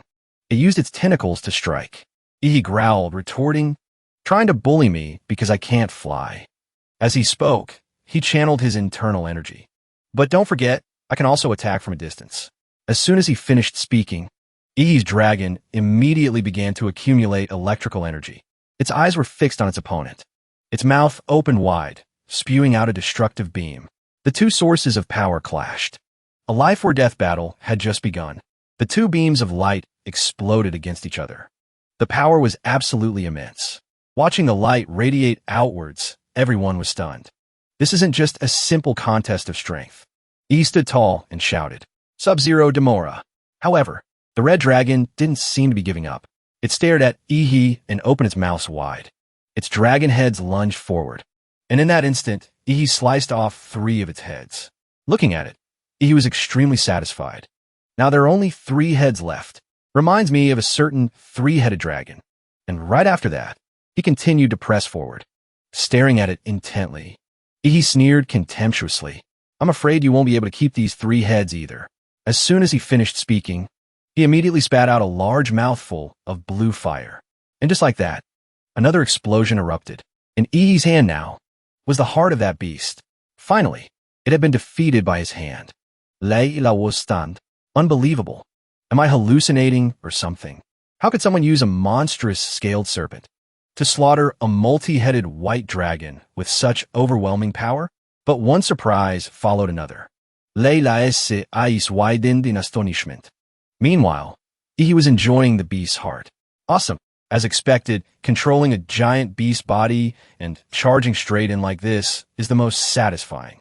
Old man, after slaying this dragon, I know where the inheritance of this dimensional space is. No need to trouble you anymore.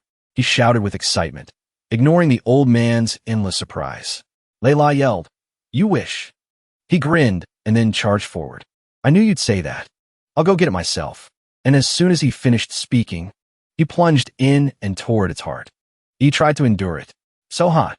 He felt it in his heart. It feels like molten iron. My arm is about to melt.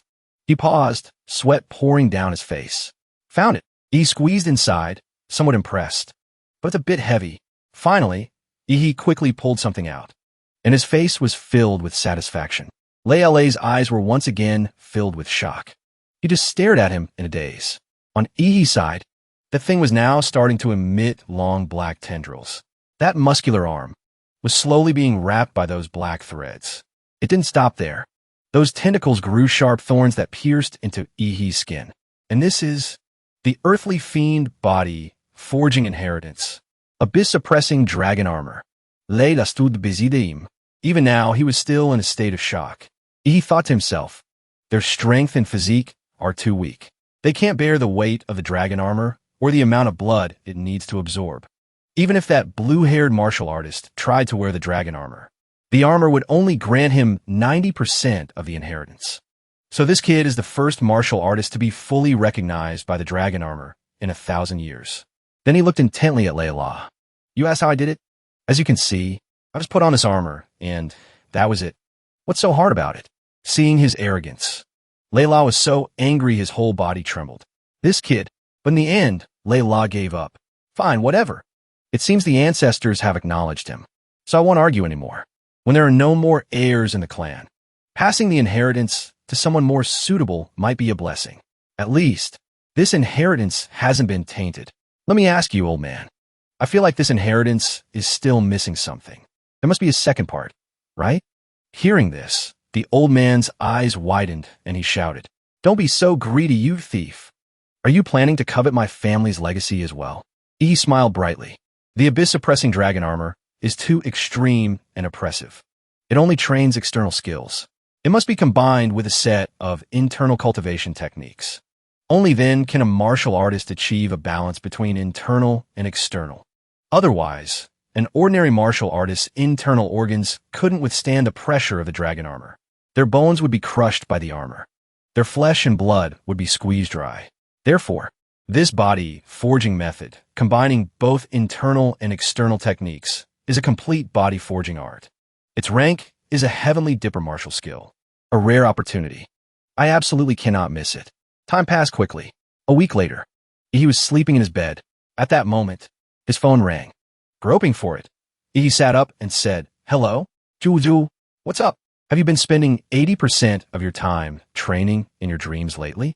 There's too much information about the abyss-suppressing dragon armor. I need to slowly absorb it in the dimensional space. The voice on the other end of the phone said, Lu Qingzhu and I were discharged from the hospital yesterday.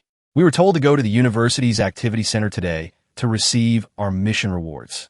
Then the head of the student union management asked me to inform you that you need to go to the principal's office for your mission reward. The principal will handle it personally. He paused. Me? Go to the principal's office? He, still not fully awake, guessed to himself. Does the principal want to have a private talk with me again? Hua University's central hub, the heavenly Arc Tower, floated in the air. As soon as she saw him, a girl approached with a bright smile. Mr. Ihi, we've been waiting for you. She introduced herself. My name is Nuwa.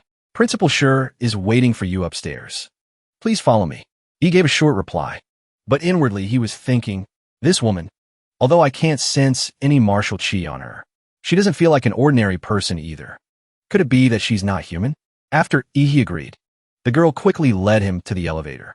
After a moment, she suddenly turned and asked, Mr. Ihi, are you very curious about my body? Ihi broke out in a cold sweat. You've misunderstood. I just want to learn a bit about cutting-edge science and technology. Nuwa casually unbuttoned her shirt. It's different. He was flustered. He jumped. What's different? Wait a minute. You've really misunderstood. I really didn't mean it like that. Nuwa calmly showed off her mechanical body. This mass-produced service vessel has a very different structure from a human female. It's just that, to be more appealing, only the head was realistically simulated. He was relieved. So that's what she meant by different. Oh man, you scared me. Hua University's technology is truly state-of-the-art. Finally, the two of them reached the upper floor. The principal is waiting for you in his office. He replied coolly, okay. And then, as soon as he stepped out of the elevator, he felt as if his entire body had been electrocuted. He gritted his teeth as a sharp pain shot through his head. This feeling, and immediately, he fell onto a nearby chair. When he opened his eyes, Jingwen was in front of him. You've been asleep for quite a while. Have you learned the Azure Dragon martial arts manual I gave you? He was dazed. How did I suddenly get here? Where is this? Principal? This place is the principal's office. He placed a cup of tea in front of him. Jingwen then said, this is a type of tea improved by the Research Institute from a secret realm. The taste is very special. Have a try. He asked, Principal, the ability you just used, is it related to space? The old man replied, it can shift space within a certain range. He understood. So that's what it is. Otherwise, he wouldn't have been able to save Zhu Yanting. A cultivation technique related to space is at least on the same level as the heaven-defying ability to pause time. After taking a sip of tea, Jingwen spoke again. Your points and various resource access card from the university have all been transferred to your account. As the main contributor to the completion of the level 5 mission, you can choose 2 earthly fiend martial skills and have a high-grade weapon custom-made for you. He sneered inwardly. I don't need weapons or martial skills right now. He then said, Principal, I want to access files on gene locks and get permission to look up more information about Promise. Of course, I don't have any other motives. It's purely.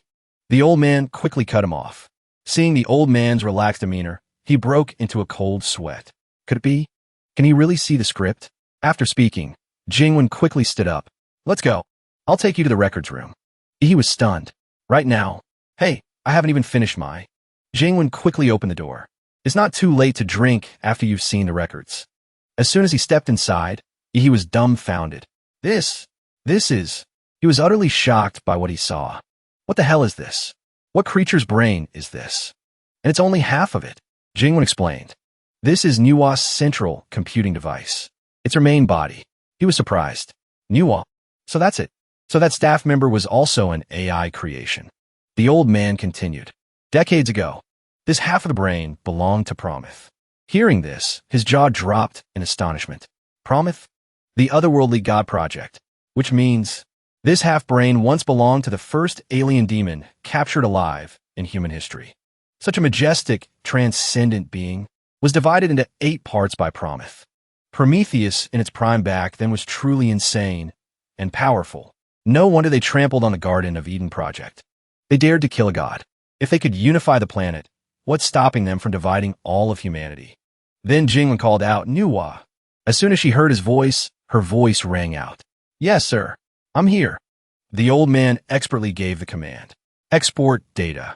Nuwa immediately replied, Yes, sir. And Jingwen didn't hesitate. He quickly plugged a USB into the server. Handing it to he said, I've put a portion of Nuwa into this USB. You can ask Nuwa many of the things you want to know. He was in turmoil. God only knows how many core secrets a central computer like Nuwa manages. Secrets related to Hua University, and even countless important strategic missions of the Grand Xia.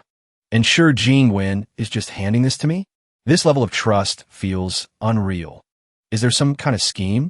Jingwen quickly pushed it into He's hand. Don't just stand there dazed. Even for the principal of Hua University like me, bringing a student in here without authorization is a violation. It's time for us to leave. He broke into a cold sweat. The principal is leading me in breaking the rules. Meanwhile, someone was still cultivating relentlessly. A fierce glint shone in his eyes. He looked like a wolf, channeling his internal energy. He let out a roar not much different from a wild beast. Xiang Jinzhuang stood up excited. In the first semester of my freshman year, I've already walked a path that takes most Hua University students over a year to complete. As expected, the gap between people is just too vast. Even geniuses have different levels. And I, Xiang Jinzhuang, am at the highest level. At that moment, he walked in. Hey, buddy, are you done yet? He asked smugly. You must be the he that Ouyang Zhe mentioned. You've delivered yourself right to my doorstep. He looked disgusted. Are you also from the Dragon's Blood Society? If you have business, go find Ouyang Zhe. I need to use the training room now. As soon as he finished, the other guy laughed loudly and gathered his internal energy. Good at playing dumb, aren't you? Don't you know who I am? Listen up. My name is Xiang Jinzhuang. That's right. I'm the one who stomped Ouyang Zhe into the ground. The one who almost made your Dragon's Blood Society a thing of the past. the king of the freshman class. But before he could finish his sentence, Ihi's fist connected with his head. He stepped past him in disgust. I said I need to use the training room, and you're just standing here yapping, blocking the door so no one can get in. So damn annoying. Xiang Jianzhuang didn't know what happened next. After all, when Xiang Jianzhuang woke up from his coma, it was already a week later. And this place is the high-grade training room reserved for gifted students.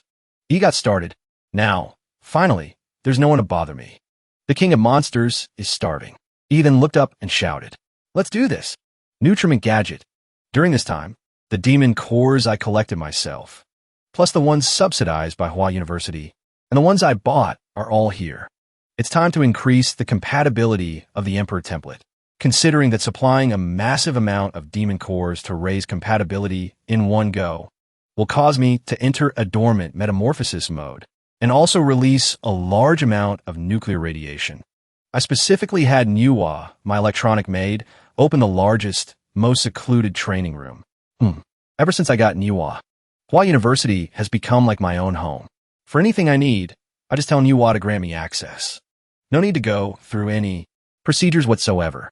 When other people have special privileges, I'm filled with righteous indignation. When I have special privileges, it's absolutely wonderful. Nuwa, activate the training room's energy shield function. I'm about to begin. And Nuwa's voice immediately rang out. Yes, Master Ihi. But then the system kept reporting insufficient. He got angry. Still not enough? The higher the compatibility, the harder it is to increase the number of demon cores required. And even the quality requirements increase exponentially. This is also the drawback of a high-grade template. The growth period is too long. The resources required are too terrifying. He calculated and assessed. If the template I've obtained can't be converted into combat power in time, it will slow down my own development pace. This is also why I still have to work hard to learn this system of transcendent martial arts. Even if you're hacking, you have to hack with your brain. After all, even hackers die. They lose too, don't they? Over here, the system continued to display numbers. And now, E's entire body was immediately enveloped in a layer of power. E's eyes were now gradually changing. Wait until the evolution is complete. For the day the king of monsters appears. Outside, two large ships were still moving through the sky. Descending from above, Jingwen spoke to the crowd. Today is the day the Grand Xia's reclamation plan begins. 70% of the martial artists across the country must report for duty. He declared heroically, "Martial artists of the Grand Xia, we must reclaim the 12 fallen cities." Below him now, all the martial artists were present.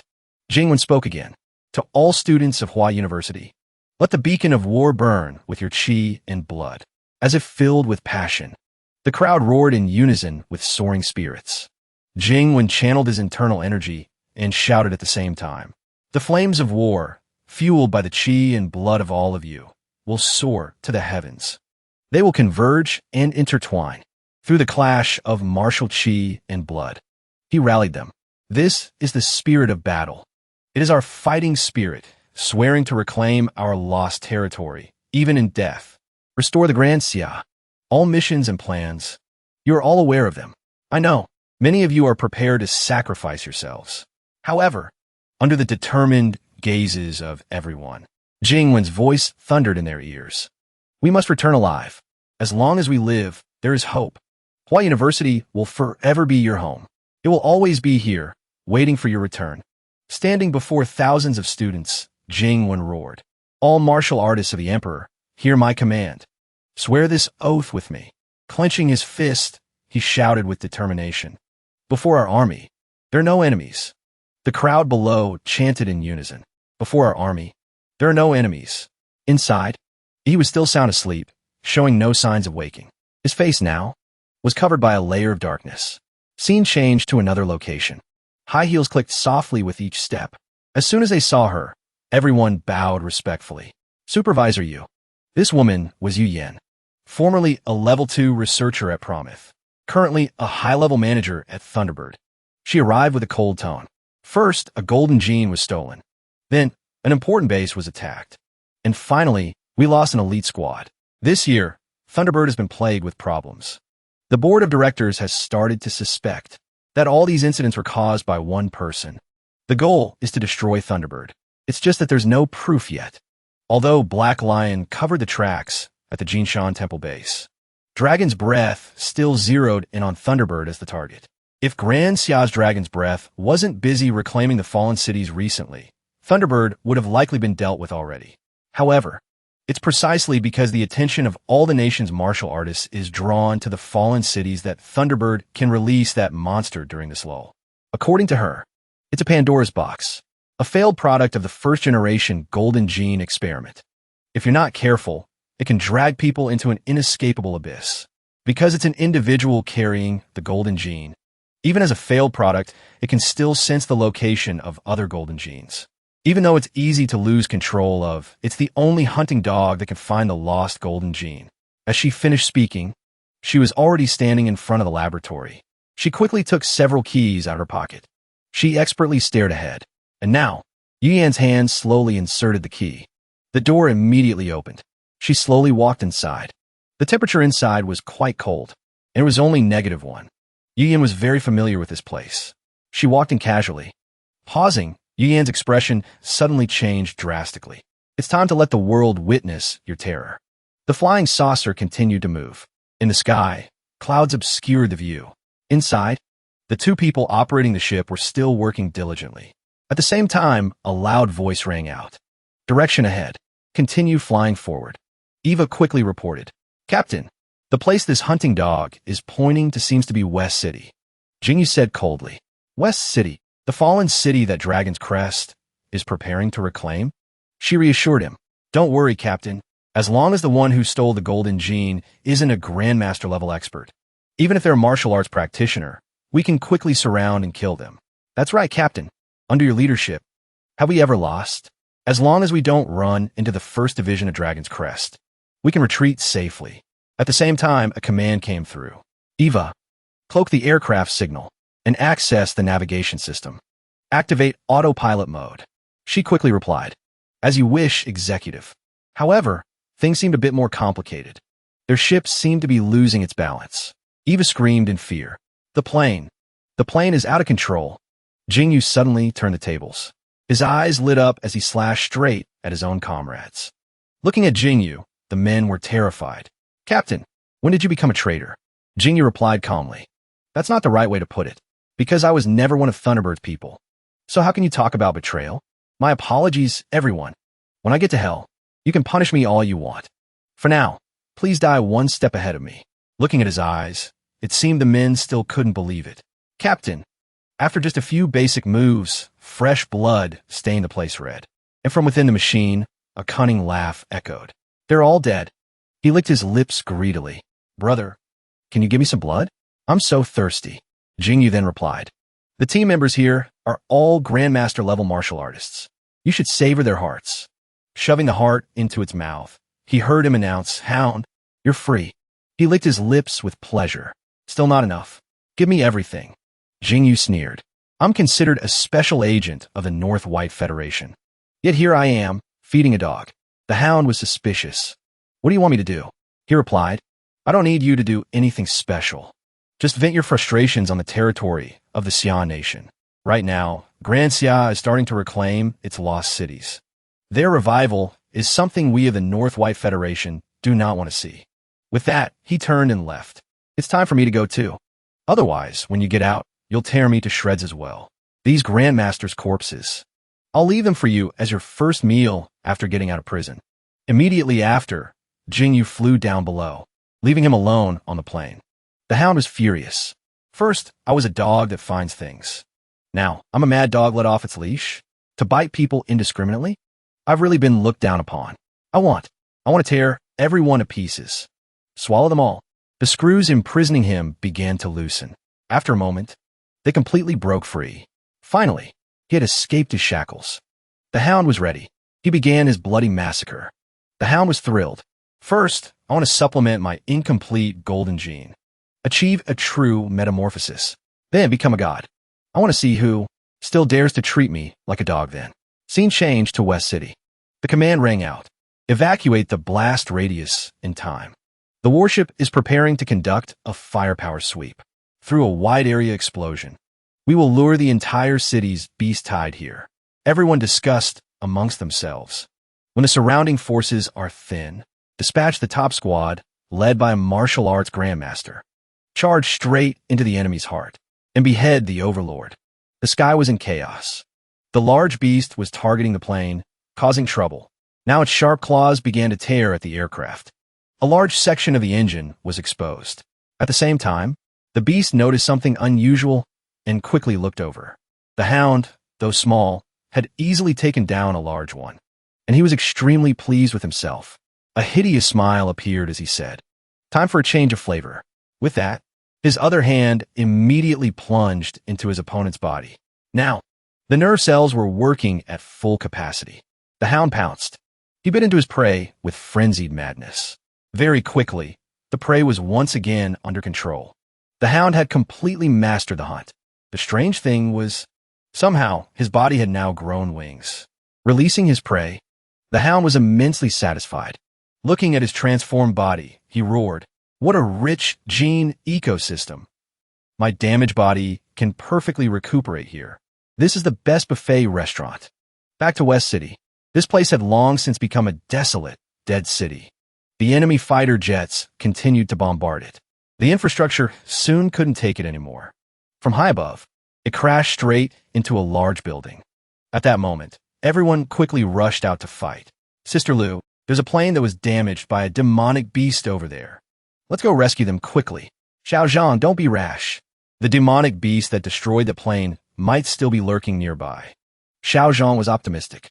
"Sister Lu, you're a great martial master. This is still the outskirts of West City. There's no demonic beast here that can match you." The person next to him also chimed in. "That's right, Sister Lu.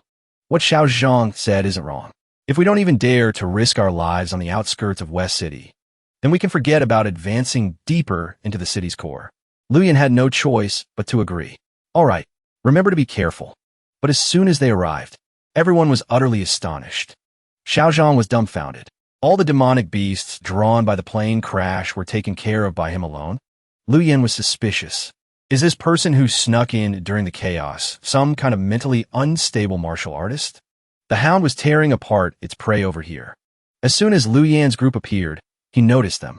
The hound turned its head with delight. "Looks like some prey has taken a bait." With that, he immediately launched a relentless attack on them. Xiao Zhang charged forward. Qi Wind tied martial skill. His sword slashed powerfully at the man. However, it didn't seem to have much effect. It felt like cutting through soft mud. He plunged his sword deep into the hound. It let out a terrifying roar. A second later, the hound had devoured him. Everyone trembled at the sight. Xiao Zhang was eaten. Lightning struck the sky. Luyan began to get angry. She took up her dual blades and flew up. "Damn you!" At that moment, the hound quickly opened its mouth. Qi Wind tied martial skill. Her eyes flickered with surprise. Luyan was slightly stunned, but the hound immediately attacked her again. The slash was executed flawlessly. Luyan was utterly amazed. The move this martial artist just used, how could it be exactly the same as Xiao Zhang's? From over here, a voice called out, "Sister Lu." She was startled. "Xiao Zhang, you're still alive?" From within those tentacles, the familiar voice kept calling out, "Sister Lu." Xiao Zhang's face appeared, looking incredibly grotesque. "Save me, Sister Lu. It hurts so much. Save me. I'm in so much pain. I'm about to die. Sister Lu, save me." "Sister Lu, save?" Luyan was stunned. "You've all been..." And behind her, the hound delivered a powerful slash, giving Luyan only enough time to let out a single scream. The hound took over her body and praised. "Even though he's an old uncle, his meat is still quite firm. I can feel it. The golden gene is in another part of West City." He calculated. "I'll head there while sneaking into other martial artist teams. Wait until everyone gets used to my face, then suddenly start eating them. Their expressions will surely be priceless.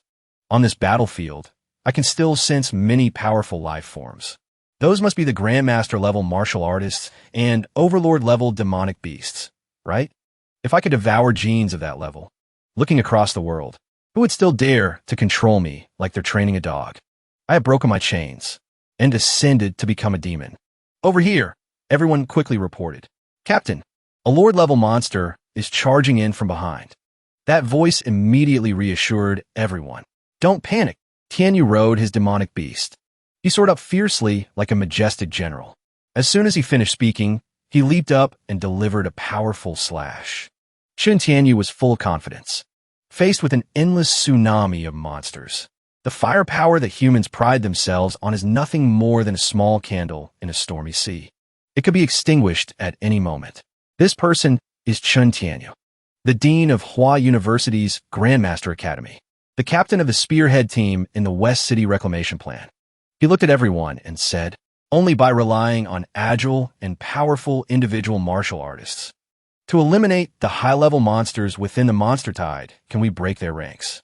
From there, we can draw out the overlord. Our 5-person team from Hua University's spearhead unit is tasked with this difficult mission." Kaiming quickly glanced over.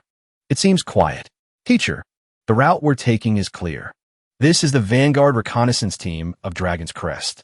They've scouted the best route to the Overlord's lair." Tianyu then said, "The higher a martial artist's cultivation level, the stronger their spiritual sense. So strong that they can even see their own death in dreams. Therefore, Kaiming, you must trust a martial artist's intuition." With that, he shouted an order. The entire team, halt. Begin to be on alert. Kaiming stood up to represent them and replied, "Yes, teacher." Tianyu then placed 2 fingers on his forehead, closed his eyes, and sensed something. In less than 3 seconds, Tianyu's expression quickly changed. "It's here." Just as he predicted, something was rushing towards them from above. A massive explosion rang out. The ground here was completely torn up. The golden-horned insect, Sovereign, said arrogantly, "This king clearly prepared a grand ceremony for you. Why did you stop?" At that moment, Tianyu roared loudly. "Target identified. West City's overlord, the golden-horned insect Sovereign. The whole team form up."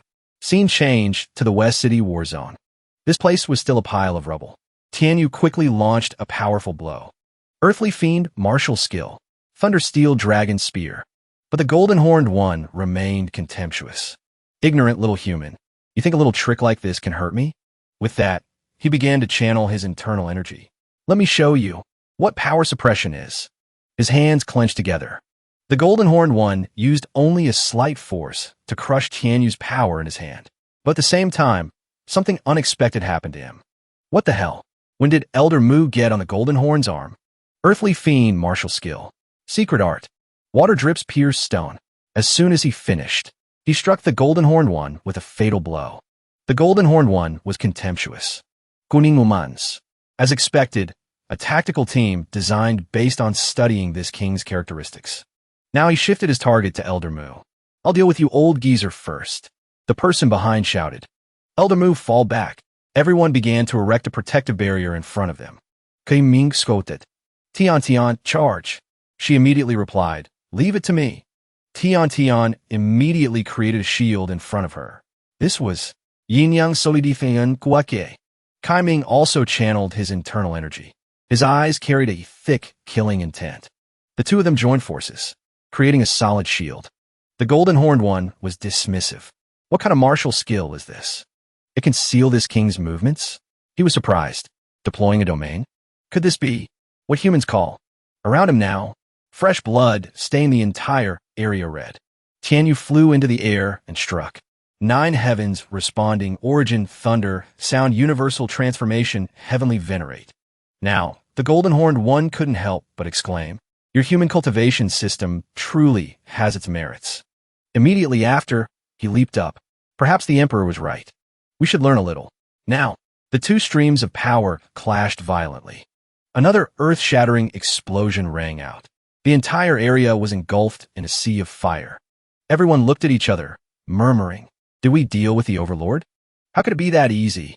Heavily injuring him is enough to achieve our goal." The golden-horned one then said, "Human, you're pretty good. If it were an ordinary overlord, they probably couldn't have blocked that blow. But unfortunately, there are differences among overlords, and this king is far superior to them."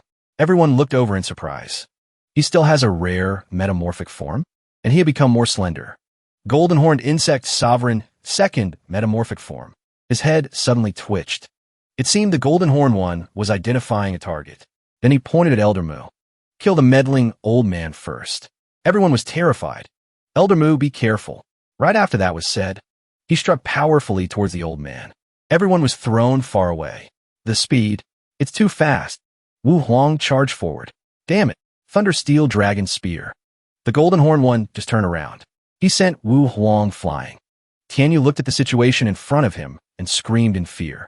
Wu Huang, the Golden Horned one, raised its leg, and at the same time, sent Tianyu flying.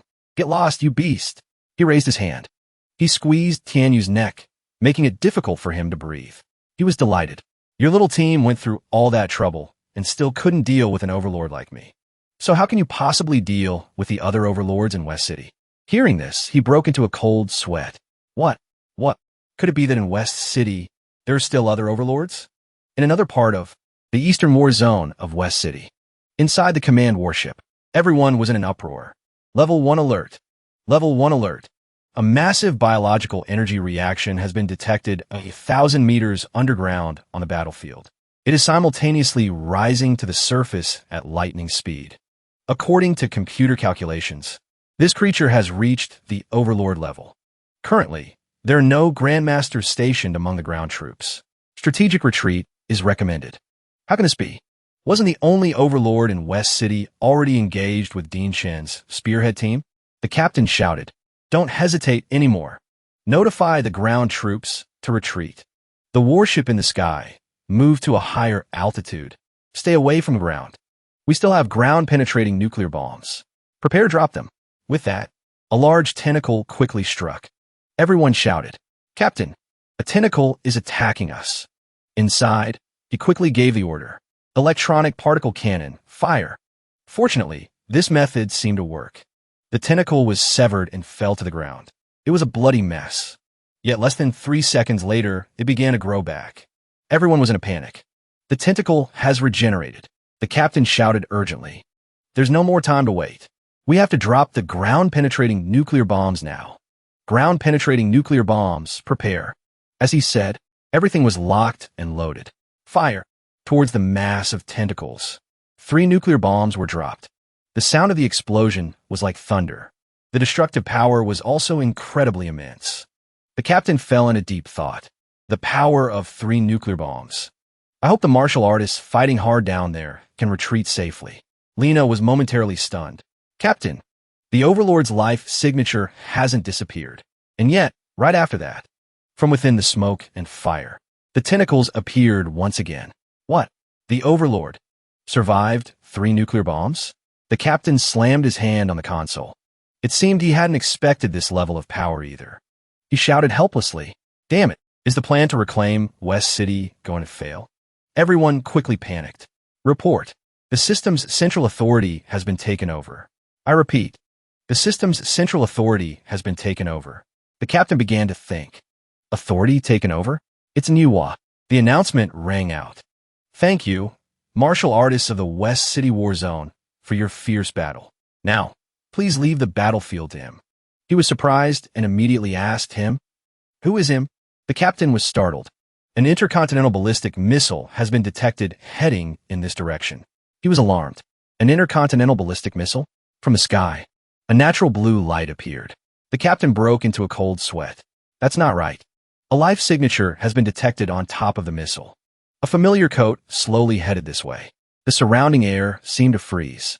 Seeing that thing fly by, the captain couldn't help but say to himself, I can't believe it. There's a person standing on it. He stood tall and proud, staring intently. Back to the past. A few minutes ago, at Hua University. Inside, a massive source of power quickly struck down. It seemed Ihi had begun to awaken. Manhwa quickly and slowly walked in. Ihi, congratulations on your breakthrough. She lifted him up. This is a special nanotech combat suit that Dragon's Crest prepared specifically for you. He quickly asked her, Manhwa, how long has the Hua University Army for the West City War Zone been gone? Manhwa replied, they left 5 hours ago. Hearing this, his jaw dropped in astonishment. It's that late already? Quickly arrange a supersonic fighter jet for me. No, wait. A supersonic fighter jet is too slow. Use an intercontinental ballistic missile. The speed of an ICBM is faster. She obediently replied. He began to calculate. This trip to West City has 2 objectives. First is to meet the Mad Doctor and retrieve the golden gene. Second is to kill the overlord and obtain an overlord-level demon core. To take the final step of metamorphosis, the Emperor template with over 90% compatibility, besides Lord-level demon cores of other levels will have no effect. But even with Lord-level demon cores, each one can only provide a few tenths of a percent of compatibility. Right now, I've relied entirely on massive resources to accumulate up to 99%. The consumption of Lord-level demon core reserves has even caused a shortage in the Hua University market. But it's only 1% of compatibility. In the end, no matter how much I accumulate, it's not enough. Only a higher-level gene can complete the compatibility. In the end, at the same time, Manhwa spoke again. The intercontinental ballistic missile is preparing to launch. I wish you a smooth journey. As he flew by, he said to himself, I see that guy. 3 nuclear bombs, and you still haven't been taken down. Looks like that final 1% depends on you. He calculated. According to the database, a tentacle monster like you is called an earth demon, right? What a domineering name, huh? As he struck, he said smugly, angry because I made fun of your name? He was thoroughly enjoying himself. The Emperor's spirit is quite hot-tempered too. At that moment, he immediately reached out his hand. The power in his hand was incredibly oppressive. It seems that after this awakening, he was much stronger than before. Energy erupted violently. Looking at those tentacles, he once again channeled his internal energy. Demon Emperor's secret art. See Light's sword slash. His power was like a storm. It swept through the area around the monster. Inside, everyone was overjoyed. Is it a Grandmaster from Hua University coming to reinforce us? We can liberate West City. This is great. West City is saved. Seeing the captain was overjoyed. We can win. Outside, he was like a drill, boring deep into the massive monster. Looking into its eyes, he smiled faintly. You've hidden yourself quite well. Then he gave a contemptuous smile. I'll finish you in one go. His immense light continued to radiate. He advanced with frenzied intensity.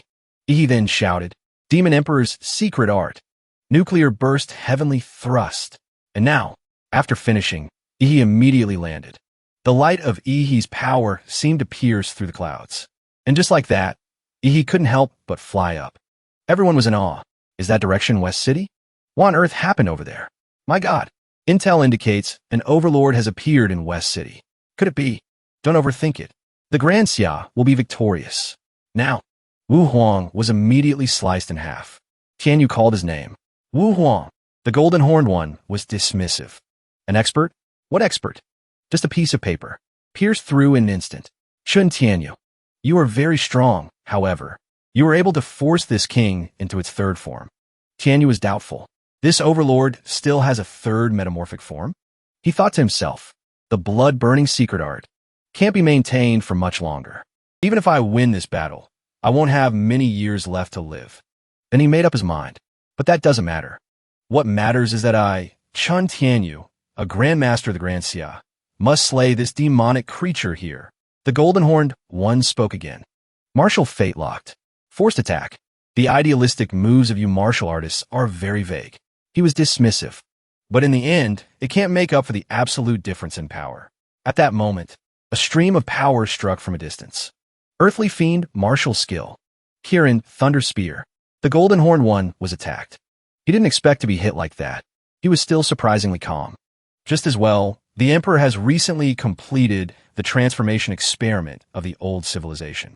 He laughed cunningly. As a human that this king acknowledges, after you die, this king will recommend your corpse so that you can have a new life with a more powerful demeanor. Tears of blood streamed from Tianyu's eyes. Even if I die, I must heavily injure you. You cannot interfere with the battle to reclaim West City.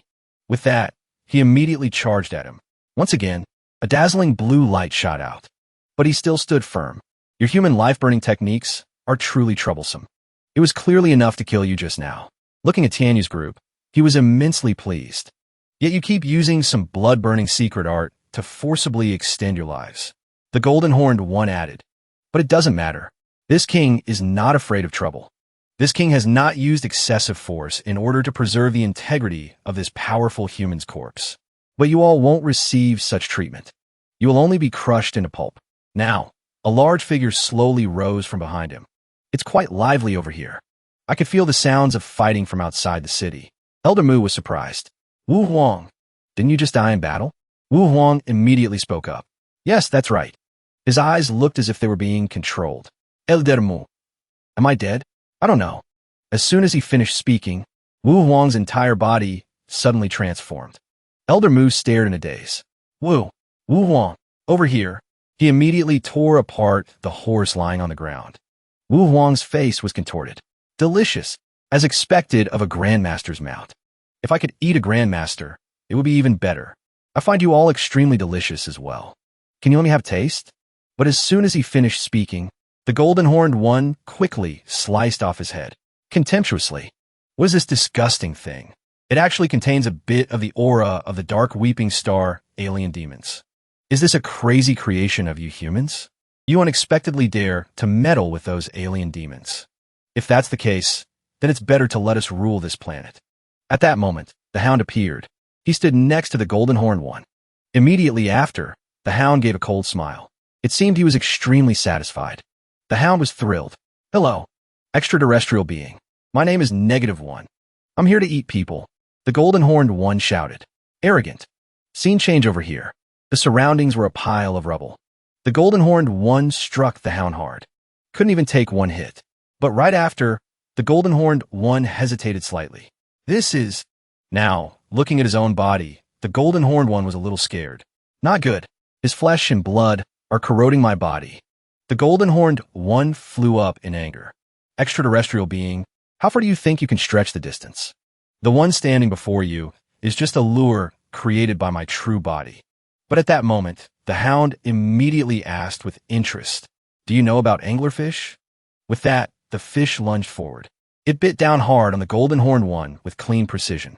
The opponent was incredibly terrifying. He was consuming the golden-horned one. The hound was immensely satisfied. Truly, an overlord-level creature. I actually can't digest and absorb it immediately. And now it can still struggle inside my body. Seeing this situation, Elder Mu immediately said, now's the time.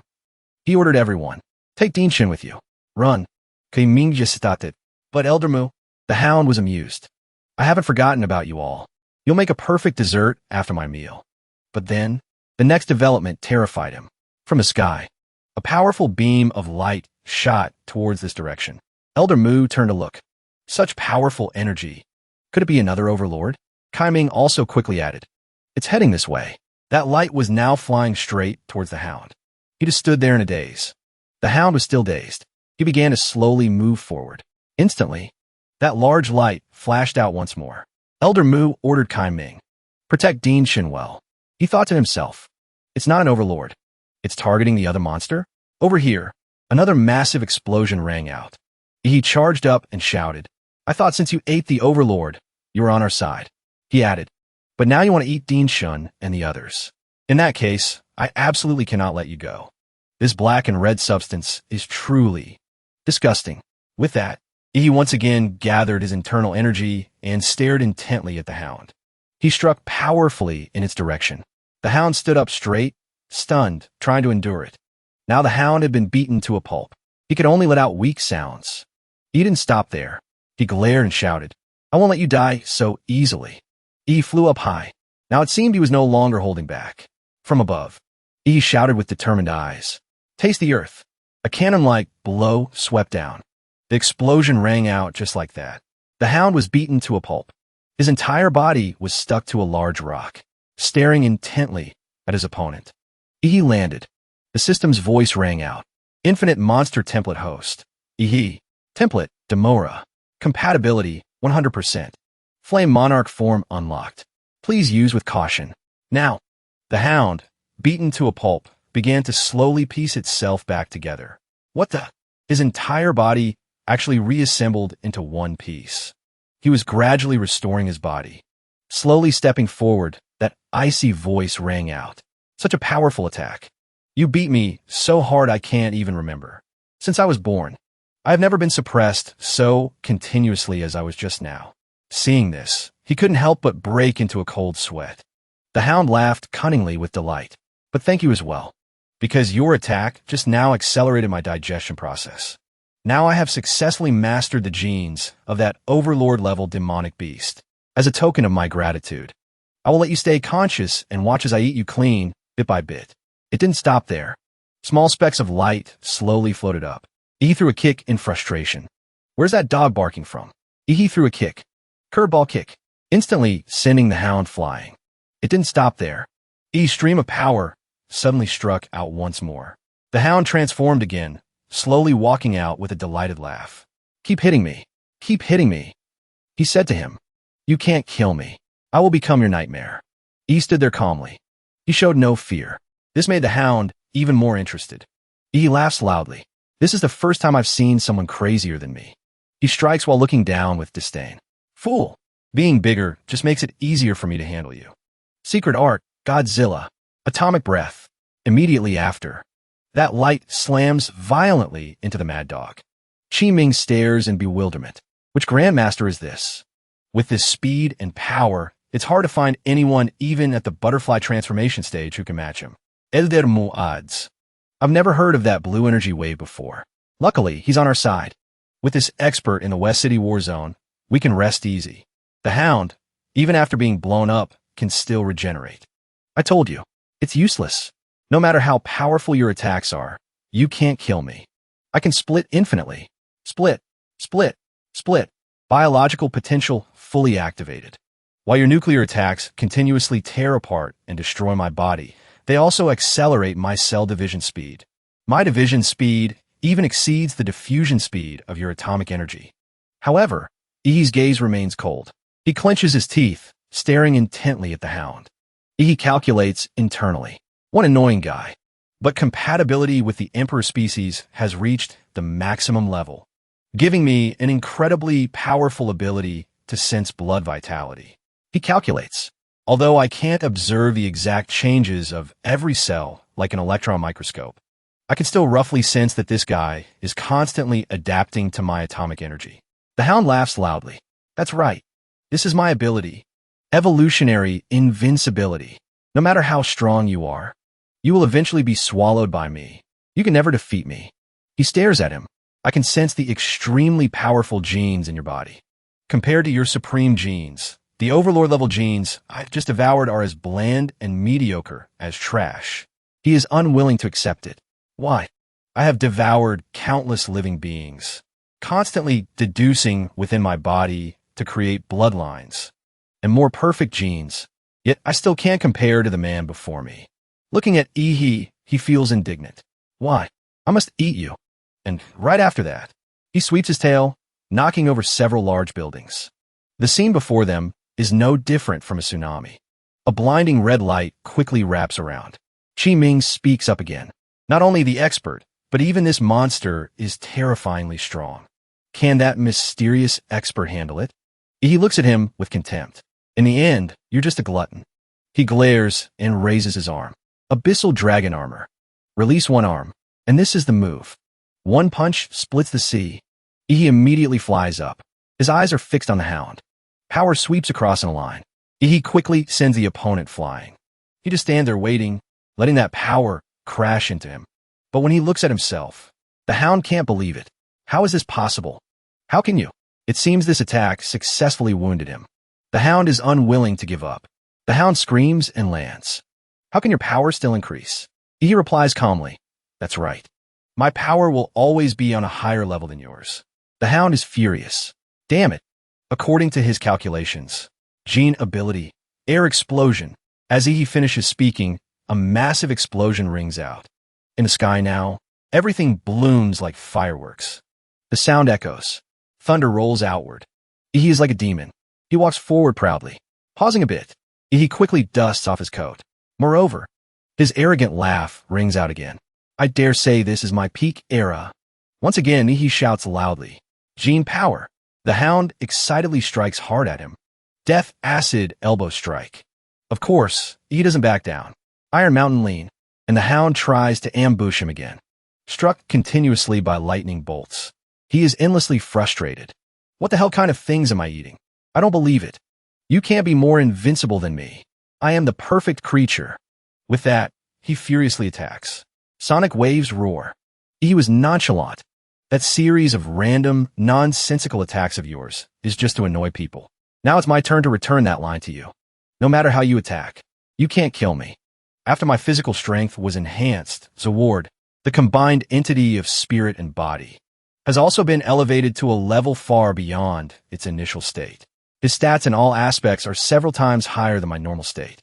So it's uncertain whether your attacks could even break through my defense in my normal state, let alone Zaward after its stats have been multiplied. He smiled brightly. To put it bluntly, even if I let you stand there and wail on me all day, I'm afraid you'd have a hard time breaking my defense. The Hound was secretly terrified. No, it can't be like this. Could it be that I really can't beat him? Even though I'm getting stronger every second and evolving more perfect genes, he thought to himself, the gap in strength between us is too vast. If the distance between us is 100 meters, then even if I manage to shorten it by 1 or 2 centimeters, on that massive scale, it's no different from nothing. The mad dog was still unwilling. As long as I have more time to develop, digest more powerful beings, and evolve more perfect genes, sooner or later, I will surpass this guy in front of me. But now it's too late. He thought to himself, damn it, it's all because the aura of that golden gene was suddenly cut off. Otherwise, after I successfully completed my gene and reached a more perfect state before facing this monster, even if I couldn't win, I wouldn't be in such a pathetic state. Finally, the Hound conceded. All right, I admit it. You're no less than a perfect being like me. At least for now, I can't find a way to kill you, and you can't kill me either. So how about this? From this city to this entire country, I won't encroach on it even a little bit more. I will go to other countries. For example, the North White Federation. This also aligns with your policy of using other forces to balance power between nations, right? He made an enticing offer. In the end, the two of us can split Blue Star in two. I will rule the North White continent, and you will rule the East and West continents. As for the world's experts, as long as you get me a little of their blood, I can help you research toxins that target their bodies specifically, helping you eliminate all your enemies. The more he talked, the darker Ihi's face became. Then he raised a finger. Ihi said nothing. He stared in surprise. What does that mean? Ihi then made a plus sign with his hands. Ignoring the other's confusion, he finally said calmly, 10 minutes. If you're still alive after that, I'll take your surname. The Hound shouted, then you could have just made a fist. He replied, every little bit helps. He laughed savagely. Kill me? Are you kidding? Even I can't manage to kill myself. Every cell in my body is screaming to evolve. Evolve? How could it possibly allow me to die? He acted friendly and quickly approached. You'll know if you try. Then he shouted and simultaneously struck the Hound. Fly. With that, the Hound was immediately sent flying upwards. The force of the blow was so great that the building on the other side shook when he crashed into it. But he still laughed loudly. You can't kill me. You can't kill me. This mediocre attack doesn't even tickle. Then Ihi carried him high into the air, ignoring the other screams. He screamed loudly. What do you want to do? Are you trying to throw me off Blue Star? The Hound was smug. It's useless. Cosmic radiation and the absolute zero environment of space can't kill me at all. I will continuously absorb radiation in the universe to evolve. By then, I will kill every single person on Blue Star. He said calmly, this distance is just right. No one will be able to observe what I'm about to do, and it won't cause destructive damage to West City. He pressed his face close to the Hound's. Besides, at such a great distance, you must have lost contact with those derivative bodies, right? He immediately asked back, you? How did you know? So, -1's main body wasn't as invincible as he boasted. Otherwise, he wouldn't have been captured and imprisoned by Thunderbird back then. He is indeed very hard to kill, but each time he self-heals and restructures, it consumes life energy. As his life energy is gradually depleted, he will become weaker and weaker. In the battle with Ihi just now, he had consumed a total of 3 parts of his life energy. If we only consider the energy stored in his body, it could even be compared to 3 ordinary overlords. But the thing -1 relied on the most. When facing he was not his own number of regenerations, but the derivative bodies separated from his body. From the beginning, when the golden-horned insect Sovereign knocked off his head, to later when he destroyed all his body tissues. These body fragments, after separating from the main body, do not lose their activity, but enter a dormant state. When -1's main body completely runs out of life energy, he will activate the consciousness clones stored in those body fragments, performing an unusual form of rebirth. Unfortunately, this ability to split consciousness has not been developed to a truly perfect level and is still limited by distance. He glared and replied, "Why do I know? Because I am stronger than you." He thought to himself, "Actually, I relied on the life field to sense the connection between the fragments separated from his body and this guy's main body. Then, based on the changes on the battlefield, I sensed the strength of the connection. From that, I deduced that he and those body fragments have a distance limit. I'm truly a genius." Pausing, he added, "In other words, you only have one life left now." He and the hound finally flew up high together. He was completely outmatched by him. The hound's inner voice cried out, "I can't believe he saw through me. I can't die." And now he thought to himself, "If I die, I'll never see the light of day again." And right after that, he shouted, "Self-destruct fission. This is my ultimate life-saving move. You can't possibly catch every piece of me." A sharp glint flashed in Ihi's eyes as he asked, "Are you scared?" The instinctive fear of death. Now, looking at him, he couldn't help but curse. "You could turn giant too?" He was very pleased with this. "No need to catch them one by one. Just gathering them all in the palm of my hand is enough." He looked at him and then said, "You have nowhere left to run." The hound cried out from within his palm, "What do you want to do?" He was balled up, and now his fear intensified. "What do you want to do? Are you going to devour me?" Watching himself being thrown into Ihi's body like that, he shouted, "Are you a demonic beast? To even think of eating your opponent." The hound couldn't believe it. "Arrogant. Aren't you afraid I'll devour you from the inside out? This is my path to survival in a desperate situation." He said calmly, "Devouring you is just the first step of my extermination plan. The next step is Flame Monarch Burst." With that, E's entire giant body exploded. As soon as he finished speaking, he immediately dissolved into the air with a red glow. The hound shouted, "Where is this? How can any creature release stellar-level temperatures? In my gene bank, there are absolutely no transcendent genes that can adapt to a life-forbidden zone like the sun." He was unwilling. "Stop. Damn it. Are you trying to refine me into a pill?" Watching himself slowly disappear, the hound screamed, "I'm not resigned. Not resigned. I am clearly the most perfect being. Just give me time. Give me time to become." As he said this, the hound had completely vanished into thin air. Back to the past. 10 minutes ago, everyone was in an uproar, reporting, "This is the West City War Zone. Spearhead team, please respond. Spearhead team, please respond. This is Dai Kaming of the Spearhead team. Message from headquarters received. Dai Kaming. The beast hide in the West City War Zone has been completely suppressed. We are currently successfully surrounding and eliminating them. Headquarters has confirmed that all of West City's overlords have been killed in action. Report your situation." The voice on the other end announced. "So that's how it is." Headquarters has grasped the overall situation. Kai Ming continued, "If it weren't for that mysterious expert, our plan to reclaim West City would have been difficult to carry out. Headquarters, if the identity of this mysterious expert doesn't need to be kept secret, please let me know. I want to go and thank him personally." The voice on the other side replied, "He is a student of your Hua University." "Right, at Hua University. Is it one of the deans or a specially invited professor?" Kai Ming was surprised. "Why have I never heard of them?" The other side announced, "Because right now, he is not a teacher or lecturer. He's still a student. As the president of the Hua University Student Union, I met almost all the teachers and lecturers at Hua University, but none of them exhibit such a brilliant and destructive blue light when they fight." Kai Ming was startled to hear this. "A student? Which fourth-year legacy expert is it? Why have I never heard of any student in my year surpassing me to reach the Grandmaster realm?" The other person added, "He's 3 years below you, up above." The stream of power continued to erupt. The hound had been almost completely absorbed.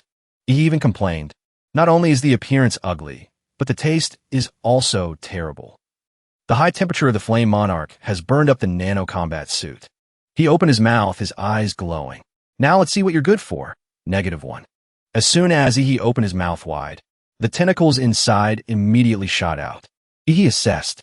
The advanced vampire bloodline, combined with the overall evolutionary ability of the god template, can both refine -1. and absorb his genetic abilities. He said to himself with satisfaction, I've inherited that guy's black and red biomass. It seems this thing can not only be simulated into clothing, it doesn't stop there. It can also heal the body that was just damaged in the flame monarch state. After a while, he finally returned to Earth, and his appearance had also undergone major changes. A faint smile quickly appeared as he grinned. It's not so much repairing as it is optimizing. It feels like I can freely sculpt my body like in a game. It's a wonderful feeling. Words can't fully describe it. This ability is no less than a high-grade template. Scene changed to another place. The North White Federation. At the Federal Military Command Base. The scene of eating the hound was recorded by satellite. This man is the North White Federation General, Dur. He was terrified. What on earth is that thing? They quickly relayed the information to each other. Federal supercomputer, EVA, at the boundary between the troposphere and the stratosphere above West City, Xian Nation. A fierce high-energy reaction occurred. The affected area is up to 600 kilometers, estimated to be equivalent to tens of millions of tons of nuclear explosives. Aren't they carrying out the reclamation plan? So what's with this high-energy explosion? The staff member reported. General, EVA has detected life activity at the center of the explosion. Life! An explosion of this magnitude would turn even special-grade experts to ash. Zoom in on the satellite image for me. I want to see what tricks the Xian Nation is up to. On the big screen, E's figure immediately appeared. Dur was startled. He hesitated. It's a teenager. Seeing that blazing red eye, the computer EVA translated it. Are you peeking at your father? At this place? The North White Federation Military Command Base. He casually gave the middle finger, looking straight at the screen, which stunned the man. How is this possible? Our satellite is in orbit outside the Earth. How did he detect us? Quickly identify his face. Could it be that the Grand Xia has a fourth Grandmaster? Instantly, E's eyes flashed, making Dur jump. What does he want to do? Everyone reported in fear. General, the reconnaissance satellite has detected a stream of energy gradually converging. And up here, a source of power like an exploding bomb quickly shot out. He was annoyed. Those bastards from North White. First, I'll blow up your satellite. Let's see how you dare to spy on us then. The Emperor template has been maxed out. The range of the life field has expanded to a super large scale, enough to cover the entire globe.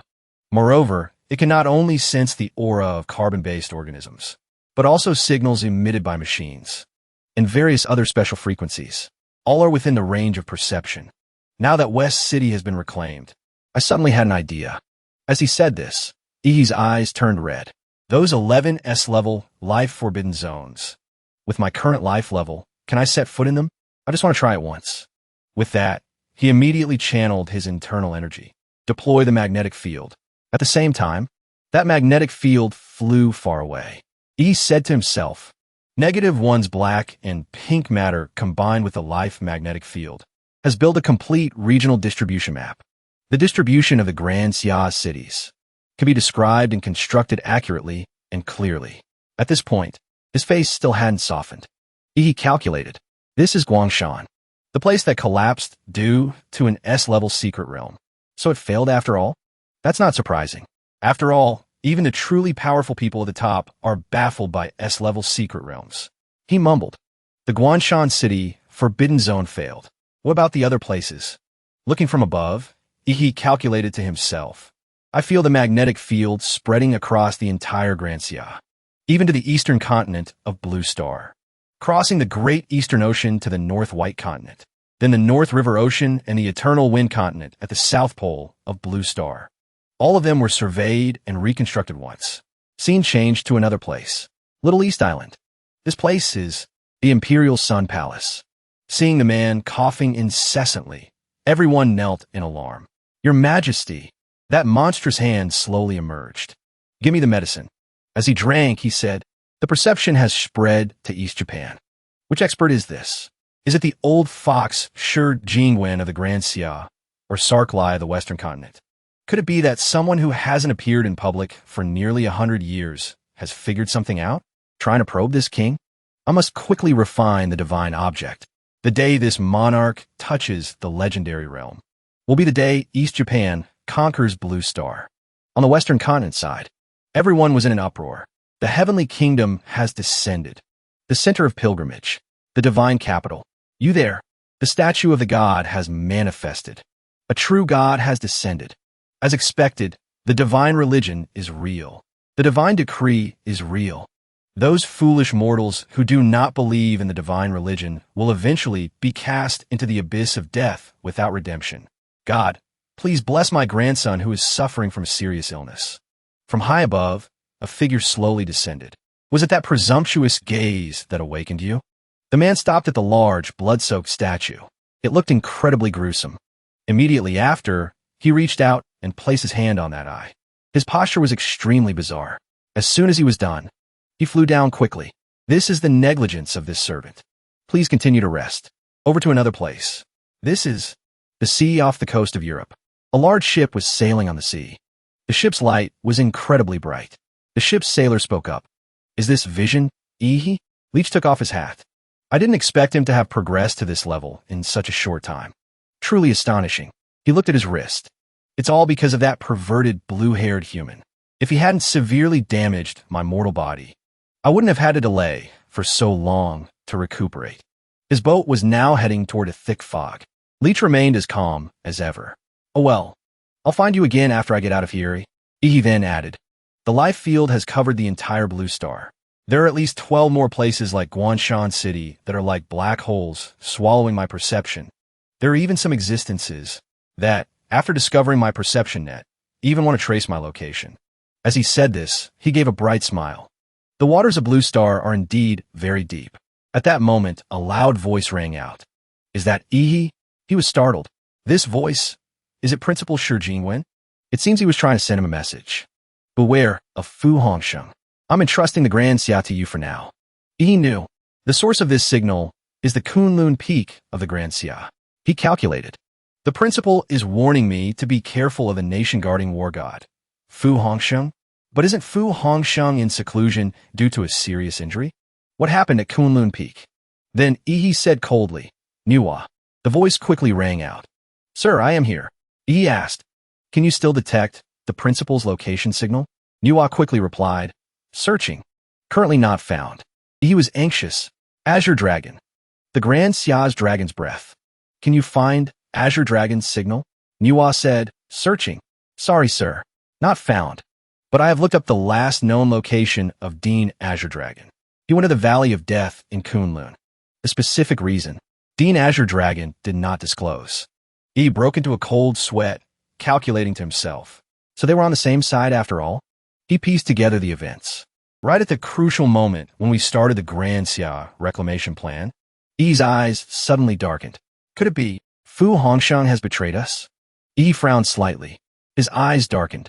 If Principal Shi Jingwen and Senior Azure Dragon are missing, and Fu Hongsheng is also an enemy.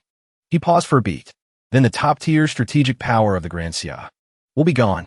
A chilling deduction appeared in Ihi's mind. At this moment, we are carrying out the plan to reclaim territory on a grand scale. Reclaiming the fallen cities also means suffering heavy losses to our vitality. If a skyscraping giant like the Grand Xia falls, it means that countless suppressed nations will rise up. The wolves and tigers that devour the giant's flesh and blood will all become powerful. He continued, the lack of top-tier strategic power means that the Grand Xia is currently in its most dangerous period. One careless move, and we will be attacked simultaneously. He unleashed his movement technique. His figure tore through the wind, heading straight for the mountain range. His eyes swept across the entire area. The Valley of Death at Kunlun Peak, a place that can suppress the presence of martial artists, and even demonic beasts and secret realms. There are no signs of fight. A battle between grandmasters could split mountains and part seas with a single mistake. If Principal Shi really joined forces with Azure Dragon to confront Fu Hongsheng, then Kunlun Peak would probably have turned into Kunlun Valley by now. He shook his head. There's only one direction left. Go find Fu Hongsheng. But if Fu Hongsheng is the enemy, doesn't that mean I'll be exposing myself by going? Damn it. This kind of code-breaking work isn't for me. As expected, I'm still better at fighting. His eyes became determined. No matter what, becoming stronger is the best solution. Right now, all three of my templates are maxed out. Being at the top of my class and my achievements in reclaiming West City are enough for me to get 2 more templates. He said to himself. And there's the golden gene that the mad doctor decoded. He closed his eyes tightly. If the Grand Xia really has no more nation-guarding experts, then he gave a cold smile, charging forward. Then I will become the Supreme One. A dilapidated building. The air was filled with the smell of desolation. A certain commercial building in West City. As he walked, he shouted angrily. E's voice dropped. Noisy. He frowned. The Bloodline sense spread out. According to the Bloodline sense, that bloodkin should be around here. Hiding so well, huh? What are you hiding from? Without another word, he immediately unleashed his full power. His figure shot down to the lower level of the ruins. Dust flew everywhere. Before his eyes, a giant monster appeared. Its body was massive and terrifying. He just glanced at the monster. His eyes were cold, without a trace of fear. He immediately used his power to attack it. Killing intent. Thought slash. An invisible thought wave slashed through. The monster immediately split in 2. Its body collapsed. He looked and said, No wonder I couldn't find you. So you were hiding in the monster's belly. He called out, Mad Doctor. He trembled and looked up. My lord, you've come. Then the mad doctor quickly backed away. Wait, don't come near me. I'm too disgusting. He glanced over and replied, You do look sticky. He covered his nose. He asked directly, What happened? Who are you hiding from? He swallowed. My lord. The reason I hid in this worm's body was to conceal my own aura and the golden gene. Thunderbird sent a true monster to steal the golden gene. He is the ultimate being. Perhaps all life in West City will be devoured by him. Let's get out of here first. He showed him what he was using and asked, Is this the thing you were talking about? The mad doctor was stunned. It's him. He's the one. My lord. Could it be that you've already? He replied calmly. That's right. I've refined him. He thought to himself. Using the word eat to describe it is too barbaric. It's better to use the word refine. It sounds nicer. He knelt down excitedly. Congratulations, my lord, on taking another step forward. He quickly waved his hand. Stop. Where did you learn all this feudal remnant nonsense? Give me the golden gene. Originally, I wasn't too curious about this thing. He ordered. Yahello. It's all sticky fluid. I can only use Yahello's ability to take it out. He braced himself. Is this the extracted golden gene? My body is craving it. The mad doctor asked cautiously. My lord, aren't you going to enjoy the golden gene? He shook his head. Now is not the time to use it. After I devour a large amount of energy, I will always undergo metamorphosis and fall into a deep sleep. Right now, West City is still a war zone. It's not a place where I can cultivate in peace. He looked straight at the mad doctor and said with a smile, Mad doctor, you did well. He trembled. He quickly bowed his head and replied, My lord, this is what I should do. He raised his hand. A mass of black and red biomass immediately appeared in front of him. He transferred his power to the mad doctor. Your current ability is too weak. When you encounter an enemy, you still have to hide and scurry. This is the black and red biomass of that negative one. It can strengthen your brain. E's aura exploded. A spinal crystal immediately appeared behind him. Then, he clenched this spinal crystal in his hand. All his power was channeled into it. Then, he clenched his fist, and with all his strength, he pulled the object out. He took it with trembling hands and asked, My lord, what is this? He replied, And my spinal crystal. Take it. How much power you can get from it depends entirely on your skill. The mad doctor was terrified. His whole body trembled. Cold sweat poured down his entire body. He said while crying, My lord, you give me a drop of blood today, and I will give you an empire in the future. He looked at him for a moment and said, How did I not realize you were such a suck-up before? Then he turned around. He ordered, All right, get to your work. The mad doctor immediately replied, Yes, my lord. E's eyes were cold. The demonic beasts in West City have become too urbanized. Next, it's time to start cleansing the entire city. The eastern war zone of West City. The captain reported loudly. The overlord is dead. The beast tide has completely collapsed. He waved his hand. His voice was filled with killing intent and excitement. Brothers, wipe out these beasts in one fell swoop. Some of the demonic beasts that still had their wits about them had fled into the alleys. After getting things in order, the captain looked up. His voice dropped. We can leave the city to him. He exclaimed, Who is Manhwa? The vice captain blurted out. Could he be the one who defeated the West City overlord? The captain gave the order. Follow my command. All martial artists, immediately retreat urgently. At that moment, a powerful light suddenly appeared in the sky above. A blood-red light shot down, carrying an oppressive force that made the air tremble. He stood in midair. His eyes were cold and ruthless. Blazing red tentacles extended from his body, sweeping around with powerful force. It immediately coiled up. Its structure continuously changed, creating a bizarre shape. On the left, several giant guns suddenly appeared. Their bodies were massive and terrifying. On the right, a second gun immediately emerged, aimed straight at the target. The mass of red tentacles held the gun tightly. The muzzle was aimed straight down at the ground, which was teeming with demonic beasts. He opened his mouth. His voice was calm. Let these demonic beasts have a taste of my new template. The power of the angel's gun.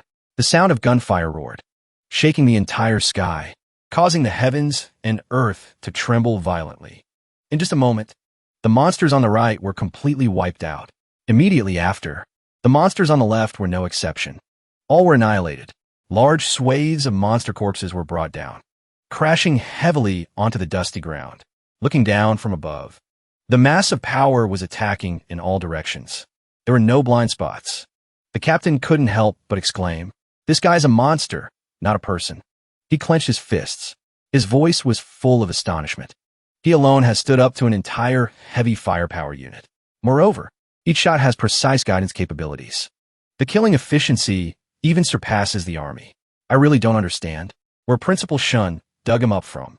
Looking at the screen, he quickly reported, "Captain, E's attack has stopped." He analyzed quickly, but it seems the weapon has overheated. As expected, the guns stopped firing in unison. Wisps of white smoke rose from the barrels. The captain immediately gave the order. His voice boomed. "We must buy time for Ehe. Fill the gap while his weapon is cooling down. Mobile energy cannons, 360 degrees. Prepare to aim and fire." Following the order, the energy cannons on the fortress lowered their barrels in unison, locking onto the targets on the ground. Everyone immediately continued the attack. Focus all firepower on the enemy. Fire. On the other side, a highly intelligent demonic beast gnashed its teeth and roared. Damn it! Have the humans' weapons improved again? This is so annoying. The fortress in the sky is coordinating with the cannon on the ground. We have to find a way to destroy that cannon. Otherwise, we won't even have time to escape back to the Sin domain. Another one replied coldly. Then you charge ahead. We'll follow you. After a short break, E's gun finished cooling down and reloaded. It saw this and roared in panic. That cannon is starting its second bombardment. The demonic beast gnashed its teeth. Its voice was full of fear. Low-level demonic beasts have absolutely no ability to resist. It continued. We have to deal with that thing quickly. Otherwise, the beast tide will really be completely wiped out. Even the underground nests will be destroyed. Suddenly, the demonic beast cried out in excitement. It stopped. The cannon has stopped. It roared madly. While that damn thing is adjusting after just firing. Charge up and destroy it. If that thing isn't destroyed, don't expect any demonic beast to return alive. A demonic beast has already returned to report that the West City stronghold has been taken by the humans. We must buy time. At that moment, Ye Fengkai shouted, "Alert! A large energy reaction has appeared in the city." He swallowed hard. At least 20 Lord-level demonic beasts have gathered and appeared. The martial artist stared in stunned silence at the scene of demonic beasts swarming in like a tide. The captain roared, "This is bad. Go and provide cover for that cannon. We absolutely cannot let those lords have their way. Brothers, even if we die, we must hold out until the fortress begins its next concentrated fire." He shouted, his figure charging forward. "Don't even think about getting past us." In that life or death moment, the giant red sphere in the sky suddenly split in two. A dazzling blue light shot out, as sharp as a divine blade. The power was terrifying. In just a flash, the entire horde of charging demonic beasts was completely annihilated. The vice captain asked in a daze, "Is it over?" The captain sighed in astonishment. "They're gone. All the Lord-level demonic beasts have been wiped out. Damn! All that boiling passion was for nothing. This makes us look like nothing more than background characters." His cold voice echoed. "Did you really think I would just stand still? The reclamation of West City has been decided.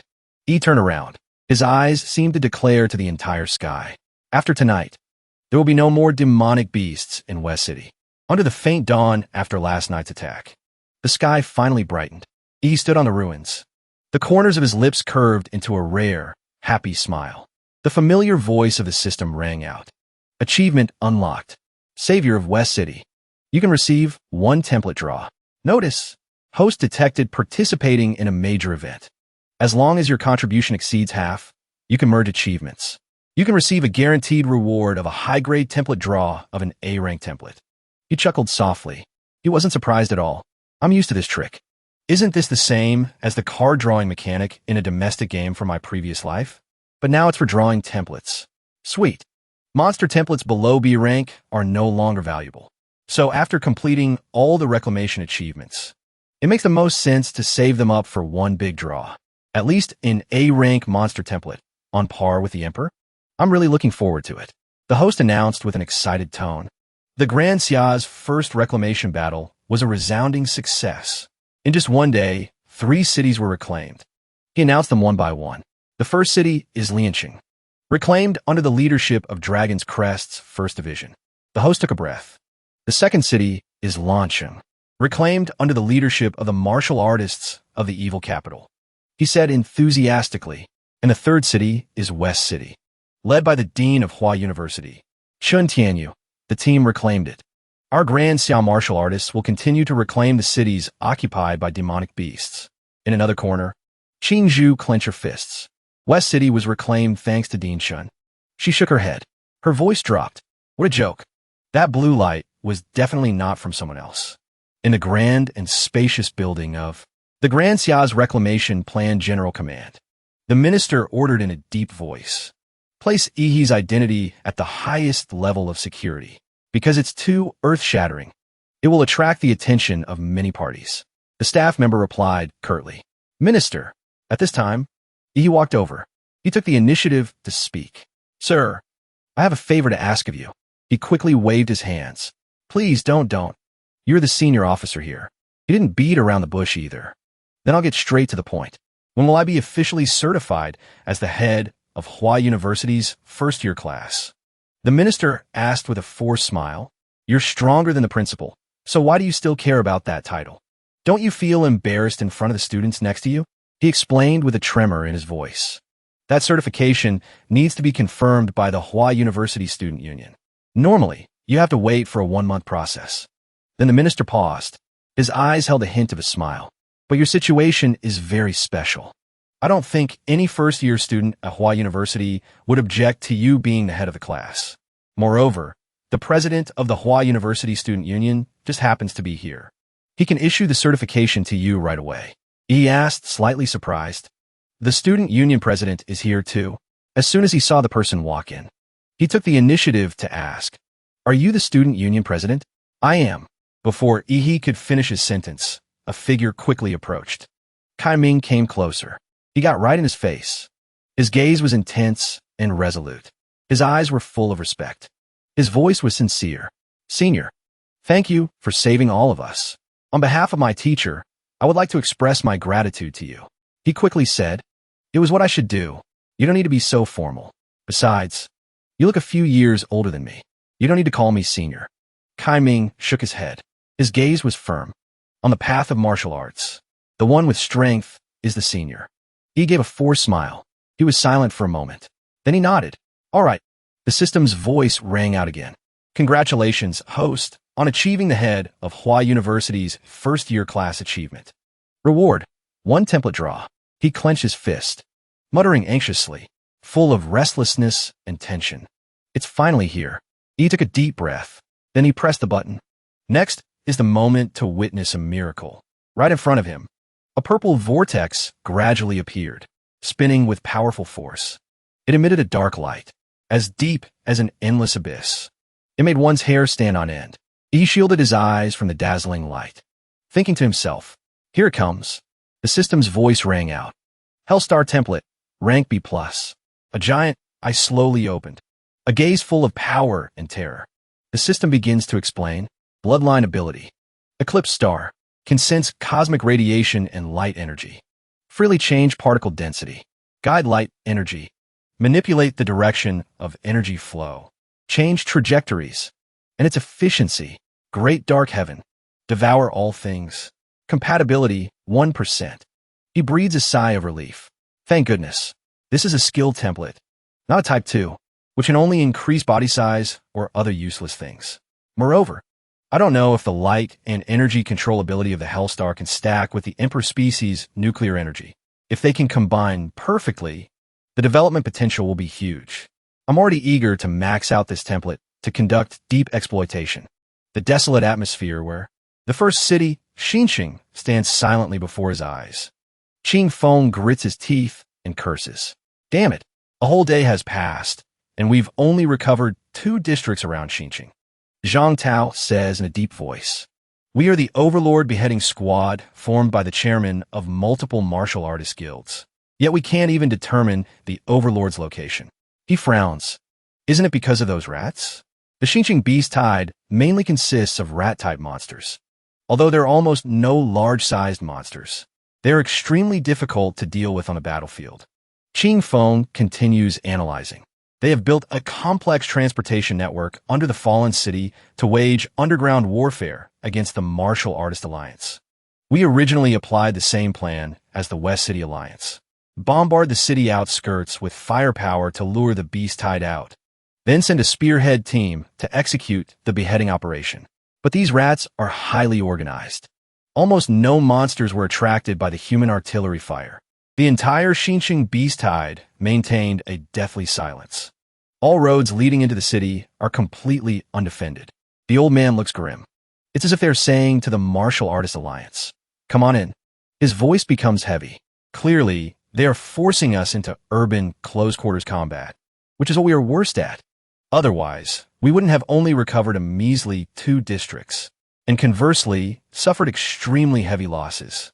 Xiaoyao looks at the phone and reports. The news says that the 3 cities, Lian, Lan, and Shi, have been recovered. Lin Hao clenches his fist, punches the wall hard, and shouts, "Damn it!" He grits his teeth, voice full of helplessness. That Overlord hasn't shown itself at all. This monster is definitely hiding deep underground in Xinqing. This means, to face the Xinqing Overlord, we have to go through narrow tunnels and complex terrain, overcoming billions of rats. This is completely impossible to execute. Having strength, but lacking resolve. Is there anything more helpless in the world? In a narrow alley between old stone walls, covered in cold blue and gloomy hues. This place is Xinqing. A powerful footstep hits the ground, creating a powerful aura in the dark space. Cold. Yi's eyes flash with blue light. Coming to reclaim Xinqing this time. I can't let others know. The mask on his face has broken, revealing only one eye.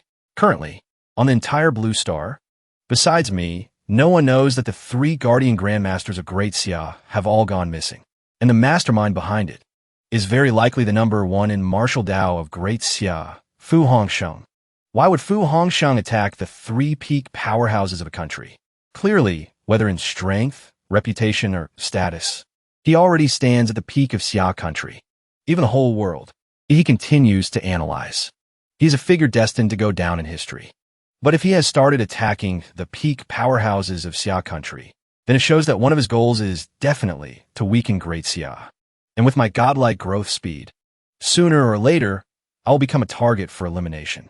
So in the future, there will definitely be a battle with Fu Hongsheng. He frowns and glares. If I want to oppose Fu Hongsheng, the one called the Martial Saint, then I must accumulate much more strength. While accumulating strength, I must also keep a secret. I have to wait until he can't react and then strike first. After all, my biggest advantage right now is the information gap. Fu Hongsheng doesn't know yet that I've obtained information from the principal, nor the information gap regarding the growth speed provided by the infinite monster template. He mutters to himself while walking forward. As long as I have enough time to develop, I won't fear any enemy. This reclamation of Xinqing is the best opportunity for development. Speaking of which, after entering the city, I've already used my life field to scan it. It's very dense. The number of biological signals could be in the hundreds of millions. This level of density seriously affects my sensory perception. I can't find the overlord's location at all. He glanced down below and continued. No wonder the allied martial artists of Qin City couldn't conquer this place. Even I can't find the overlord's location. Truly cunning. It can't help but remind me of the blood-eyed black ape in its city. A cunning and treacherous high-level demonic beast like this only fuels one's killing intent. Suddenly, he stomped his foot down. Unfortunately for you, I have too many abilities. There will always be something suitable to deal with you. Below, blazing red, killing intent billowed up like flames. It swirled around Ihi's feet. Immediately after, the source of red energy flowed through the metal manhole cover. Below, in the sewer, a horde of giant rats with blazing red eyes were packed together. It was as if they were about to overflow. One of the rats stared up. Then it let out a roar. The rats looked up, staring at the energy seeping through the manhole cover. It poured into the underground. The red killing intent continued to erupt and spread throughout the space. Below the manhole cover, the rats were bound by that killing intent. They could only scream in terror. The rat was bound by the energy. It bared its teeth and roared in desperation. The rat was increasingly submerged in the source of killing intent. Its entire body trembled, unable to move. In less than a minute, the rat had been completely consumed by the thick killing intent. The other rats suffered the same fate. But some of the quicker ones tried to climb up the manhole cover. He hummed a tune over here. He calmly sat and enjoyed the scene of death. The rats climbing up the manhole cover were now also bound by the killing intent. Not a single one could escape. Ihi, playing a game on his phone, shouted excitedly. Charge! Group up! Gunk! Ing. The killing intent devoured the rats. Then it turned into a vortex. Only then did he stand up and walk. The monster rats in the city have been almost completely cleared out. The black and red matter has spread hundreds of meters deep underground. It's about time you showed your face, isn't it? The killing intent floated in the space. It flew up as if to exit the manhole cover. But at this moment, within the source of killing intent, blazing red bubbles appeared. Before this, the killing intent suddenly erupted violently, as if to devour everything. A foot with sharp claws stomped down on the ground, creating cracks and shattering it. A giant, mutated rat with wings and multiple heads appeared. It let out a loud, resounding roar. It spoke with an arrogant tone. Human, are you alone? This king thought there would be a whole group of humans in ambush. The mutated rat burst out laughing and said, Human, that black and red monstrosity of yours is indeed formidable. But it is completely countered by this king's sonic screech. This is the path to death you have brought upon yourself. He looked at it coldly. What makes you think I only have one move? With that, he raised his arm high, preparing to unleash a move. In the next second, a massive source of power appeared in the sky, forming a vortex. He shouted loudly, Sun-sealing mad star. The mutated rat exclaimed in terror. What kind of power is this? The giant energy vortex was so large it seemed to want to envelop the earth. Divine punishment. In a vast expanse of space, a giant, blazing energy vortex was churning violently, emitting flashes of lightning as if to devour the entire earth. From the center of that vortex, a powerful beam of light shot straight down towards the city. The mutated rat fled in terror. What the hell is that? This king is not playing with you anymore. He looked at it with contempt. Trying to run? You think a beast like you is faster than the speed of light? As soon as he finished speaking, a massive source of power struck down in front of the mutated rat. It screamed in terror and then said loudly, It's not that simple to kill me. He raised a finger high and gave the order to prepare the attack. Oi! With that, beams of power shot straight down from the vortex. The mutated rat was in utter terror. It could only scream madly. The source of power struck down hard. It sent earth and rocks flying and flattened everything around. He said with satisfaction, as expected of an overlord. Even though its body was blown to bits, the demon core is still intact. He bent down and reached out to take the demon core. I'll be taking this demon core. But suddenly, the demon core cracked, revealing a red liquid flowing inside. He glanced at the demon core, bewildered. He couldn't help but wonder. But in the next second, the demon core exploded, causing countless rats to run out from it. He glared at them in annoyance. You've learned to be cunning too? He immediately deployed his tentacles, preparing to catch the rats. The tentacles immediately shot forward, about to catch the rat, but it used its agility, along with its comrades, to quickly escape. The rats bared their sharp teeth and roared. Quickly escape. He stood amidst the frantically fleeing rats. The tentacles couldn't do anything to them. He closed his eyes with contempt, clearly an overlord. But all its abilities are just cheap tricks. A rat will always be a rat. It can never become an overlord. He immediately summoned Yahello. Yahello cast a spell, causing the rats to freeze in place. He spoke calmly. Yahello's time-based skill has been upgraded to a level where it can sense a creature's core. As long as I shatter each core one by one, you won't be able to split anymore. He looked up at the sky and continued. But if the demon core was just a disguise made of these rats, then where is the true demon core of the Qin City overlord? This cowardly rat unexpectedly still has an ace up its sleeve. Although this rat is the weakest among the overlord-level creatures I've ever met, its talent for self-preservation still amazes me. That's a talent in itself. It's just a pity that what deserves to die must still die. He channeled his internal energy. After all, this rat has massacred an entire city. I will not use the blood of the progenitor to transform it into a subordinate. Be a human in your next life. Scene changed to the underground rat palace. Below was a gloomy and dark scene. The rats below stood side by side in a line, creating a gruesome sight. The rats surrounded a mysterious creature that was gradually taking shape, as if to protect that creature, waiting for that creature to open its eyes. Its eyes were filled with red rays. The rats immediately swarmed over, charging straight towards that creature. It was in a cocoon, surrounded by a yellow liquid. But right after that, it broke out of the cocoon and screamed, "I'm dead." This king almost died. It turned out to be the mutated rat. The Qin City stronghold can't be held any longer. I must quickly escape back to the Sin domain. The mutated rat flew up, cursing in frustration. Damn it, if it weren't for the Emperor's orders, these low-intelligence, demonic beasts, whose demon cores haven't even developed brains, wouldn't want to come to the human world to fight to the death. I thought I could hold out for at least another month. As long as no great grandmaster from the human race intervened, I could just stay in this underground rat palace and delay the human battlefield in Qin City. It hovered in the sky, talking to itself. But who would have thought that freak would come? That masked human can not only release a mysterious substance that devours all demonic beasts, but can also control spiritual power. In the end, even how he managed to kill all my clones in an instant. This king has no idea. Luckily, this king is clever. I used the golden cicada sheds its skin technique. That foolish human definitely didn't realize the one he killed was just a clone. The mutated rat flew close to the vortex he was creating. It couldn't help but let out a cunning laugh. Through this gap, I can return to the Sin domain. But in less than a few seconds, the mutated rat quickly fled. As expected, the human world is still too dangerous. Let's go. Let's go. It was almost swallowed by that stream of power. What? How is this possible? Has that person already discovered me?